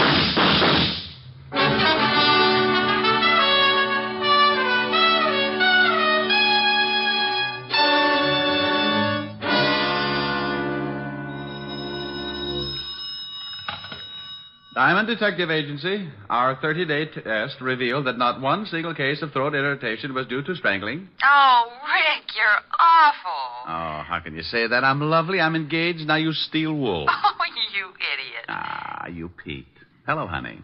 Hi. Am I going to see you tonight? Sure, what'll we do? You get here about 8, I'll think of something. Oh, let's stay in. I've got that awful broke feeling again. Oh, is business bad, Rick? Well, it's pretty bad, but it gives me a chance to get some exercise. Exercise? Yeah, I found a Japanese beetle in the desk the other day, been giving me judo lessons. I'll just pretend I didn't hear that. Don't knock it. Vaudeville's on the way back. Leave it alone. Let it live. Helen. I'll see you about 8. Wait a minute, honey. I think I forgot to shut something off. People are running in. Clients? I'll find out. Oh, would one of you gentlemen mind dropping a few $100 bills on the floor? Well? I'll call you right back. I don't think they're spendthrifts. All right, Rick. Bye. Bye, honey. Well, now, lads, what can I do for you? Your name Diamond? Yeah? Would you mind closing the door? I've got a beetle that'll break my arm if he catches cold. Hey, this guy's screwy, boss. Shut the door like he says. You got a beetle, huh, funny man? Yeah, and I'll bet you 8 to 5 he can throw you. Well, if you have got a beetle, he must be running around your head, but I ain't got time to find out. You know something? I don't think we're going to get along. You may be right, funny man. It depends. On what? On whether or not you turn the bundle over to me. Look, Rockerhead, if you're looking for your laundry, you got the wrong Ben. I don't like the way this guy talks. No, but first we ask him nice. We want the bundle, funny man. You just said that. I say it again for you. Then if you don't get it, I make you understand. Like how? You couldn't point out Clyde Beatty in a lion cage. Here it is. Now try hard. I want the bundle. I know this'll throw you, but what bundle? He's going to be difficult, boss. Shut up. Look, Shamus, some of my friends think I'm kind of good-natured, but sometimes I fool them and get nasty. You should be ashamed of yourself. You want to know what bundle? I tell you. Maybe you snap out of it. The bundle the dame gave you, the 200,000. 200,000? 200,000 what? Girdles? That does it. Vern, see why the Shamus is lying. Now, wait a minute, Buster. You go on the muscle with me, and I'll tear off your biceps and stuff them in your fat face. Vern. Yeah? Oh, nuts. Why is it a 38 always changes my mind, and I wanted to be so virile? I'm going to use this gun unless you tell us where you got the $200. Now, this is getting silly. No, it ain't. Huh? It's getting bloody, see? Hey, now, what's going on? I told you, funny man. I want what you got. Well, what I got hurts, and you're welcome to it. You sure asked for it. No. Come on. You save your head from getting squashed, and me and Vern save a lot of time. Where you got the dough? Look, I didn't know what you were talking about when you started, and I'm just as stupid now. You are that, funny man. Vern? Hey, wait. Now, A gun barrel can cut you up pretty bad. You want to see how bad, or do you want to tell us? You think I like the massage? I tell you, I don't know what you're talking about. I don't like to be kept waiting, you. I don't like it none, see? Now you spill your gut, so my boy chops you up like hamburger. Open your yap and sing. Sing, you hear me? Okay, but you won't like it. I can't begin to tell you. Close his lousy mouth. Close it good. Oh, I knew you wouldn't like it. Now, funny man, you got a wisecrack? You gonna still make like a hero? Answer me, funny man, or I step on your face. Boss. Shut up. But, boss. Yeah. What do you want? He don't hear you. He's out. Huh? Oh. Well, what did you sap him so hard for, stupid? Maybe you turned him off for good. Nah. He'll be around in a couple of minutes. Then I can work on his ribs. He'll tell us where he's got the dough. I don't know. You don't know what? He's got the dough. You sure know that. Yeah, the dame says she give it to him. You think maybe she crossed you? You think she skipped? I think maybe we better find out. This shamus is pretty stubborn and pretty clean. I think we find out. How? You watch. I'll search the joint, then we'll get out of here. What about the shamus? He'll make it all right. I want him around for a while. After we find the dough, you can put him back to sleep.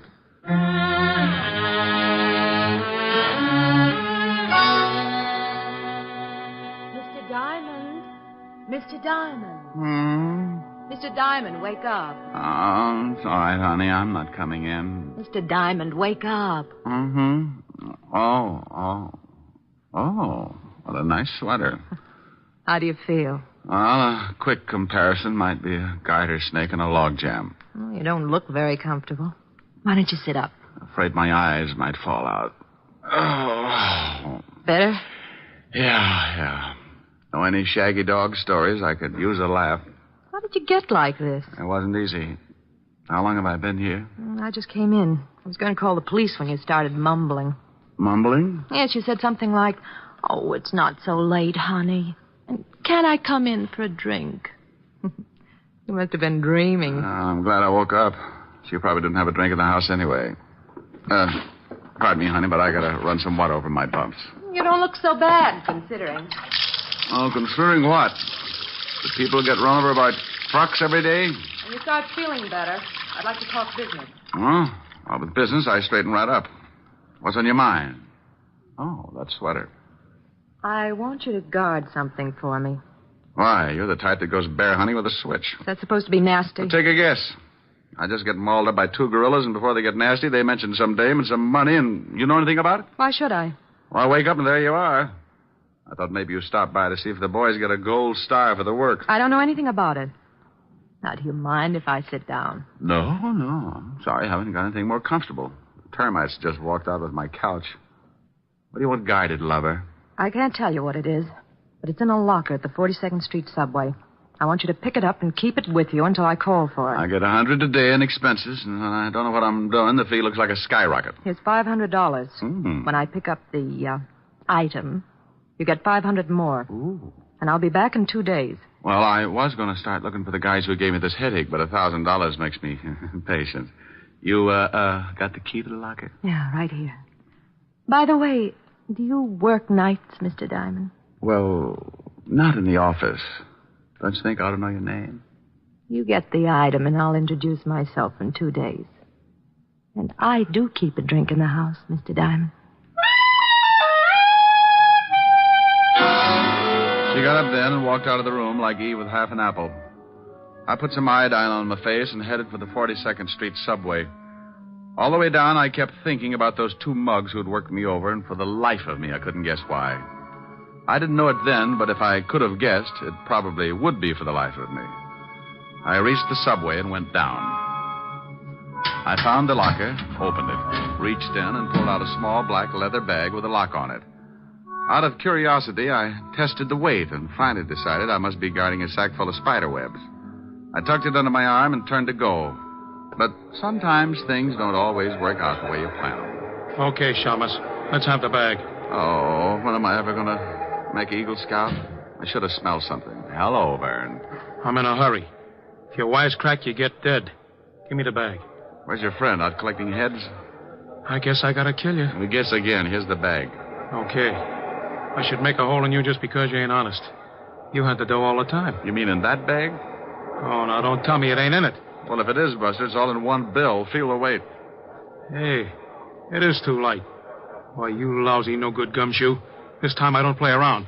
Frank wants that dough, and you're going to show me where it is. Oh, I wish you'd get yourself a 22. Those big guns make dents in my back. I'm going to count 3, and you're going to tell me where the dough is, or I'll kill you all over the place. You could make it 100, could you? It's so much fun when you pass 50. Be funny. You're only killing one guy. 1. This never happened when I went on next to closing. 2. Oh, now, wait a minute. Look. You look. It's your last chance. Drop it, Byrne. You're boxed up. Hey, who's that? The Marines. Why, you dirty... Rick, are you all right? Oh, Walt, I know you're bashful about these things, but you're going to be kissed. Oh, now stop that. Otis, have your boys keep the crowd back. All right. Keep back. Come on. What about the gunner? You shot him good, Lieutenant. Well, I'm glad you noticed, you mallet head. Now, what about him? He's dead. How did you find that out? 20 questions? Oh, yeah? Well, I guess we saved your life this time. Well, I hope I can do the same for you sometime, Sergeant, but science will hate me. Oh. Now, don't you start blubbering again, Otis. I couldn't stand it. Go get the wagon like a good boy. Okay, Lieutenant.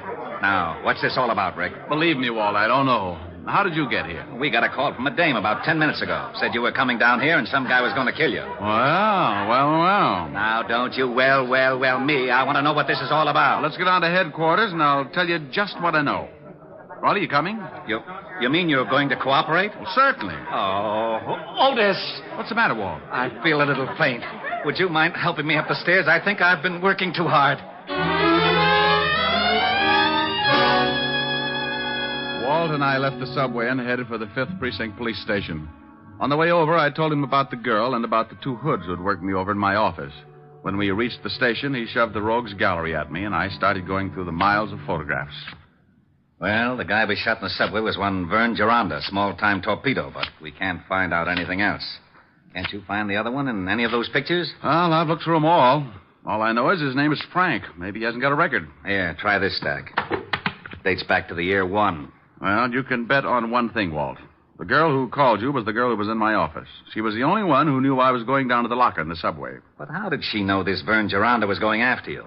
Well, she must have known he was going to tail me and that he was after something. Something that could have been in that black bag. It was a plant because she knew it was empty. I think she'd planned that when this Vern caught me with an empty bag, he'd get rough enough to shoot, and if you were there, you'd have to stop him. You mean she wanted him dead? Well, that's my guess. Dead or in jail, but out of the way. That 200,000's probably behind it. Walt? Did you find something? Yeah. This is the other guy who came into the office. Yeah? Let's see. Hey, what do you think you're doing? What's the matter with you? This is the man. You're crazy. Now, you listen to me. If you're trying to start one of those routines Oh, again... now, wait a minute. You asked me to pick out the hood that was in my office, and this is the boy. A little younger, maybe, but you know darn well I wouldn't make a mistake on identification. This is screwy. This is ridiculous. Where's my bicarbonate? Oh, what is wrong with you? Rick, that's Frank Purcell, and he's been dead for 2 years. What? Oh, wasn't he the guy who went over a 50-foot cliff with his whole gang? That's right. The car burned. The only guy they didn't find in the wreck was Billy Crump. He disappeared completely. Well, this one got out of it, too, and stayed around long enough to pay me a visit this morning. And his first name was Frank. Oh, that's impossible. The boys chased them right after the holdup and shot out one of their tires. Watched the car go over and saw it turn. Didn't they knock over the payroll at the Martin shipyard? Sure, got away with $200,000. Lieutenant. Huh? Oh, yeah. What is it? On that killing down at the garage. That guy was just identified as being wanted for armed robbery. Killing? Yeah, pretty bad. Somebody shot up a guy that worked in the place. Well, who was it? Her name was Crump. What? Yeah, Billy Crump. Stuck up some shipyard about 2 years back. Oh, shut up. Oh, I was only telling you. Okay. What else on it? He has a wife, lives at 64th Street, apartment 205. That's all. Well, don't just stand there, you applehead. Go get the car. Oh, yeah, Lieutenant. Come on, Rick. I'm waiting. All right. All right, I apologize. Oh, you really don't have to, Walt. I was as confused as you were. Was? But you're not now? No, I don't think so, Walt. But let's get over to see Mrs. Crump. She can do a lot of straightening out.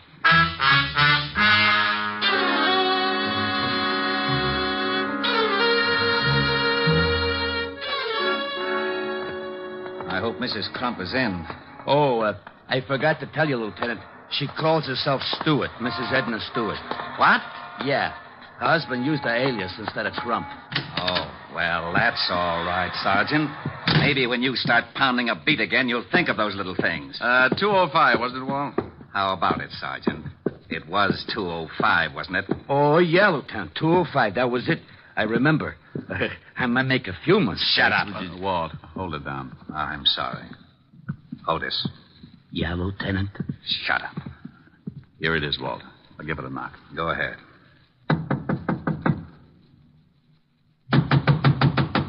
Looks like no score. Try the door. Why, Walt, without a warrant? Now, don't you start that again.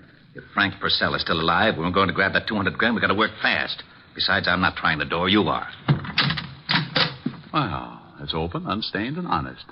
I suppose you'd like me to trip you just so you can say you fell in by mistake? Oh, come on. Pick up your big feet, Otis. That would be hard, even for Samson. Oh, yeah. Now, you listen to me, wise guy. I'm getting sick and tired of...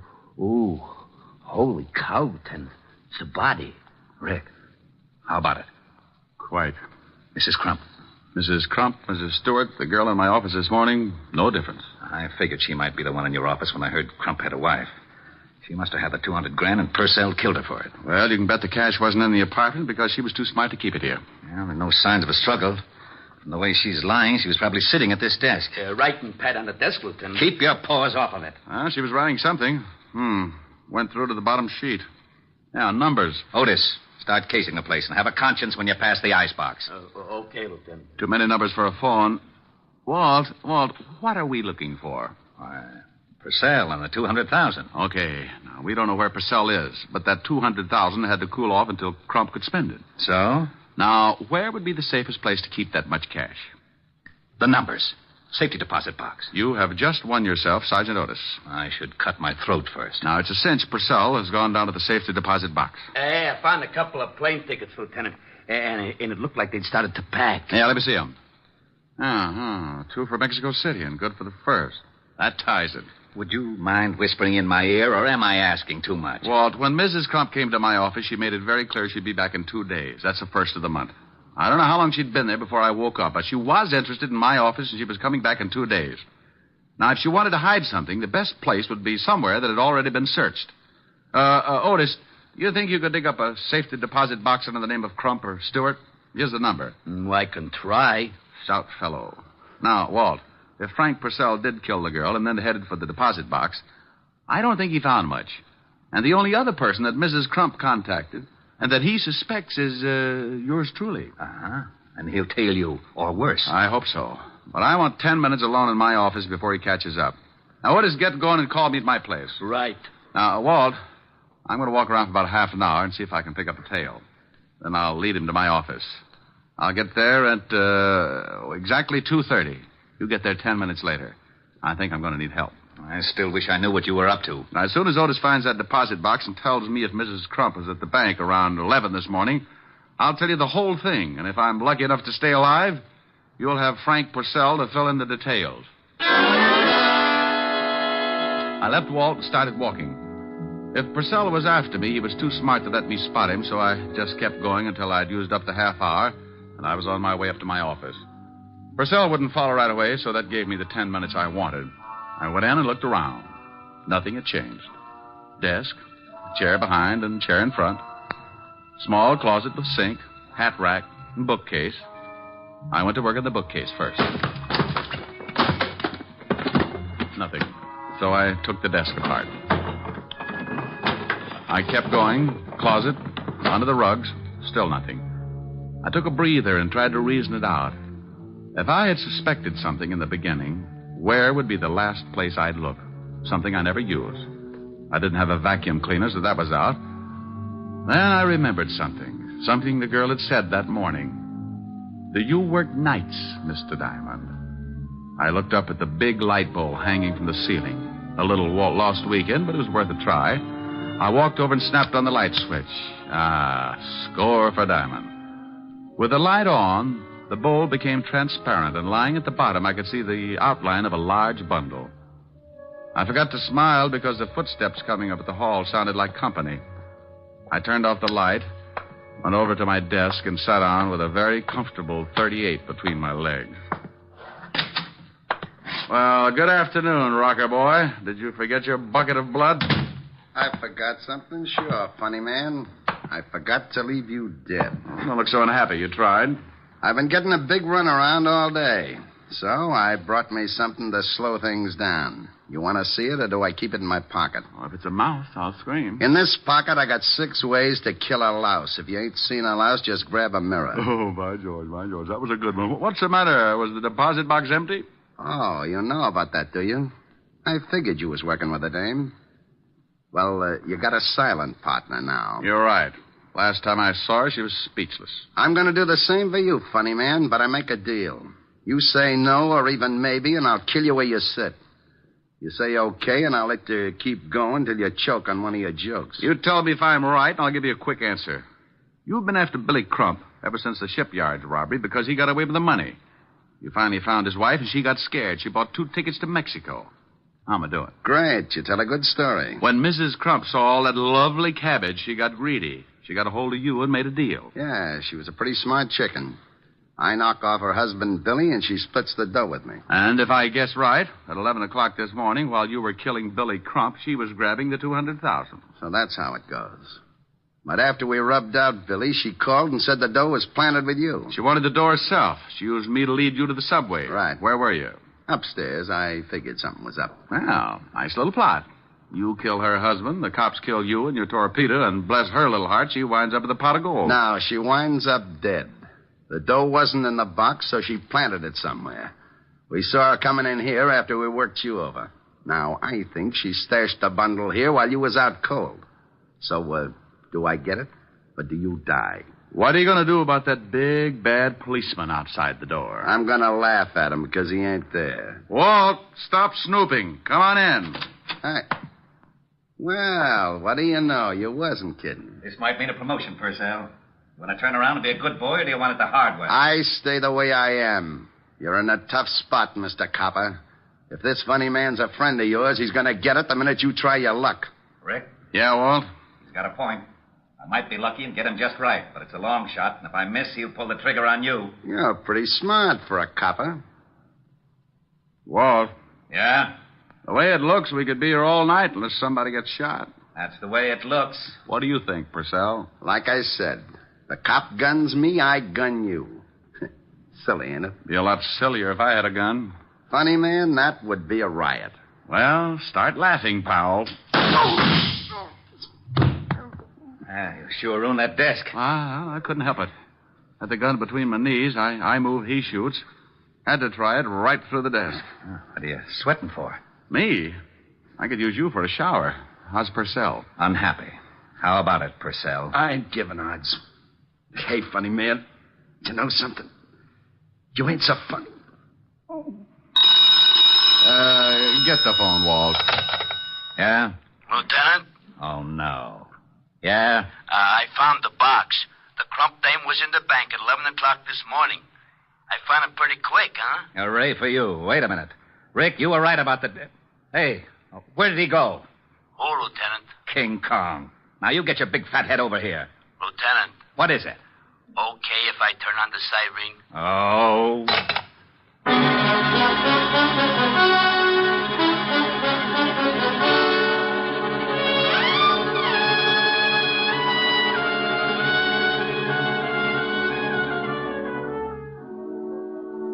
Here's the iodine and bandages, Miss Helen. Oh, thank you, Francis. Stop squirming, Rick. Oh, honey, I know what's coming when I leave here. I'm going to look like an advertisement for a snappy funeral. You baby. It's just a little iodine and bandages. Oh, get her. You use enough iodine to stain an elephant, and so much bandage you could roll up a herd of mummies. All right, then get infected. I am infected. Rick, stop Come that. Here now. Come here. I've had a tough day. I've been beat up, shot at, and been insulted by Sergeant Otis. I need some relaxation. I want to play. Should I leave, miss? You stay right where you are. I think there's a wolf loose. Francis. Yes, Mr. Diamond. Have you studied your lessons on how to be a private detective? Oh, yes, sir. I'm up to Chapter 8. But have you read Chapter 8 yet? Well, no, sir. Oh, that's too bad. I was going to give you some first-hand advice on that chapter tonight. Oh, I'll go read it right away, sir. May I, Miss Helen?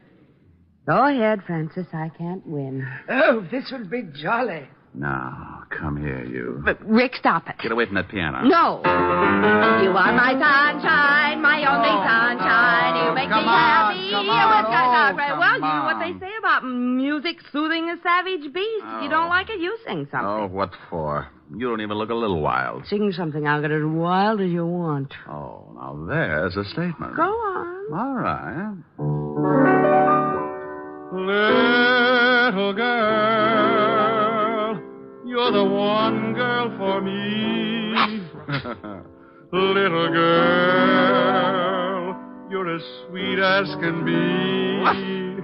Just a glance at you meant love from the start. And oh, what a thrill came into my heart. Little girl, with your cute little ways, I am yours for the rest of my days. And this great big world will be divine.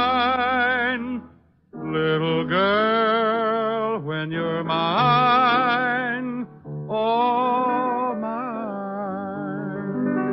Okay, honey, now get wild. All right. Come here.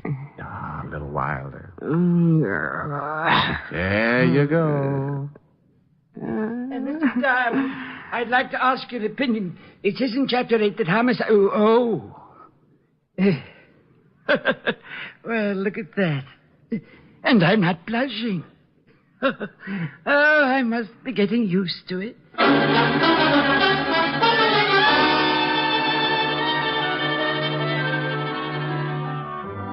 You have just heard Richard Diamond, Private Detective, starring Dick Powell. Helen was played by Virginia Gregg.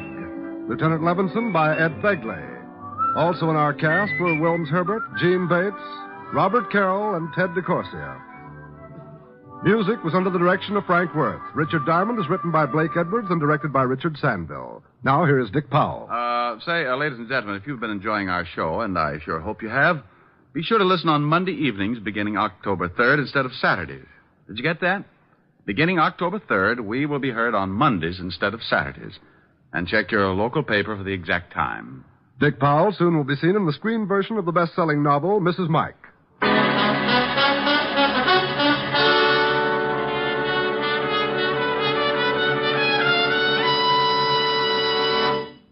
The Judy Canova Show returns to most of these NBC stations next Saturday in this time period.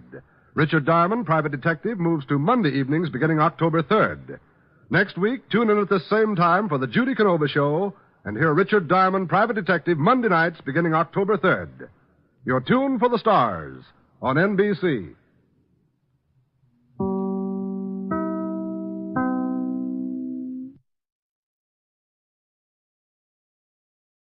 The Ethel Merman Show, previously scheduled for this time, will be heard at a new time and date to be announced shortly.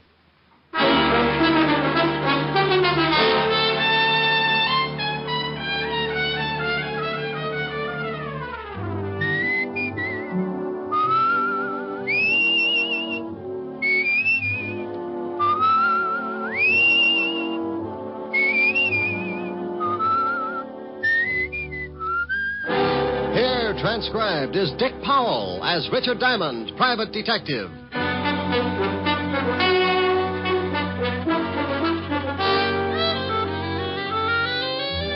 Hello there. This is Diamond. Hey, I got a beef. I went shopping for my girl Helen Asher the other day. You know, stuff for dinner. This town's gotten hotter than a blast furnace in Death Valley, so you got to pick out things that make for a cool meal. Like salads, cold cuts, beer. Real picnic style. Well, I figured I could whip up a fancy tossed salad or something. Until I got around to the tomato counter. Have you glommed onto the price of tomatoes lately? Now, what's with that? So the cost of living is inflated. So a T-bone makes like it just arrived direct from the Sultan's classiest cow. Okay, a T-bone I can understand. But what's with a tomato? When it costs so much, it should be hanging from a charm bracelet instead of lying in a salad bowl. Who needs it? So I bowed from the waist and figured you could still do a lot of things with a plain head of lettuce. I got another beef, too. Why can't people start their killings in December when it's cool? Now, about a week ago, I got mixed up in a case, and before it was over, I took so many salt tablets, I am now the best seasoned private detective in New York. It started last Tuesday morning about 11 o'clock in an apartment on the Upper East Side. Ginny? Yeah, genius. No cracks. No cracks. We're both waiting for old Gibson to turn us into the cops, and you say no cracks. This whole rotten mess is your fault. Well, how did I know the old goat wouldn't fall for it? Well, he didn't, so we better start packing. What for? Because I don't want to play hostess to a lot of little men in blue. I'm allergic to handcuffs. Relax, will you? They won't find us. They can trace me from the other apartment. How? Gibson don't know your real name. Did you leave anything in the other place, or we'll leave him here? No. Cleaned out everything except the clothes. I didn't have time to move them. Notice you got away with the mink. What do you want me to do? Leave it behind? No, we can hock it. Hock it? Yeah. You want to blow town? Takes cash. Cash I ain't got. You're telling me. Look, baby, if Gibson does go to the police, I'll have to hock the coat so we can blow this joint, see? All right. You go get rid of it, and I'll start throwing some things into the suitcase. Who's that? Well, what I know, maybe it's the landlady. Oh, I forgot. They're painting this floor today. Yeah, I saw the painters in 206. They'll probably start in this room in a couple of hours. Okay. Duck that coat. I don't want the landlady to spot it. Yeah. Yeah, what? Gibson. So you really are married, huh? Who is it, Harv? Hello, Virginia. Mr. Gibson? Yes, I waited around in front of the other apartment and followed you here. I wanted to be sure to send the police to the right place. Look, Mr. Gibson, look. You look, whatever your real name is. I don't like being blackmailed or threatened. But please... No, Virginia, my mind's made up. In a way, I'm sorry for you, but you didn't think about me. I'm past 60, and I'm tired of being made a fool. Look, why don't you give her a break, Mr. Gibson? Now, I'm not asking for That's me. very noble of you. You should have thought about that a few hours ago when you accused me of making love to your wife. You're not really married. There is no need of displaying your indignation. There'll be plenty of time for that when the police arrive. Harv? Yeah. Come in. Hey, how dare you? Take your hands off me. Look, you ain't calling nobody. You gonna listen to me? You take your hands off me. What are you going to do, Harv? I'm gonna change this old goat's mind about calling the cops. You can't threaten me. No. Oh, you struck me. How'd you guess? Harv, take it easy. He's an old man. Your concern is misplaced, my dear. I can take care of myself. What? Why, you... Give me that cane. I'll be glad to give it to you across your shoulders. Give me that. Harv, be careful. Hit me with a cane, will you? No, young. I'll shut you up for good. Harvey! Harvey! You idiot. Huh? You big, stupid idiot. Look what you've done. All right, so what? No better next time. Throw some water on him. Well, did you hear me? Throw some water on him. What's wrong? Come on, Gibson. Come on. Holy cow. Listen. Yeah. Shut up. Gotta get him out of here. Why'd you have to hit him with that cane? Now you're in trouble. I'm in trouble. We're in trouble, baby. We. Stop that crying all over the place. Help me get him out of here. How are we going to do it? It's broad daylight. Yeah. Can't get him out of the building like this. We'll have to wait till the night. We can't leave him in here. Why not? The painters. What do you mean? What? They'll be here in a little while. Oh, yeah. Oh, yeah. Now what, genius? Shut up, will you? I gotta think.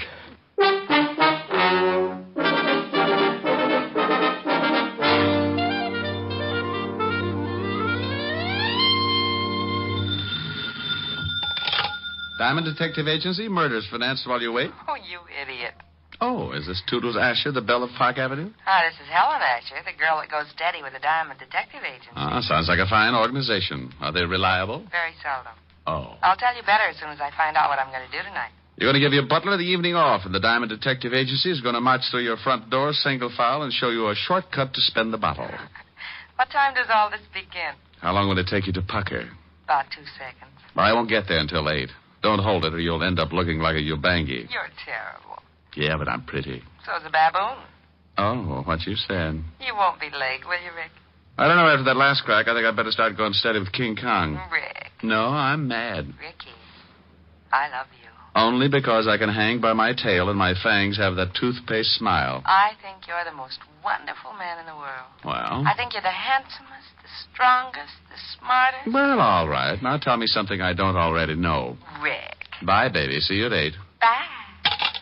A, I'm adorable. B, I'm so beautiful.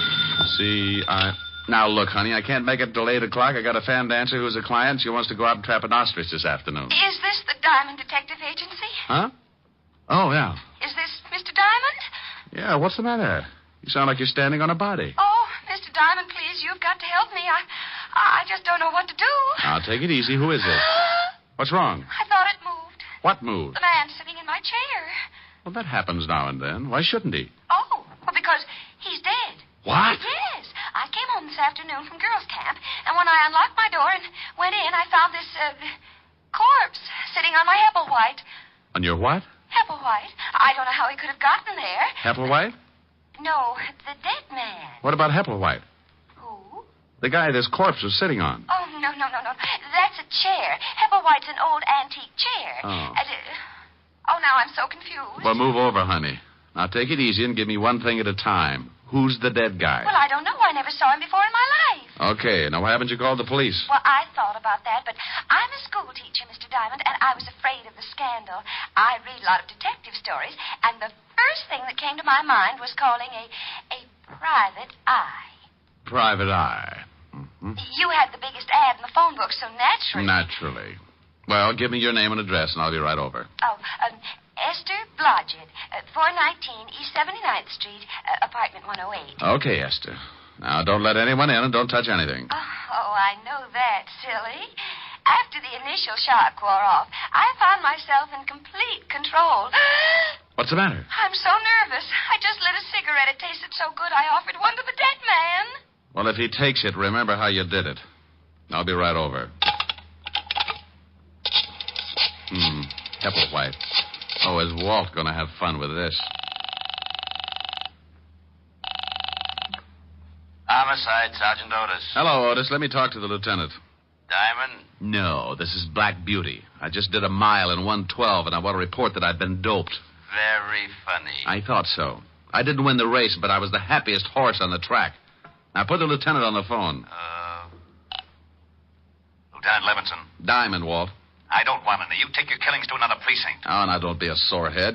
Giving you business is just my way of showing my friendship. Can't we just be buddies at a distance? I'm getting tired of chasing corpses. Well, grit your teeth and get over to 419 East 79th Street, apartment 108. Homicide?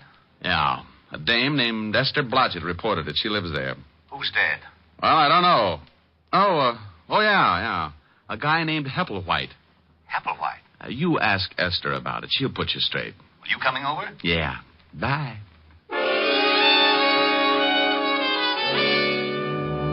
As I went out of my office, I thought about Esther Blodgett and wondered how mad she would be when the police turned up. I had to call them whether she wanted a scandal or not, because homicide comes first in my book. I'm an ex-cop, and I still follow the rules. It's not a conscience. I just like staying in business, so when someone turns up with a killing, I always let Lieutenant Walt Levinson know about it. I grabbed a cab, and 20 minutes later, I was standing in Esther's apartment along with Walt, the dead man, and Hepplewhite. Oh, you're a swell fella, you are. What's the matter, Walt? I've been going through that Hepplewhite routine for the last 10 minutes. I just found out it was a chair, that one right over there, the one that stiffs in. Mr. Diamond, why did you call the police? I thought you'd ask that. Because that man's been murdered, Miss Blodgett. That's what good citizens do when they find a dead man in the apartment. But the scandal? I'm a school teacher. What will my students' mommies and daddies think? Honey, just confuse them with that Hepplewhite routine. What did you find out, Walt? Not much. The coroner will be here in a few minutes. Looks like someone gave him a pretty good beating. What's that all over his clothes? Isn't that blood, Mr. Diamond? Yeah, he's been bleeding all right. I mean that brown stuff, Walt. Looks like lint or something. Yeah, I noticed that, too. I don't know what it is. We'll have the lab analyze it. Tell me, Esther, You said when you came in you unlocked the door. Yes, that's right.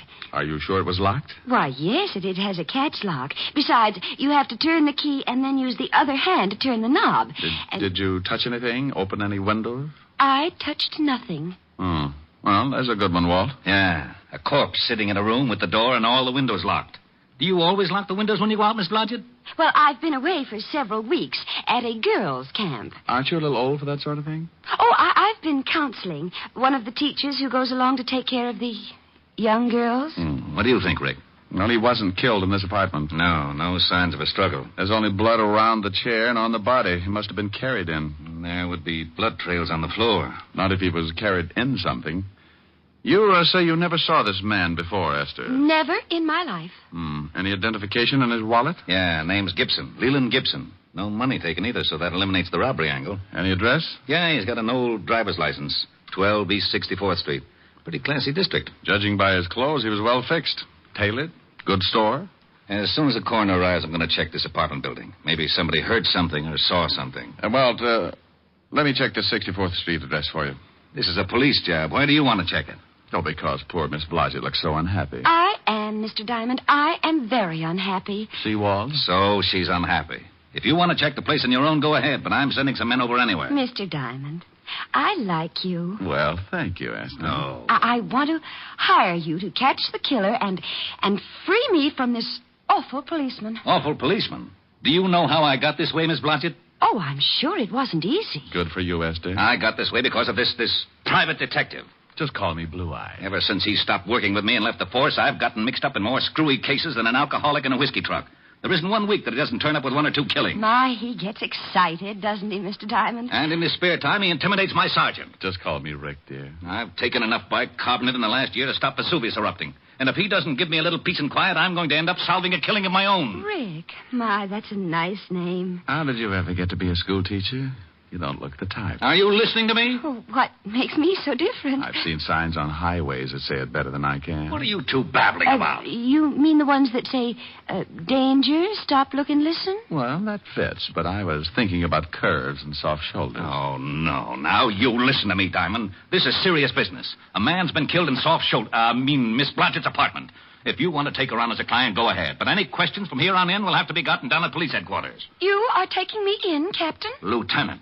Yes, you'll have to come down for questioning. Rick? You go along with the big bad policeman, dear. I'll have you out in no time.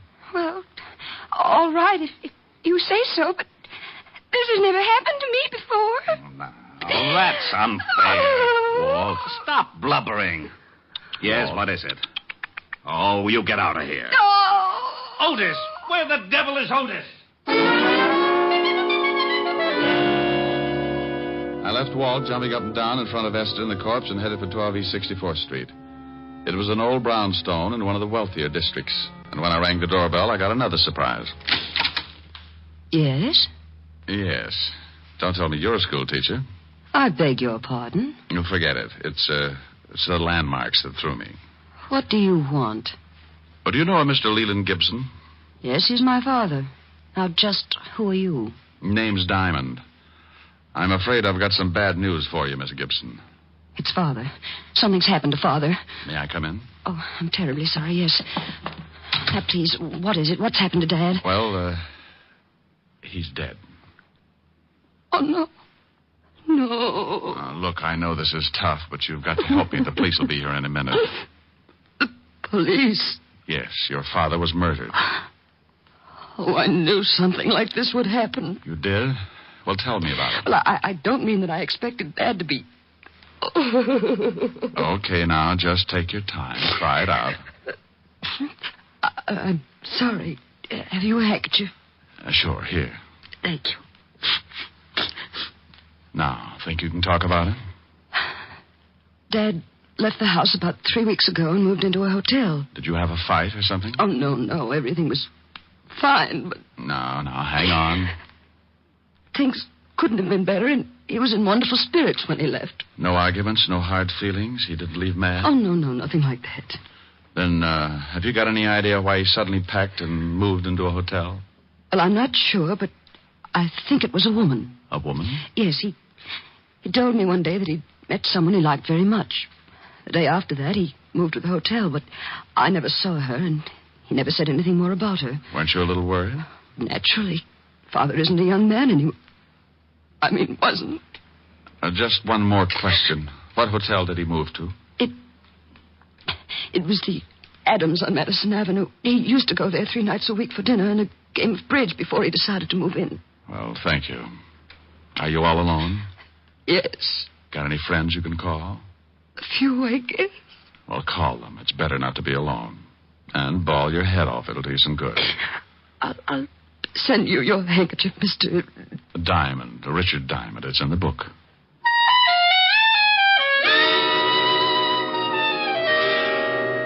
For some reason, I've got a talent for leaving people emotionally disturbed.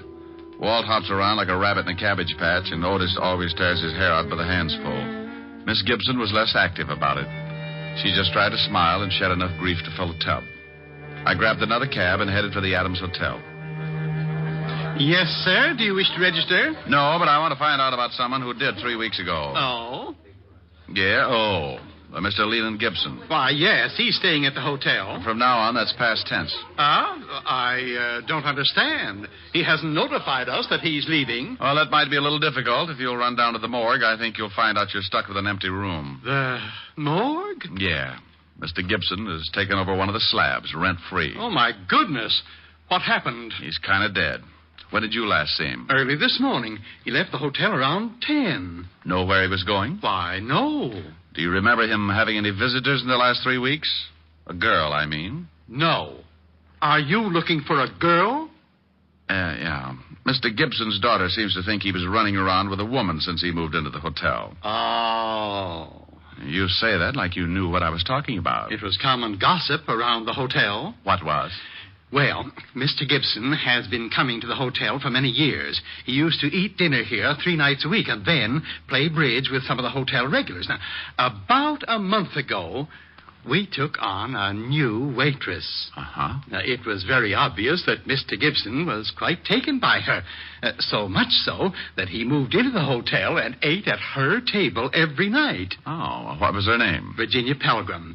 Quite good-looking. About 5'3", dark brunette, very well, I'd like to see her. That's impossible. She left the hotel about a week after Mr. Gibson arrived. Oh, swell. Wasn't Mr. Gibson unhappy? Oh, no. He was rather happy, in fact. I believe he wanted her to move so he could see her more often. Now, what makes you say that? Some of the things she said in the kitchen to the other girls. Do you know where she might have moved? No. But, you might check with the flower shop. Mr. Gibson used to send flowers every day. Well, thank you. Well, I wasn't sure just where I was going, but Virginia Pelgrim was my best lead, and maybe she could tie the Gibson murder up with a silk ribbon. I talked to the flower clerk, and he gave me the address that the flowers had been sent to every day. It was a nice apartment in the village, and the landlady stuck her nose out like she was trying to smell me instead of see who was calling. Yes? I hope that door doesn't slam shut sometime. You'll have a bloody nose for weeks. What do you want? Roll out an eye with that nose, and I'll show you my badge. Aren't you cops ever polite to anyone? Well, there's a face that goes with it. I'm looking for a girl, about 5'3", dark brunette. You're in the wrong place. Her name's Pelgrim. Oh, she lives upstairs. She does, huh?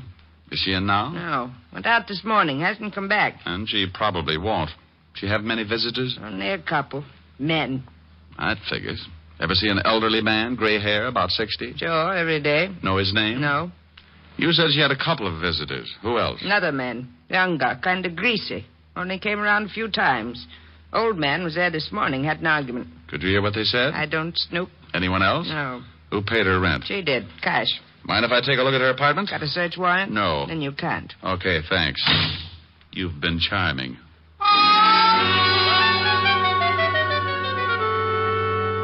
I left the old bat and headed back to the schoolteacher's apartment. If I was right, I'd seen setups like this before.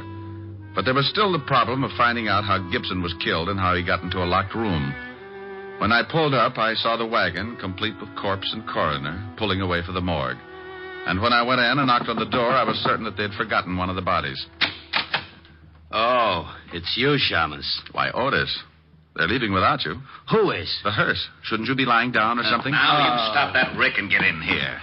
Hello, Walt. What's new? Well, Rick. Well, Esther, has Otis been using his rubber hose on you? Oh, no, but I was getting lonesome. I'm glad you got back so soon. You are. As soon as you two stop rolling your eyes, maybe you can tell me what you found out, Mr. Diamond. Yeah. Walt, send Otis down to the station for a search warrant.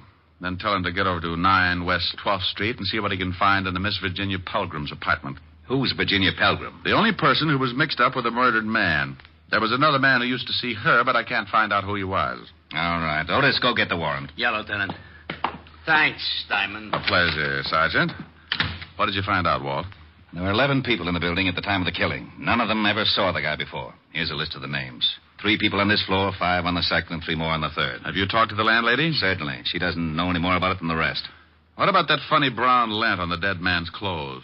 We're checking on that right now. The lab said they'd call me. Did the landlady say she had a key to this apartment? Sure, but she hasn't used it but once since Miss Blodgett was away at girls' camp. When did she use it? 3 days ago, when she had let the painters in. And she says that the windows and door were definitely locked, because after she aired the paint smell out, she locked them herself. Painter, huh? Yes, and I've been looking. You know, I think they did a terrible job. Why, the kitchen alone... yes, Rick? Later, dear. Yes, Rick. Walt, did they paint the whole building? They finished the second floor today. Oh, I'll get it, Miss Blodgett. Probably the lab. Rick, do you know who did it? Yeah. I got a hunch. Oh, I see. You're wonderful. Yeah. Okay, thanks. Lab, Walt? Yeah. That lint you spotted on the dead man's clothes is from the mat that they put under rugs. Mm-hmm. Walt, you were on all the floors. Did one of the apartments have a rug missing? They're all missing from the second floor. The tenants took them down to the basement when the painters moved in. Any off this floor or the third? No, just the second. Well, your killers are on the second floor, Walt. How do you figure? Well, let's look at what we've got. Dead body in a locked room. Blood on body and the floor around body, but nowhere else in the room.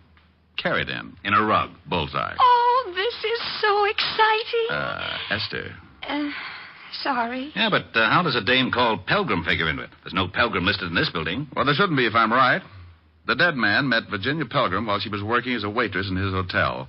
She gave him a pitch and he fell. He put her up in an apartment so he could see her more often. So what? I think she was working with another man.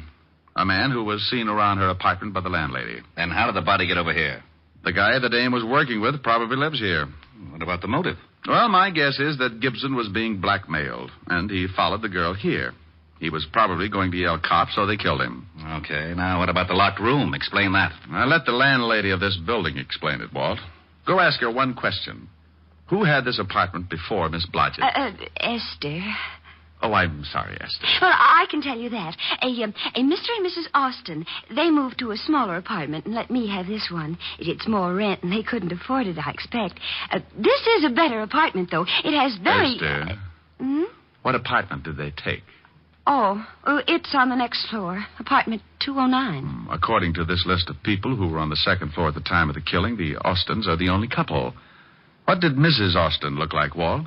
Oh, about 5'3", dark brunette, very well. Oh, say no more. Come on, Walt. May I come? No, Esther. You stay here. I'll be back later and discuss the better features of your nice little apartment.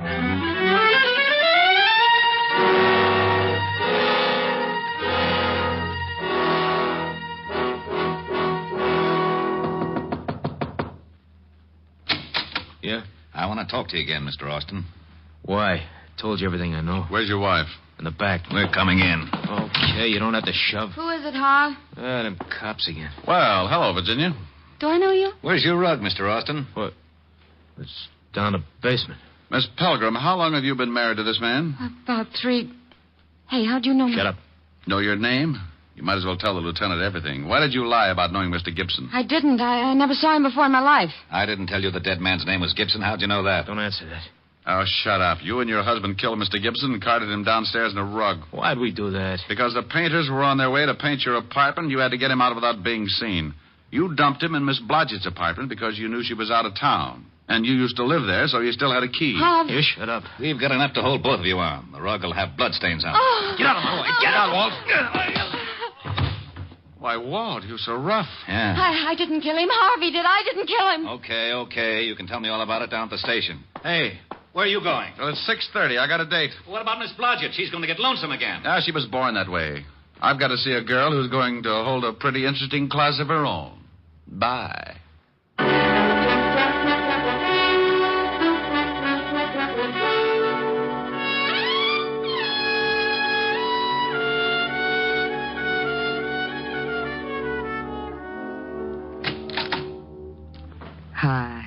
Hi. Well, don't you look comfortable? Where's Francis? I gave him the night off, like you suggested. You're cute. I've got a cool dinner in the library. School day, school day. You sound happy. Well, I was just thinking about a school teacher I knew once. That looks mighty toothy. Sing for your supper. What? Got a new tune on the piano. Oh, honey, I'm hungry. You sing first, and then you can eat. Oh, all right. What is it? Right here. So in Love. Oh, okay. Strange, dear, but true, dear.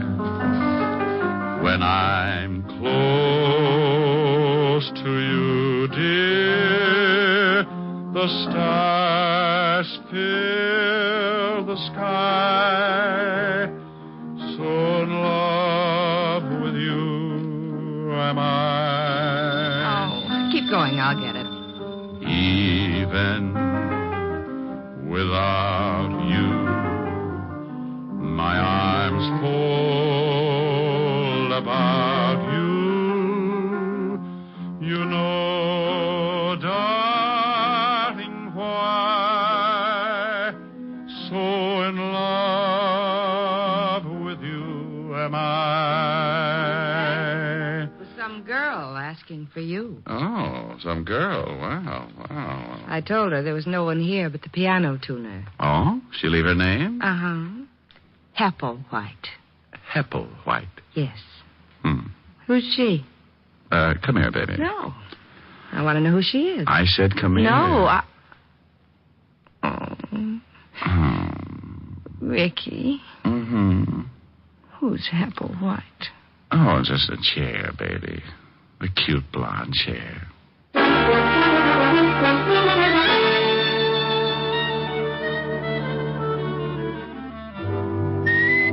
You have just heard Richard Diamond, Private Detective, starring Dick Powell, transcribed. Helen was played by Virginia Gregg, Lieutenant Levinson by Ed Begley. Also in our cast were Wilms Herbert, Georgia Ellis, Tony Barrett, Joan Banks, and Norman Field. Music was under the direction of Frank Worth. Richard Diamond is written by Blake Edwards. Now, this is Eddie King reminding you that Dick Powell soon will be seen in the screen version of the bestseller novel, Mrs. Mike, and inviting you to be with us again at the same time next week when we will again bring you Dick Powell as Richard Diamond, Private Detective.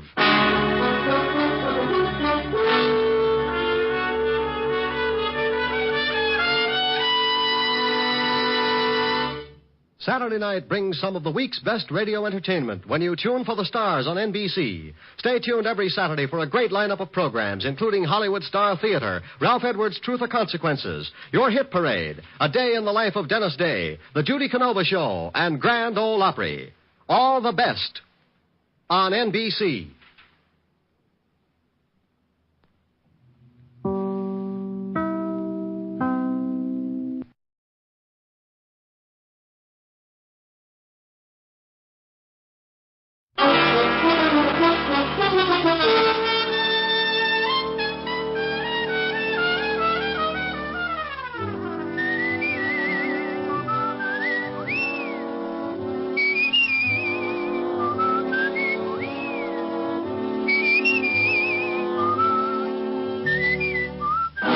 Here's Dick Powell as Richard Diamond, Private Detective.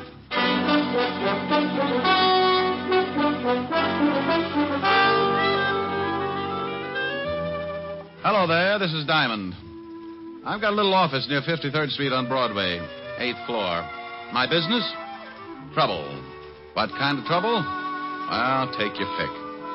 If you come up with something unusual, a new kind of trouble, drop around and see me. Because I'm known along the big street as a shamus, a gumshoe, or to the guy on Park Avenue as a private detective. If you happen to be stuck with your problem, for $100 a day in expenses, I'll chase it around until I can catch up and break its back. I average about 20 fast rounds a week with old man Trouble, and so far the decision's been on my side. But don't misunderstand me. It's my business to beat him, but I respect him. Trouble goes to work with every trick in the book. So I play it the same way, and believe me, when I put him away for the count, I don't clap my little hands in glee. I know he's just taking a rest, and he'll be back again with some new stunts. Want to know how he works? Well, the other day, I was on the way to my office. I stopped at the corner newsstand, 53rd and Broadway, to buy a paper and to say hello to an old friend. Hi, Mr. Diamond. Well, hello, Jeff. How's the newspaper business? Oh, swell. How's the detective racket? Oh, swell. Hey, you don't sound too happy. Jeff, I couldn't be happier if my hair was on fire. Take my advice, son. When you grow up, be sure and get a job that pays off every week in that little white envelope. Don't ever become a private detective.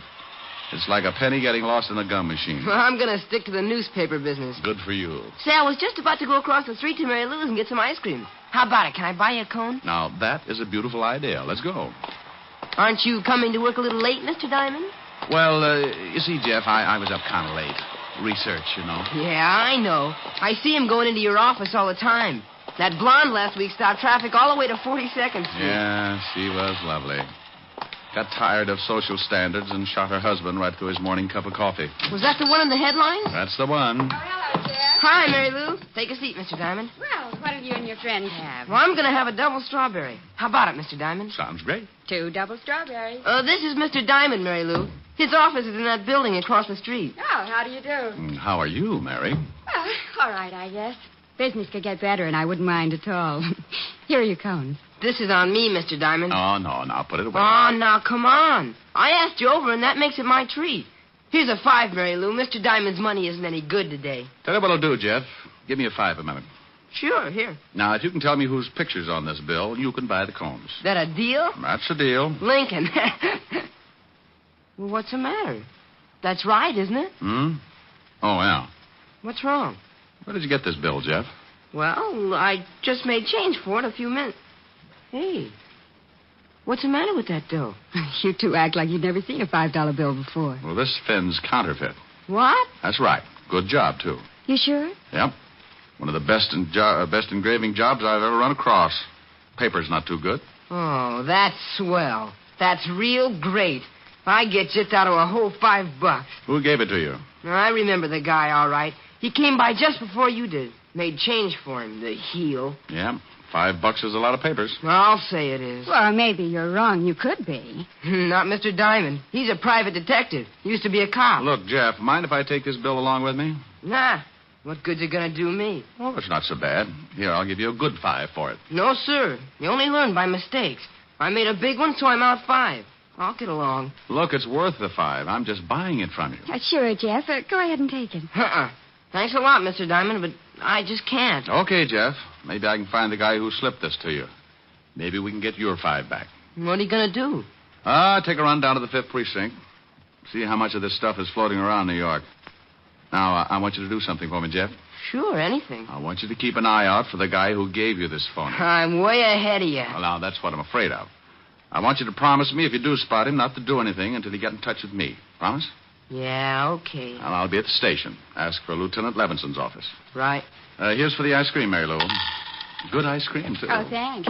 I make it here. Right in back. Take a quart home some night. I always do, but it generally has a cork in it. I left Mary Lou's ice cream parlor and headed for the 5th Precinct Police Station. I don't usually start something like that, but when a kid gets fleeced out of a whole day's pay, I get a little hot under the collar. I walked into the squad room and spotted Sergeant Otis putting shine on his big shoes. Oh, it's you, Diamond. Now, what good is that going to do you, Otis? You can lose a whole can of polish in the cracks. What do you mean? My shoes ain't cracked so bad. Well, maybe not, but I've seen bacon that look better. If you want to see the lieutenant, go on in. Thank you, Sergeant. Until we meet again. Why don't you stop trying to be so funny? Sergeant, I'll do it if you'll do something for me. What? Cut off your head. That face could start a Harry Carey epidemic. Hello, Walt. Now, what the devil's the about? What do you mean? That bilious explosion you just popped up with. Sound like you just swallowed a whole pineapple. Why? What do you mean, why? Who's dead? Huh? The body you said you found. The body I said... No, Walt. You're not built for it. Who? No, Walt. It's my routine. It won't work for you. Oh, I don't know what you're talking about. Why, sure you do. You wanted to know who's dead. Well, I'm not going to tell you. Huh? Don't try to be cute with me. You know what it's all about. I'm not going to be the fall guy. You just hunt for the body. Wait a minute. I don't know anything about a body. You wanted to know who's dead, didn't you? Sure, but that was just a gag. Okay, have your fun, but I'm not going to tell you. Tell me what? Who's dead? You mean somebody really is? What are you talking about? Well, I'm talking about what you just said. Now, who's dead? That's a stupid question. Why is it? Well, if you don't know who's dead, what the devil are you doing in charge of homicide? Go on over to the robbery detail. Now, you wait a minute. You said... Yes, Walt? Oh, get out of here. I did not. I never said, oh, get out of here. When I came in, I said, hello, Walt, and you said, uh-huh. Then I said, what do you mean, uh-huh? And you wanted to know where the body was. I did not. I said, who's dead? Why? Oh, no, please. I'm an old man. Oh, Walt, get away from that window and take a look at this. Oh, please. Do I have to? It'll probably explode. Now, be a good boy and open your little eyes. Oh, all right, but I just know I'll be sorry. Here. You don't owe me any money. Well, if I did, I'd make sure to pay you off in this stuff. Why, what's wrong with... Where'd you get this? Some guy slipped it to Jeff, the newsboy. He got change for it. Oh, that certainly is a nice stunt. Well, maybe the guy didn't know he was passing counterfeit. I doubt it.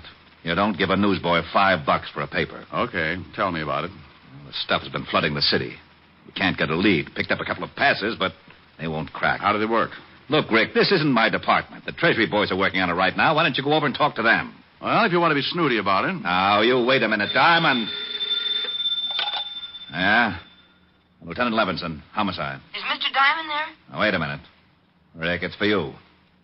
Yeah, wait just a minute. Here, Diamond, and if you're mixed up in something... Walt, be quiet.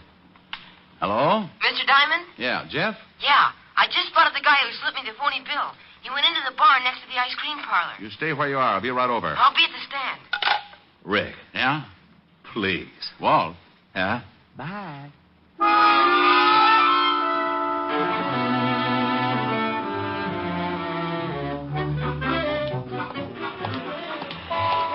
Paper, latest issue paper. Jeff. Oh, Mr. Diamond. He hasn't come out yet. He's still in the bar. Come on. Where are we going? Leave your papers for a second. I want you to point him out. Okay. He's a big guy. You better be careful. Big guys always make me careful. You want me to go in with you? Just stick your head in the door and point him out, and then go on back to your papers. If I start bleeding, I'll scream. See him? No. Yeah, there he is. Over in that booth. Well. You know him? Yeah. Go on back to your stand. Oh, golly, Mr. Diamond, can't I? No, Jeff. Go on back. Okay.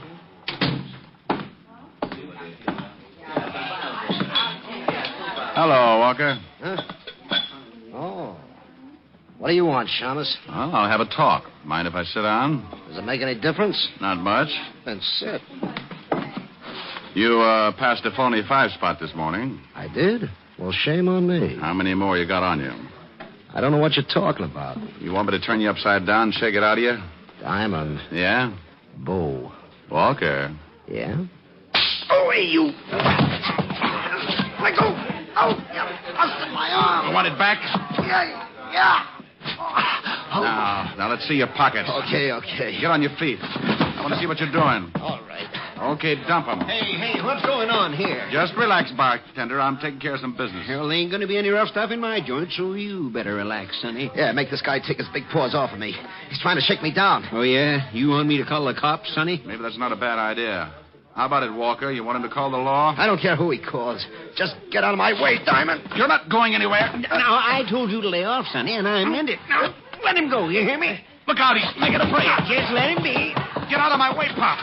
You're too old to lose another set of teeth. I ain't turning you loose until that guy makes the street. Sorry, Pop. You better take a chair.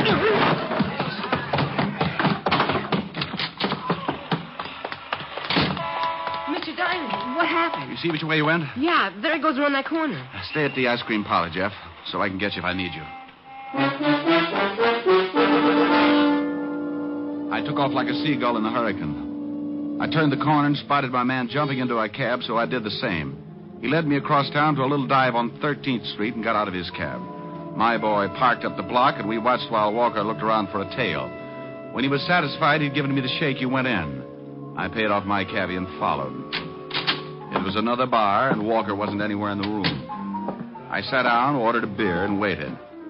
After about 10 minutes, I saw a couple of guys wander out of a door in the back.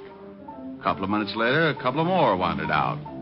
So I wandered in. It was a small-time gambling setup. The kind you can throw in the back of your car if the cops come. I started getting that lousy feeling again. You don't just walk into a place like that unless someone wants you to. And if they do, it's usually because they got it fixed so you stay around. Maybe permanently. What are you tailing me for, Diamond? Why? Make you uncomfortable? Yeah. That's cozy setup. Good way to get rid of bad money. Pay the winner off with counterfeit.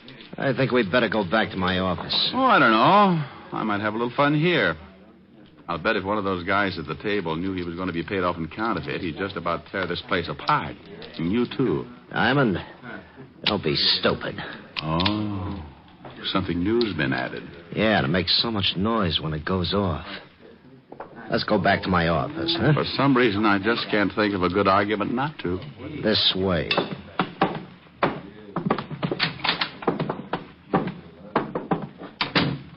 Have a seat. My ankles get lumpy when I sit down. Bad circulation. And stand on your head. It doesn't work. I keep talking to toes all day. How'd you get onto this setup? Oh, luck. You passed a bad bill to a newspaper boy. He spotted you for me. You know what happens to you? No. As a matter of fact, I was thinking what's going to happen to you. What do you mean? Treasury boys, homicide, 5th precinct. And tomorrow we're taking a full-page ad in the Times. You should do a big business. You're lying. Okay. I think I'll sit down while you wrestle with it. You mean the team I know about this place and me? The only way they'll get to know you any better is when they give you a room number at Sing Sing. Oh, you mind if I put my feet up? Oh, go ahead. He kept asking questions, not waiting for answers. He was good and worried. And as long as I could keep him that way, the longer I was going to keep on breathing. I don't believe one rotten thing you said, Diamond. Okay. He kept trying to convince himself that I was lying. He wanted to shoot me in the worst way. He moved around behind his desk and sat down. Bless his little heart. I had both feet on the front of his desk, so I shoved out as hard as I could. I pinned him against the wall with the desk and jumped up to get better leverage. I shoved so hard the front of the desk nearly cut him in two. He was stuck and he couldn't use his arms. I can't breathe. You want to tell me about it? I don't know a thing. Okay. You'll look pretty silly from the waist down. Come on, Walker. If I mash you anymore, they'll be able to use you for wallpaper. Yeah. Okay. Now, leave the gun in your pocket. When I pull the desk back, put your hands on top of it. You try a stunt and you end up in halves. Okay. What do you want to know? Who's the big wheel behind the counterfeit ring? You give me a chance if I tell you? No deals. I can't blame you for trying. All right, you tried. Now, you want back in the vice? No. I'll tell you. Walker! He died with his head rolled back and his eyes staring up like he wanted to starve for trying. Whoever shot him had been out in the alley and had nailed him through the window. I looked out, but the killer had disappeared, so I put in a call to homicide, and finally Walt and his boys arrived. Diamond, don't you ever get tired of corpses? Well, of course not. I just do my bit and then try to make you happy. Hey, you want me to call the wagon and get the coroner down here, Lieutenant? No, Otis. I thought we might all sit around and wait for the dead man to say something. Oh, I was only asking, Lieutenant. Well, start using that mallet head of yours, you mallet head, and make a report. Okay. Now, Diamond, I want to know how you got mixed up in this thing. Well, the dead man was the one who slipped the paper boy the $45. I tailed him, and he was just about to tell me who was behind the ring when he got a hole in his head. Oh, he was going to tell you, was he? Just like that. What did you do? Set his clothes on fire? No. We were playing truth and consequences, and he fibbed, so I... Now, you stop that. This guy was the only link we had on the counterfeit ring. And you have to fix it so he dies. Rick, there's enough phony money floating around New York right now to start another Black Friday. This is the best setup we've run into since Dad Foster operated in 1937. Dad Foster? Yeah, Dad Foster. You remember hearing about him. Yeah, is he still doing time? No, he served his sentence and he's gone straight ever since. How do you know? Where is he? He runs a little saloon on 53rd Street. 53rd? Thanks, Walt. Oh, now, you wait a minute. Who the devil are you calling? A quiz program. I want to win an electric chair. Oh. Mary Lou's Ice Cream Parlor. Is Jeff the newsboy there? Why, yes. It's for you, Jeff. Thanks. Hello? Jeff, this is Mr. Diamond. I want you to do me a favor. Sure, anything for you. Okay, now, you know the saloon next to the ice cream parlor? Yeah? You know the bartender? Yeah, old guy. Buys the paper from me every night. All right. Now, stay in the parlor and keep an eye on the front of the saloon. If the bartender comes out, find out where he goes. But for Pete's sake, be careful. Sure, Mr. Diamond. I'll do what you say. Is something up? Well, could be. Now, if anything happens before I get there, call Lieutenant Levinson. I'll tell you all about it when I see you.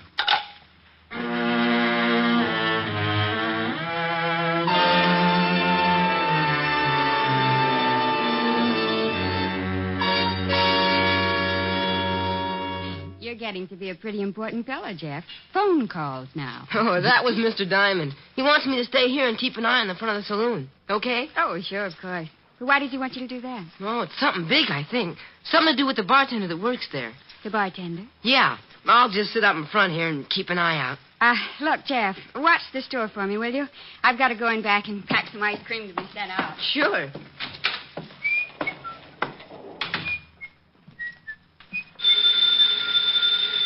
Mary Lou! Mary Lou! Guess I'd better get it myself. Mary Lou's ice cream parlor. Can I talk with Mary Lou? And she went in back. I'll get her for you. Just a minute. Thank you. I tell you, it's getting too risky. That Diamond's a private detective. Yeah, he came in the bar and started to rough up Walker. Well, that stupid Walker should have been more careful about passing out that money. What if Diamond catches him and makes him talk? He caught up. But he didn't make Walker talk. What do you mean? I took care of Walker. I got a good shot at him from the alley. Well, maybe it's better like that. But look, if we don't...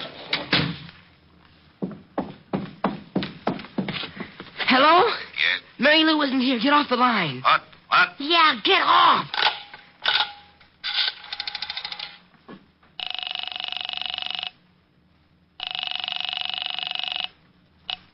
Operator. Get me the 5th Precinct Police Station. It's a matter of life and death. I'll connect you. Oh, golly, please hurry. I'm ringing. 5th Precinct. Is Mr. Richard Diamond around there? He said to call Lieutenant Levinson. Oh, Diamond isn't here. That is a lieutenant. You know where I can reach them? Yeah, but that's about it all. Who's this? I'm a friend of Mr. Diamond's. I'm in an ice cream parlor. Ice cream parlor. Look, son. No. I just heard someone say that they'd killed a man named Walker, and I think I know who's behind the counterfeit ring. What's the address? It's... Hello. Hello, kid. What's wrong? Hello. Lucky we came out this way. I wonder how he hurt us. Walk back and open the door. What are we going to do with him? Well, tie him up and gag him. There's a closet in the back, and we can put him in there until it's safe to take him out. Oh, but he's making too much trouble the way he is. Okay. I can get him back there. You better go on over to the bar in case someone shows up. All right. Later tonight, I'll take the kid down to the river and teach him how hard it is to swim when he's dead.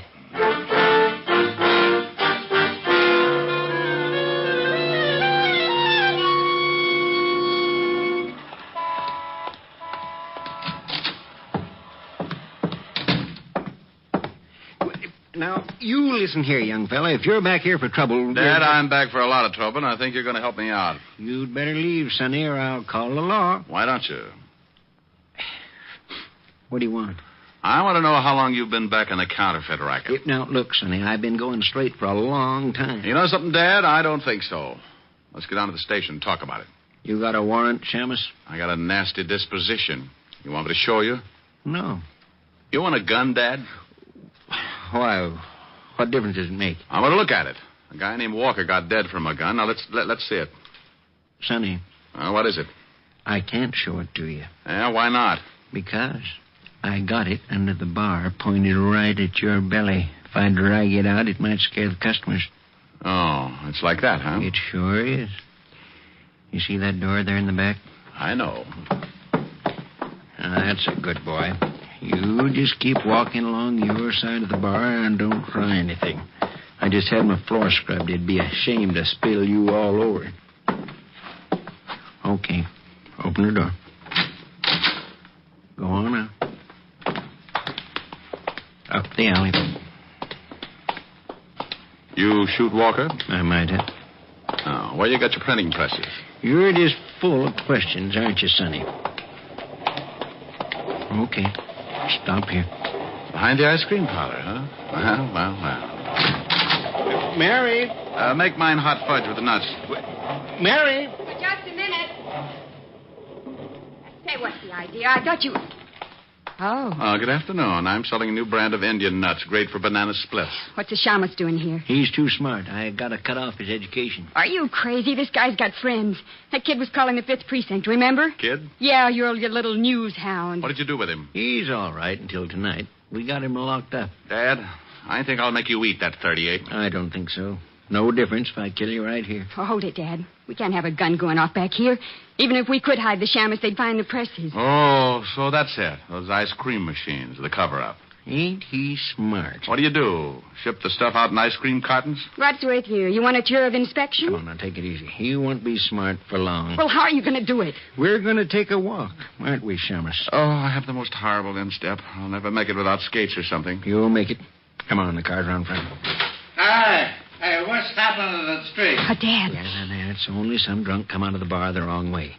Funny, I didn't see him in there. Oh, this is very confusing. If this is 53rd Street, somebody's stolen some buildings.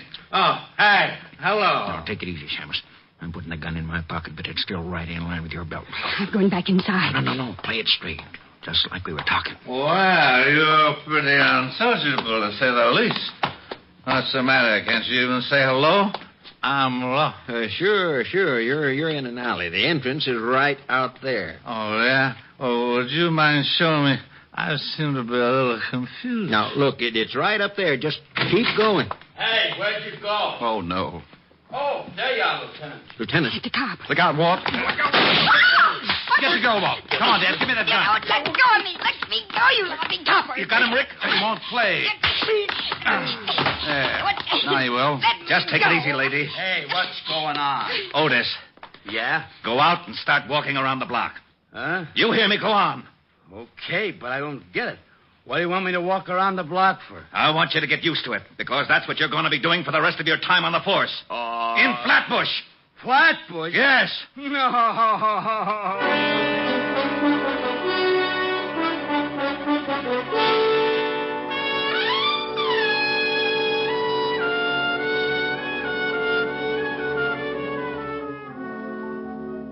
Gee, Mr. Diamond, thanks for the dinner invitation, but where are we going? Well, I'm going to introduce you to Miguel. She's a redhead, Jeff, so no cracks about my office research. Oh, sure. But don't you think you should have called her first?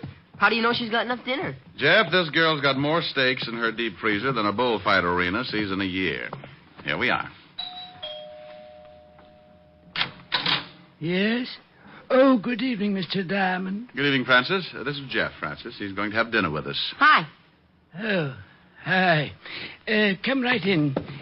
Miss Asher's in the study, Mr. Diamond. Thank you, Francis. Mr. Diamond. Yes?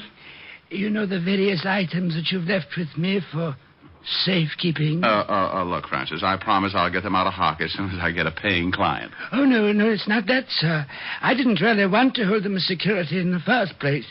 But as long as you insisted in such a fine collection, I'd like to show them to my girls, sir. Why, sure, Francis. I didn't know you had a girl. Oh, yes, sir.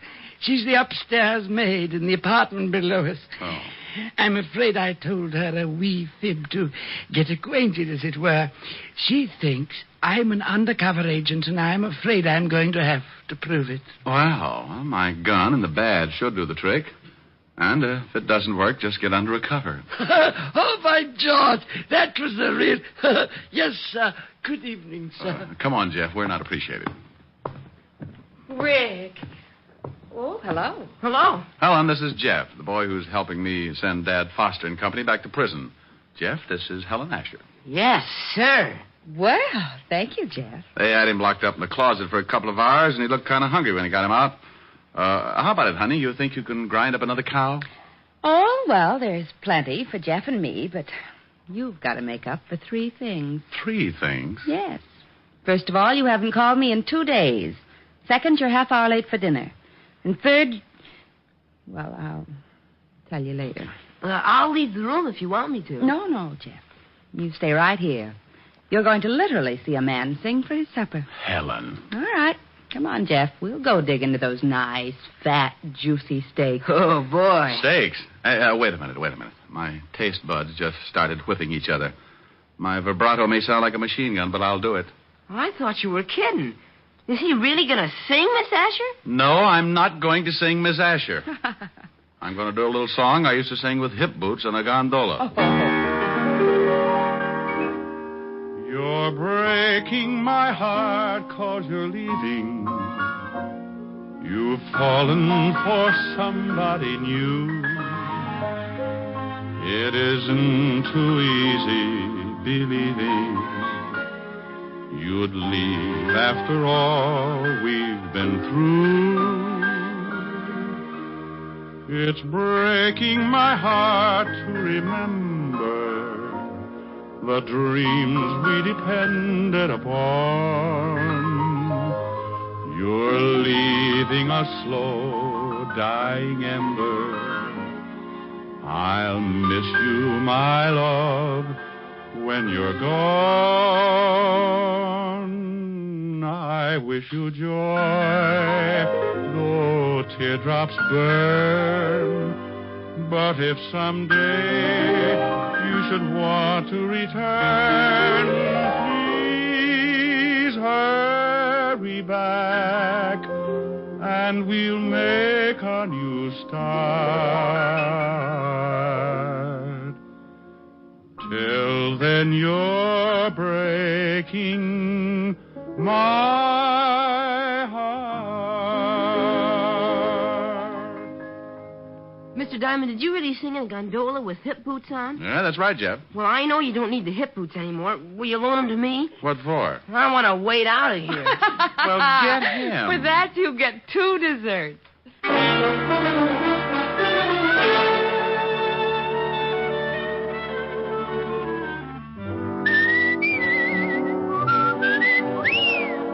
You have just heard Richard Diamond, Private Detective, starring Dick Powell.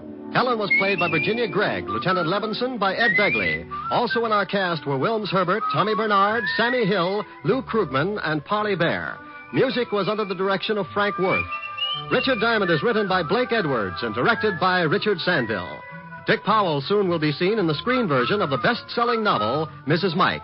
Now, this is Eddie King inviting you to be with us again at the same time next week when we will again bring you Dick Powell as Richard Diamond, Private Detective.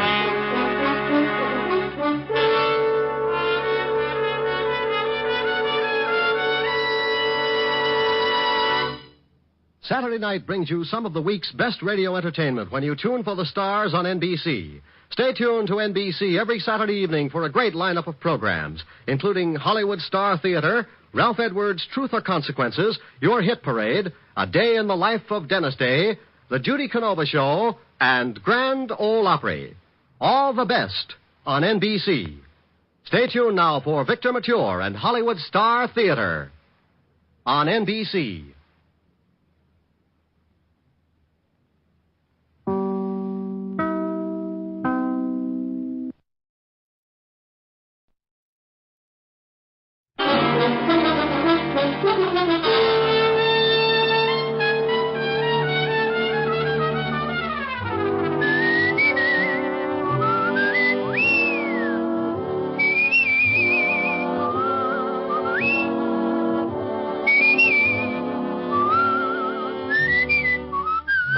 Here's Dick Powell as Richard Diamond, Private Detective.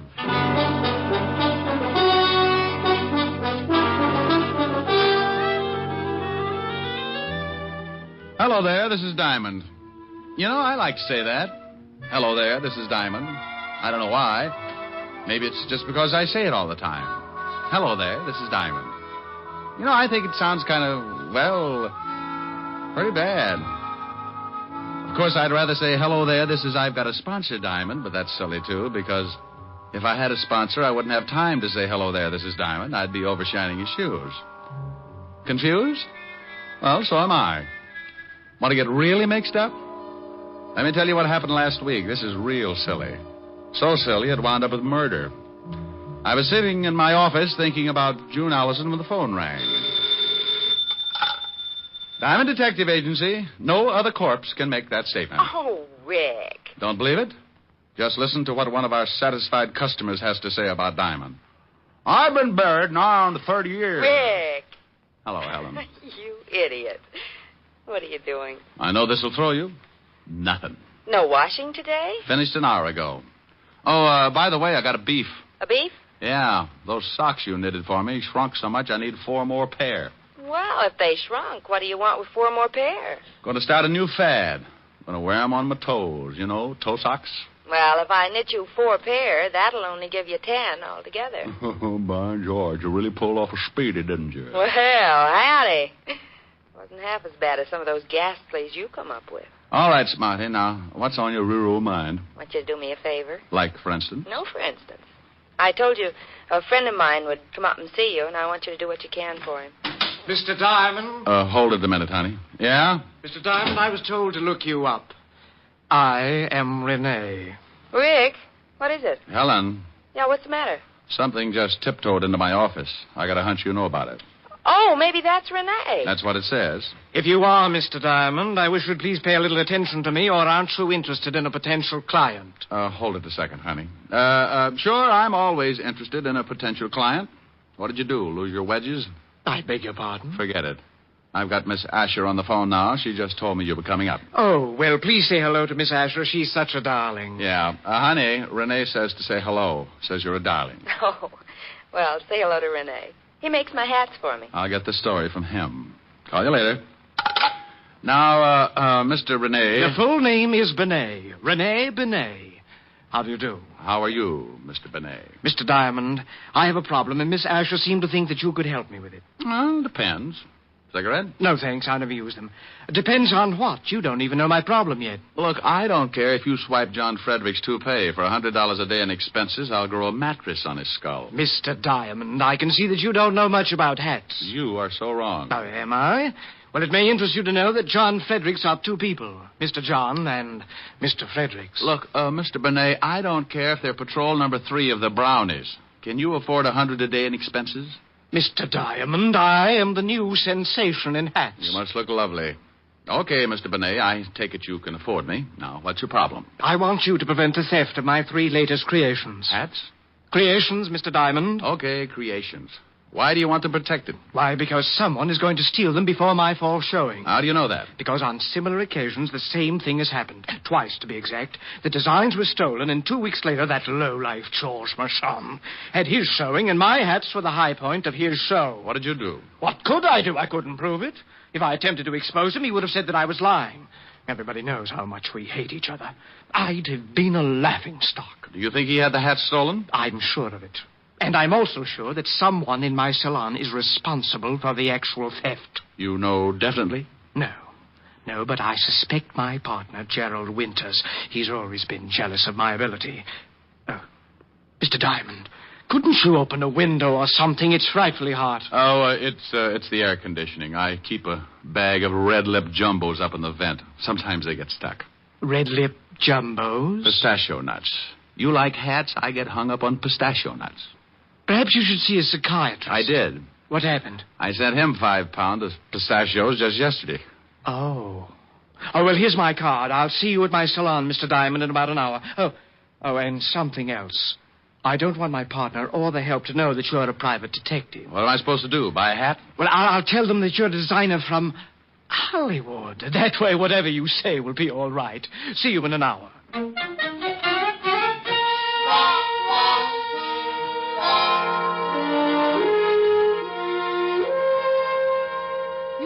Richard of Hollywood is coming here to look at our new line. That's correct, Lillian. Never heard of him. Well, that's not so surprising, Gerald. There are a lot of people I'm sure you've never heard of, especially the more famous ones. I don't like that. Oh, don't you?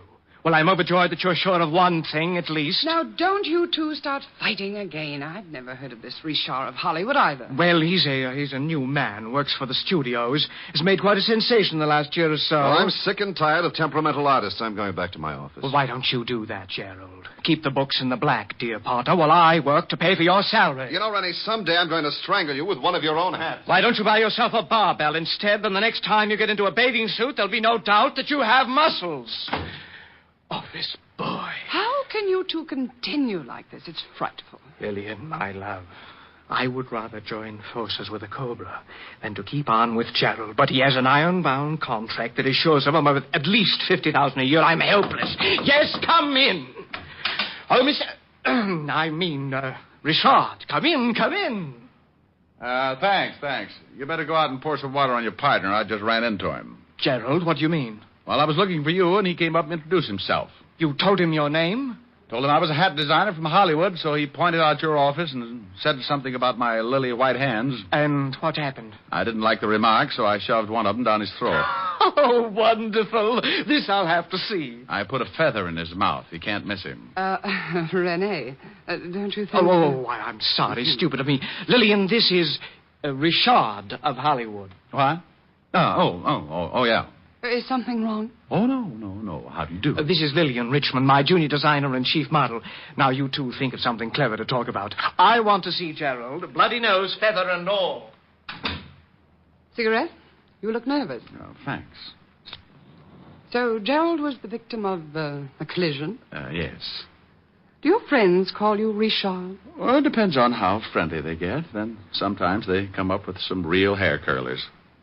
What do your friends call you? I prefer Lillian, but sometimes they call me Lil. Well, Lil sounds more interesting. That's when they call me Lil, when things get interesting. You don't act much like a hat designer, Richard. More like you should be playing football. Oh, well, I started by designing helmets for Notre Dame. I understand you work for the movies. You with any particular studio? No. I'm with an independent company. Real Square Productions. We make training films. Training films? Oh, that was simply wonderful. I had to pour a vase of water on him. Several customers were so frightened they left, but it was worth it. And how are you two getting along? Richard was just talking about football. He was explaining the merits of a short pass. Oh. Well, if you don't mind, Lillian, Mr. Richard and I have some business to talk over. Not at all. Get him to tell you how he started by making helmets. Maybe you'll get some new ideas, Rene. Helmets? Oh, my goodness. See you later, Richard. I'll wear my muzzle. Isn't she lovely? She has about as much conscience as a tiger in a chicken coop. Okay, now, what about our business? Oh, of course. Now, here's a retainer. I trust that $500 is enough to start on. My landlord will think so. What do I do? Well, I've told everyone that you're going to be with us until the fall showing. You want to see how I work, perhaps take some designs back to Hollywood with you. Now, all you really have to do is to get to know the people that work for me. Now, be here from 9 in the morning to 6 at night and keep those designs from being stolen. Oh, by the way, where are the designs? In my safe here. Tomorrow they go to the designing rooms, and that's when the situation becomes acute.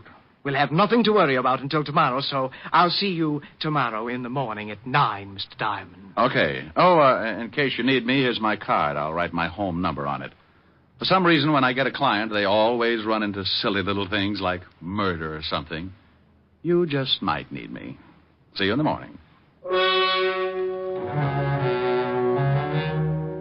I left Rene and headed for my apartment. I had suddenly found myself in the horrible position of a man with a steady job. 9 in the morning until 6 in the evening. Now, I'm a guy who can get along without too much sleep, especially when the situation calls for it. Like the little blonde dancer that works over on 52nd Street. There was a situation. But this time, I figured a good night's rest wouldn't do me any harm, so when I got home, I fixed a bite to eat, took a hot shower, and climbed into my little old shack.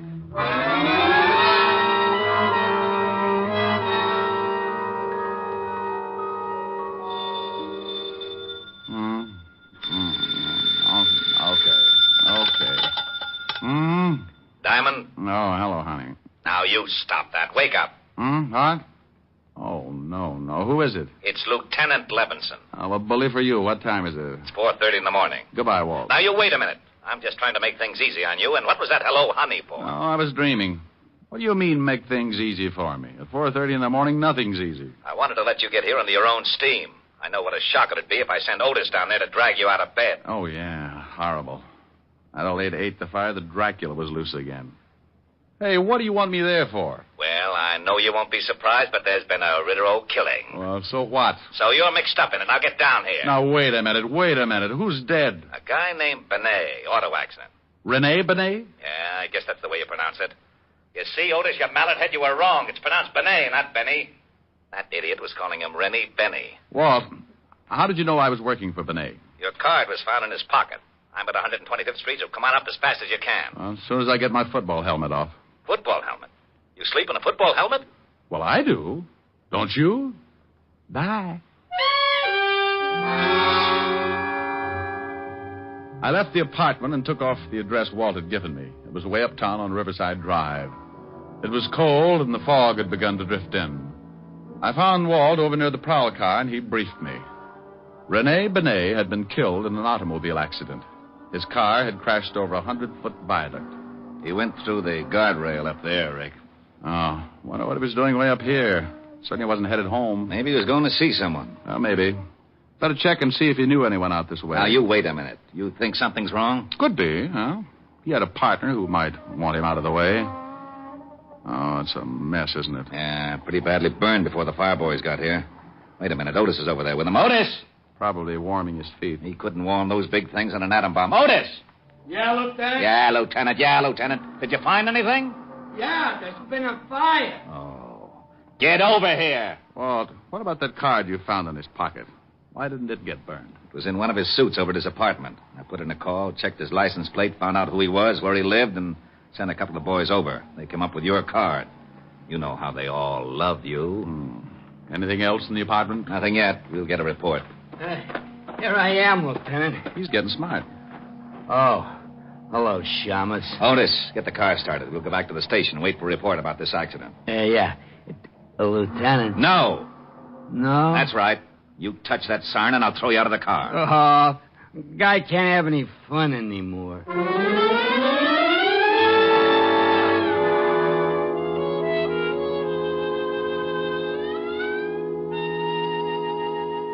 Walt, when are you going to get that report? It's 6:30 in the morning. I know it's 6:30. I always yawn like this when it's 6:30. Oh, maybe this is it. Yeah? I got that report, Lieutenant. Take the marbles out of your mouth. What did you say? Oh, yeah, I'm sorry. I'm a little sleepy. Maybe you'd like me to sing you a lullaby. Oh, that'd be silly. Well, then make sense. I got that report. Bennet. Okay. He died from the fire. Autopsy showed he had a slight concussion, but not serious enough to kill him. What about the car? It wasn't tampered with. There was something funny, though. A steering wheel was smeared like someone had been wearing gloves. No prints. Benny didn't have on any gloves. How'd the fire start? Cigarette in the upholstery. Cigarette in the upholstery. Okay, Otis, I'll call you if I need you. Go on back to sleep. Did you hear? Yeah. Bennet was murdered. What makes you so sure? Walt, Otis said he had a slight concussion, but not enough to kill him, right? Okay. You're going to tell me that he was unconscious the whole time it took that fire to start? Ordinarily, a cigarette smolders a long time. Then why didn't he get out of the car? Because he didn't have time to wake up. Someone helped that fire along, got it burning in a few minutes, and then pushed the car over the viaduct. That isn't enough. Okay. How's this, then? Bennet didn't smoke. Now, that I'll buy. But how do you know? He told me. I offered him a cigarette in my office this morning. Well, who do you think did it? Well, I know he had two enemies. His partner, Gerald Winters, and another hat designer, George Marchand. I'll have them picked up. No. Let him alone for a while. Huh? Let's have some breakfast first, and then go down to Rene's salon when it opens.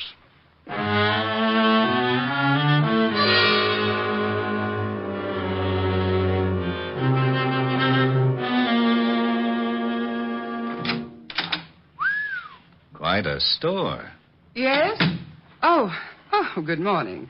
How's Richard from Hollywood? From hunger. Richard from Hollywood. All right, Walt. Oh, I wish Otis was here. He'd love this. Well, whose side are you on? Now, Walt, this is Lillian Richmond, Walt. Lillian, this is Lieutenant Levinson. Lieutenant? Homicide.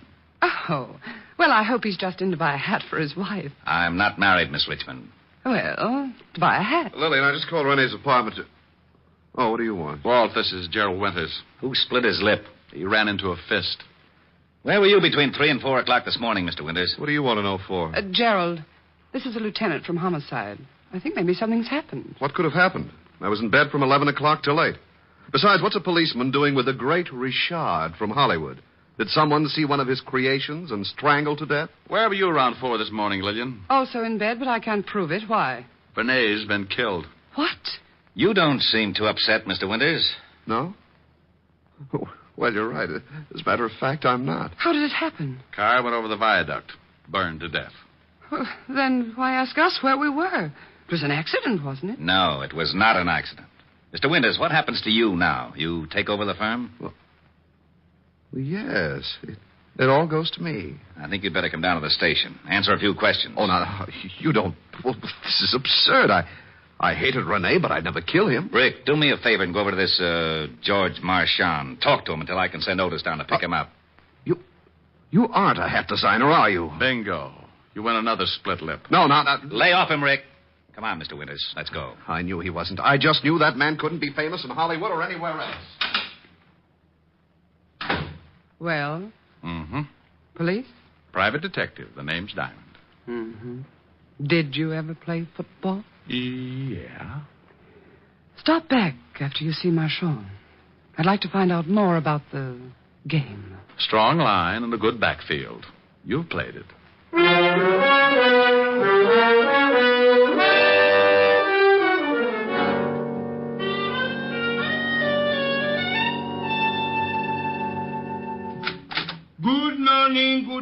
Good morning. What can I do for you?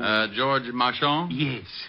I'm from the police, Mr. Marchand. The police? Your competitor, Rene BENNET, was killed last night. What? He was burned to death in his car. Oh, but this is horrible. But what has Rene's death to do with me? Well, we think he was murdered, and we're trying to find a good motive. Mr. Diamond, it's true that Rene and I were enemies. Everyone knew it, but to think that I would take his life is utterly absurd. Yeah. Where were you about 4 this morning, Mr. Marchand? Well, I was in bed, asleep. Everybody sure had a dull evening. How well do you know Gerald Winters, Rene's partner? Oh, just slightly. How about Lillian Richmond? By reputation only. One more question. When's your fall showing, Mr. Marchand? In 2 days. Well, be sure to be around for it. The police get very unhappy if a murder suspect catches the first plane for the border. Murder suspect? See you later, Mr. Marchand. I left Marchand counting his pulse and wondering just how much I did know. And if he could have seen what was going on in my little old mind, he might have grown a few white hairs. I grabbed a cab and headed for the 5th Precinct Police Station in Walt Levinson. Needless to say, he was not happy. Oh, now, you wait a minute, Diamond. I'm satisfied with Gerald Winters. He's the only one who had a motive. The only one who had a motive that you can see. Too many things point to someone else. Give me a for instance. Oh, you always want a for instance. Well, hang it, you're trying to convince me that Winters isn't the killer, aren't you? Yes, I am, Walt. Then I want a for instance. I want to know your reason. Well, Winters and Rene hated each other. Even as partners, they really wanted each other out of the way. Are you crazy? You just gave me the best reason for hanging on to Winters. Walt, when Rene was killed, he was 10 miles away from his apartment going in the other direction. So what? Did you find out if he knew anyone who might live out that way? Even if he didn't know anyone out that way, I still say so what? The killer went for a drive with him, got out there, hit him over the head, poured gasoline on the seat, and dropped a cigarette. Pushed him off the viaduct. And Winters smokes. I know. I sent a whole carton down to his cell to make sure. You're right about how the killer did it. But do you think Rene would have taken a drive like that with a man he hated, knowing how much a man hated him? Huh? And another thing. It was pretty warm yesterday and last night, wasn't it? It certainly was. Lousy weather. Okay. The killer wore gloves. Isn't that a little strange on a warm night? So he slipped on some gloves. Didn't want to leave any fingerprints. No. The killer was driving. The report said there were absolutely no fingerprints on the steering wheel. If Rene was in the driver's seat, there would have been a few of his anyway. We couldn't tell whether he was in the driver's seat. He could have been thrown aside when the car crashed. But I don't get this glove angle. You want to catch a killer? Now, what kind of a remark is that? Well, come on. Oh, where are we going? Down to Rene's shop. We can get in through a window I noticed in the alley. There are some designs in his safe, and Walt, the killer has to get them out tonight.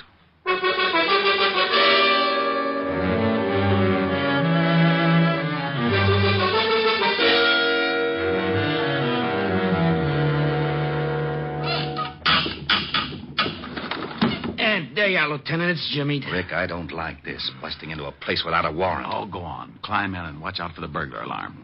All right. Come on, Otis. Okay. Here, I'll give you a hand, Diamond. Oh, well, that ought to be easy for you, Otis. Yeah, why? Well, you could hold on with the other 4 and still have one left over to grab me. Oh, is that so? You two lay off. Come on, Rick. Show me where to go. Right over here, in Rene's office. What makes you think the killer hasn't already stolen the plans? I wouldn't have done it the night of the murder. That would have shown a motive. Wouldn't have done it today. Too many people in the shop. Go on in. Gee. Spooky. I can't see a thing. Walt, watch this. Boo. Oh, for Pete's sake, Sean. Now, lay off, Otis Diamond. And where do we hide? Just sit down anywhere and be quiet. The first person through that door is our killer.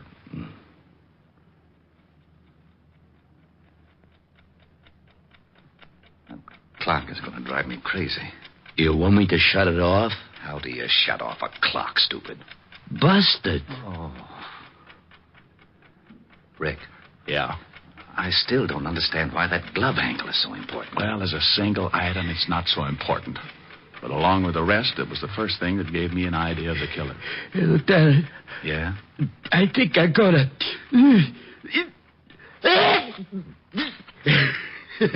I did. Oh.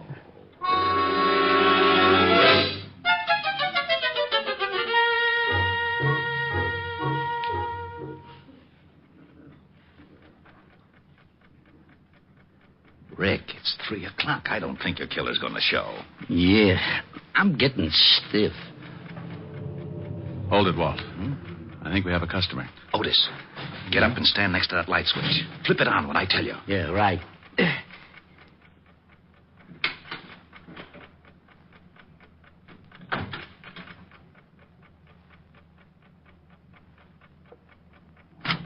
Okay, Otis. Oh, hello, Lillian.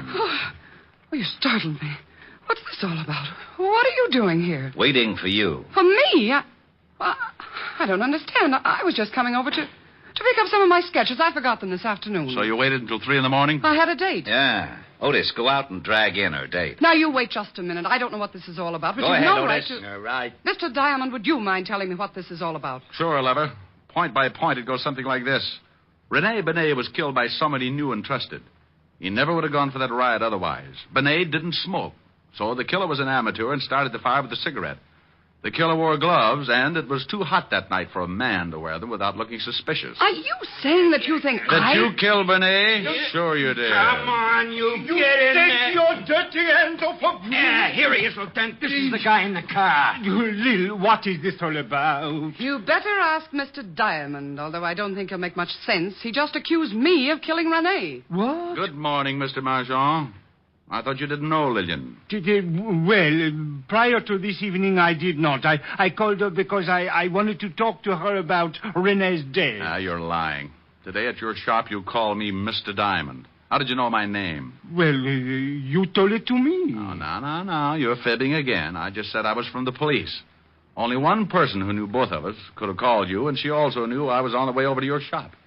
Didn't you, Lil? The name is Miss Richmond. Now prove that I killed Rene. You've got no motive. Well, the designs are enough to start with.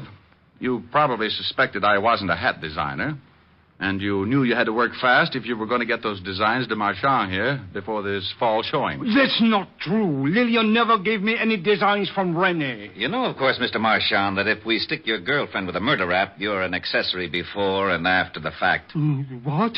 Sure, maybe you'll get to sit in a nice electric love seat and hold hands. Oh, but I had nothing to do with the murder. Well, you knew about it, and you knew who did it. That's enough to put you away for 20 years. Being mixed up in the actual motive might get you life. No. She was the one that did it. She knew Winters would be blamed for it. George! Yes, she stole the designs for me because she wanted to ruin Bennet and take over his salon, but I did not know she was going to kill him. Why, you dirty little man. You did know it. You did know it. You helped me plan it if I got the best sketches for you. I'll tear your eyes out. Get her away from me. Come on, lady. Let's go. Okay, haul them both out to the car. Rick, I don't know how... Rick. Oh, no. Rick! Oh, why does he always disappear like that?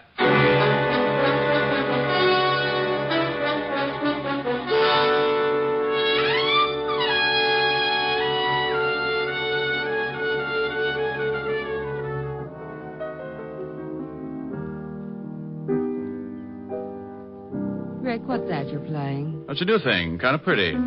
Don't Cry, Joe. Well, sing it. All right, but you know that gripey neighbor in the other apartment building. Oh, don't pay any attention to him. You don't hear any of the other tenants yelling for you to shut up. Well, maybe they're not as forceful as the Grouch. You see, honey, I got a couple of letters. Letters? Mm-hmm, from the people in that building. Most of them like the singing, but a couple feel the same way the Grouch does. Well, there's only one way to find out what all the people in the building think. How's that? Open the window and sing so they can all hear you. Okay, I'll buy it. You open the window. Don't you think maybe this is silly? Rick, I like you to sing when you come over here, but I don't want you to do it if no one else does. Now, go ahead. Okay. Don't cry, Joe. Let her go. her go, let her go. Don't cry, Joe. Let her go, let her go, let her go. You've got to realize this is the wind-up. You'll feel much better once you make your mind up. Don't cry, Joe. Let her go. Let her go. Let her go.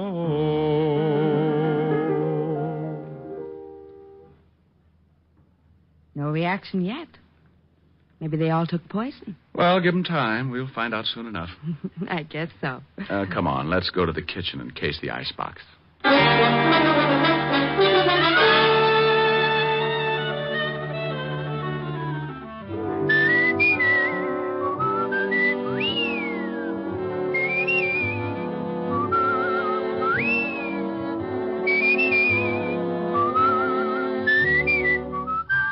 You have just heard Richard Diamond, Private Detective, starring Dick Powell. Helen was played by Virginia Gregg, Lieutenant Levinson by Ed Begley.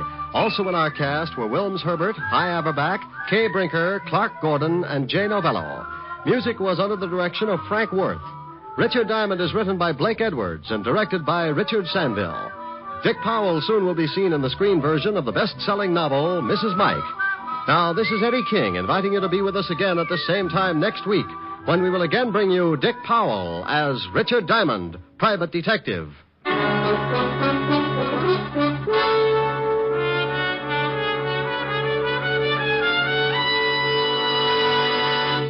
Saturday night brings you some of the week's best radio entertainment when you tune for the stars on NBC. Stay tuned to NBC every Saturday evening for a great lineup of programs, including Hollywood Star Theater, Ralph Edwards' Truth or Consequences, Your Hit Parade, A Day in the Life of Dennis Day, The Judy Canova Show, and Grand Ole Opry. All the best on NBC. Stay tuned for Irene Dunn and Hollywood Star Theater on NBC.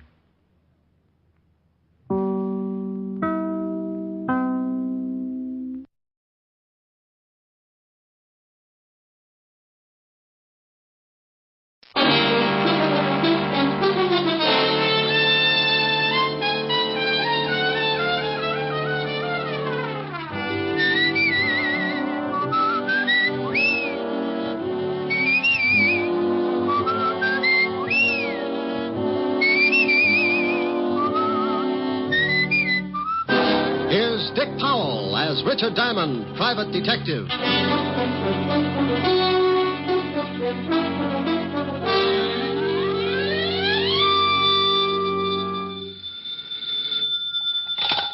Diamond Detective Agency, surplus homicide, surplus hand grenades, black market embalming. Oh, Rick. Oh, Helen, what's with you? It's what's with you I'm worried about. What do you mean, what's with me? You know what's with you. Now, you stop that. That's my routine. I want that which you pilfered from the living room the other night, and I want it back, and I want it right away. Oh, but Helen, baby. Don't you baby me. Now, you get it down here. But I can't leave the office. I just got in.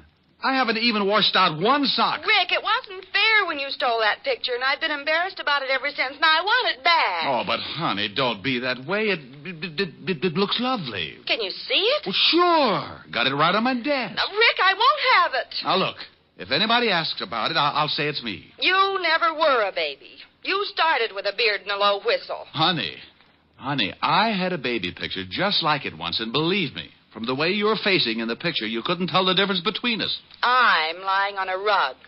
You probably had yours taken on spikes. Now, you bring that right over, or I'll tell everybody your middle name. Helen. I'll see you in 20 minutes, or I'll take a full-page ad in the Times. You wouldn't. 20 minutes. With the picture. Bye. Helen. Oh, dandy. Mr. Diamond? Yes, but I'm afraid you'll have to come back. I've got to take care of something that might mean my whole future as a private detective. I'm sorry. I won't keep you, but... Well, could you tell me the name of another good detective? There aren't any. Goodbye. Oh, please. I don't know where to go. Oh, now, well, wait a minute. I'm sorry. Something's really wrong, isn't it? Oh, well, that's all right, Mr. Diamond. You go on. I'll find someone. Look, I really didn't know you were in a tough spot. I've got enough time to listen. Oh, thank you. Who recommended me? My son. Oh, I've heard about you for several years. My name's Kirby, Mrs. Lenore Kirby. How do you do, Mrs. Kirby? Just how did your son know me?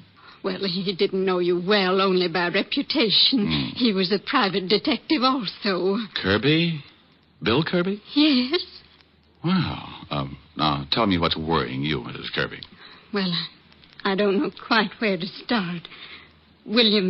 Bill has been acting strangely for the last month or so. What exactly do you mean by strangely? Well, he's changed. He's begun to act nervous and irritable. When his sister or I would try to find out what was wrong, he'd get angry. He got steadily worse. And then one morning, Gloria... Gloria? My daughter, Bill's sister. Oh, go ahead. Well, she went into his room. He was asleep, so she started to hang up his trousers.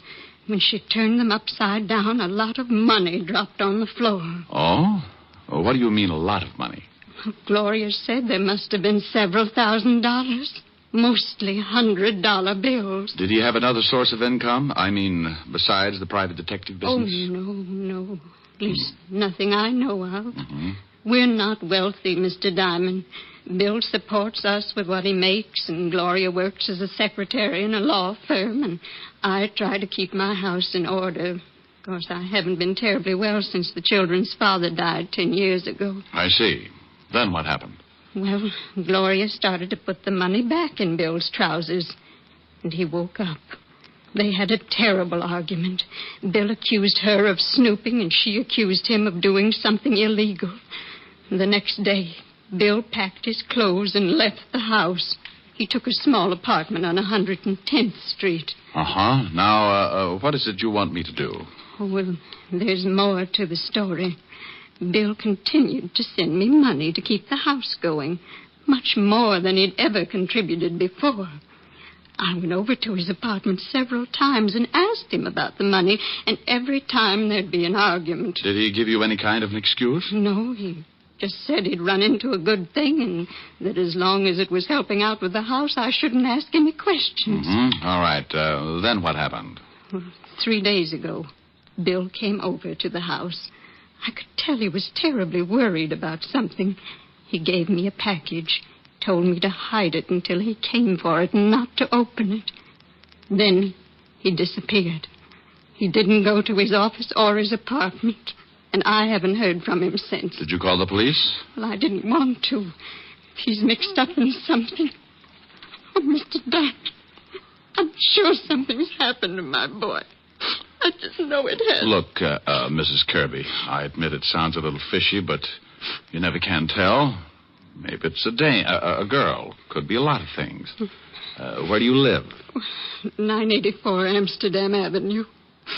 Oh, thank you. Now, you go on home. Take it easy. I'll let you know if anything turns up. All right. I'm sorry I don't usually cry like this. Oh, Mr. Diamond, about your fee. Mrs. Kirby? Yes. Do you cook? Why, yes, I'm considered quite a good cook. Well, if I do anything for your son, I'm a sucker for corned beef and cabbage. Now, go on home, and I'll keep in touch with you. Goodbye, Mr. Diamond. And God bless you. I'm afraid he knows me too well. Goodbye, Mrs. Kirby.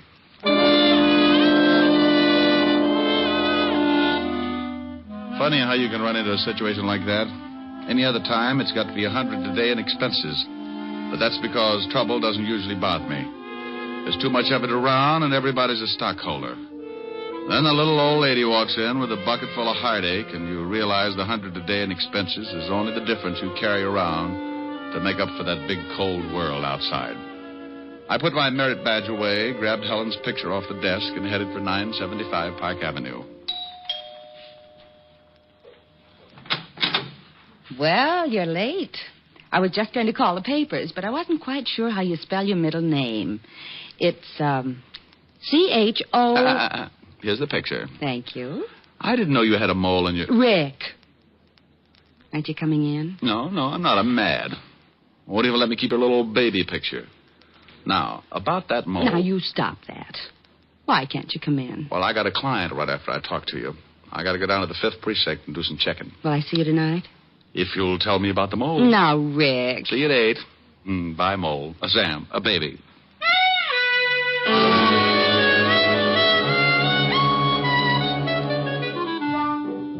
I left Helen and started down Park Avenue. Every private detective must get a license before he can operate, and the police department has to issue it. So I headed for the 5th Precinct Police Station. When I walked in the squad room, I spotted Sergeant Otis looking like he was headed for the elephant's graveyard. What's the matter with you, Otis? You're greener than a new lawn. Oh, hello, Shamus. I don't feel so good. No, as a matter of fact, you don't. A little pudgy around the shoulders. Ah, come on, lay off. I tell you, I feel sick. Let's see your tongue. Huh? Oh, Mm-hmm. Well, how's it look? I don't know. But be careful who you show it to. Somebody's liable to think it's poisonous and kill it with a stick. Hello, Walt. Oh, no. Okay, I'm too tired to be scared off today. Who's dead and where? Not today, Walt. And what are you so tired about? We had a killing this morning. I've questioned every suspect in the whole state. Nothing. Who got dead? Maybe you knew him. A Shamus. Kirby? What? Hey, how the devil did you know that? Just a guess. Guess my 38. Do you know something? I don't know anything, Walt. Kirby's mother was just at my office. Oh. Yeah, oh. Well, you don't have to get sore. I'm not sore. Just wondering who's going to tell Mrs. Kirby. Otis went over there a little while ago. He saw the sister. The mother wasn't home yet. Oh, that's why he looks so bad. Yeah, I guess so. Wouldn't you? Okay, where's the body? Downstairs. Want to take a look? Not especially. I told his mother I'd do something for him, and right now I don't seem to be able to think of a thing. Get the killer. Help me. Okay, let's go down and take a look.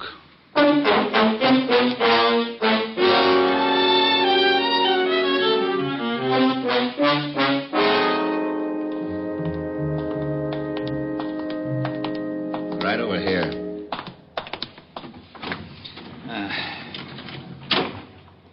Been in the river. Yeah. Put 4 slugs in him first, though. What kind of a gun? 12-gauge shotgun. Used a deer load. Anything on him? Just the usual identification. Okay, let's put him back. I don't know why he got knocked off. No motive, no nothing. The mother has quite a story. Yeah? She told me her son... Hey, Lieutenant! Lieutenant! Oh, no. Yeah? And here comes Malicious. Hey, we just got a call. Kirby's mother and sister just got beat up. Something awful. What? Come on, Walt. Well, this is crazy. First the son gets it for no apparent reason, then the rest of the family get beat up. I think I can tell you why the mother and sister got beat up. Yeah, why? Probably the package Kirby left with his mother. What package? I'll tell you about it on the way over in the car. Okay, Otis, okay. Come on, step on it. Lieutenant. Yeah. This time you can use the siren. Oh, boy.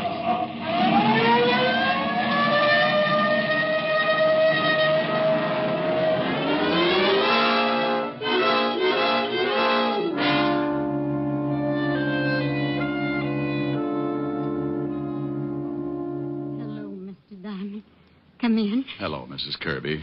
The doctor tells us you won't allow them to take you to the hospital. No, I'm not leaving my house. It'll take more than 2 cheap hoodlums to drive me out of my house. Well, the doctor says you'll be all right, but I think the hospital might be safer for a few days. This is Lieutenant Levinson, Mrs. Kirby. How do you do, How do you Lieutenant? do? I know you don't feel much like talking. Oh, no, that's quite all right. I'll be glad to help in any way that I can. Were they after the package your son left with you? Yes, but I didn't give it to them. I almost did when they started to hit Gloria, but I knew they had something to do with Bill's death. And you knew the package was important, too? Yes. Oh, where is the package, Mrs. Kirby? In the bread box, in a bread wrapper. Pretty cute. Otis, Yeah, Lieutenant? go in the kitchen and bring me the loaf of bread in the bread box. You want some sardines, too? Otis, just the bread. Please? Oh, okay. Mrs. Kirby, the 2 men who came here, do you think you could identify them? Oh, yes. It would be hard to forget them. You're sure you don't have any idea what kind of trouble your son was in? No. Here's the bread, Lieutenant. Yeah. Well, I'll be... Hey, it's a shoe. Is this one of your son's shoes, Mrs. Kirby? No. He wears a much smaller size. No, that isn't his shoe. I don't get this. Nothing in it, just a shoe. A big one. What size is it? Hey. What's the matter?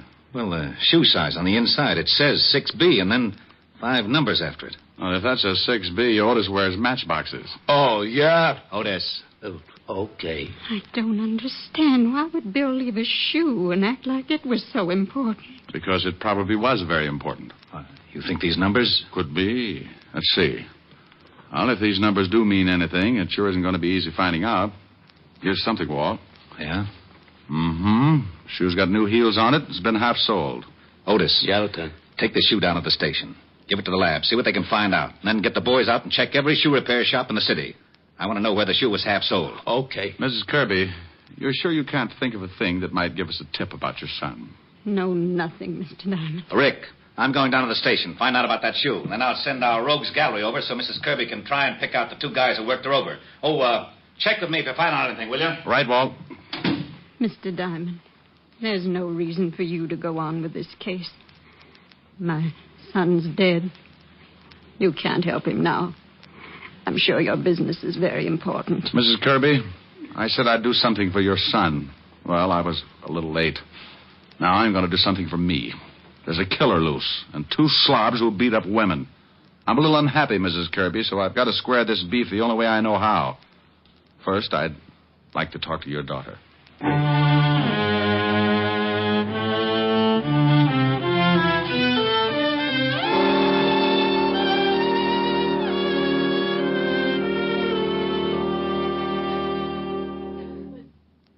Now, look, Gloria. It's tough, and I don't like to stick my big nose in when it is. But you want something done about it, don't you? Yes. Then think real hard. Can you tell me anything about your brother that might be connected with his death? No, Mr. Diamond. I've thought. I just can't understand it. Well, you may have been looking for the wrong thing, a reason or a motive. That's not what I want. What do you want? Something you might not even realize, something that might not seem important, but is very important. Now, try to think. When you first began to suspect that your brother was in trouble, did he mention any names, talk about any places? No. Not that I can remember. What did he do when he wasn't at his office? Oh, please. Please, I don't know. I just don't know. Okay, I'm sorry. Oh, I'm sorry. Mom and I appreciate what you're doing, Mr. Diamond. Right now it's hard for me, but I'll try. Okay. No places? No names? Did he have a girl? No, he didn't have a girl. He led a fairly simple life. Had a regular routine. Routine? Mm-hmm. Mom used to worry about it sometimes. Said he didn't have enough fun. Didn't know anybody. What kind of a routine was this? Well, the usual thing around the house in the morning. He'd go to work. On his way home, he always stopped at a bar on Columbus Avenue for a beer. Then home. Dinner. Read until 10:30 or 11. Go to bed. Nothing else? No, he did that every day. At least up until the time when he started acting funny and I found all that money. I see. Well, thanks. I'll let you know if anything turns up, Gloria. Thank you, Mr. Diamond. I hope you... Yeah.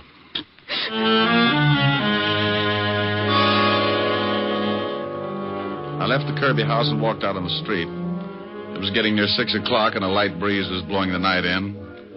It was turning cold, so I flipped my collar up and started for Columbus Avenue and the bar that Bill Kirby used to stop in for a beer. I turned down 88th Street, picked up speed to shake the chill out of my ankles. Hey, you. Yeah? You Diamond? So what? So where's this shoe? Oh, you're going to find it harder working me over than a couple of women. Working you over, maybe, yeah. Killing you? Everybody dies easy. Give me the shoe. Where's your friend? Move in this alley. I'll give you an introduction. I'm busy. You're going to be busy getting dead if you don't get in the alley. I got my gun in my pocket. I bet you shrink 4 feet when you aren't carrying it. What? Okay. Did you get him? Yeah. But it don't look like he's got the shoe on him. Yeah, but he knows where it is. Tell me, boys, is it fun beating up women? More fun beating up those gumshoes. Ain't it, Danny? Sure. You want to tell us where the shoe is, Shamus? Right now, it should be in the police lab. Hey, Danny, you think those cops really took it out of the house? I don't know. I couldn't see. Diamond, I still think the old dame gave it to you when she went up to see you at your office this morning. What did you kill her son for? Who said I killed him, friend? Kirby got smart about the shoe like you did. He got dead for his trouble. How do you feel about your future, friend? Pretty good. The cops will figure that shoe out. Not unless they know what they're looking for.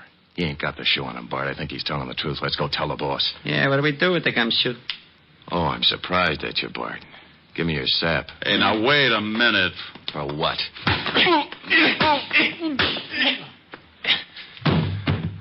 Okay. You gonna knock him off? I get a salary for killing. The boss ain't paying me to knock this guy off. I want to save him in case he thinks I should later on. Let's go.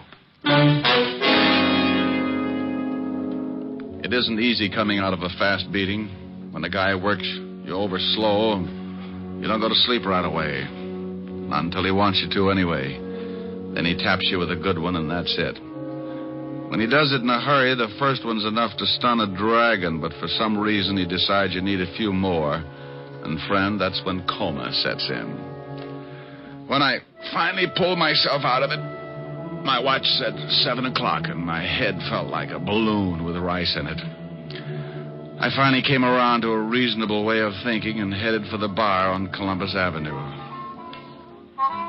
Yes, sir? What? Holy Ike. Give me anything with nerves in it and tell me where your phone is. Sure. You're a mess. Yeah, I know. Been advertising a popular cigarette. Been stepping out of thousands of store windows all over the country. Now, where's your phone? Right over there, the end of the bar. Hey, you want I should put some plasma in this drink? Oh, that was a Jim dandy.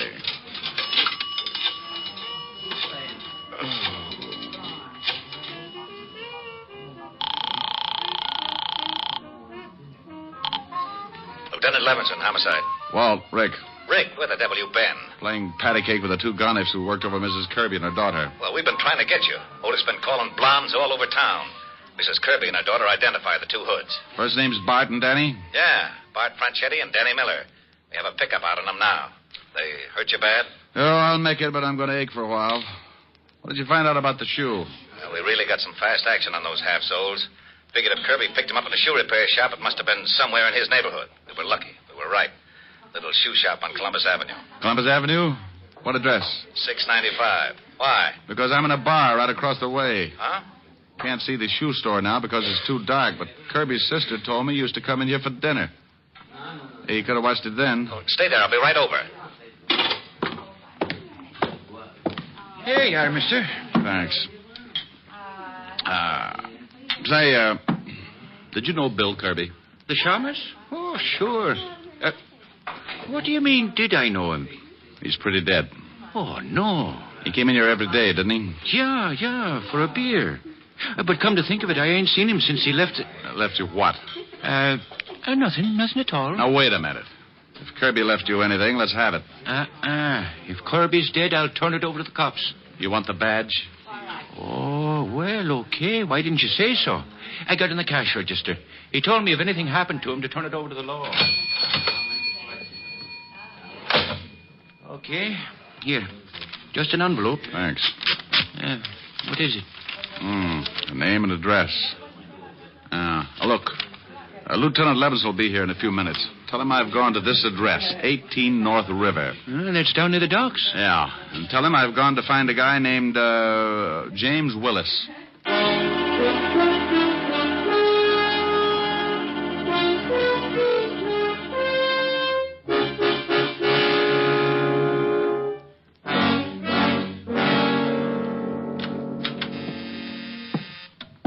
Continental Shipping. Mr. Lund, one moment, please. Continental Shipping. Mr. Willis, who's calling? One moment, please. Honey, is Mr. Willis in? Yes. But the emergency hospital's on the second floor. I always go around this way. It makes people notice me. Which is Mr. Willis's office, dear? Right over there, but I'm afraid you can't... Here's the badge, baby. Oh. And don't ring him. Yes, sir.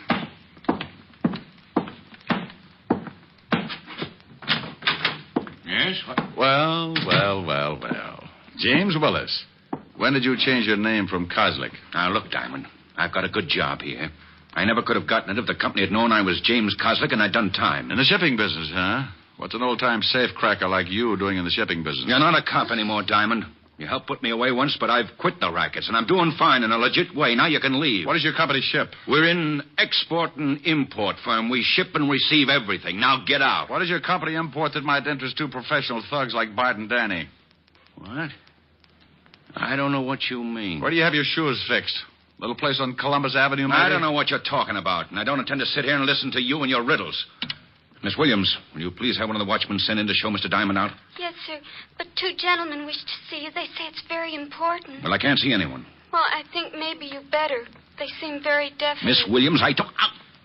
What's the matter, Mr. Willis? Diamond, let go of my hair. Tell her to show the gentleman in, or I'll make Sitting Bull look like a piker. Go on. Send the 2 gentlemen in, Miss Williams. Okay. I'm going over here behind the door. You be a good boy. You nearly pulled all my hair out. Well, what's the difference? The way things look, the state might have to shave your head anyway. Hey, Willis, we want to talk to you. Well, what's the matter? You sore because we came up here? Hey, what's with the guy? He just sits there holding his head. Good evening, boys. Hey, look who's here. Yeah, it's the shamus. Doesn't he look pretty? You fools, you 2 blundering fools. Now, wait a minute. If you're worried about Diamond, we'll take care of him. I told you I could never be seen with you. You know how we're all watched when the gold shipments come in? Oh, that's it. That's what the shoe was all about. Yeah, you're a smart one. Shut up. I've got to think. You got the confidential shipping report and put it in that shoe in some kind of code so it could be picked up.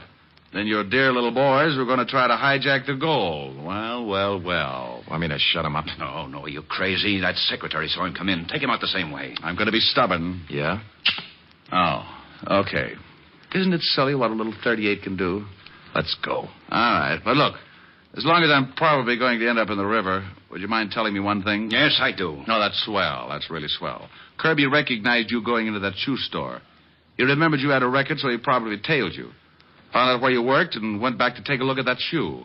He found the same thing wrong that I did. The numbers weren't his shoe size, and he probably thought it was crazy when you left only one shoe.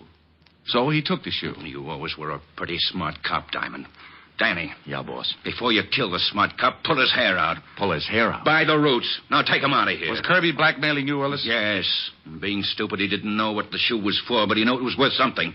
Now, please, Danny, get Mr. IQ through that door. Move. Okay. I'm looking for Mr. Willis, miss. Yeah, what's funny, Shamus? You boys are in for a big surprise. Oh, Mr. Willis must be free. Here they come now. Just keep walking, Shamus. Nothing's wrong. Oh, are you gentlemen through with Mr. Willis? Yeah, Fatso, go on in. He'll see you. Thank you. Let's go, Shamus. Oh, one more thing. Yeah, now what? Duck, Rick.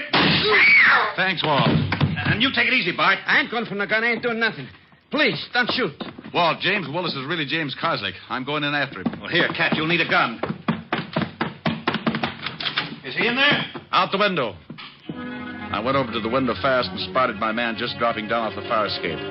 The building fronted on a long dock, and Willis had 50 yards to go before he could find cover. Then I said that stupid thing. Willis! In the name of the law, stop! Well, he didn't stop in the name of the law, so I rested my arm on the windowsill and led him about 2 feet. At 50 yards, a running man can be hard to hit with a 38. Sometimes. You get him, Rick? Yeah. See you down at the station.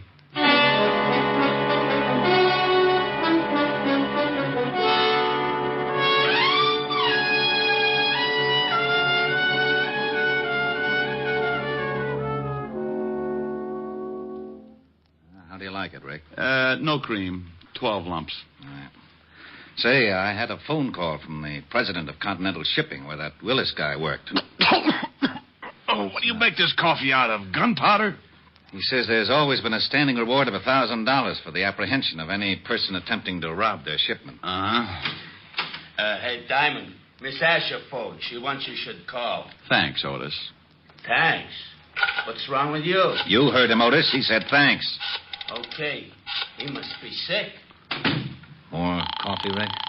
Yeah, I'll have another cup. Hello? Hi, honey. Rick, where are you? I thought you were coming over. Well, baby, I've got to stop by and see a nice old lady named Kirby. Her son got killed. Oh, I'm sorry. Will I see you later? No, I don't think so, honey. I'm a little tired. All right, Rick. Well, don't sound too unhappy. I'll see you tomorrow night. Well, all right. But you always sing to me, and I wanted you to sing tonight. Well, I haven't gotten any letters from the apartment building next door yet, so I'm going to lay off 1 week and see if the tenants miss the singing. All right, Rick. I'll see you tomorrow night. Goodbye, baby. Bye, Rick. Well, I think I'd better get over to Mrs. Kirby's, Walt. Oh, don't you want your coffee? Yeah, give it to Otis. What are you going to tell Mrs. Kirby? I mean about her son and the blackmail. Well, what are you going to tell Continental Shipping? Well, you caught him. You get the 1,000. Oh, Mrs. Kirby's pretty broke. Uh-huh. Kirby was the one who really spotted the play. Yeah, but if I say anything about the blackmail... What blackmail? Huh? Oh, yeah. Yeah, come to think of it, that was another case, wasn't it? See you later, Walt.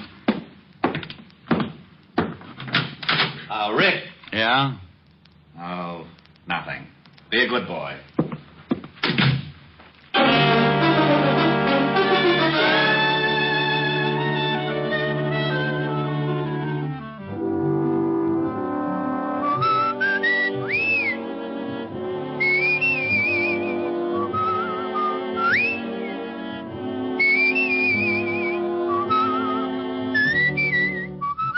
You have just heard Richard Diamond, Private Detective, starring Dick Powell. Helen was played by Virginia Gregg, Lieutenant Levinson by Ed Begley. Also in our cast were Wilms Herbert, Stephen Dunn, Peggy Weber, and William Johnstone. Music was under the direction of Frank Worth.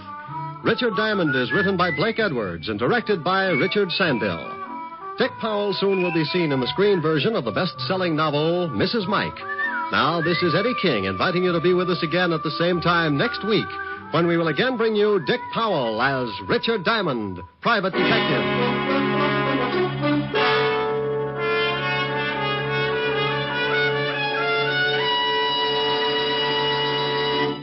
Saturday night brings some of the week's best radio entertainment when you tune for the stars on NBC. Stay tuned every Saturday for a great lineup of programs, including Hollywood Star Theater, Ralph Edwards' Truth or Consequences, Your Hit Parade, A Day in the Life of Dennis Day, The Judy Canova Show, and Grand Ole Opry.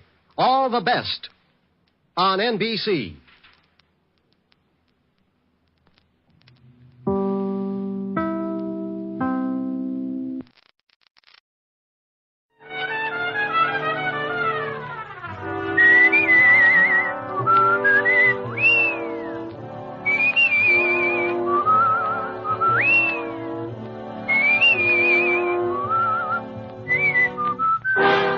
Here's Dick Powell as Richard Diamond, Private Detective. Da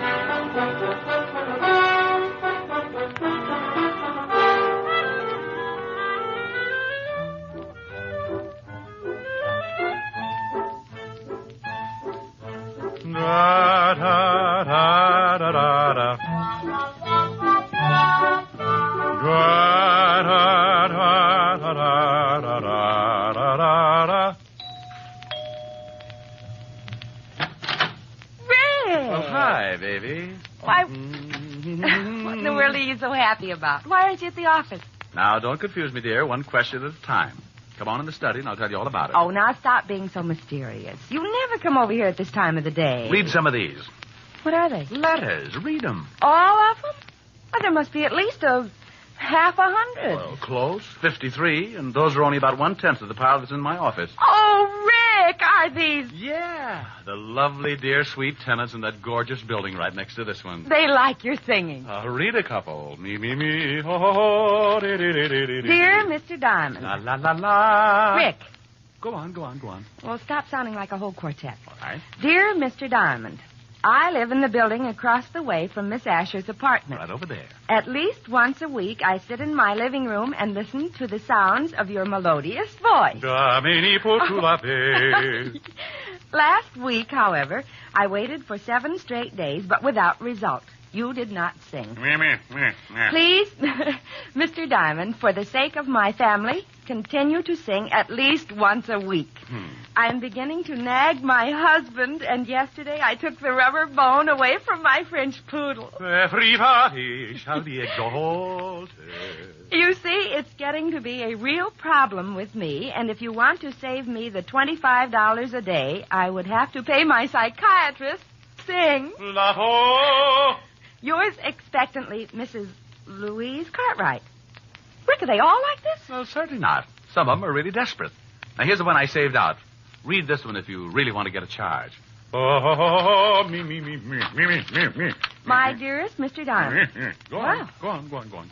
I have been listening to your beautiful singing. What? What do you mean, what? What you just read. I've been listening. No, the last part. Your beautiful singing? Yes, I'm in a enchanted evening. Oh, you sure? Go on, finish it now. Finish it. Well, she's been listening to your beautiful singing. Oh, yes. And many times I've seen you going into Miss Asher's apartment, and I think you are as beautiful as your voice. Oh. What? Now, you said that. Turn off the steam and read the last part. I wouldn't miss it. Last week, I waited and waited, but you didn't sing. Everybody shall be exalted. I know you were in Miss Asher's apartment, and you certainly had the chance. If Miss Asher is the one that won't let you sing, come over to my apartment. I have a piano, and I just love it. 977 Park, apartment 303. Signed, your most ardent fan, Ellen. Mademoiselle from Armitage. Rick, what are you doing? Opening a window. Don't you think it's a little stuffy in here? The air conditioning's on. Rick, now stay away from that piano. No, I knew it. Ellen's right. You really don't want me to sing. At 11 o'clock in the morning? No. I want you to sing tonight when it's more romantic. Oh, shame on you. Me? Yes, you. You want to deprive those poor, discouraged people of a little honest, simple pleasure? You want that woman to take her dog's bone away again? You idiot. Oh, no telling what'll happen. Those people might not leave their apartments for days. It'll get to be like a prison camp. Think of it. No food. They won't leave the building even to go out and get an orange or a lime or something. And you know what? What? Scurvy. Oh. They'll be dying like flies. Well, go on. What's the matter? Dying like flies. I wonder who thought up that bright little simile. I've got a big green fly in my office that's so tough he carries a manslaughter. Oh. Well, you think it's funny, do you? Think what'll happen if those poor people stay in that building, withering up with scurvy, you fiend. I know it. Yes. It's just that, well, I don't want to share your tonsils with anyone. I'm selfish. Me. You're more than that. You're antisocial. All right. You mean? Yes. Sing. Stout fellow. 101 pounds of fun. That's my little honey bun. Rick. Yes? Did you hear something? Oh, I think so. Try it again. All right. 101 pounds of fun. That's... Rick. Yes? I heard it. That's that grouch. Rick. Yes? There's an enemy in the camp. Well, what do we do? We can't just let those people die over there. Sing him. You mean? Yes. Sing. It's your duty. You're right. It's no longer a matter of personal pride. I must defeat the grouch at all cost. For those 1,000 starving tenants. 1,000? Big rooms. Stand back. Good luck. Thank you. You are my sunshine. You are my sunshine. You are my sunshine. You are my sunshine. He's weakening. You are my sunshine. You are my sunshine. You are my sunshine. Sunshine. He's nearly down. You are my sunshine. You are my sunshine. You are my sunshine. You are my There he goes. You are my sun. Rick. Victory? Decidedly. Bull Run was never like this. All right.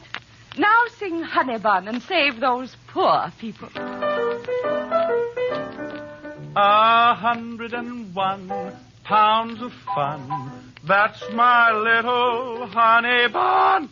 Honey bun. Bun. Rick. Good grief. Bun. Rick, what happened? I don't know. I can talk all right, but the minute I go up, something happens. I hope you didn't hurt it. La, la, la, la, la, la, la, la. Oh, Rick. Oh, now isn't that ridiculous? I can't help laughing, but it isn't really funny. Come on, let's go get you some warm milk or something. Mimi, Lord, I'm off. Oh. Now stop that. Give it a rest. Oh, if that grouch only knew, I may never bother him again. Well, he's the only one that doesn't like it. Poor guy. Poor guy, now, that's a silly thing to say. Well, honey, he doesn't like it, let's face it. He'll probably get so desperate he'll have to move. Okay, let him. I wonder what he's doing right now. I'll bet he's planning something fiendish. You think he's going to start shooting burning arrows? I wouldn't put it past him. Now, let's take care of that throat.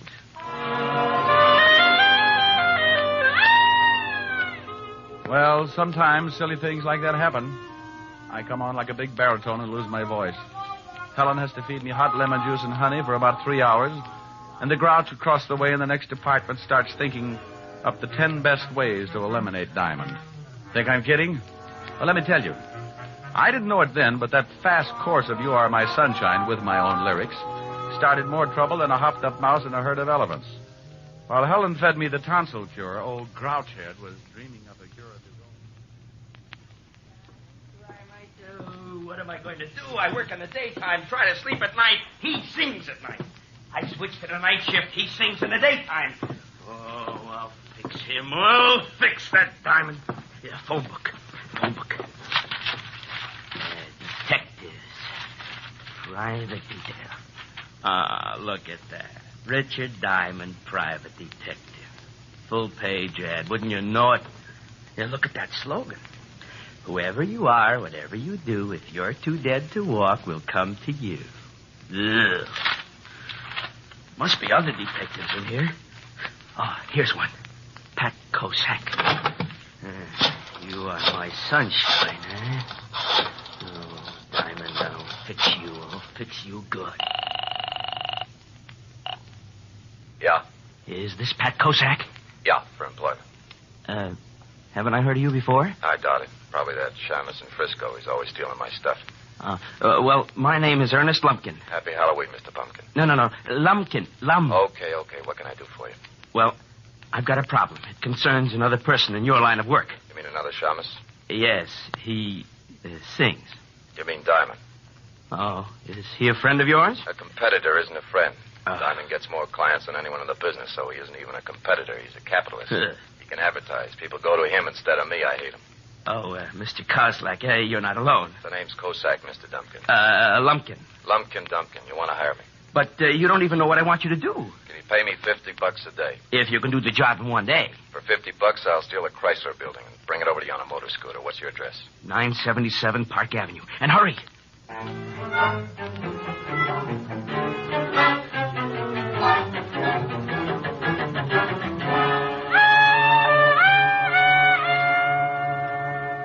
How does your throat feel now? Oh, scalded.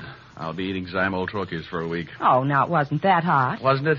Honey, that lime water was so hot Alibaba could have boiled his 40 thieves in it. Well, your speaking voice is all right. Oh, well, I think I've swallowed a bear rug. Where are you going? Well, I can't sing, and I'm going to see you tonight anyway, so I think I'll drop down to the 5th Precinct and drive Sergeant Otis out of his mind. Oh, Rick, that poor man. He called up last week when Lieutenant Levinson was looking for you, and he sounded like he was dying, and you were responsible. Honey, when Otis dies, everybody will be running around in spaceships. He got through the Stone Age all right, didn't he? Bye. I left Helen and headed for the 5th Precinct Police Station. It was one of those good afternoons. The sun was leaning on 3 o'clock, and now and then a cool breeze would sail through my sinus and pump my lungs full of that easy, good-to-be-walking-around feeling. I had just about everything. Good job, good girl, and a 4-0 report from my insurance company. When I reached the station, I hopped up the steps and bounced into the squad room. Sergeant Otis was sitting over in the corner, making out the weekly report for the commissioner. Hello, Otis. Oh. What do you want, Shamus? Well, really nothing. I just came by to see if I could borrow one of your shoes. I'm going sailing. Oh, that's very funny. You know, someday, Gumshoe, you're going to run out of gags. Then what are you going to do? Well, I could set you on fire. That's sure to be a good chuckle. Oh, yeah? Lieutenant in? Yeah. Otis, you want to know how to catch a crook? How, wise guy? Eat a lot of spaghetti. Oh? How can I catch a crook that way? Just open that big mouth and say, oh, yeah. You'll lasso him. Hello, Lieutenant Levinson. Lieutenant Levinson? Well, how do you do, Mr. Diamond? Now, what's with the formal routine? Oh, I can't help it. Every time I leave Otis, I feel like I've just stepped out of a gorilla cage. Oh, why don't you leave that poor guy alone, Rick? Oh, he's used to it. If I started treating him like a human being, he'd get so confused he'd probably cut off his tail. Think what would happen, Walt, when he wanted to go to sleep at night. No more hanging upside down. Oh, brother. What's on your mind? Oh, just thought I'd stop by and chew the fat. Well, go ahead. I already did. Chewed a whole pound right off Otis. Walt, are you sure he's a mammal? Now, you listen to me. Otis is a nice fella for a hammerhead. He can't help it, so stop tearing him down and tell me what you really want. Walt, I'm surprised at you. I just wanted to stop by and say hello. Hello. Where's the body? Now, look, there's no body, just a nice chat, that's all. Okay, but I warn you, I won't stand for any routines. And if you're mixed up in something and I have to find out the hard way, so help me, I'll put you away so far they'll have to pipe air into you. Walt, you do. Do what? Love me. Oh. Would you like to wear my Sig Alf pin? Rick, for Pete's sake, what's the matter with you? You've been growing poppies in your office? Wait a minute. Yeah, what is it, Otis? Miss Asher on the phone for Diamond. Okay. Phone for you, Rick. Helen. Oh, thanks. 5th Precinct. Remember our motto. A corpse in the morgue is worth 2 in your basement. Oh, no. It's true, Walt. It's true. Oh, that Walt just jumped out of the window. No, honey, there's a caste system around here. When Walt feels like jumping out of a window, he throws Otis out first to see if it hurts. Ouch. How you, baby? Hi. Rick, Mr. Jones called and said it was very important that he see you at once. Said it was a matter of life and death. Jones? First name John? Well, he didn't say. Just gave me an address and asked you to come over immediately. 137 River Street. He called me at your apartment? Uh-huh. Hey, I never thought of that. How'd he get the number? No telling. Well, I'll go on over. Maybe he'll turn out to be a good client. Call you later, baby. How's your throat? Oh, la done, I'm all... Goodbye, Rick. Hey, you really sound terrible. I'll see you later, Walt. Huh? Oh, thanks for the brilliant conversation, Sporty. Walt, just because I didn't have a corpse hidden out someplace, you get mad. All right, see if I care. Oh, now, wait a minute. No, I understand. Well, you can just get someone else to play jacks with. I'll send you Sam Spade. Now, Rick. Otis. Yeah, Lieutenant. Why haven't you got that report in here? I've been eating spaghetti. Spaghetti? Yeah, and that Diamond's a liar. I can't lasso nothing. Maybe you have to be a cowboy.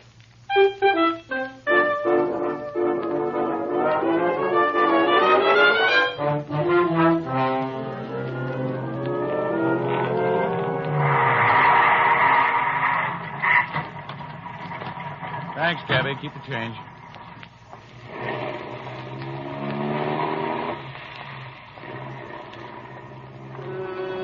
"137 River Street," the address Helen had given me over the phone, was an old deserted warehouse. Now, I want to stop right here and say I admit it was pretty stupid to wander into an empty warehouse like that. But I figured that this Jones guy must be in some kind of trouble to leave a message like that with Helen. The place was as empty as a fairground in the winter. I put my hand on my .38 and kept moving toward the back of the building. Then I saw a door. A sign on it said, "John Jones. Enter." And wouldn't you know it, I did. Hey, what's going on? Where am I? Let me out of here. Come on, Mr. Lumpkin, let's get out of here. Let me out of here. But I don't understand. He's liable to stay in there forever. I don't want him to stop singing like that. Somebody will come along, I promise you that. I just want him to stay in there for half an hour, that's all. And now, wait a minute. I want to know just what this is all about. You want him to lose his voice, don't you? Oh, I love it. Well, when he went through that door, he started losing it. How? What's behind that door? An ice box. Come on, Mr. Grumpkin.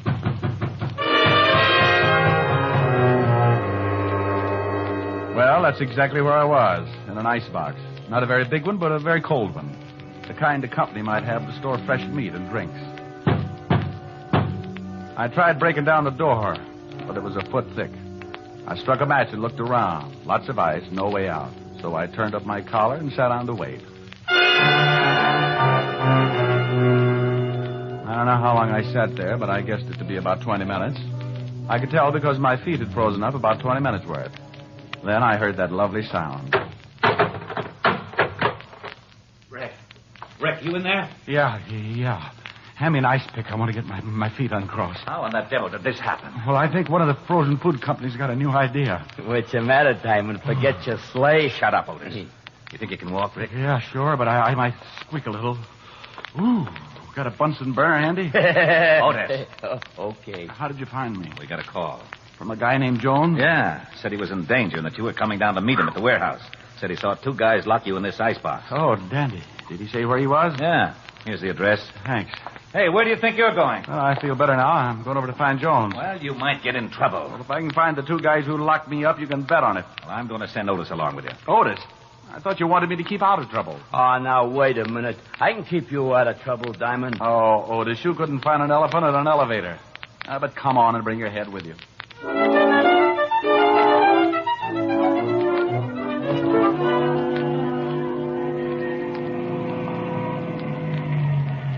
This is the address where that Jones guy said he'd meet you. I'm Mandelbaum, Swedish massage. This guy really picks out some great places to hide out. Come on, Otis. Feet first, or the rest of you'll never get out of the car. Oh. Hey, Diamond. You think while you're talking with this guy Jones, I might get me a rub down? Otis, to rub that stomach of yours, it would take a gallon of baby oil and an octopus to get anywhere.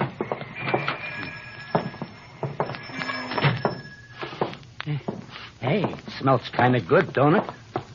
Like a pine tree, maybe. Otis, how would you remember? The last time you smelled a pine tree was when you used to run with the pack. Now listen here, Diamond. You gotta lay off. I don't go around... Yeah, what can I do for you? Holy cow. Get the biceps. Oh, I'm looking for a guy named Jones. Oh, yeah? Who wants him? The name's Diamond. Oh. Well, Mr. Jones is expecting you. I think he's back in the steam. Which way is it? Straight back. I'd show you when I gotta give a guy a rub. Come on, Otis. You must be at the end of the hall. That's a pretty bright observation, seeing as how there's only one door and it's at the end of a hall. Yeah, that's the steam room. How do you know? By this little window in the door. What do you see? Steam. Then, by golly, it must be the steam room. Hey, I can't see nothing. Mr. Jones? Hey, ain't that some guy lying over there on the bench? Looks like it. Mr. Jones? He don't answer. No. Otis, look, I'm going over there. Keep the door open. I don't want anyone to lock me in this place. Oh, okay. Mr. Jones, Well, hey, Otis, it's just a bunch of towels rolled up to look like somebody. Hey! Otis, what's the matter? Diamond. Yeah, where are you? Right over here. Well, what are you doing there? I told you to stay by the door and keep it open. Well, I did stay by the door until I got pushed. Pushed? Oh, no. You know something? What? I think we're locked in.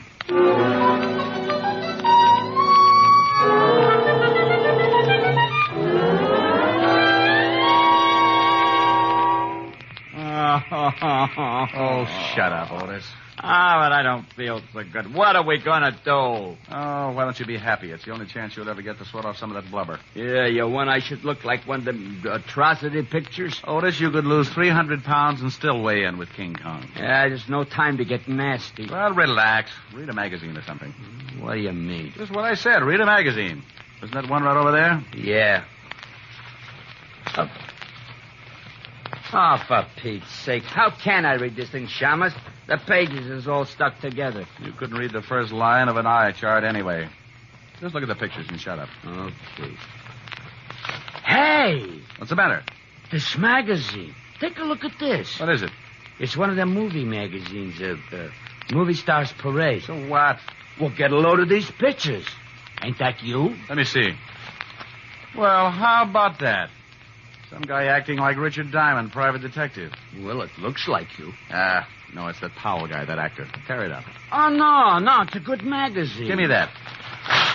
Oh, hey, what'd you do that for? If it hadn't been for that juvenile, I could have been in pictures myself. Now try kicking in that little window again. It's no use. That glass must be bulletproof. Oh, swell. First an icebox and now a steam bath. I'm going to start thinking I'm in California. Well, don't just sit there sweating. Do something. My uniform's shrinking. Well, maybe now it'll match your head. I just can't figure this. If someone wants to get rid of me, why did they do it the old-fashioned way? Oh, don't say that. Oh, how long do you think we've been in here? I don't know. Hey, Diamond. Yeah? My socks just disappeared. Well, go kick on the door again. It's your turn. I don't think I can make it. We've been in here for days. Hey, look at your watch. It's all steamed up. I can't tell. You think there'll be anything left? Just your shoes, Otis. It'll take a blast furnace to get rid of those. Oh, wait a minute. What's the matter? I thought I heard somebody outside. Yeah? Hey, help! Help! Shut up. Hey, what's going on in here? Who closed the bolt on the door? We're saved? Would you mind helping us out, old man? We seem to be a little limp. Hey, where's Mr. Jones? Hey, what are you doing in here with your clothes on? Trying to get him steam cleaned. Oh, fresh air. Now, would you two guys mind telling me what this is all about? Maybe you better tell us, Buster. I don't know what you mean. Who locked the door on us? How do I know? I give a guy a rub. When I come back, I find the door bolted. Hey, where's Mr. Jones? You sure he was in the steam room? Sure. He comes in and says he wants a steam. You should show up. I should send you back. I told him I was going to give a rub to stay in long as he liked. Did he ask you how long the rub would be? Yeah. Matter of fact, he did. I said it'd be about half hour. I don't get it. He wanted me in that steam room for just a half an hour. He wanted me in that ice box for about the same time. What's with this? Diamond, look at this uniform. Oh, I think it's lovely, Otis. You should always wear knickers.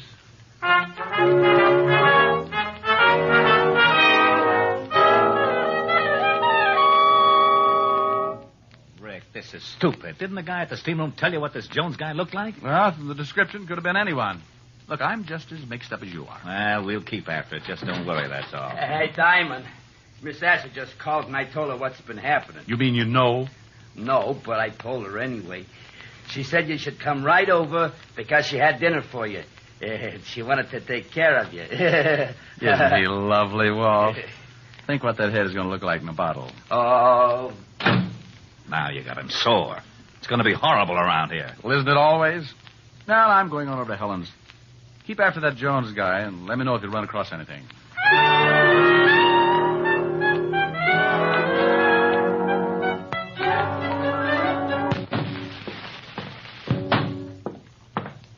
How are you, Mr. Klumpkin? Lumpkin. Okay, how are you? Come in.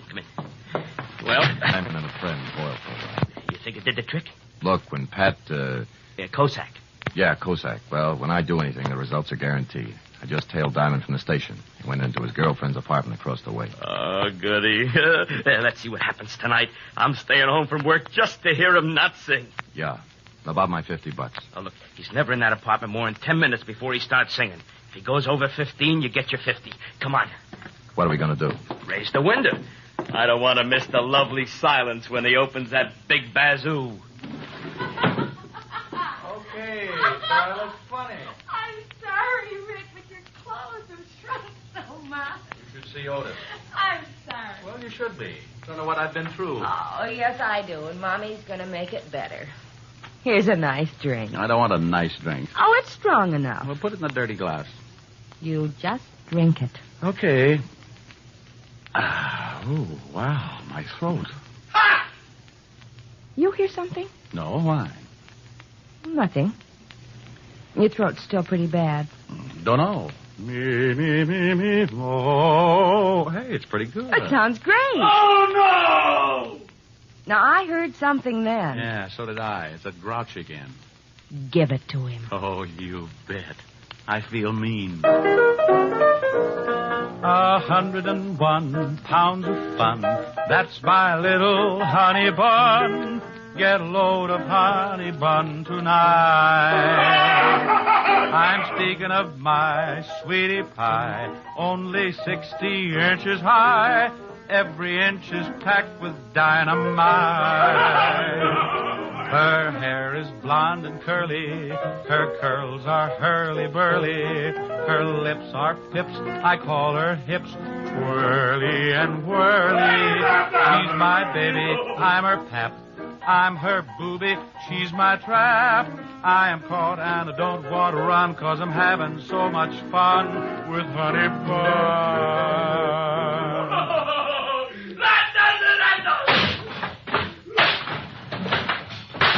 What's going on over there? You're Cossack. Okay, but don't hit me again. You can keep the $50. Said he wouldn't sing again, huh? Said you fixed it. Well, I'll fix you. No, not that. Put down that chair. Oh! Go on, get out of here. That vulture's singing better than ever. Okay, only don't hit me again. Helen. Yes, Rick? You know, that ice box and that steam bath were the best things in the world for my throat. Yes. After you lost your voice this morning, I didn't think anything was going to help. But that ice box and that steam bath really did. Oh, hello, Mr. Lumpkin. Did I hear you say you lost your voice this morning? That's right, Mr. Lumpkin. Then didn't think I was going to get it back either. Good night, Mr. Diamond.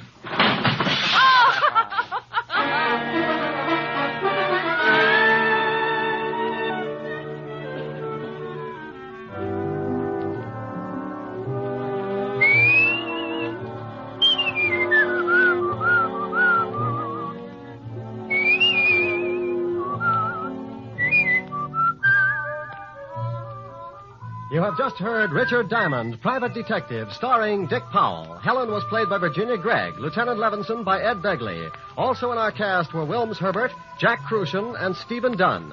Music was under the direction of Frank Worth. Richard Diamond is written and directed by Blake Edwards.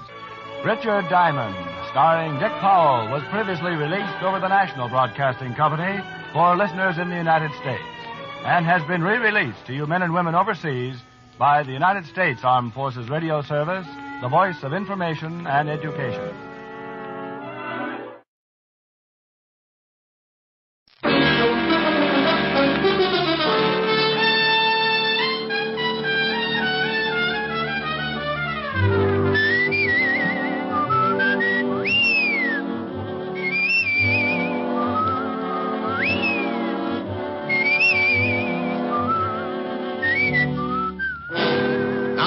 Dick Powell as Richard Diamond, Private Detective.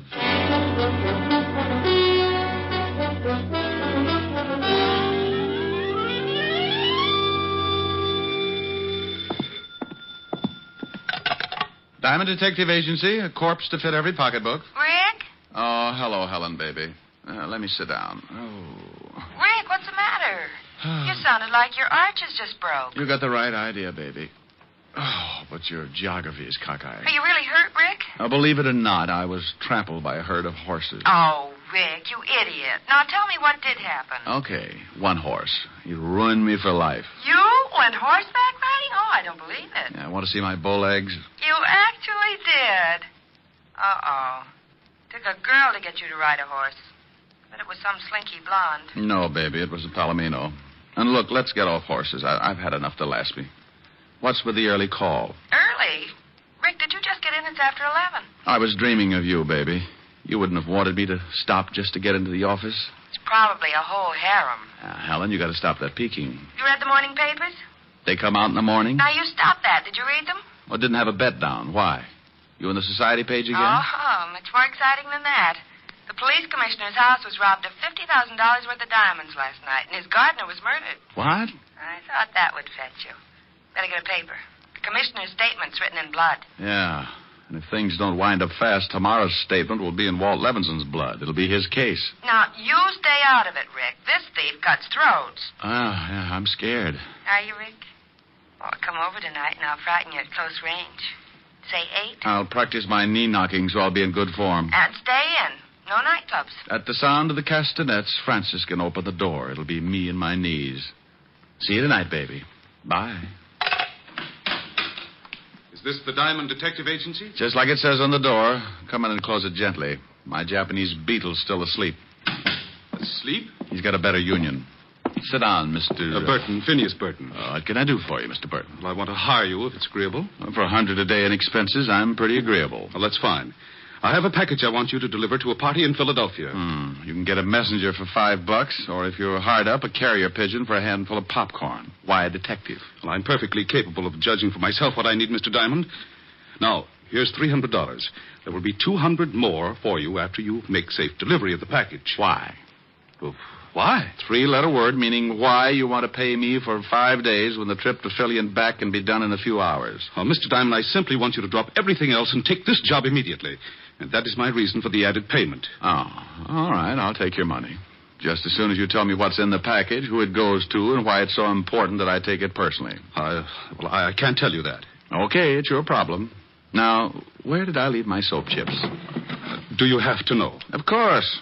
How can I do any washing without soap? I mean about this package. Oh, no. I can recommend another agency who will do it for $25 and no questions. Oh, very well. Mr. Elliott will meet you at the Philadelphia Station Information Desk at 2 o'clock today. I will wire him your description, and he will make the contact. As for the package, it contains some very valuable papers, which Mr. Elliot is afraid his wife will try to intercept. I see. He commissioned me to find the best man I could to bring the package to him. Oh, you must have read my ad. You'll have to leave immediately. Mr. Elliot is very anxious to get the package. You call me at the Astor when you return, and I'll send over the rest of the money. Good day. It may be at that. What? Forget it. Burton left the package on my desk with the money. He was a thin guy, had a funny pot that made him look as if he'd swallowed a basketball. He pushed it out the door and waddled after it. When a guy insists on throwing money in my lap, I get suspicious. And when I remembered the robbery of the night before, I got that lousy feeling again. Now, paragraph 4, section B, rule A of the Detective's Code of Ethics says, quote, upon receiving money to deliver package, detective must never open same. It is unethical. Yeah, who's ethical? Well, surprise. No wonder basketball had been nervous. At the bottom of the box were 5 pretty little diamonds. About 10 grand worth at a guess. Of course, it may have been that Burton thought diamonds should belong to Diamond, but my bet was on a frame-up. A frame that cost the real heisters 10 grand out of 50. It was aimed to get him a nice picture to fit the frame. Me. Yeah? Is this Mr. Diamond? Oh, hello, Burton. Something on your mind? Oh, I happened to be in the store across the street, and I noticed you hadn't left yet. You will leave right away, won't you? Just as soon as I arrange things, Phineas. Well, remember, it takes an hour and a half to get to Philadelphia. I don't want you to be late. I'll bet you don't. It was just to make sure. You understand? Oh, yes. I understand. You can dribble your basketball home now. I beg your pardon? Skip it. Bye. Burton's call ended nearly all doubts. I was being framed all right, and the trap required my leaving for Penn Station right away. I dropped the diamonds into what was left of a quart of milk I had for lunch the day before, put the bottle on the floor by the wastebasket. Then I took the package, rewrapped it, and went out to hail a cab. I made one stop at a toy shop, then headed for Penn Station. As I entered, I saw a pair of familiar figures. Rick. Okay, what's the gag? I got the tip, but even you wouldn't joke about this case. Now, Walt, I might joke about mass murder, but never about the commissioner being robbed. Is he making speeches yet? Yeah, that's okay, Shamus. This is one time when you're one diamond too many. Why, Otis, you're becoming a wit. Why not? You're halfway there. Oh, Lieutenant, he's picking on me again. You deserve it, Otis. Now shut up. Rick, I know the tip was phony, but the commissioner was there when it came in. I had to act on it. Tip? Well, don't be smug. I've got one, too. 5th at HYER. Now, don't start that. It was a tip that you were taking the commissioner's diamonds out of town. Oh, now, Walt. And don't now Walt me. I said I knew the tip was phony, but with the commissioner taking scouts all down the line, I didn't want to... No. Don't apologize, Walt. I know. Come on, Sergeant. Show me a good frisk, and I'll recommend you to all my criminal friends. Oh. Yeah, he's clean, Lieutenant. Now, Rick, let's see that package, and then you can go. This? Oh, no, I can't. It's secret. Don't play games, Rick, please. Oh, all right, but it's going to spoil my surprise. Well, okay. Give me your word it's got nothing to do with this case, and I won't bother to open it. No, I'm hurt. I absolutely insist that you open the package right now. But, Rick, you know I trust you. Lieutenant Levinson, do your duty. My purity must not be suspicioned. Oh, anything to get this over with. You were, What? It's only a pair of dolls. You were expecting maybe my gallstones? Oh, dolls. The Shamus plays with dolls. Better read the tag, Otis, before your ears get any longer and they draft you for a mule team. Tag? Sure. But what... To my beloved Otis from his Ricky. Oh. Rick. Now, don't be a grouch, Walt. The other one's for you. For me? Oh, no. I'm sorry, Walt. I couldn't resist it. Anyhow, you spoiled my surprise to Otis. It was our anniversary. What? Our anniversary? We ain't even related. Oh, you don't remember. Oh, Otis. Lieutenant, can I go back to traffic? I can't stand much more. Oh, shut up, Otis. Rick, if we weren't such good friends, Walt. Hey, now you're upset. Upset? Why should I be upset? Just because two hoods lift 50 grand in ice from the commissioner? Or because it's dumped in my lap with the murder of the gardener? Or that I'm given 24 hours to break the case and then get a tip that leads me to a friend who decides to play games and wreck my Sergeant beyond repair? Now, why should I be upset? Oh, here you are, Lieutenant. But take it easy. That's a second bottle of bicarb today. Walt, you rate an apology and I make it. I'll do better than that. I'll help you if you'll let me. Well, I can sure use your help, Rick. I haven't got a single lead. You want to look at the corpse first? May as well. Has he got a record? No. And the commissioner swears he was honest. Probably stumbled onto the thieves and they had to put him away. How about the rest of the servants? They were all out. Commissioner and his wife were at a party. They'd given the entire staff the night off, but I guess perhaps the gardener returned a little early. Yeah, well, let's go down and take a look at him. I've got a personal interest that makes me want to crack this case. Client? Call him an ex-client. I'll explain him later. Come on.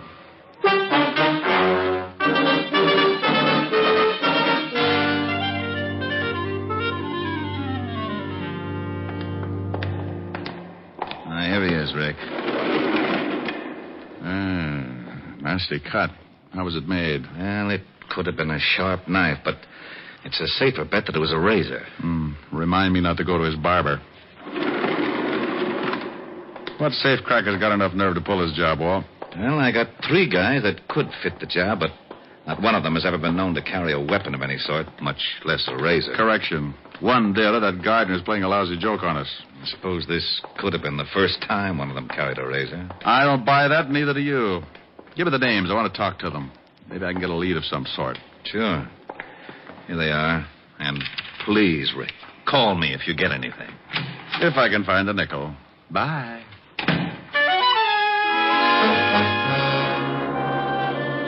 As far as I could see, I had 3 things to match up. 1, the careless barber. 2, the safecracker with nerve enough to rob the police commissioner. And 3, the reason why I was picked as the pigeon. I gave up the idea of hunting for Burton, the guy who came into my office. He was probably a flunky and not worth running down. So I checked the names I got from Walt, grabbed a cab, and headed for the Bronx. The first turned out to be an ex-con trying to go straight by working in a Bronx hash house. The second was likely, but he'd kissed his wife with a beer bottle and spent last night in jail. At the third address, down in Greenwich Village, I met a landlady with gin-loaded tonsils and a cute mustache. She tipped me that my third prospect, Vincent Mayer, might be playing pinochle at Pietro's, which turned out to be a cafe with a 30-foot bar, 3 tables, and a back room. Hey, barkeep. Yeah. What'd it be, friend? Milk, no chaser. Milk? Who makes it? Oh, you mean like from cows? Never carried the stuff. Where can I find Vincent Mayer? Why don't you ask me, handsome? Wow. Hello, baby. Now, do I look like a baby? No. My name's Jean. What do they call you? Take your pick. Call me Rick. Hey, you talk funny. But you're awful nice. Too nice to be hunting for Vince Mayer. He's a bad boy, Rick. Yeah. Well, I'm trying to be a hero. Where is he? In the back room. There.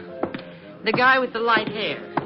But be careful. Thanks, baby. I'll buy you a palace. You figure me for 80 mil, Joe, 20 clubs, 20 spades, and 40 pinochle. What? No diamonds? Hey. Well, look who's here.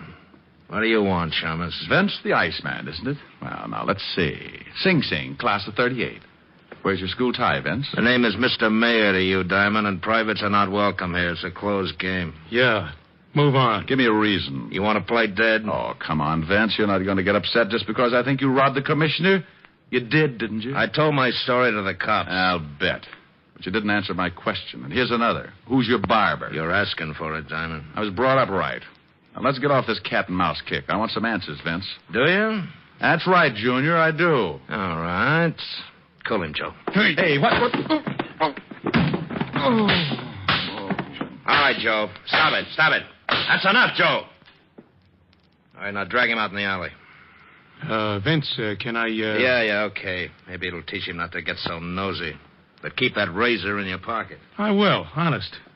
This is gonna be real fun. Come on, Shamus. Here's where I do some road work on your liver.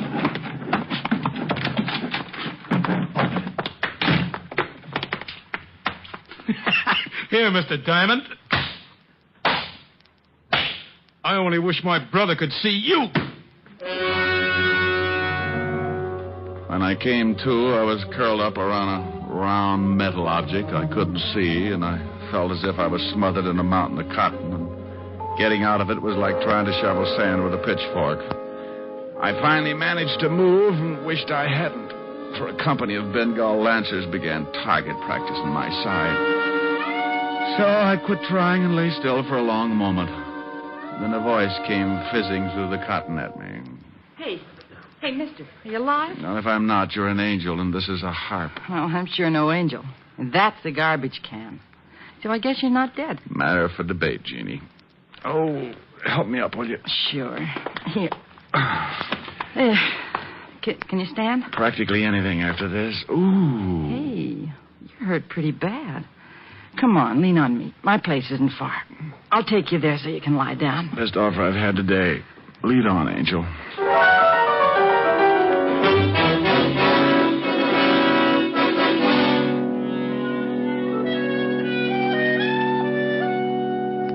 There. Now, how do you feel? I never use language like that in front of a lady. Oh, I'm no lady. I'm a waitress at Pietro's. I heard the noise in the back room. When you didn't come out, I took a look. Ooh. Gee, does your head hurt, baby? Like all my relatives who are inside digging for gold. With luck, I can open my eyes and they won't fall out.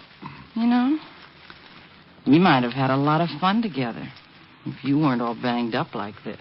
I'll take that remark up with you later, honey.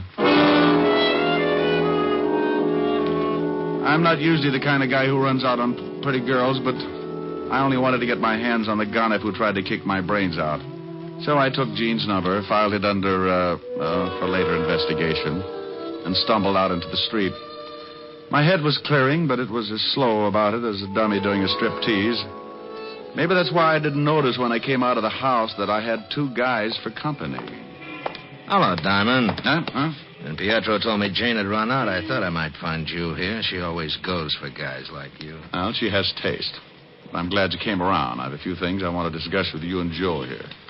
Hold it, Chalmers, or I'll show you how easy it is to get rid of your troubles. No, that's a pretty little gun. Aren't you stepping out of character, Vince? You're supposed to be a smart one. You're getting on my nerves. Yeah? Well, put the gun away and I'll quiet you down a little. You want me to mess him up again, Vince? And what's with you? Come to do your job over again? I may at that. Yeah? Well, you got 32 teeth, Sonny. Want to try for none? Why, you... I got some questions I'd still like to have answered. Why was I picked as pigeon? Why me? You're getting a little too smart, Diamond. Now, listen. I know you got wise to Burton, so it figures that you still got the package. Now, I got no reasons to give you $10,000 worth of diamonds. I want them back. Oh, dandy. I've got big news for you, Buster. You're not going to get them. Don't make any mistakes, Diamond. I'll use this gun if I have to. Go eat a tombstone. Joe. Yeah, how's your stomach ache? Wait a minute, Joe. Now, Diamond, look, you can have a choice. You bring the rocks to me at Pietro's in an hour and we'll forget the whole thing. Or don't. And I'll send Joe with a few friends to call on you. And for the last time. For a few sick minutes, I leaned against the wall, wondering if I wanted to live. One thing I was certain of was that Vince Mayer was never going to get those diamonds back. Or was he? An idea began to percolate in my head to the tune of an old rhyme about a goose and the gander. And I got inspired enough to sit up and forget my aching ribs. When it simmered into a full-scale boil, I grabbed a cab, went back to my office, and got the diamonds out of the milk bottle where I'd hidden them. Then I headed for the village fast. I was soon banging on a door there like a drummer playing Bob.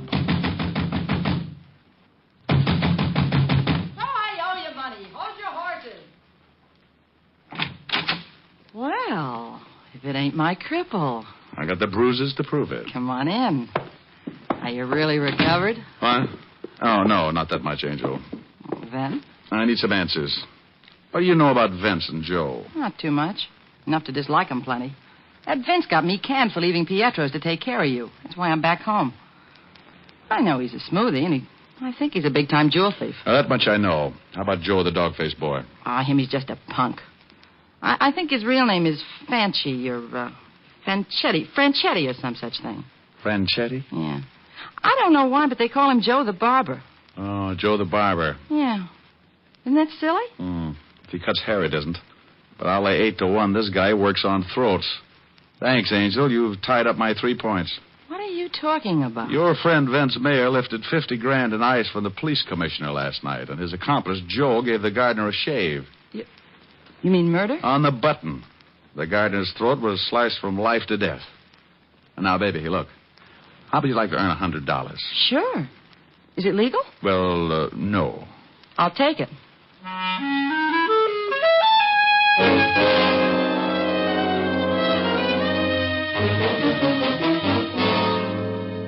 Now, where is he? Will you tell me? Where's Rick? I know where I'd like him to be. I'm worried, Otis. Seriously. Rick is in this thing up to his ears. You mean he was in on that job? Don't be stupid, Otis. Of course not. Rick's no crook. But he's mixed up in this case some way, and I'm worried. He should have called me by now. Gee. Hope he hasn't tangled with that razor guy. I thought you hated Rick. Oh, you know I was just talking. I know. What a mess. Rick in danger, and I can't find him. The commissioner's spouting lava all over the city hall. Why the devil did it have to be the commissioner's house? You know, it's kind of funny at that. The commissioner himself. You knucklehead. For 2 cents, I'd... Maybe that's him. Lieutenant Levinson, homicide. Walt, Rick. Rick, where the devil you been? Taking care of some arrangements. Arrangements? Never mind, just listen. I was picked as a pigeon, and some of those diamonds were planted on me this morning. What? I've traced your hoods.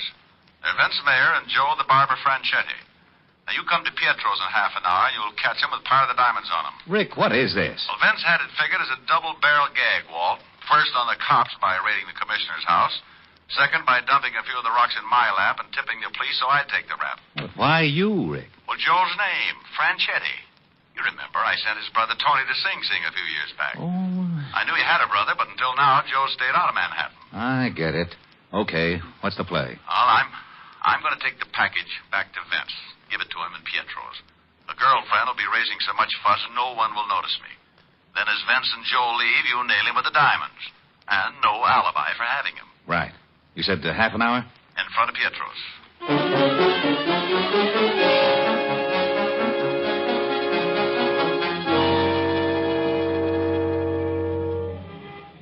Take a peek, Angel. Through the window. There's my party at the back table. Now, you know what to do. Yeah. I keep yelling till you get back to me. Right? As rain. I'll make it a good one. I got good lungs. Let's go in.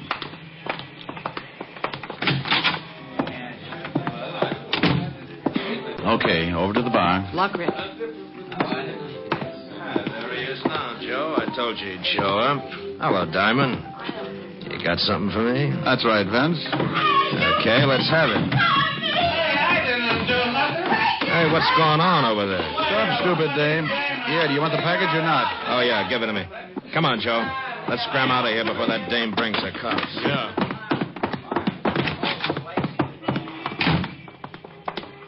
That's an easy way of getting back to 10 grand, ain't it, Vince? Shut up. Come on. Take it easy now. Okay.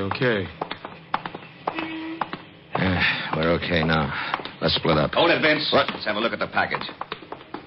The cops. Levinson, what are you doing The here? package, Vince. Hey, what are we going to do? Shut up. You, got a warrant, of course. Of course. Otis, take the package. Yeah, Lieutenant. You can't arrest me. I don't even know what's in that package. It was given to me by a friend. Now, don't use the term so loosely, Vince. Why, Walt, what are you doing here? Hello, Rick. I've captured a criminal. No. Yes, and he was carrying a package of his loot. Why, I bet it's part of that diamond robbery. What is all this? Diamond, you just planted that package on me. Me? Why, stranger, you're telling a fib. You just know that's downright immoral or something. This is ridiculous. Lieutenant, he gave me those diamonds in Pietro's not 5 minutes ago. I didn't lift them from the commissioner. Didn't you, Vince? Why, then I must have made a mistake. You can prove your story, of course. Sure I can. Bartender saw Diamond slip me the package. Oh, now, Vince, you think that bartender was going to be watching you when a lovely girl is practically tearing up the joint? Boss, the dame yelling. She was a plant. Yeah, but this is a frame-up. Diamond, you can't get away with this. Please, don't talk to me. I never associate with common criminals. A frame. You dirty double-crossing copper. Look out, Rick. He's got a razor. Oh, my arm. Now, don't cry, Joe. This is for you. Oh. Wow. What a punch you got, Shamus. Well, that does it. Come on, Vince. Otis, load that killer into the car and pick up that razor. Yeah, Lieutenant. Want a lift, Rick? Yeah, no thanks, Walt. I'm going to go home freshen up. Yeah, you look like you could use it.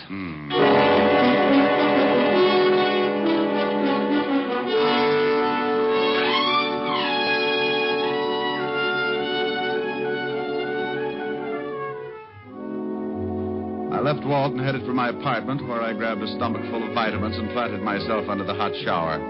It felt so good I fell asleep. And if Walt hadn't phoned, I'd have probably become the only man in history to drown in the shower. Walt shocked me wide awake with the news that he was holding a $1,000 reward for me.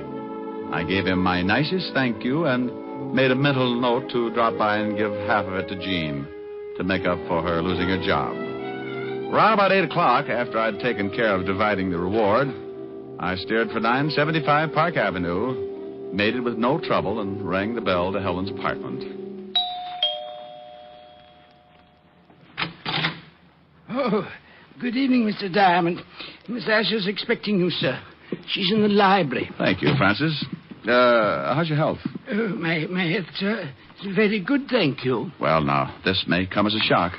But, Francis, about the money I owe you. Oh, don't fret about it, sir. We'll tell. I'm going to pay you what I owe you. You're going to? Oh, dear.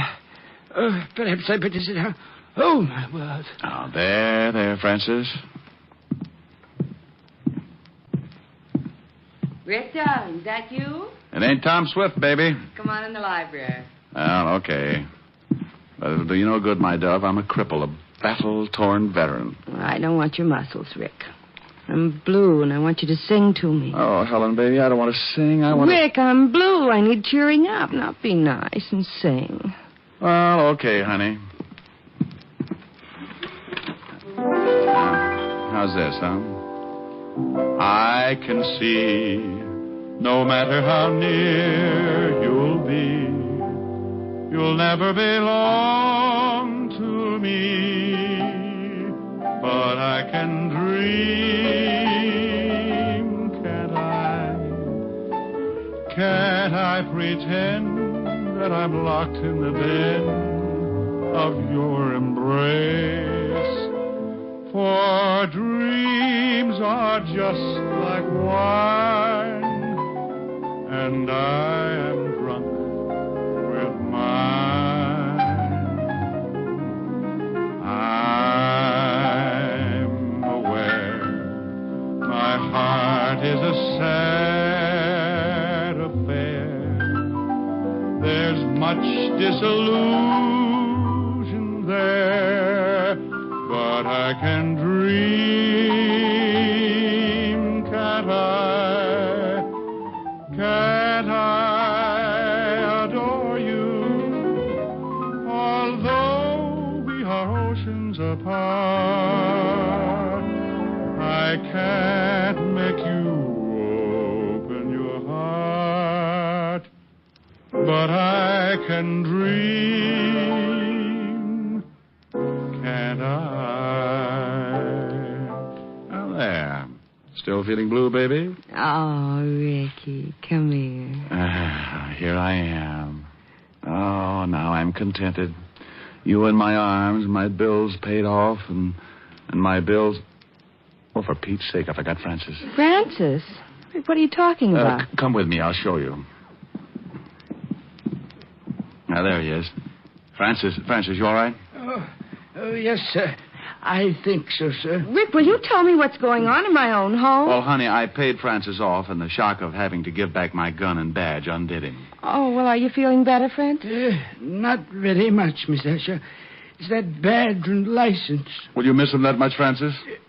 Well, sir, to be very honest, there's a waitress in a tea shop down the street with whom I've been, if you'll pardon the expression, having a fling. Francis, you?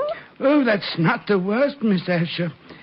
I'm afraid I've been a bit of a fraud with her as well. In fact, with several of the waitresses there. Now, wait. Where does my badge and license enter into it? Did you hock them for crumpets? Oh, much worse, Mr. Diamond.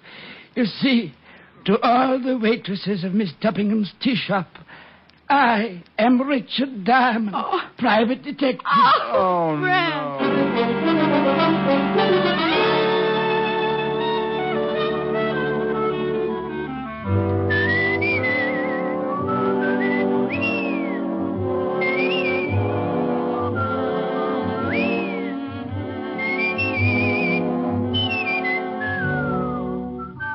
You have just heard Richard Diamond, Private Detective, starring Dick Powell. Helen was played by Virginia Gregg, Jean Tatum, William Conrad, Tal Avery, and Bob Carroll.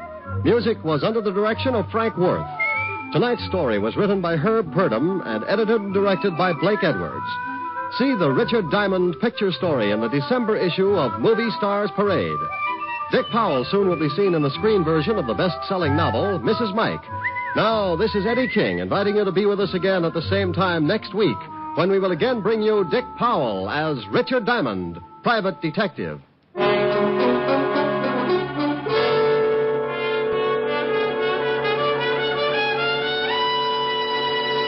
Listen tonight to NBC for a star lineup of entertainment. Every Saturday on NBC, you can hear such stellar programs as Hollywood Star Theater, Ralph Edwards' Truth or Consequences, Your Hit Parade, A Day in the Life of Dennis Day, The Judy Canova Show, Grand Ole Opry, and songs by Morton Downey. There's always a program of interest on NBC, so keep tuned here. Shortcut to Death with Fred McMurray is next on NBC.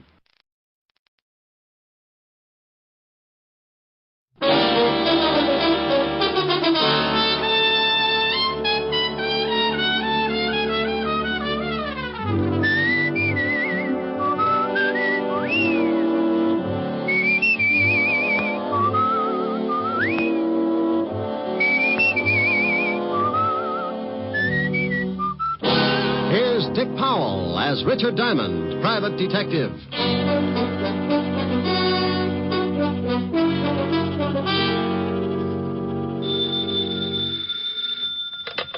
Diamond Detective Agency, the Smiling Gumshoe. Rick. Sign up for our new contest and win yourself a beautiful all-chrome, pre-tested, genuine electric chair. Oh, lovely. What do I have to do? Just tear off your scalp and send it along with 25 words or less why you love Richard Diamond. I can do it in 2 words. What are they? You're pretty. Oh, you win, you win. Where do you want the chair sent, madam? 975 Park Avenue, but I think I have AC current. No problem with the Jiffy Toaster chair. It works on any current, AC, DC.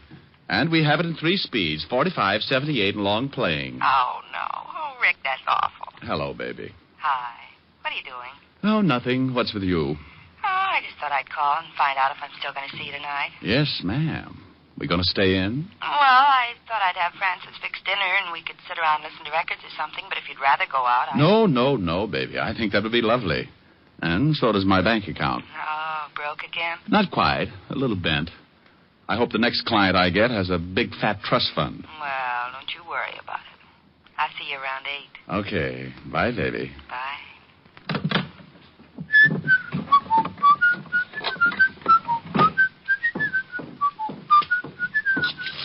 Now, let's see. 6 shirts, 4 pairs of socks, and... Hey, how did that get in there? Well...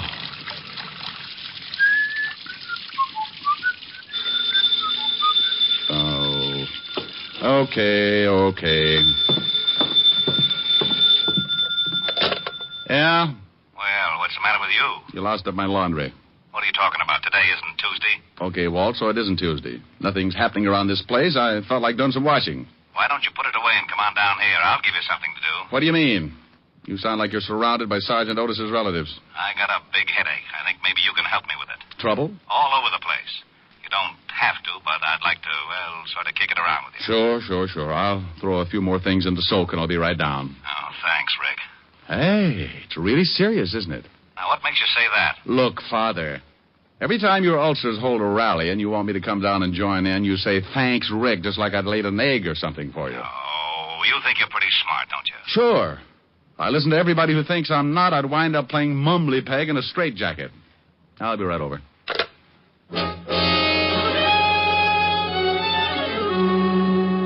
Well, that's the way trouble can get in the way of an otherwise quiet afternoon. Walt doesn't usually call me like that, but when he does, I know things are bound to get pretty rough. I tossed all of my shirts into soak, closed up the office. 20 minutes later, I was walking into the squad room of the 5th Precinct Police Station. I spotted Sergeant Otis hopping around like a crapshooter on his 10th pass. Well, what's with you, Otis? Oh, don't bother me now, Shamus. I got to get these reports into Lieutenant. Well, get you. What's the matter? Did you suddenly discover you were working for the police department? Now, that's very funny. Ha. Okay, you got to laugh. Now beat it. The lieutenant expects you. Well, all right, but for Pete's sakes, Otis, stop Acting like that and don't bust into the lieutenant's office like that. You'll swear you've been doped and start an investigation. Shamus, someday I ain't even going to bother to answer you. Sergeant, the day you don't open your mouth to say something stupid, the whole world will start singing. Oh, yeah? Yeah. And when I think about it, why don't you start combing your hair? What's the matter with it? Looks like a mattress after the lions got through with it. Oh. Hello, Walt. Hello, Rick. Sit down. Oh, maybe I should have worn black. That or a propeller on my hat. First I run into Otis, acting like he was shot out of a cannon. Then I waltz in here and you give me that big hello like you just discovered a body in your desk. Lan Jacoby is back in town. What? Yes. Oh, but we got an indictment on him. Got him deported 6 years ago. Look, Rick, there's no mistake. One of our stoolies brought us word. Oh, but that's crazy. Jacoby knows the feds will pick him up in a second. How'd he get back in? Who knows? Florida, maybe. Last we heard, he disappeared in Italy. And about 6 months later, we got a report he was seen in Cuba. Oh, are you just going to take the stoolie's word for it? What else have you got? I got 3 bodies to date, and they're all very dead. Jacoby? It's got to be. Why? Well, the first 2 are the guys that turned state's evidence and helped to put Jacoby away. You remember them, Ross and Kreisel. Jacoby swore he'd get him someday. Who's the third? The stoolie who gave us the tip. Walked out of the station, and somebody with a Thompson scattered them all over the front steps. Right in front of the station? Yeah, it'll be in the evening papers. The commissioner is very unhappy. How about the feds? Are they working on it? Up to their necks, but nobody can find out how he got in or where he might be hiding out. Oh, here's something else that makes us sure it's Jacoby. In this town, there are at least 5 of Jacoby's old mob. The minute this thing broke, we started to check. They've all disappeared. You think they're organizing again? Oh, Walt, come on Rick, now. I don't know what to think. That's why I wanted you to come down. You're one of the guys who worked on the Jacoby case. You remember a lot about it. Well, sure, but... Oh, now you can't tell me Jacoby is going to try to start operating again. It's a one-way pass to that little green room up at Sing Sing. I know it, but you tell me. I don't know how to figure it. You can't find anybody else who's seen Jacoby. No, just the stoolie. He's going to make a swell witness. Yeah. Lieutenant. Yeah? We just got a report on the teletype. Jacoby? Yeah. Florida reports the body of a man found out in the Biscayne Keys. They checked and found out he was a Cuban, chartered boats for fishing trips. And the immigration boys checked with the authorities in Cuba, and it turns out that this dead guy took a party of 2 out for a trip and never showed up again. Wait a minute. You said party of 2? Yeah, a dame and a guy. Well, what makes you think the guy with the dame was Jacoby? Because the description fitted Jacoby exactly. And the feds say that Jacoby married a dame in Italy. And the dame that got on the boat fits the wife's description. Mm-hmm. Well, Rick? That's ridiculous. Okay. We now agree on 2 things. Lan Jacoby is back in the States, and it's ridiculous. Will you give me a hand? I need somebody who really knew Jacoby. Hey, Diamond, did you really know Jacoby? Sure, Otis. We used to go out and shoot dumb police sergeants together. Oh, hey, Lieutenant, why don't he ever give me a straight answer? Because it wouldn't fit your crooked head. Now go out and dig up some more reports. Oh, okay. All right, Walt. Now let's say Jacoby's going to start operating again. He's made sure of one thing. Nobody who's seen him is alive enough to testify. So? So this. I'll 8 to 5. Jacoby's going to make a quick haul someplace and do one more killing. You expect the killing? I expect an attempt. He's gotten 2 of the guys who put him away. He's just got one more guy to tag. He said he'd do it himself and with a knife. That means he's got to find you. Yeah. The haul must be really important for him, the risk coming into the States. He probably needs money to keep going, so he'll pull off the job and then try to get me. And he'll leave the country the same way he came in. Nobody can ever swear they saw him. Except the 5 guys in his mob. I think he'll kill every one of them, too. That's a lot of doing. Jacoby's a lot of killer. Now, we've got to find out where at least one of those guys is. We'll find Jacoby and try and stop the slaughter. Yeah, but you've got to watch your step, Rick. There's no telling when he's going to pull off the job and try to go to work on you. Look, I'm not happy about it. I'm really the guy who's responsible for putting Jacoby away, and I know him pretty well. He's got a vendetta, Walt, and guys like Jacoby don't figure they're their brother's keeper. The score is 2 out of 3 with 1 to go. He'll try his best to kill me and even it up. Well, where do you say we start? I know. Oh, give me a list of the 5 guys you think are with Jacoby and all the information on them you got. It is right here. All right. Put 2 of your best men on these 3 guys at the bottom of the list, and you and I will start with these 2 on top. Okay, but I hope we find Jacoby in time. Walt, so do I. The way he uses that knife, I'll have to have all my clothes made out of bandage. Walt assigned 2 of his best men to start checking on the 3 names at the bottom of the list, and we took off for Flatbush. Our first man was a hoodlum named George Vale. And one of his favorite hangouts was a pool hall on Church Avenue. Snooker or straight pool? We want to talk. You want to talk? Go over to the park. Get yourself a box. Oh, look, your wisecracks can only give you a hollow mouth.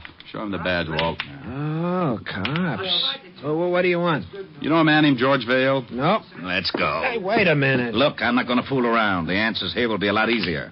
We know Vale comes here a lot. If you don't want to tell us about him, the boys at the station have got time to help your memory along. You can't haul me in. What's the charge? Withholding police evidence. It can get you a couple of years. Let's go. Hey, wait a minute. Okay. Okay, what? Oh, wait a minute. I just want to be sure no one sees me talking to you. Okay. I don't know much. Vale ain't been in here for a couple of days. Where does he live? I don't know. I swear I don't, but I do know it's in the neighborhood. Sometimes I see him coming out of a little delicatessen across the street with a bundle of groceries. Let's go, Walt. Yeah. Oh, thanks, Sporty. It's guys like you who make the police department such a happy little group.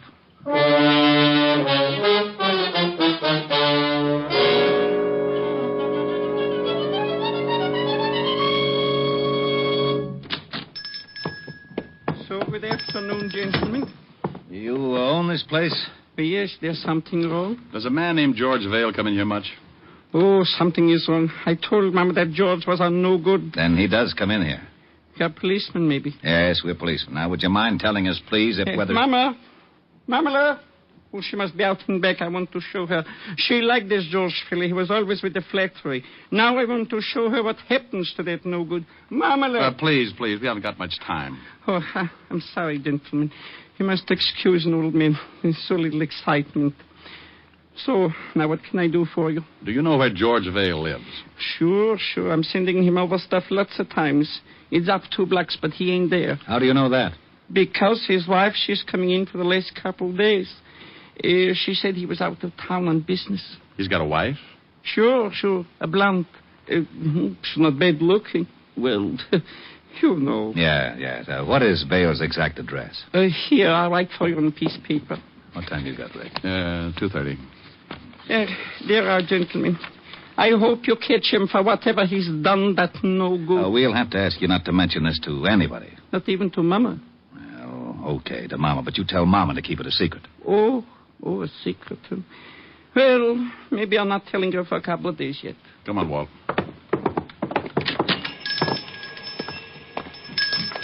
We going down to see Vale's wife? No, I got a better idea. Don't you think she'd know where Vale is? Maybe, but she's not going to tell us.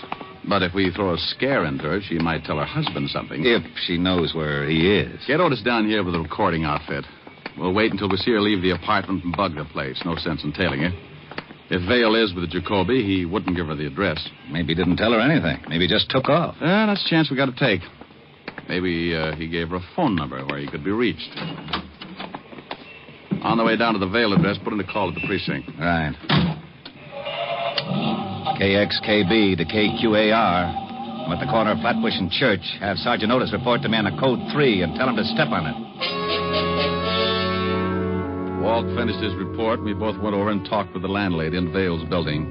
She told us that Mrs. Vale was still in her room and gave us an accurate description. Also, she agreed to pull down her window shade when Mrs. Vale left the building so that there wouldn't be a chance of missing her. Then we went back to the car to wait. In about 15 minutes, Otis showed up carrying a small, portable recorder. Here you are, Lieutenant. All right. Get in the back seat. We're going to wire somebody's apartment? No. I just thought it might be fun to play cops and robbers. Now, relax. We might be here for quite a while. Not so long, Walt. Look, there goes the landlady's signal. Yeah. Mrs. Vale should be... There she comes. Yeah. Otis, get set.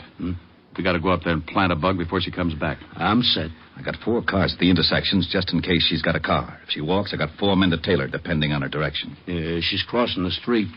KXKB to KQAR. Cars 7, 9, 3, 14. Stand by. Rick, you and Otis get up there with a bug. Right. Come on, Otis. Yeah. Right with you. Attention. The suspect is turning into Church Avenue, heading for New Lot. Car 5 feet 4, wearing checkered coat and carrying a black bag. In here, Otis. Yeah.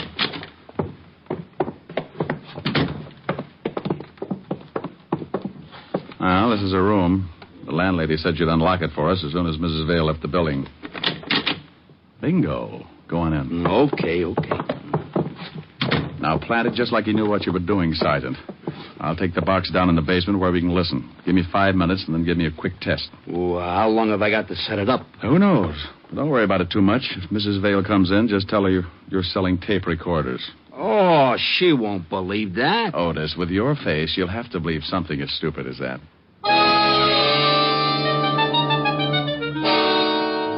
I dropped the wire out of the window and went out and down into the basement. It was a slipshod way of wiring a room, but we were in a hurry, and it would have to be enough. I set it up and waited for Otis to start croaking. Okay, Diamond. I'll start counting. 1, 2, 3, 4, 5, 6. Hey, I think I hear somebody coming. I'm going out the window. I'll see you in the basement.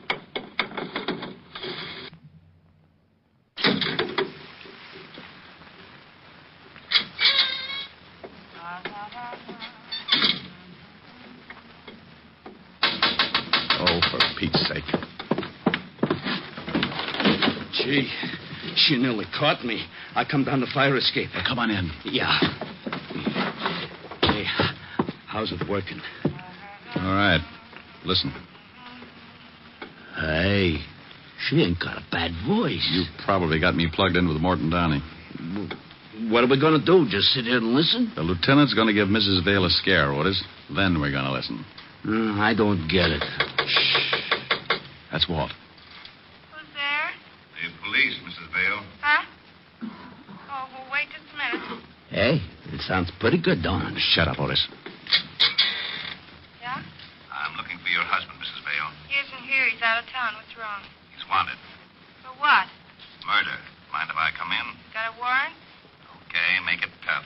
Where's your husband? I told you. Well, we're out of town. You didn't tell me. Okay, I'll be back with a warrant. Now we'll see if it works.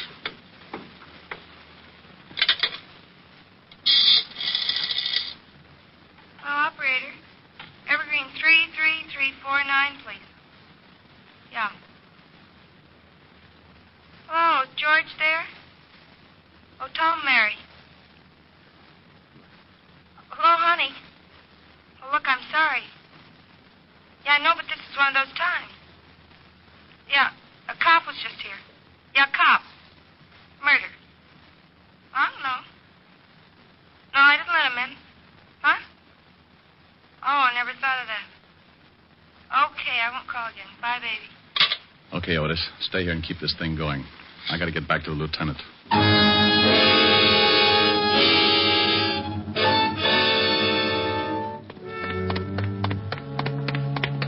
Did it work? Yeah, like a dream. She called Evergreen 33349 and talked to George. I'll check the number. You start driving north, so we'll be in the general exchange area. KXKB calling KQAR, code 600 and Evergreen 3. We headed across town while Walt put in the code to the precinct. In less time than it takes Sergeant Otis to say, oh, yeah, we had our address.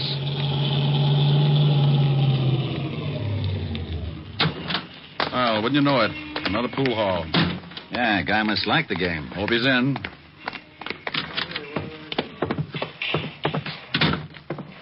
Pretty crowded, I don't... Oh, yeah. Yeah, there he is. He sees us. He's going for the back door. Let's grab him. Right. Hey, let me go. Take your hands off me. You're busting my arm. Just take it easy, Vale. All we want to do is talk to you. Come on, outside. Hey, okay. Go on, Vale. In the car. Quit shoving. I'm going. Walt, how are you? Now, Rick. Where did that shot come from? Got Vale in the chest. Yeah, across the street. Stay down. Yeah, look. Look, Vale, you're not going any place now. We know you're working for Jacoby, and we know he's close. The guy who just shot you is working for Jacoby, too. You're not going to cover up for a louse who just fingered you, are you? Jacoby's looking for you, too, Diamond. He's going to cut you up bad. Where's the hideout, Vale? I'm going to put in an 800 on this, Rick. I want this whole area surrounded. Come on, Vale. Where's Jacoby? 455. Vale. Oh, swell. Repeat. Code 800 from Central Park West to 10th. From 59th Street to 64th Street. KXKC. Now at Pool Hall, 9th Avenue, 60th Street. Okay, Rick, what's with Vale? Yeah, nothing. Dead? Yeah. Gave me half of Jacoby's address, 455, and then made the trip. 455? Well, come on. There can't be too many 455s within walking distance. What about Vale? Yeah, I'll call him for the wagon. Go ahead. I'll start checking apartment numbers. Now, you wait a minute. You better take it easy. Jacoby would like nothing better than to have you go knocking on his front door. If I know Jacoby, Walt, he's got the radio on, and he knows just what you're doing. Besides, that fingerman will tell him about Vale. Somebody's got to find him before he makes a break. He's done enough killing. Well, if you do run into something, you wait for the boys. Walt. Yeah?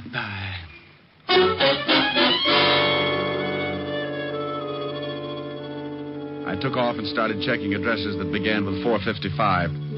The first was Cold Turkey, nothing but a married couple who looked like they were in training for Madison Square Garden. I moved on. Somewhere in that neighborhood, Leon Jacoby was listening to his radio.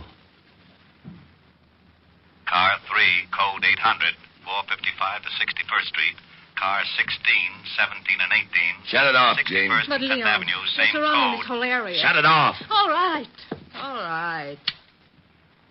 I wish the boys would get back. All right, take it easy. Take it easy. Yeah, who is it? Eddie, boss. Okay. Boss, the cops... Come in. 2 cops picked up Vale in the pool hall. Oh, so that's what it's all about. That Vale will talk. No, he won't. What do you mean? Well, I waited across the street. Got Vale when he came out with the 2 pigs. Oh, you did, huh? Well, you did me a favor, Ed. When I figured he didn't want anybody around that might squeal, you know, Vale, wife and everything. Yeah. Yeah, you know what else you did, Ed? What? No, what? When you plugged Vale, you brought the whole New York police force right down to my neck. Huh? Yeah. So, I gotta return the favor. Well, what do you mean? I just didn't think. No, you didn't. Leon, come on. We got to get out of here. Will you shut up? Hey, now, wait a minute. What's with you? I got a present for you, Ed. Huh? Leon. Huh.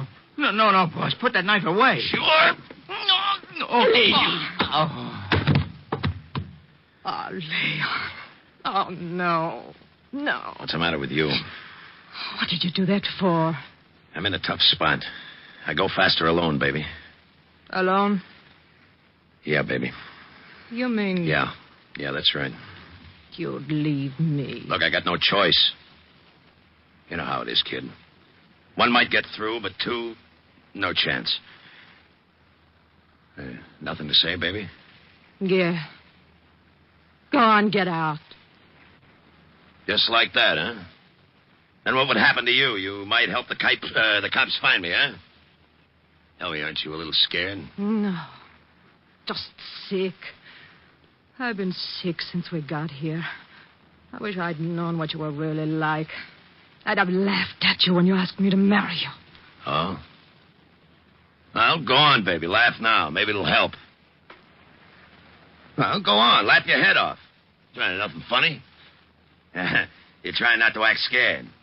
Jacoby don't scare you none, huh? Now I laugh. You're scared plenty because you think I might kill you. Well, say something. Don't just stand there. You're scared. You gotta be scared. Everybody's scared of Jacoby. You slapped Jacoby. Okay, baby. Nobody slapped Jacoby. Not you, not the cops, not anybody. Maybe you like to beg me not to kill you, huh? Go ahead, go on, beg. Oh? Okay. I think about you when I'm back in Forenzi, baby.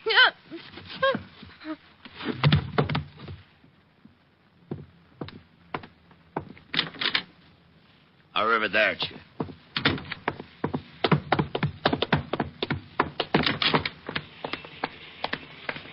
Jacoby, hold it. What? Stop, Jacoby.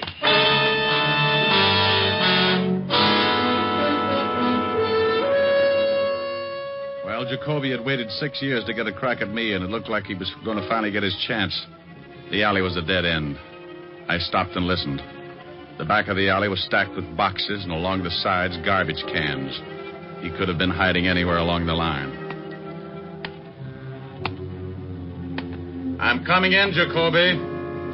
You want to give it up or do you want to play? The block's surrounded. Okay. I ain't got a gun. Come on out. All right. Only don't shoot, Diamond. Walk over here. Hey, you see, I ain't got a gun. I don't shoot, please.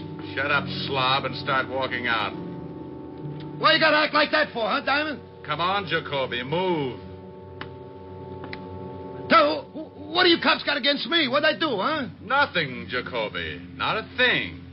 Start moving. Well, why you gotta get so tough? Or maybe you're scared. Scared to death. Now, if you don't hurry up and move, I'm going to shoot you full of holes. I'm so scared. All right, Diamond, all right. I ain't got no gun, so you can push me around like that. What are you going to do to me, huh? Why, not a thing. Haven't you heard? The city went out and bought you a yacht. They like the way you kill people, so they're going to give you the yacht and send you back to Italy. Now, walk out of that alley. Okay. Now, you dirt.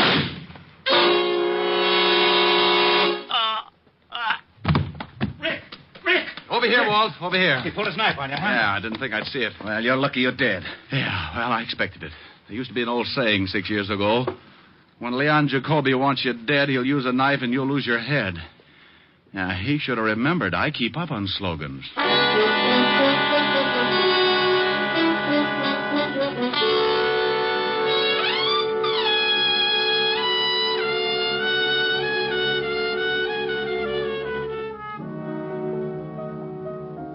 Oh, Rick, that's an awful story. Well, you wanted me to tell you about it. But it's so terrible, and you're so lucky. Yeah, I guess so. You'll certainly know better next time. Oh, I'll never make the same mistake again. Well, I should hope not. Imagine being in such a hurry you've forgotten threw your socks in with all those lovely white shirts. Plaid now, baby. The color run that much? Sweetheart, when I got back to the office, it looked like Picasso had been in my wash basin. My shirts are ruined. Well, don't you fret. Mommy's going to buy little old Rick a whole new batch tomorrow. Oh, no. Really, I couldn't. It's just against my principles to take anything from a woman. It is, huh? Definitely. What's that song you're playing? 16 neck, 33 sleeve. What? Oh, you idiot. Oh, I was bad. I dropped a real hint. Well, I'll drop a little old hint, too. Very subtly, of course. Sing. Oh, baby, you're the subtlest. Climb aboard a butterfly and take off on the breeze. Let your worries flutter by and do the things you please. In the land where dollar bills are falling off the trees, on a dreamer's holiday. Every day for breakfast there's a dish of scrambled stars, and for luncheon you'll be munching rainbow candy bars. You'll be living a la mode on Jupiter or Mars, on a dreamer's holiday. Make it a long vacation. Time there is plenty of. You need no reservation. Just bring along the one that you love. Help yourself to happiness and sprinkle it with mirth. Close your eyes and concentrate and dream for all you're worth. You will feel terrific when you get back down to earth from a dreamer's holiday. How was that, honey? Huh? Baby, you're the craziest. What?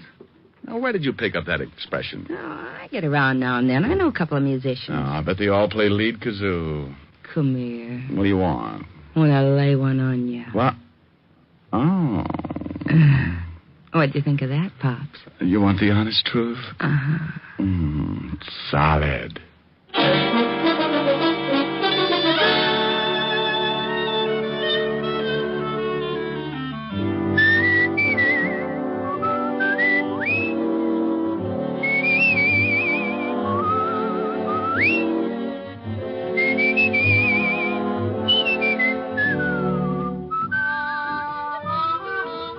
You have just heard Richard Diamond, Private Detective, starring Dick Powell. Helen was played by Virginia Gregg.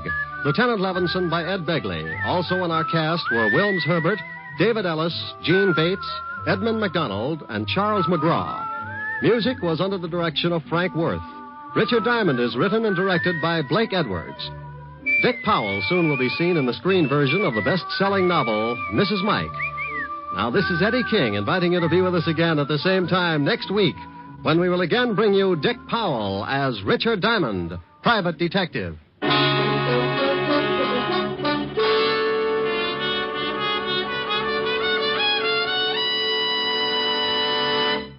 Sunday evening means stellar listening on NBC. Tomorrow, be sure to hear the American theater's foremost acting couple, Alfred Lunt and Lynn Fontanne, in the whimsical comedy The Great Adventure on the Theater Guild on the Air. And for another great adventure in comedy tomorrow, remember to hear the Phil Harris Alice Faye Show. Great entertainment Sundays on NBC. Next, it's Death in the Rain with Maureen O'Hara on NBC.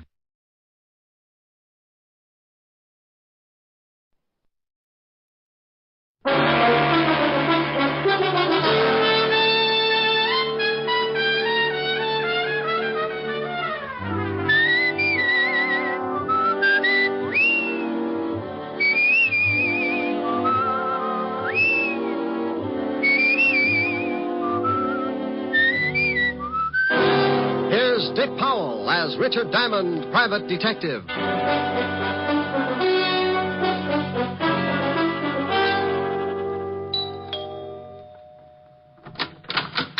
Oh, good evening, Mr. Diamond. Evening, Francis. You look like you're going out. Yes, sir. Miss Asher wants me to go down to the delicatessen for some cold cuts. Oh, where is Miss Asher? In the study, sir. Well, I'll see you later, Francis. Why don't you bring back some roll mop? Roll mop, sir? Herring with the bends. Very toothy. Yes, sir. Ollie oxen free. Rick. Hi. Hi. Well, get the silk thing there. Lounging pajamas. Yeah. I guess we're going to stay in, huh? Uh-huh. I just sent Francis out for some food. Met him at the door. Look, I've got to do a few things in the kitchen. Why don't you stretch out on the couch and take it easy until dinner's ready? Okay, I'm pretty tired. Might rock out. No, a little sleep might do you some good. Here, read a magazine if you want to stay awake. Oh, swell. Gory detective. Who sends you these things? The Corpse of the Month? Pretty bad. I won't be long. Okay. Oh, no. The case of the bloody... Oh. It was going on 11 o'clock, and the fog encircled the old house like a thin, wet blanket. Oh, swell. The figure of a man crept stealthily across the gravel of the garden path. These riders really dream it up. Mr. Diamond? What? How did you get in here? I followed you from your office. Shh. You left the door unlocked when you came in. Well, now, look. I know I shouldn't have come into someone else's house, but this is a matter of life and death. Hey, stop pulling down the blinds. I don't want anyone to see us talking. Well, you're on the 8th floor. Who's chasing you? A herd of monkeys? Please, you must listen. Now, look, if you got troubles, come to my office in the morning. Tomorrow morning may be too late. I'm supposed to die tonight. Try breathing. You expand your chest, take a lung full of air. No, It does wonders. Keeps you around for days. You better get out of here. Please, Mr. Diamond, don't give me away. Please. Yeah, baby. Wait a minute. Duck under that desk. Oh, bless you, Mr. Diamond. Rick, I thought I heard you talking to someone. Talking? Oh, no. Must have been reading out loud. This is swell literature. The case of the grisly ghost. Oh. I like to keep up on the exploits of a private detective. You don't tell me anything about your cases. I'm modest. Hey, you got your coat on. Where are you going? Oh, Francis just called. He's had a flat tire. I'm going to pick him up in the other car. Don't you want me to do it? Oh, I'm not going to let you out of this house. I'll be right back. Okay. Read The Grizzly Ghost. It's not bad. Bye, baby. Bye. Okay, Spider-Man, you can come out now. Oh, thank you. Now, what the devil's going on? I told you my life's in danger. I need help. Tell me about it. I haven't time now. Come to this address in about an hour. My name's Leeds. Leland L. Leeds. Oh, for Pete's sake. I must get back before they miss me. I don't want them to know I got out. Say I called you and told you to come over. Here's the address on this card. Please don't fail me, Mr. Diamond. Now, wait a minute. My fee's $100 a day in expenses. Of course. I'll have a check for you. Goodbye.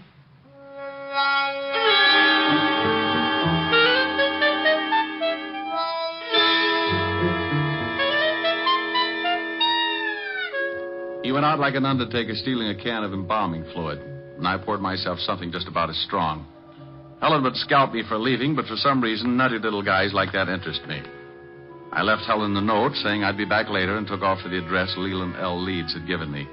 It was out of town about 10 miles, but after hunting around for a while and running up a good-sized taxi fare, I finally found the house.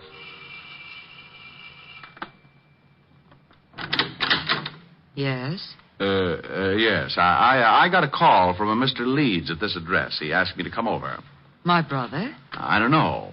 Well, it couldn't have been. He's very sick. He's upstairs sleeping. Well, he was just coasting off to Dreamland when he called me. I think you'd better let me in.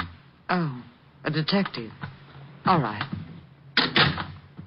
Just what did my brother tell you, Mr. Diamond. He said his life was in danger. I'm Nina Leeds. I think you'd better come into the living room, Mr. Diamond. Dr. Miller can explain things better than I can. Sure. Roger? This is Mr. Diamond. He's a detective. Oh? Lee just called him. This is Dr. Miller, Mr. Diamond. Hello, Doctor. How do you do? You from the police? No, private stuff. Oh, I see. Now, Mr. Diamond, I'm afraid you made a trip for nothing. Well, here are the drinks.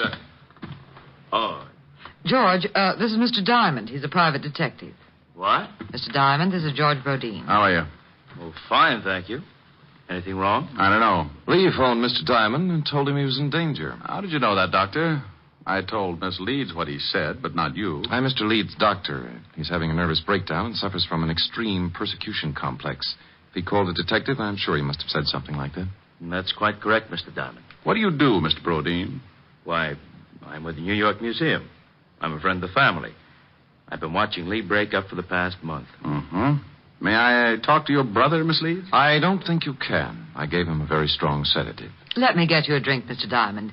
When Lee wakes up, you can talk to him. Sure.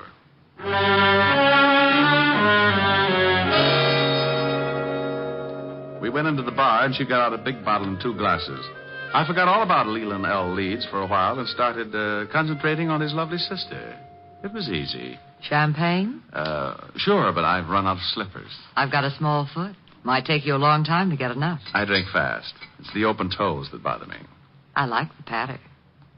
Where'd you come from? Same place you did, lover. Experience Alley. What do people call you after they get to know you better? Oh, different things at different times. For now, you can call me Rick. And later? Oh, you'll think of something easier. It's like that when you haven't got much time to talk. Here's to later, Rick. Yeah. What does the doctor specialize in? Roger's a brain specialist. Mental disorders mostly. It's Lee. He's off again. Maybe he's been listening to Sam Spade. Come on. You'd better stay down here, Nina. I'll take care of it. I'm going up. Lee needs me. George, get my bag. It's in the hall. Right. You'd better not come in, Mr. Diamond. I think I'd better. Lena. Lee, what is it? I saw the blood again. Oh, Mr. Diamond, I'm glad you came. Now, calm down, Lee. Everything's going to be all right. Get away from me. He thinks I'm insane. You all do. You want my idol, and you stop at nothing. Now, there's no sense in this much self-indulgence. Here's your bag, Roger. Thanks. What are you going to do? Just give you something to make you sleep. I don't want to sleep. I'll wake up and see the blood again. There's no blood. It's just your imagination. You're overwrought. You think I'm crazy. But I saw it. I tell you, I saw it. Now, this won't hurt. No, I don't want to sleep. Please, Mr. Diamond, help me. Lee, do what Roger tells you for my sake. Come on. The injection should take I'll get up. Just a minute. I won't go to sleep. Lee, please. Then leave Mr. Diamond with me. I want to talk to him. Well, I guess it'll be all right. Don't stay too long, Mr. Diamond. I want him to rest. Okay, Doctor. Remember, he's not at all rational. Come on, Nina. I'll see you downstairs, Mr. Diamond. Hey, what's the idea, Leeds? I'm locking the door. I don't want anyone coming in. Pardon me for walking around in circles. I got to stay awake. Those people downstairs are trying to drive me crazy. They must have been working overtime. They're after my idol. Your what? My idol. That carved image standing on the night table. Oh, yeah. Here, look at it. Look at it. Well, that's dandy. How many box tops did you have to save? Mr. Diamond, at this moment, you are holding $100,000 in your hand. I am? Last month, my grandfather passed on and left his entire estate to my sister and me. Among the effects was that idol. It was left to me. What is it, platinum? Oh, no, Mr. Diamond. That is the lost idol of King Tut. I always wondered what happened to it. Oh, then you know the legend. Well, I'm a little hazy on it. Maybe you'd better bring me up to date. Oh, of course. It was supposed to have been buried with King Tut. However, The story goes that a slave absconded with it before they sealed the tomb. And that makes it worth $100,000? I guess so. You guess. You don't know? I only know what my grandfather told me before he passed on. He told me its value and said there was a curse on it. What does it say? Crime doesn't pay? Well, Mr. Diamond, it seems that on the first night of the new moon, after one has gained possession of the idol, he will die. Next week, Tom Swift and his electric grandmother. You don't believe me? Oh, sure. No, you don't. You're just like the rest. But it may interest you, Mr. Diamond, to know that 1 month after the idol was uncovered and my grandfather gained possession, he died. It was a new moon. How old was he? 74. Oh, well, that couldn't be it. Now, relax and tell me why you came to me. What about your fee? Oh, forget it. You can just buy me a broom to ride around on. Good night, Mr. Leeds. Remember, Mr. Diamond, it's a new moon. You don't have much time. Oh, brother.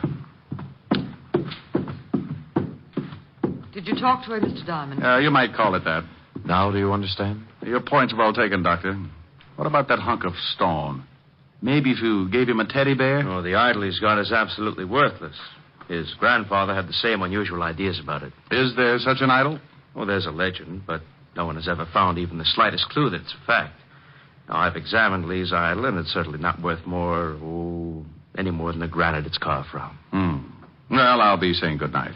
I hope he gets better. Can't I get you another drink, Mr. Diamond? You certainly deserve something for your trouble. No, thanks. Goodbye, Doctor. Mr. Rodin. Thanks, Miss Leeds. I wish I could make this up to you. I'll take a rain check. It'll be raining a lot this month. Yeah.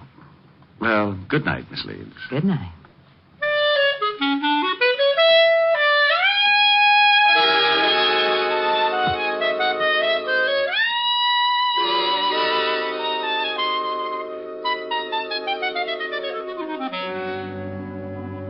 I went out and got a cab. As far as I was concerned, the frightened little man in the nightshirt was going to end up modeling straitjackets, and the private detective would only add to the confusion. It was 8 o'clock, and I told the cabbie to take me to 975 Park Avenue. Helen would be angry, but it was worth going back to. A couple of hours with her could make a guy as contented as a bear that had just cornered the honey market. We pulled up in front of Helen's apartment, and I paid the cabbie. I was just going in when a small convertible skidded to a stop in front of the building. Mr. Diamond! Mr. Diamond! It was Leland L. Leeds again, and you could still see part of the nightshirt under his topcoat. He leaned out of the car window and called. Over here, Mr. Diamond. Please, I must talk with you again. I'd had enough of the jumpy little man with the idol, so I started into the apartment without answering. He called again, climbed out of the car, and started to cross the street toward me. I looked back just in time to see the other car swing in toward me. Look out, Leeds! I ran back into the street and looked after the disappearing car. The lights were off, and I couldn't get the license number. It was too far away. I leaned down by the little man in the nightshirt. He was pretty far away, too. He was dying and hurt. Mr. Diamond? Yes, Leeds? Take the idol. When you left, I found out why it was worth all that money. They didn't want me to tell you, so they followed me and ran me down. It's in my coat pocket.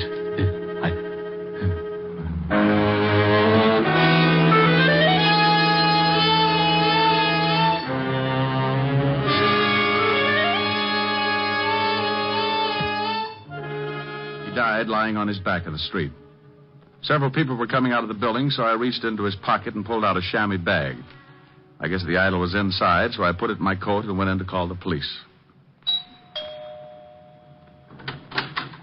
Oh, Mr. Diamond. Miss Asher's been worried. Hello, Francis. Tell her I'm back and let me use the phone. Certainly, sir. She's upstairs. Is something wrong, sir? You look worried. The man got hit by a car. I've got to call the police. Oh, my goodness. Is he hurt badly? Bad enough to get buried. Oh, my goodness. Homicide, Sergeant Otis. Otis, let me talk to the lieutenant. Is this Diamond? No, it's the Beaver boys. Now put the lieutenant on the phone. And what do you do with all those tired jokes? You can't keep using them. I give them away to idiots. Want to start a collection? Oh. Lieutenant Levinson. Walt, this is Diamond. I got a body for you. I go off duty in 20 minutes. Call back then. Lying out in front of Helen's apartment, 975 Park. Rick, my stomach is bothering me. Why can't you be a good boy and stay out of trouble? Take some soda and get over here. Take some soda. Every time you call, I end up taking enough to give an elephant the hiccups. Well, you're a fine one. Oh, I'm sorry, Rick. I didn't know you were on the phone. Wait a minute, Walt. Hello, baby. I'm talking to the lieutenant. Aren't you afraid you'll catch cold in that thing? I'm mad at you. Oh, you're cute. Hey, what's going on? Just Helen.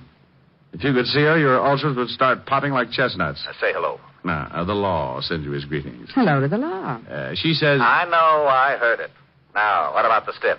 His name's Leland L. Leeds. He got belted by a car. It was too far away to get the number. What makes you think it's a job for homicide? Get over here and Helen will give you the story. I've got some work to do. But wait a minute, Rick. Oh, you're getting lazy. What's the matter? Don't you want to find out things for yourself? Rick, what happened? Francis told me some man got hit by a car. Right on your doorstep. Oh. Let's go into the other room, baby. I'll tell you all about it.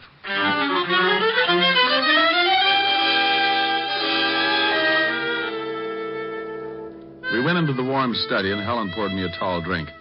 I briefed her on what had happened earlier in the evening, and she sat down next to me. There's something about red hair that does things to me. It smelled fresh and clean, and with her that close, I could have been sitting in the middle of the Arctic and still kept my temperature above 102. Rick, do you have to go back out there? Well, somebody's got to tell his sister, and in a way, I feel a little responsible. Are you going to give her the idol? The idol. The thing you took from poor Mr. Leeds' coat. You could at least show me what I'm playing second fiddle to. Oh, that's right. Yeah, I nearly forgot about it. Oh, here it is in this chamois bag.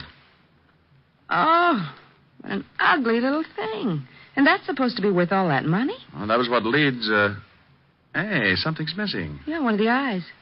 Must have come loose when the car hit him. Probably in the bag. Yeah, there it is. Rick! Yeah. It was painted over.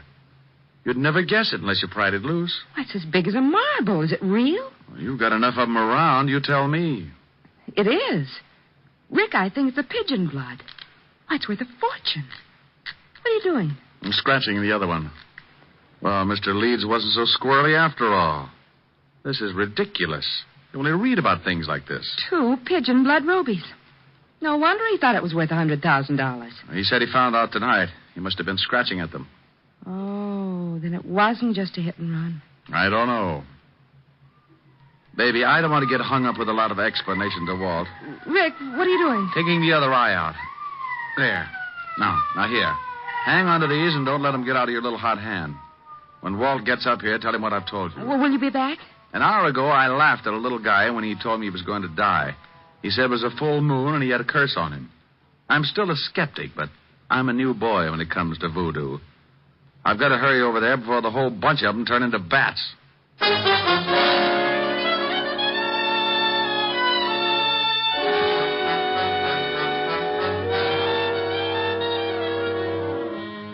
I went down in the service elevator and out on the street.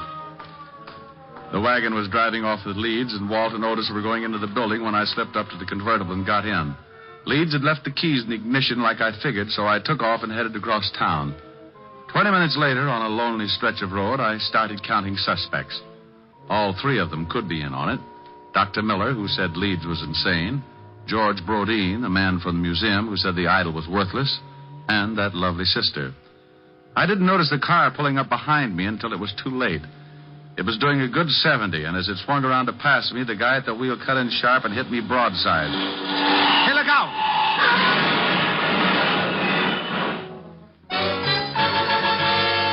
I went through a white fence and over an embankment.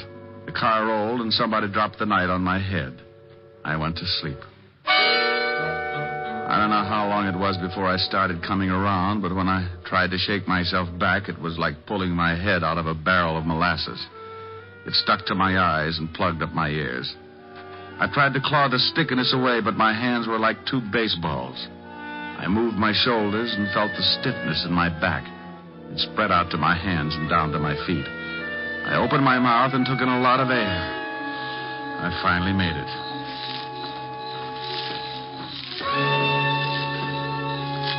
Someone was trying to get me from the highway, so I pulled myself clear of the wreck and started moving in a circle, keeping whoever it was at a good distance.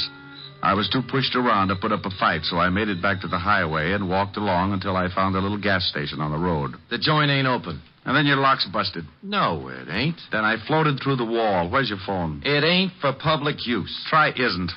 Okay, wise guy. The joint isn't open. The phone isn't for public use, and you isn't so big you can't get tossed out on your face. And you isn't so wealthy, $5 won't make a difference. Oh, why didn't you say so? Phone's on the wall. Thanks. You know the Leeds family? Yeah, they get gas here sometimes. Hello. Evergreen 34369, operator. How far is the house from here? I'm a little turned around. About a half a mile. Hello, Francis? Is Lieutenant Levinson still there? No? Well, just tell him to get out to 19319 Jackson Heights Boulevard. I've got a killer for him. Yeah, oh, my goodness. Now, hurry it up. You a cop? Shamus. What do you take for the use of your car for an hour? My wife would kill me. I'll drive you wherever you want to go.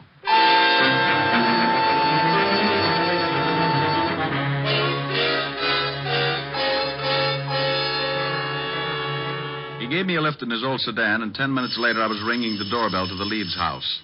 I was glad the girl answered. She made me feel better right away. Oh, Mr. Diamond, come in. Thank you. Where are your friends? Raj and George? They went out to look for my brother. He disappeared right after you left. I'm terribly worried. Oh, have you got that drink? I could use it now. Certainly. I don't know why Lee ran off like that. He shouldn't have been driving in his condition. Were Roger and George together when they left to look for Lee? No, they took separate cars. Why? Has something happened, Mr. Diamond? Have you heard from my brother? I guess I'd better give it to you straight. Your brother's dead, Miss Leeds. I'm sorry. Dead? Oh, no. He was hit by a car. It's all because of that horrible idol. That stupid, horrible idol. If my grandfather hadn't told Lee it was worth that much money, this never would have happened. Did you think it was worth anything? No, of course not. But we couldn't convince Lee. Now he's dead. Would you please answer that, Mr. Diamond? Sure. You take it easy. Nina, Oh, what are you doing here, Diamond? Did you find Lee? Why, no, I didn't. I've gone to every place I thought he could possibly be. I even looked up your address, went over there, but the building was closed. You better go in and see Miss Leeds, Doc.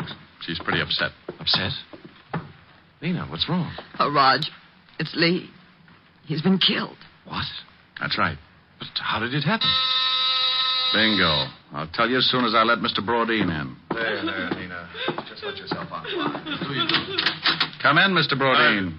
Well, Mr. Diamond, what are you doing here? I think I'd better have a sign made. The doctor and Miss Leeds are in the living room. Well, something happened? Mr. Leeds is dead. What? This is the most surprised household I've ever run into. Roger, is this true? I guess so. Oh, I'm terribly sorry, Nina. Is there anything I can do? No, thank you. Where did this happen, Mr. Diamond? In front of 975 Park Avenue. Car hit him. I was with him when he died. Oh, this is terrible. I thought at first it was an accident, but I'm not sure. What do you mean? When I left to come out here, someone ran me off the road, nearly killed me. Who would want to kill Lee and then try to kill you? Probably a coincidence. Certainly. Probably just a drunk. Could have been. Lee gave me this before he died. A chamois bag. What's in it? The idol. Oh, that awful thing. What do you want done with it, Miss Leeds? I don't care. Just get it out of this house. What are you going to do? I don't know. You want the thing, Doctor? Why, what for? That's a good question. How about you, Brodeen? You want it? Oh, well, what would I want a worthless piece of stone for? Well, as long as no one wants it, may I use this fire poker, Miss Leeds? What are you going to do with it? The idol is worthless. It's caused a lot of trouble for you and your family. I'm going to break it up. No! Give me that, George! Well, Brodeen, you're sure getting grabby. All right, now all of you stay right where you are. Well, for a museum collector, that's a pretty modern gun. Yes, and I know how to use it. George! This is the hokiest case I've ever been on. Even the dialogue's bad. I suppose you think you're pretty clever making me show my hand like that. I read Gory Detective. I found that the idol was really worth all that money, but I had to make the killer tip himself. You did. Mr. Diamond, do you mean my brother was really right all along? In a way, yes. He believed what his grandfather had told him. But it wasn't until tonight when he scratched one of the eyes of the idol that he knew for sure. Scratched one of the eyes? That's right. Pigeon blood rubies, painted over. Well, now I'm leaving you. Well, that's good, but you're minus something. Minus what? A couple of rubies. I took them out of the idol. You're lying. Take a look in the bag. What? They're gone. I'll kill you for this. Give me the gun, George. Look out. He's going to shoot. Give me the gun. All right, everyone. This is the police.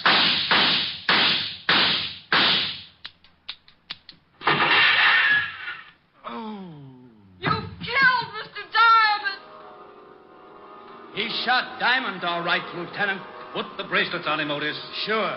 Come here, you. Not him. Put him on Diamond for disturbing the peace. Pin the medal on the other guy. No. Sure thing. How do you like that, wise guy?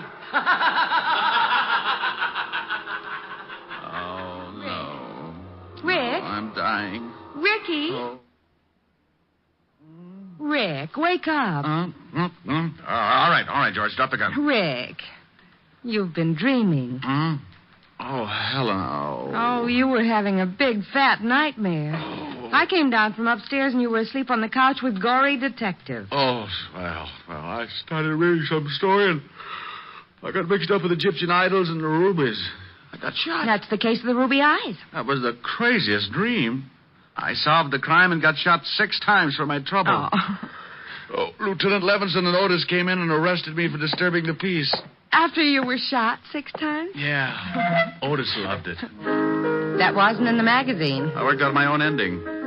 Move in. That's pretty. What are the lyrics? Well, an awful lot of them. I'll sing them. Okay. I'm sitting high on a hilltop, Oh, I remember that. tossing all my troubles to the moon. It's from Thanks a Million. Where the breeze seems to say, don't you worry. With Alice Faye. Things are bound to pick up pretty soon. Here, 'neath the sky on the hilltop, seems to me the world is all in tune. I forget all the bustle and hurry, tossing all my troubles to the moon. I know someone will love me, and everything will be just grand. Just so the stars up above me continue doing business at the same old stand. It's mighty sweet in the evening when I've had a busy afternoon, sitting high on a hilltop, tossing all my troubles to the moon. Sing it again, Rick. I'm sitting high on a hill. Oh, Rick, the grouse. Yeah, listen to that. Where the breeze seems to say, don't you Hey. How do you like that, wise guy? Oh, that's really awful. Yeah, well, maybe you know how I feel when you open that big bazoo of yours. You mean I sound like you do? Look, Diamond, what do you think the rats keep jumping out of my window for? Well, maybe if you had some plastic surgery. And your crummy jokes are as bad as your crummy singing. So please, save the world from a horrible fate and cut your throat or something. Oh, yeah? Well, let me tell you, old boy. I'm sitting high on a hilltop, tossing all my troubles. Hey, you! Shut up! We want to hear Diamond. Yeah, shut your big bazoo. Yeah, shut up! What's that? You heard us. We want to hear Mr. Diamond. No. Rick. Yeah, my dear public.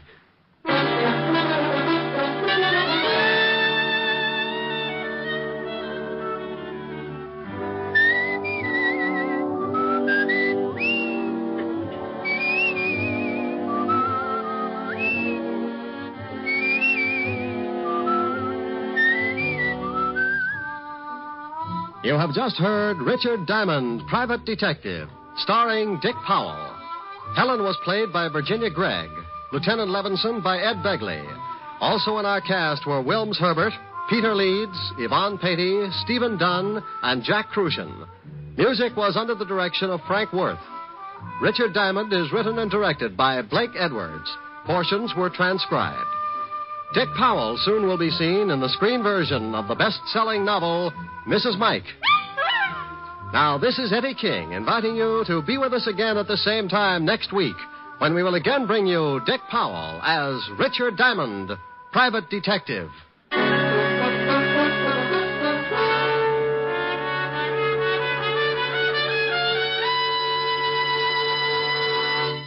What's on NBC tomorrow? Detective story fans will want to hear Madeline Carroll and Basil Rathbone in the detective melodrama The Amazing Dr. Clitterhouse, tomorrow on Theater Guild on the Air. And for more detecting, listen tomorrow for The Adventures of Sam Spade. He'll present his most humorous caper of the season. Yes, you'll enjoy both Theater Guild and Sam Spade tomorrow on NBC.